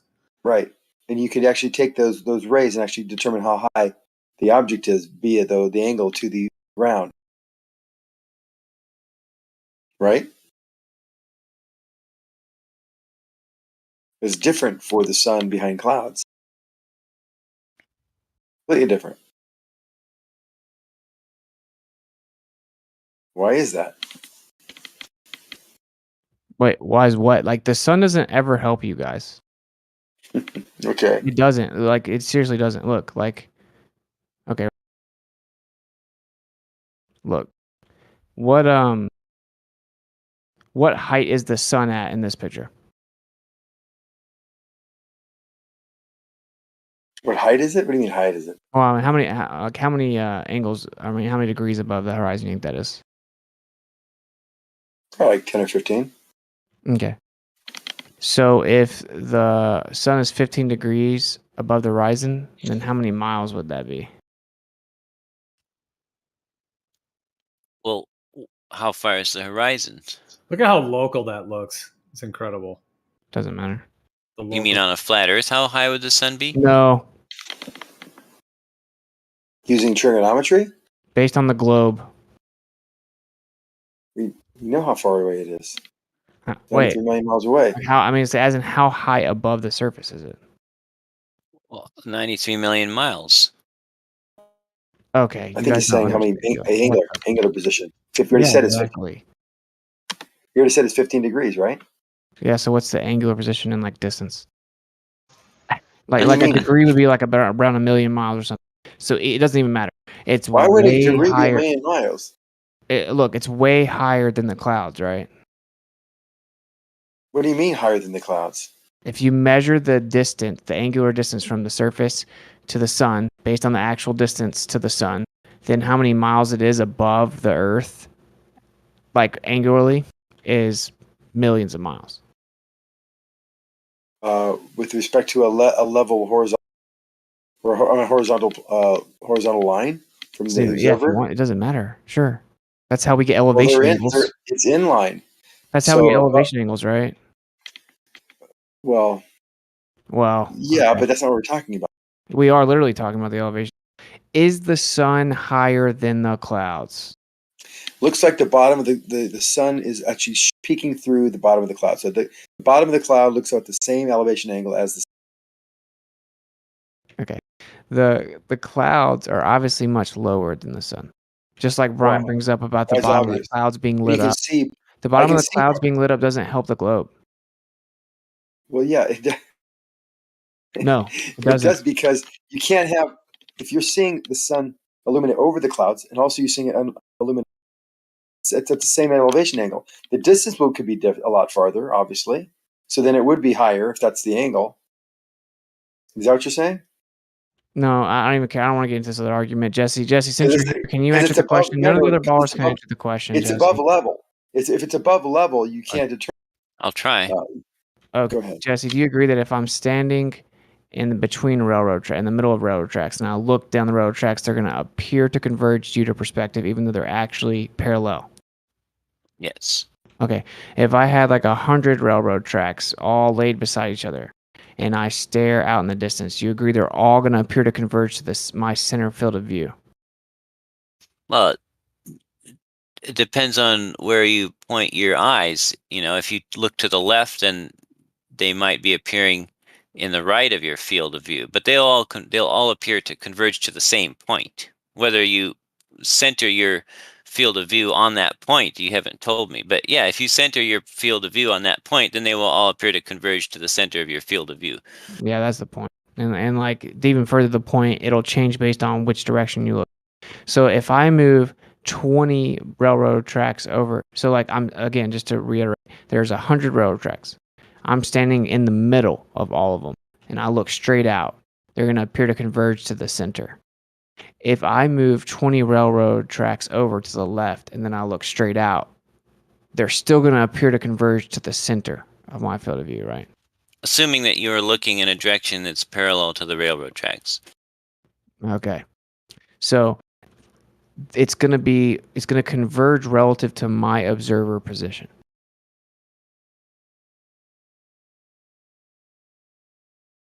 And angle. Yes. Okay. So if there are parallel light rays across the entire sky, right, then the same effect, you guys claim the reason that the crepuscular rays happen is because the same perspective effect that causes railroad tracks to appear to converge. Right. So if we have parallel light rays all across our sky, then that means that there are parallel lights coming straight down to the observer at any point in time, right? Straight down? Yeah. It depends on whether the light source is straight over you. If it's straight over you, then yes, the rays will be coming straight down. But if it's out 15 degrees above the horizon, then they won't be coming straight down. Okay, so Are you talking about the rays themselves, or the glowing path that the shadows and the beams create? the rays themselves. If we look at this picture right here, is this picture accurate? Let me look. I mean, it has a bunch of added stuff to it. Just the general picture. Look at this one first. I feel like the room's gonna be mad at me because I just keep doing this with everyone. Sorry. Yeah, I'm sorry. I just got home, so I appreciate you You going over didn't this. do anything. Like you see this picture, you see the parallel light rays, right? This is Yes, from the yes. university. Okay. So what I'm saying, you see the little people on the ball? Uh-huh. If they look out to these parallel light rays, they're going to see them appear to converge based on their perspective. Uh-huh. Okay. Now, if the sun is in the middle here, now I know the sun's way bigger, right, than the Earth, but in our perspective on the Earth, due to angular size, obviously, it's way smaller. But even though it appears to be way smaller, those light rays are still hitting the Earth like that. So that means that observer is going to have parallel light rays coming straight to them, and they should see them appear to converge based on where they are, just like with railroad tracks. I mean, if the sun's rays were parallel to the railroad tracks, then the sun's rays and the railroad tracks, or I should say, the crepuscular rays and the railroad tracks would appear to all converge in the same location. But as it may be in the lovely pictures that Gio was posting, the sun's rays and the railroad tracks were not parallel to each other. So it's just like if you had, let's say you had your 100 railroad tracks laying there, but then laid over the top of them, 25 degrees to the right, you had another 100 railroad tracks going out parallel to each other, but at a different angle off to infinite distance. Then you would have two different points that two different sets of tracks appeared to converge at. The two sets would not appear to both converge at the same point.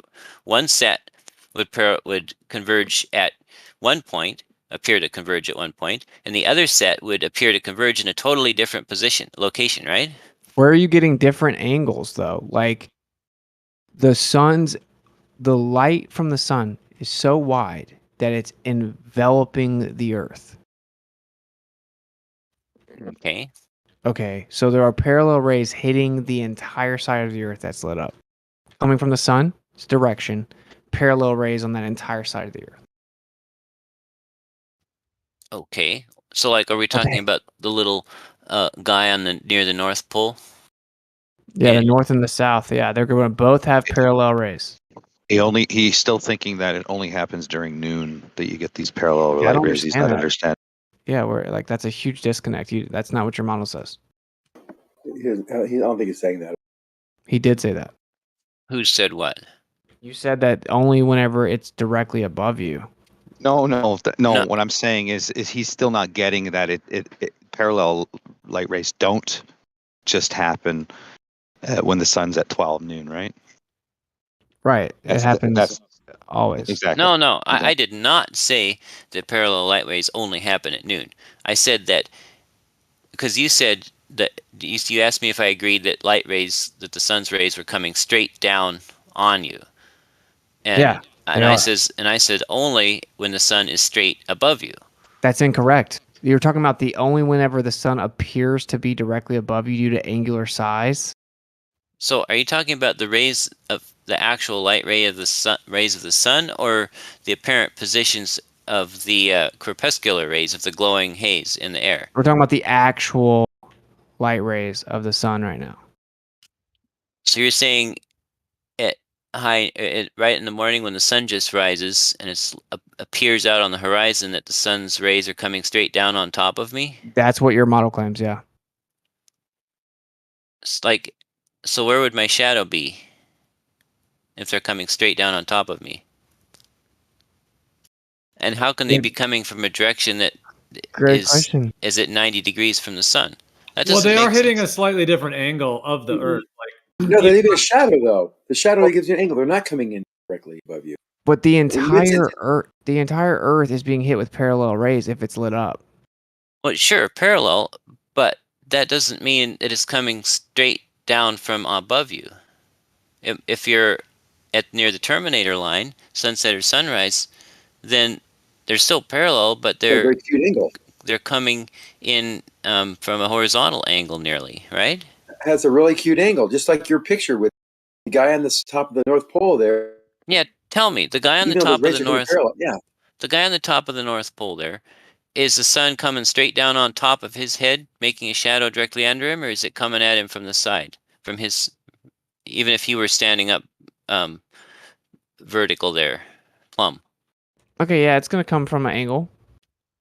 Okay, so we agree that the light itself actually only comes straight down on you if the sun is straight above you, right? Sure. Okay, good. Yeah, but it's all hitting the Earth like equally in terms of in this idea of all parallel lines hitting a sphere. And yeah, it's going to be exact at the equator, but all the other lines are going to slightly tilt in that angle because of the curvature. The equator at the equinox. I'm just teasing you. But where's the railroad tracks now? I don't see any railroad tracks on this diagram. And how does this disprove the globe? I'm still not getting it. Because we should have, if there are parallel rays across the entire sky, they're everywhere, every square inch, which means I should see crepuscular rays based on the local obstruction with the parallel rays, not just converging onto the sun. What do you mean by that? Why would they just converge onto the sun? It's just like railroad tracks. Well, why would they converge to any place other than onto the sun? Because there are parallel rays all over the sky, not just where the angular size of the sun appears to be. But remember, parallel rays or tracks appear to converge at a point that is axial to the direction you're looking. In other words, that's my point. When your line of sight is parallel to the tracks, then they will appear to converge in the center of that of your frame, right? Yeah, so wherever the observer is going to look, then he's going to see these parallel rays appear to converge. So I guess, do you have a photo that you think shows what you're illustrating or something? I'm saying this doesn't happen in reality. We only see them appear to converge on the sun. And in the globe, there should be parallel rays across the entire sky. So wherever I'm looking, if I look up, it should appear to converge based on my perspective, just based on where I'm looking. Shouldn't care about the light source. The light source is just, it appears to be really small. It appears to be wherever it is. But in reality, it's this huge light source, and we're just in a small little fraction of its light.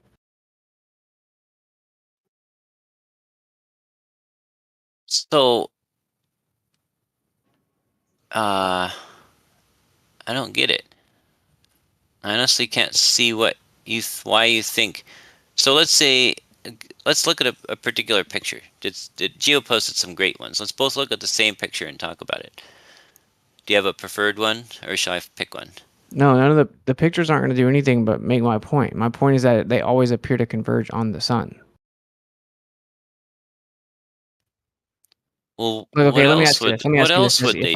If I have like 100 parallel lasers lined up super close to each other, and then I put obstruction in front of the different parallel light rays, right, represented by the lasers, really coherent lasers, okay, and I change my observer perspective, do you agree that I can get them to appear to converge at different locations? Different locations relative to what? To where I'm observing them from. Like, I'm going to see them converge towards the center of where I'm looking. Well, you could make anything to the center of where you're looking by just looking at it, right? For the angle from the sun to actually count, then the divergence would have to be significant. You guys claim that it's basically negligible and that they're parallel. So if I have all these lasers lined up as it just parallel, if I could move around and just create obstruction in different areas and then move where the observer is looking, I'm going to see them converge in all kinds of different places. I don't think so. I mean, does that work with train tracks? Dude, yeah, with the train tracks, if I look straight ahead, it looks like it's converging. If I move 20 railroad tracks over to the left, it looks like it's converging in the center there. Right. It all looks like the center. That's what I'm saying. So why wouldn't it do the same thing with the sun? Because that wouldn't always be correlative to the actual physical position of the sun in the sky, the little angular half a degree circle of the sun. See, that's why I think there's a paradox between the idea of something being 93 million miles away and being massively larger than something, and then sending parallel quote unquote light rays, to the Earth, but then also having like a little half a degree angular size in the sky. So I do think there's like a foundational problem with that whole concept from the globe perspective. Look at what Carnivore posted, Jesse. Even based on what's on. Sorry, I'm sorry. No, I was just saying, just because that's what it's all based on. Yeah. You see what Carnivore posted? Yep. If I move over to the right, if I stand in between the two parallel things on the right, then they're going to look like they converge towards each other. If I move over to the one to the left, they're going to look like they converge towards each other.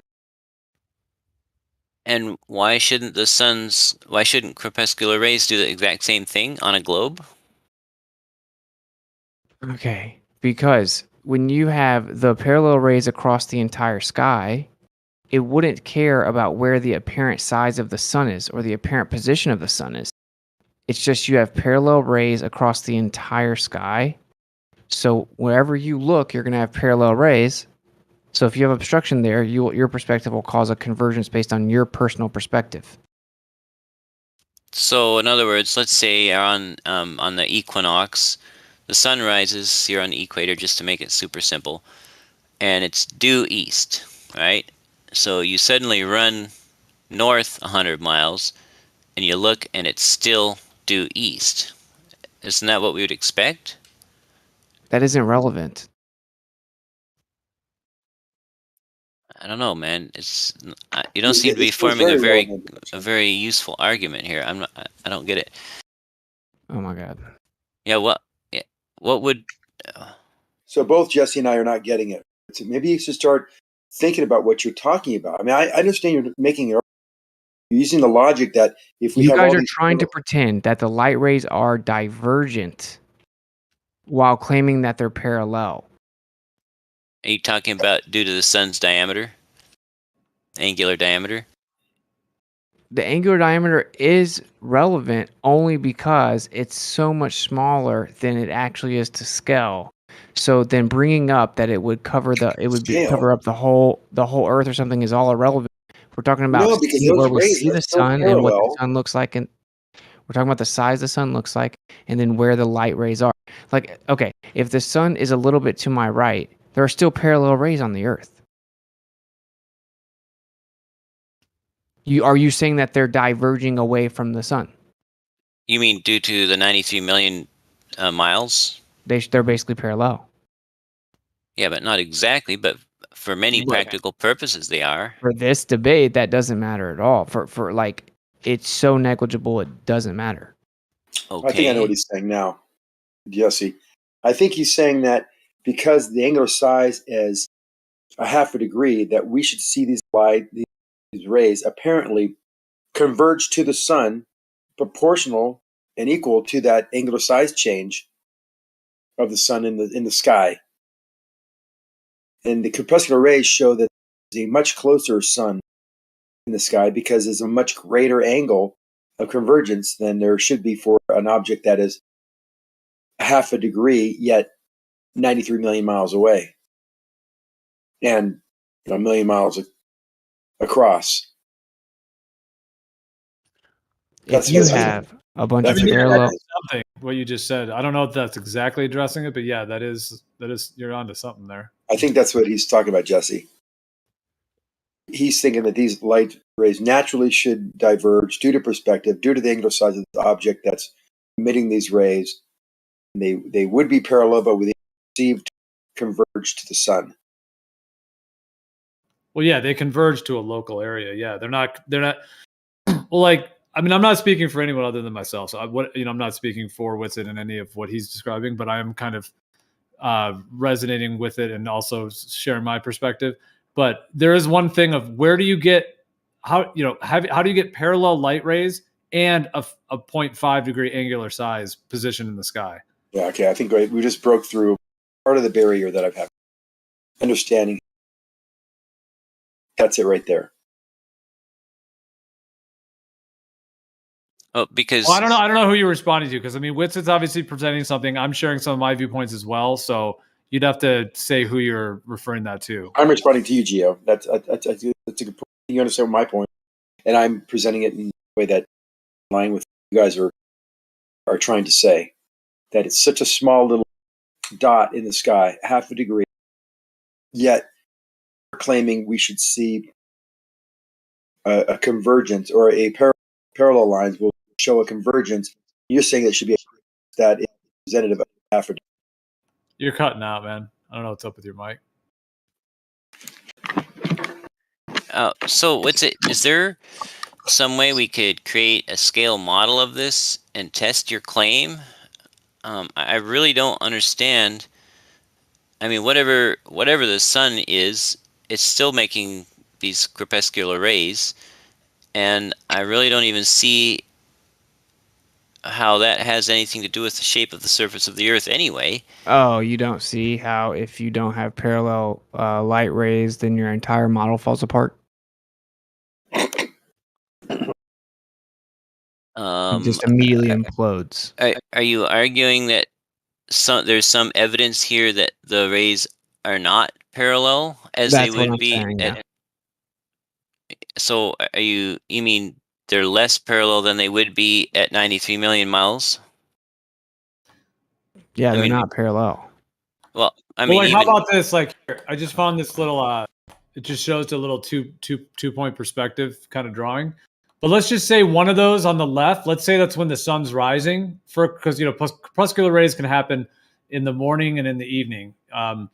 Even though the word crepuscular means twilight, so yeah, but it can happen. Let's just say for a second on the left is in the sunrise, and the one on the right is the sunset, and you get those crepuscular rays that are all pointing, towards the sun. However, if all those light rays are supposed to be hitting parallel from a 93 million mile away sun, how does that compute? so are we? I mean, even globers agree that the sun's rays aren't perfectly parallel because the angle is simply the arctan of 90, of a distance on Earth divided by 93 million miles. So Yeah, but they have to be for Eratosthenes and a whole bunch of things in your. Yeah, but you They're realize we close. also have crepuscular rays. You realize we also have crepuscular rays for the moon too. So here you have something that's a fraction of the distance, has the same angle of crepuscular rays, but for completely different distant objects. We have, using Eratosthenes and a few other tests, we know how much further the sun is versus the moon, but we have the crepuscular rays of the moon too, doing the exact same thing through the clouds. Yeah, because it's also local and close. It's the same. Same distance because the angles are the same. They're based on the cloud, not the distance of the object. Well, I mean, that actually just doesn't work. That's actually worse for your model because of something Well, much closer. Something much closer is creating the same angles where they're not even hitting parallel. That's a whole nother set of problems. Because we've talked about trying to do Eratosthenes with moonlight. That's another thing that would debunk that whole claim of the different distances of the sun and the moon is to do Eratosthenes with moonlight. And if you No, get you can do it. if you get the same shadows, I've never seen it done yet. Well, I've been talking about it for years. We've been talking about doing it, but at some point, because it's not too difficult to do. You just no, have it's to- very easy to do, and it's all it is. You can do the same thing with the angular. As you move, we went the 1 degree per 69 miles would be give you the same shadow effect and the same deal. Yeah, with a It light is source that's tremendously closer. much closer. Yeah, we're not talking about we're not measuring how far the moon, because you would get the same. Hold on, you get the same answer. The light rays, if they even work in that way of rays, Well, they're not going to they hit do. the Earth. They do work. Bro, you're let me totally joking. Hold on. They're not going to hit the Earth at the same angle as they would if they were 93 million miles away. But this is actually a different thing. We don't have to derail. No, I know, but they would. Listen to me. They would. You're looking at an object in the sky because the surface is spherical. We have a 1 degree per 69 nautical miles, and that would actually tell you where the shape of the Earth and the circumference of the Earth, whether it be the moon or the sun, doesn't matter. Hey, I gotta wrap up. I gotta wrap up here because I gotta get to bed. But I did have a question for Whitsitt here. Are you still there, Whitsitt? Yeah, what's up? So, for 2 points on the Earth, 1 mile apart on the equator, the sun's rays would be out of parallel by 0.0022 arc seconds. Are you saying that the sun's rays are out of parallel by more than that? Or are you saying they're out of parallel by that much and that disproves the globe? No, I'm saying if the light rays are parallel, then we should see convergence throughout the sky relative to the observer, not the apparent angular position of the sun. Boom. It's irrelevant, That's or it. No, even dude, if let that simmer. Really think about that. That's a really funny. We shouldn't response. move, well, yeah, but we shouldn't move past that until that is like fully. We can digest that pretty quickly, Gio. Okay, go ahead. Again, the angles of the crepuscular rays of the moon, You're breaking up, man. Your mic. the crepuscular ray angle. Hey, Zanik, we can't hear half of what you say anyway. And I got to go, and I really would like to discuss this with a little bit with Witsit, and then I'll go. But there's no point in me waiting for you to finish when we can't even hear what you're saying because you're breaking up. Not a problem. I'll join and rejoin anyway. Thanks. So we're not talking about the 0.002 arc seconds of non-parallelness over a 1 mile No, distance. that doesn't matter. Okay. No. That's what you're going to end up having to invoke somehow. You're going to have to Okay. somehow invoke the fact that they're not parallel. So you're saying that there's evidence that they are drastically less parallel than 0.002 arc seconds. Is that right? No, the evidence is that if they were actually parallel, like you say, then we would see crepuscular rays in the sky relative to the observer's position, not just relative to the sun's perceived position. What makes you think that? Okay. Because they're all coming in parallel, dude. Yeah, not to mention if you throw in the whole the sun refracts a half a degree in the mix, oh my god, this gets really bad for you guys. Because then you should definitely see rays not appear to converge on it. But anyway, if I think about it, if I have parallel rays and I look up anywhere I look up, I will see those parallel rays converge. They are not diverging enough that from 5 miles away, it somehow makes it all just appear to go to the sun. It's nowhere close to enough divergence. That's right. That's why crepuscular rays don't point to the sun. They do point to the sun. They always They don't. converge to the sun. Why is the moon, when I just posted, those are the same exact rays, same angles that do not show how far something is away from you. We're not talking about no one said you could do actual triangulation position with crepuscular rays. That's a straw man. Hey, let's talk another time. I got to get to bed, and Zanik won't let me actually have a conversation with you. So let's Jesse, talk again. I really want to understand it. It's okay. I do need to get to bed. We'll talk about it. We'll talk about it later, bro. Super. Thank you. Yep. Good night, everyone. Yep. Yeah, cheers, Jesse.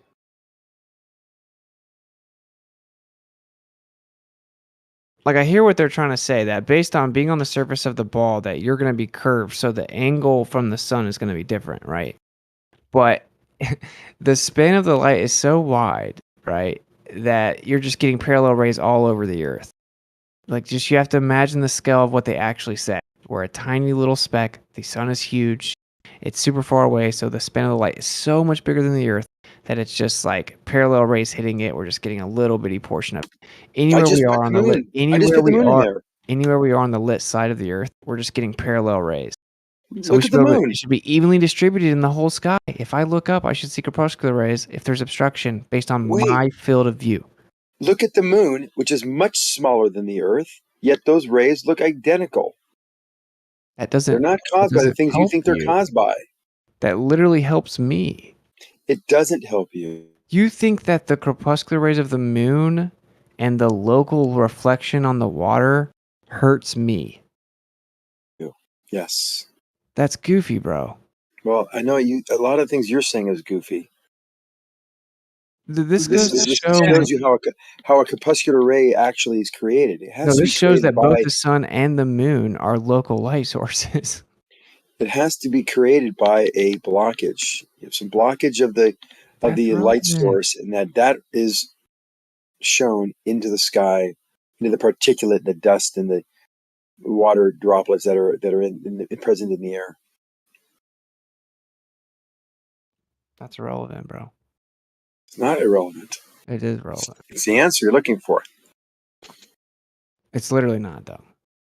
It literally is. Yeah, I If mean, we how do you have have those- something? Oh, go ahead.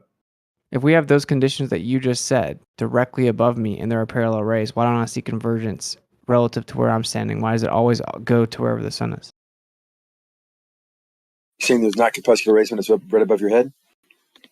I'm not saying that. I'm saying, like, why do they always just converge on the sun? Because that's the light source. Okay, but that's irrelevant when there's a huge span of light covering the entire Earth.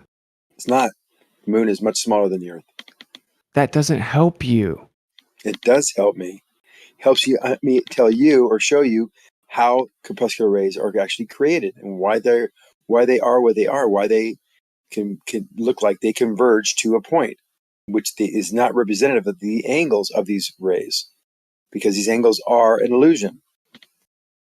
They're not like the railroad tracks. Okay, so now they're not like railroad tracks, and the I said fact that that at the beginning. So do you agree that the light from the moon is much more divergent? What do you mean much more divergent? Is it more divergent, less divergent? Is it also parallel, just like the sun? Like, it's parallel. Yeah, how convenient that you got the size and distance of both the sun and the moon to both have parallel rays. Mm-hmm. Right, and just coincidentally look the same size, so that they look like they're local light sources that are the same size that create corpuscular rays. Are they larger than you on the ground? Do you not see how like clearly that was just stitched together nonsense? If you were to move on that picture of the moon's corpuscular rays, what would happen to those corpuscular rays? Why do you keep asking me that question? Because it's relevant and it's very telling It's that you're gonna not update as answering. I move. I've already answered that. What happens to them? They move. It'll update as I move. Its angle will change relative to my position. Why are they updating? Because I'm changing the viewing angle. With respect to what? To me. With respect to you and what else? The moon. No. There you go. Now we found the problem. Thank you. Oh my God. No one to So answer? they're not You, the obstruction. hold on. But it's You, the light from the hold on. moon. You and the clouds, the I just obstruction. said that. I jumped out in front of it and said you're gonna say the obstruction, but the light, you still have to have the light before the obstruction. Yes, the light's first, then the obstruction, then you. Okay, so then the light is just parallel in our entire sky. Is that right? Parallel. It is parallel. Is the light parallel in our entire sky? It's all directions.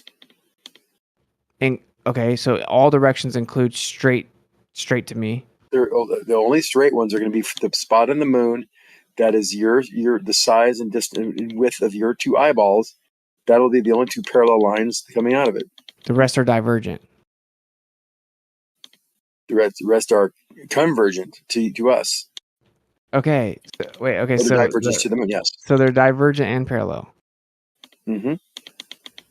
You feel cool about that? You think that makes sense? It does make a lot of sense because the only ones that are parallel are the ones that are coming, reflecting off the moon. That is the size of you, your brain, your eyes. Everything else is going to be converging to you. Look, I got out in front of this a long time ago, and I said what you guys are going to have to do is invoke that they're actually divergent and then try to explain it that way. Like I said that hours ago. Right. It doesn't. It's not a big. You're not so smart. It's not gonna. It's not a.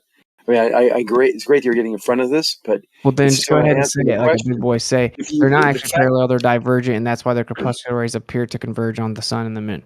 No, they happen because of the obstruction, the clouds that is between you and the moon or you and the sun. That's what's causing the corpuscular rays. So if they well, were but in your model, that's just how the light's hitting the Earth. It just happens to be seeping through the clouds that way.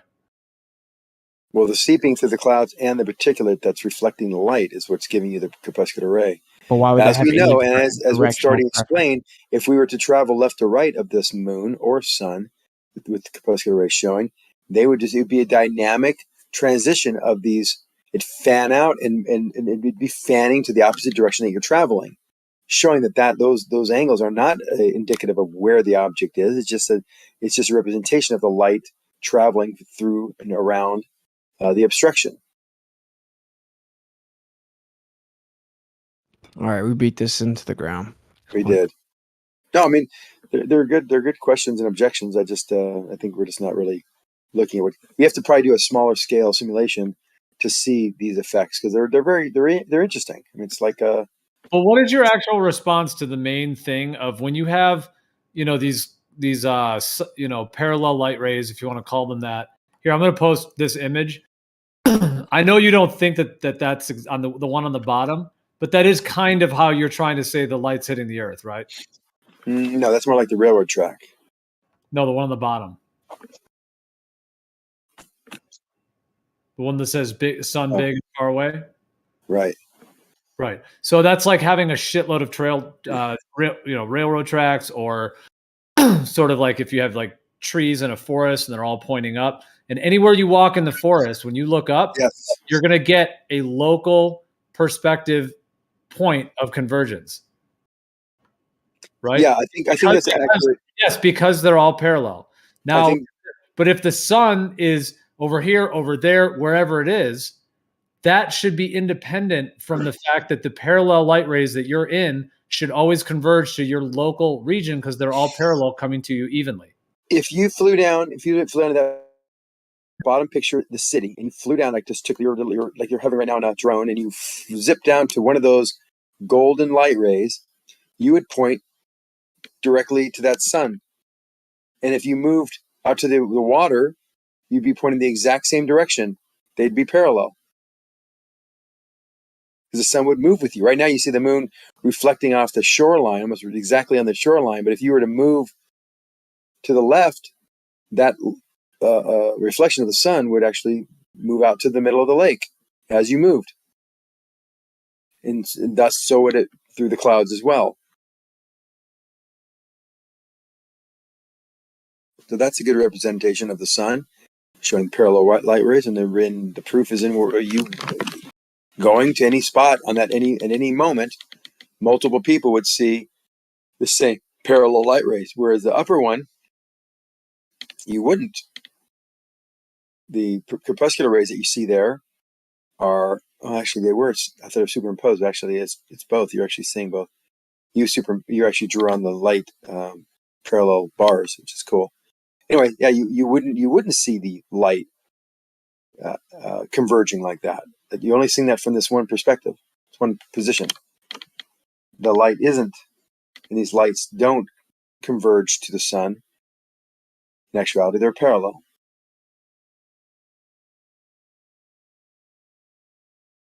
Okay, so is this what you think's happening with it?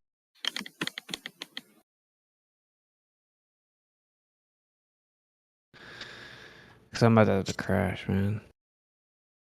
All right. So, like, as the sun moves away in our sky, is this what you think is more accurate depiction?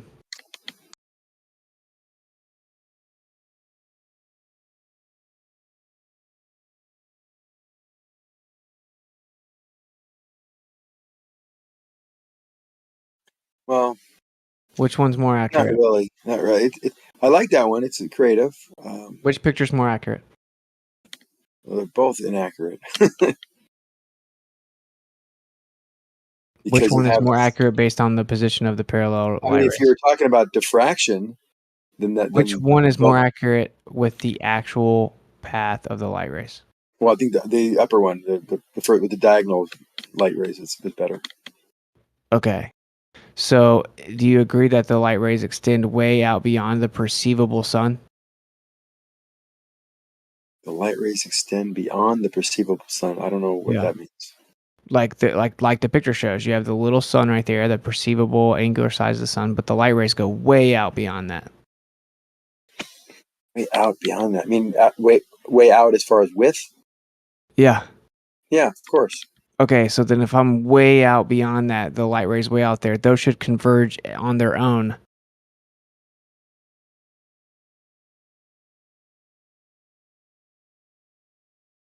Because the Earth, because the sun is so small angularly, because it's only a half degree. They should Yeah. converge on their own. Yeah, well, the angular size would have nothing to do with the actual light rays. Well, I mean, steelmanning your argument, I think you're saying that they should converge like railroad tracks if they are going to have to converge from the entire surface of the Earth to an angular size of a half a degree. Do you get what I'm saying? I think didn't I just steelman it? Sort of. Like you would have them appear to converge way over here to the top left of that picture for the guy. Why would they go all the way back over to the sun? The light rays extend way the entire width of the sky, not just where the sun is. Unless the sun is local and you're Yeah. actually seeing it to that source. Yeah, Geo's selling the local sun hard tonight. That's what it makes sense. All right, I gotta crash.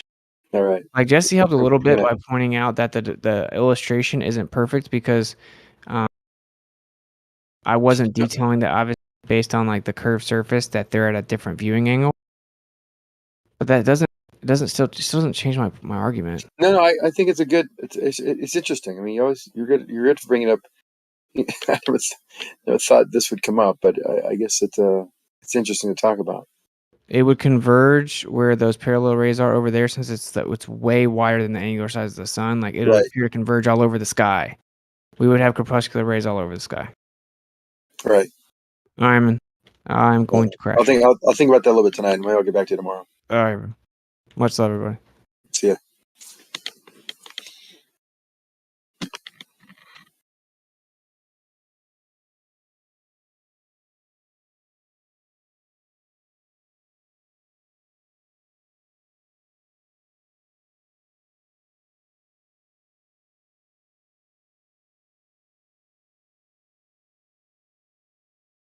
Well, that's what I was saying. I think there's like this foundational contradiction between the idea of all those light rays hitting the Earth, parallel in that idea, versus having a small angular size in the sky. And then that's connected to this claim of the sun being so far away, 93 million miles.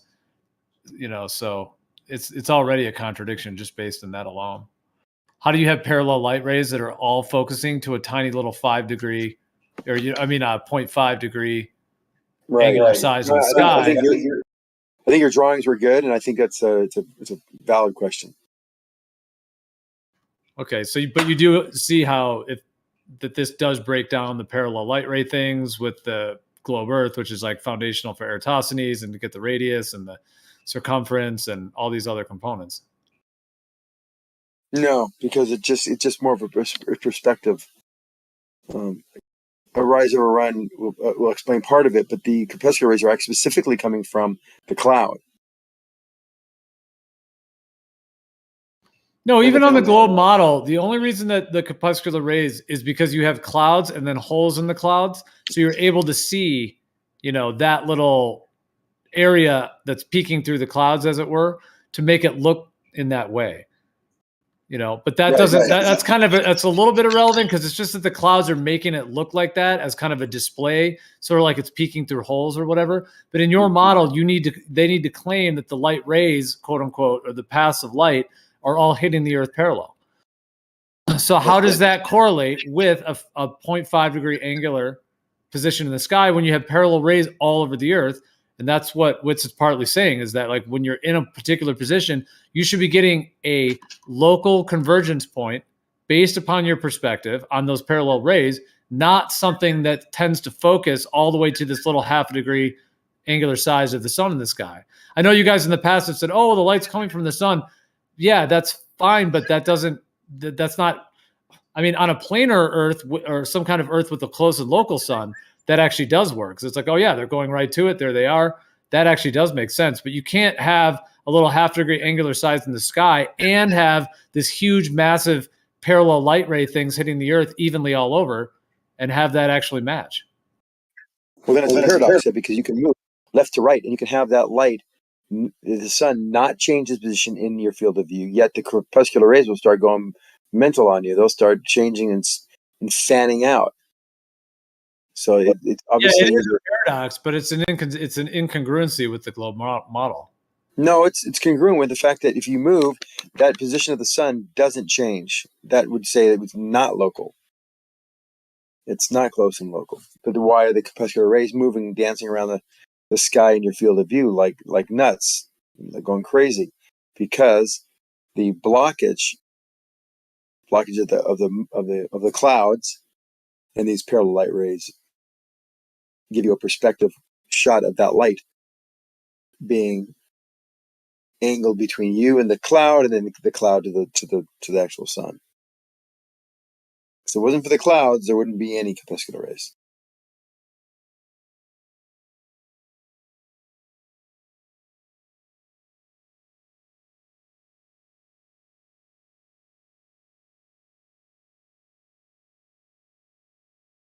I think we beat this one to a pulp. We have to rekindle it tomorrow.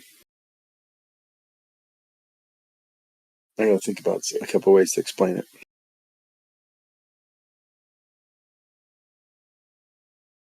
Well, like even in this one that I'm posting, which just kind of shows like two perspective views. Imagine that you're on the Earth there, and let's say over on the left is where, let's say, the sun is in the morning, and then over on the right is where the sun is in the evening. So on a close and local sun type scenario, the ones on the left, yeah, they would actually be looking, shooting out from the sun like that, diverging, because it is actually there. Over on the right, it is actually on the right. But the thing is, in the model, you have the light rays hitting all parallel all the time. So you should always get a local convergence point of those parallel rays in your local region. It shouldn't track the half a degree local sun. You can't just say because they're coming from the sun that correlates. Because if you're going to do that, then you have to not have the light rays hitting the Earth parallel. You have to have them hitting, following the sun. They can't all be coming parallel. They need to follow that 5.5 degree angular size of the sun in order to do that, which does work, of course, with a close and local sun.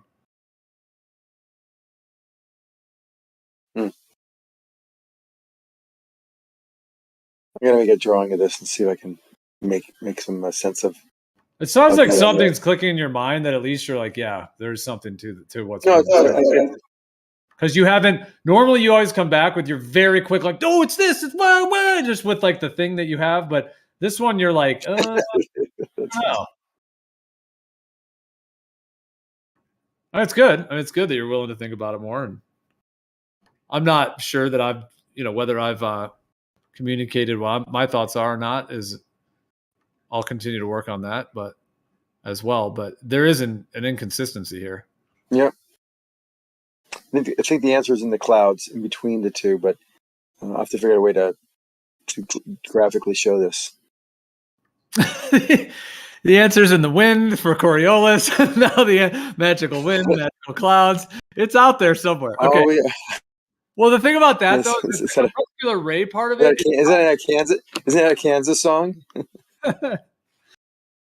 It's not really that relevant that they're crepuscular rays, though, because that just means that the light's shining through the clouds in order for you to see the path of it more poignantly than you would otherwise. Other than that, it doesn't really have much to do with the clouds and the peeking holes in the clouds. We're talking about the light, the way that the globe model claims that the light is hitting the Earth. And of course, what we're talking about with the local sun, the way that the light would be kind of like a spotlight, it's emanating from the source. What I would say is that what we actually do see is the close and local lighting effect of the crepuscular rays that do follow that little half a degree angular size of the sun, because it is a close and local scenario. Just like if you would have a spotlight in a warehouse or whatever, that would be the case. But in the globe model, they need to say the light rays are all hitting parallel, but that is now incongruent with the local lighting focusing effects of the crepuscular rays that we actually see. No, I think I'll go back to my other statement.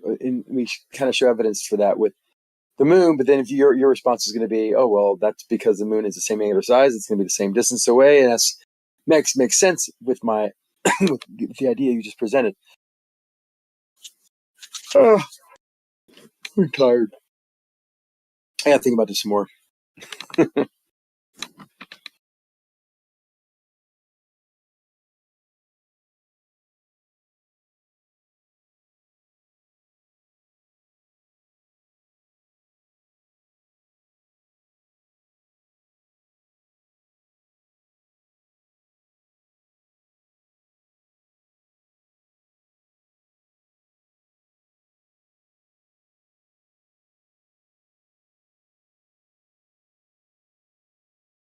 And yeah, it does seem like there would be a way to recreate this. Like if you had a massive warehouse or a massive, field outdoors or something, and you maybe have a bunch of laser lights that would kind of represent the idea of photons that are traveling in straight lines, and then you could have different scenarios, the way the lasers could be set up. And then you could even have ones that like congregate to a little half a degree angular size, and then splay out that way, diverge out from it. So yeah, it seems like it could be recreated. Be costly and would take some time and energy to set up, and it would show this discrepancy. Because if you don't have parallel light rays hitting the Earth, then really the whole heliocentric model, like Arma said earlier, is like, well, yeah, at that point it's pretty much all in the trash at that point. Because it's Eratosthenes, it's like the astronomical unit, the distance to the sun. There's a whole bunch of things that hinge on this.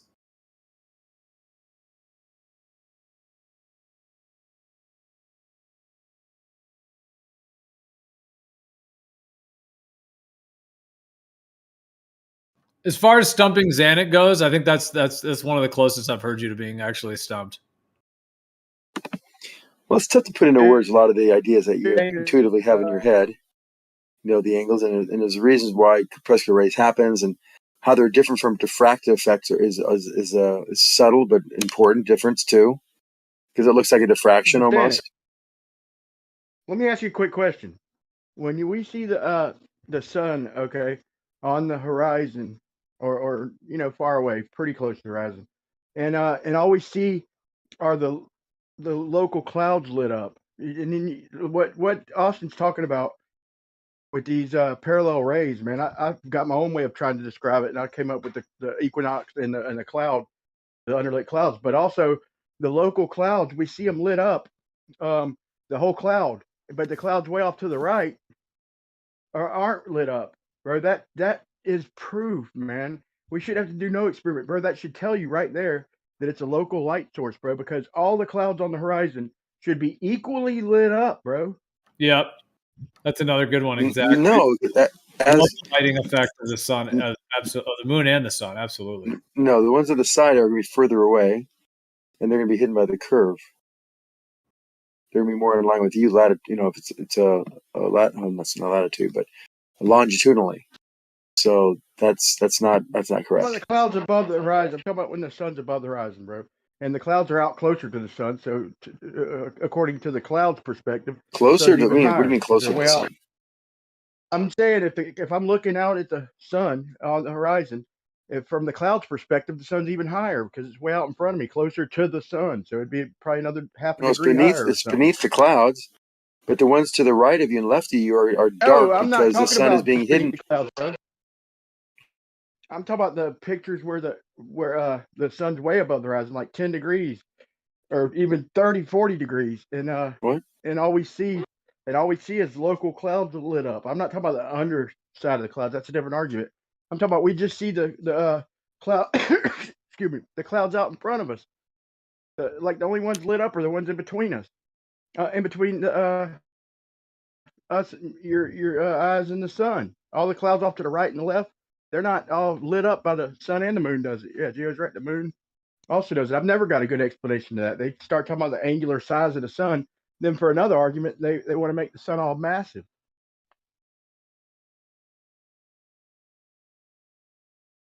So they're lit up for you, but they're not lit up for some guy in a different longitude that's at the same sun height. Is that what you're saying? Yeah, it should be hitting it all equally. Yeah, if the light's coming in parallel, the whole horizon to a certain extent. Okay, I'll let some of it slide on perspective, but the clouds should be fairly equally lit up. And the way we view it though, is the clouds off to the right and the left, the ones that are in between our vision of the sun, are dark. They're getting the same parallel sun, right? The pitch might be off by a fucking 15th of 1 degree, like a tiny bit, but as far as the brightness of the clouds, they should all be lit up equally. If the light's hitting everything parallel. The light's not Absolutely. Yeah, parallel, that's right? getting into the local lighting of the sun. And that is absolutely the case. And when I came to all of this within myself, it was just amazing. Like for myself, just looking at sunsets like on the coast in California, and just so many times seeing like just the epic effects of local lighting on the clouds. And yeah, if it was 93 million miles away and all that was, you know, you're on a globe and it's all hitting, it would all be lit up equally. But instead we get this like fading effect, this local fading effect, and the local lighting on clouds, the local lighting within the region.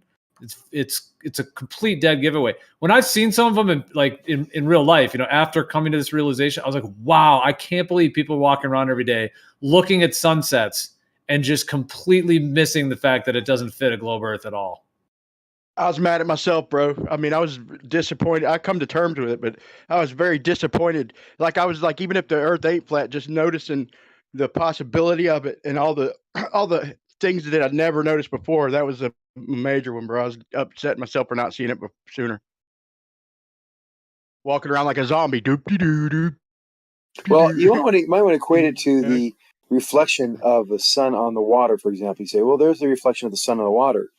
Now, why isn't there a reflection like to the left and to the right of me? Because if I move left or right on that picture, the moon crepuscular ray picture. If you look at that moon crepuscular ray picture, you can see the reflection of the sun on the water between those two boats. Well, if I move to the left, I can get that reflection to go right through the boat. But why can't I see the reflection going right through the boat now? If it's there when I go to the boat, why isn't it there now? That's our point, bro. I know That's it's our your point, Like, but it's an invalid. Let me finish. Hold on. Reflections all over the water, right? I know, but why don't we see the reflection everywhere else? So it's the exact same reason, except it's inverted up in the ceiling of the sky. You don't see the reflection there because that angle. No, that's not what the answer. I'm trying to help you understand. Okay. If you were to go move over to that boat, my point. you see that reflection go right down the middle of the boat, blocked by the boat, and wouldn't even come out the other side of the boat because the sun would be being blocked by the boat. But yet, looking where we're looking now, we don't see any of that. Your own brain with reflections. I'm not talking about reflections. Okay, let's talk about. I hate to say perspective, but it's a perspective. Oh my God.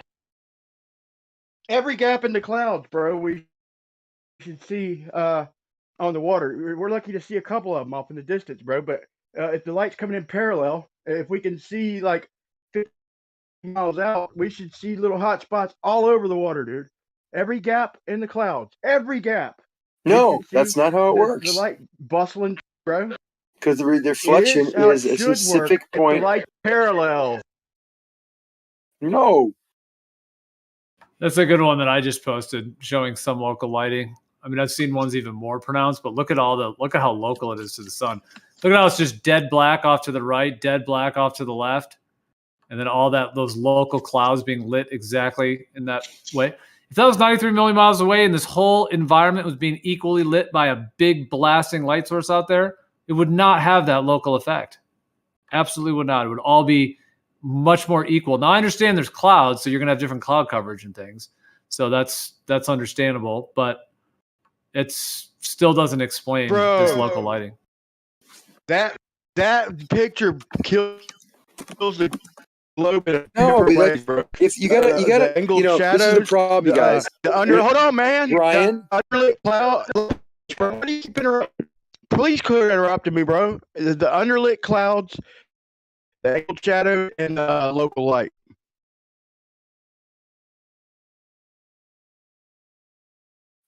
This is the problem. You're not thinking this through. If you were to look at that sun And that light that's even lit up the sand and the water on the beach at that angle. If you started moving to the left, everything to the left would be illuminated. You'd see this reflection that you see on the water as well as you went to the left. So not Continually. parallel. You're just not getting it. So not everywhere. Brian, I wouldn't expect you would get this. Wait, but so it's all, no. so it's just lighting up the local stuff. You say I'm not getting it, bro. You're literally not getting it. Gio, You're not did you see the getting it. picture he posted? Look at I'm looking at it and trying to explain the it to you. pictures he just posted. You guys gotta go Zanuck. one at a time, though. Either way, come on, Zanuck. You're kind of Yeah. I don't think he can hear me, Gio. Will you explain your picture to him? I don't think he can hear me. Quiet. I can hear you just fine. Go ahead, Brian. Well, no, it does seem like you can't hear him, or you got a delay or something. It might be, but go ahead. Go ahead, Brian. I'm listening. Well, did you see that picture Gio posted? Just yeah, I was speaking to it. I wish you'd take a look at it real quick. Okay, well, let's go one at a time. Okay, the clouds off to the left, not just some of them. There's some at different elevations, different distances, all of them to the left at the closer and further, lower and higher, and all the ones to the right, closer and further, lower and higher, are dark. The From ones in your front perspective, from are your not. point of view, from the observer's point of view, if you were to move left, it all would change. It all would be lit up. But the light's hitting it all equal, right? I know for you it's a tough pill to swallow, especially to see all those clouds lit up so much that they're like almost over. Let me finish, Brian. Brian, let me finish. They almost look overexposed and completely lit up, illuminated, like almost like junior little suns that are close by, these clouds with the crepuscular rays to make it even more dramatic. But as you move to the left or right, they would be illuminating other clouds in the same exact way. And you can't imagine it because you're just not able to grasp it. I'm looking at it, bro. So you conceded to number one. It's observer dependent. Okay, so the sun's not lighting up all them clouds. Okay, now let's move on to point number two. It is point actually. Number two, if you were to move over, you would light up all those other clouds. Point number two. Dependent. Okay, so you conceded to one. The sun's light is observer dependent, it's not equally lighting every. No, you're just saying two different conflicting things. Okay, bro, you conceded. I didn't concede. If you move to the left, the other clouds to the left would be lit up like they are now. Right. Observer dependent. I'm not arguing that, bro. I'm good with that. Okay. Observer dependent, not lighting up all the clouds equally. Observer dependent. Okay. Right?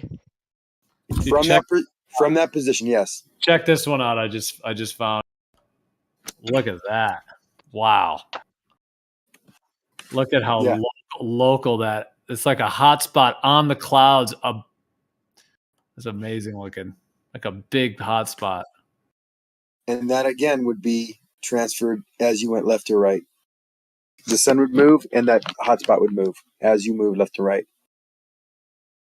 Okay. Someone a mile, 10 miles to the left wouldn't say, "Hey, look at a hot spot to the right." And the guy to the right, like, look at that one to the left. They wouldn't see that. They'd see the exact same illumination with a different set of clouds that would be illuminated from underneath. Gio, that's a good one, man. Hold on. Okay, point number two. Yeah, I mean, does that look like a spotlight that's lighting up a local region, or does that look like some 93 millimile thing that's just blanketing the entire Earth with some equal level of sun from 93 million miles away? It's not even like I wouldn't even debate this with Zanuck or anyone because it's just, to me, it's not even on the table for debate. It's just so clear and direct. It does not behave. That's the problem. They agree with us, though. They No, literally there's agree no with difference us. between that and the sun shining on some rough surface on the Earth. But it's local. Okay, so it dissipates local. It dissipates local. Clouds, right? The sun's hitting the bottom of them clouds, and it's well above the horizon. And the bottom of the clouds are yellow, and they're obviously getting blasted with light more than the top of the clouds, where the higher tops of the clouds are getting no sun. So from a tangent from our feet, or if we had a stick in the ground, we're going to get a downward shadow, and so there's argument number two. Okay, against parallel rays. Okay, so if the light was parallel, then them clouds would also have a downward shadow. The light couldn't be hitting the bottom of the clouds simultaneously while casting a shadow for me.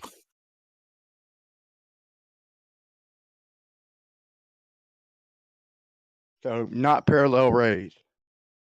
See if we can get you to concede to number 2 and just admit what your eyes are seeing. They are parallel. That's the point.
Check, check, 1, 2, check. Check. Hey, what's up? Not much. No one's speaking, so yeah. No one's speaking. Yeah. So why did I log in here and leave? Lee? Sorry, why do I log in here and leave? What was the No, question? no. Why do the people log here and just go AFK? I have no idea. No idea. Might be meeting people. Yeah. Or something. Globus should be here. Oh yeah, so I'll be. What's that? Globus is an Aussie. He should be here. Oh, Globus. Oh yeah. Is he a flatter or rounder? Flat Earther. Oh, he is. Yeah, I met him the other week because he's a mod. Oh, Yeah. I met him in real life or just on Discord. No. I met him in here. No. Oh, right. Okay. Yeah, because I was chatting with him last week. I forgot to ask him because he was the mod. He gave me the rights to use the chat. Nice. So I've been creating memes. I'll Nice. start posting them in the thing. Can I critique them? Can you what? Yeah, sure. Critique them. There you go. I'll post it in the live stream text. Okay. I have no comment on that one.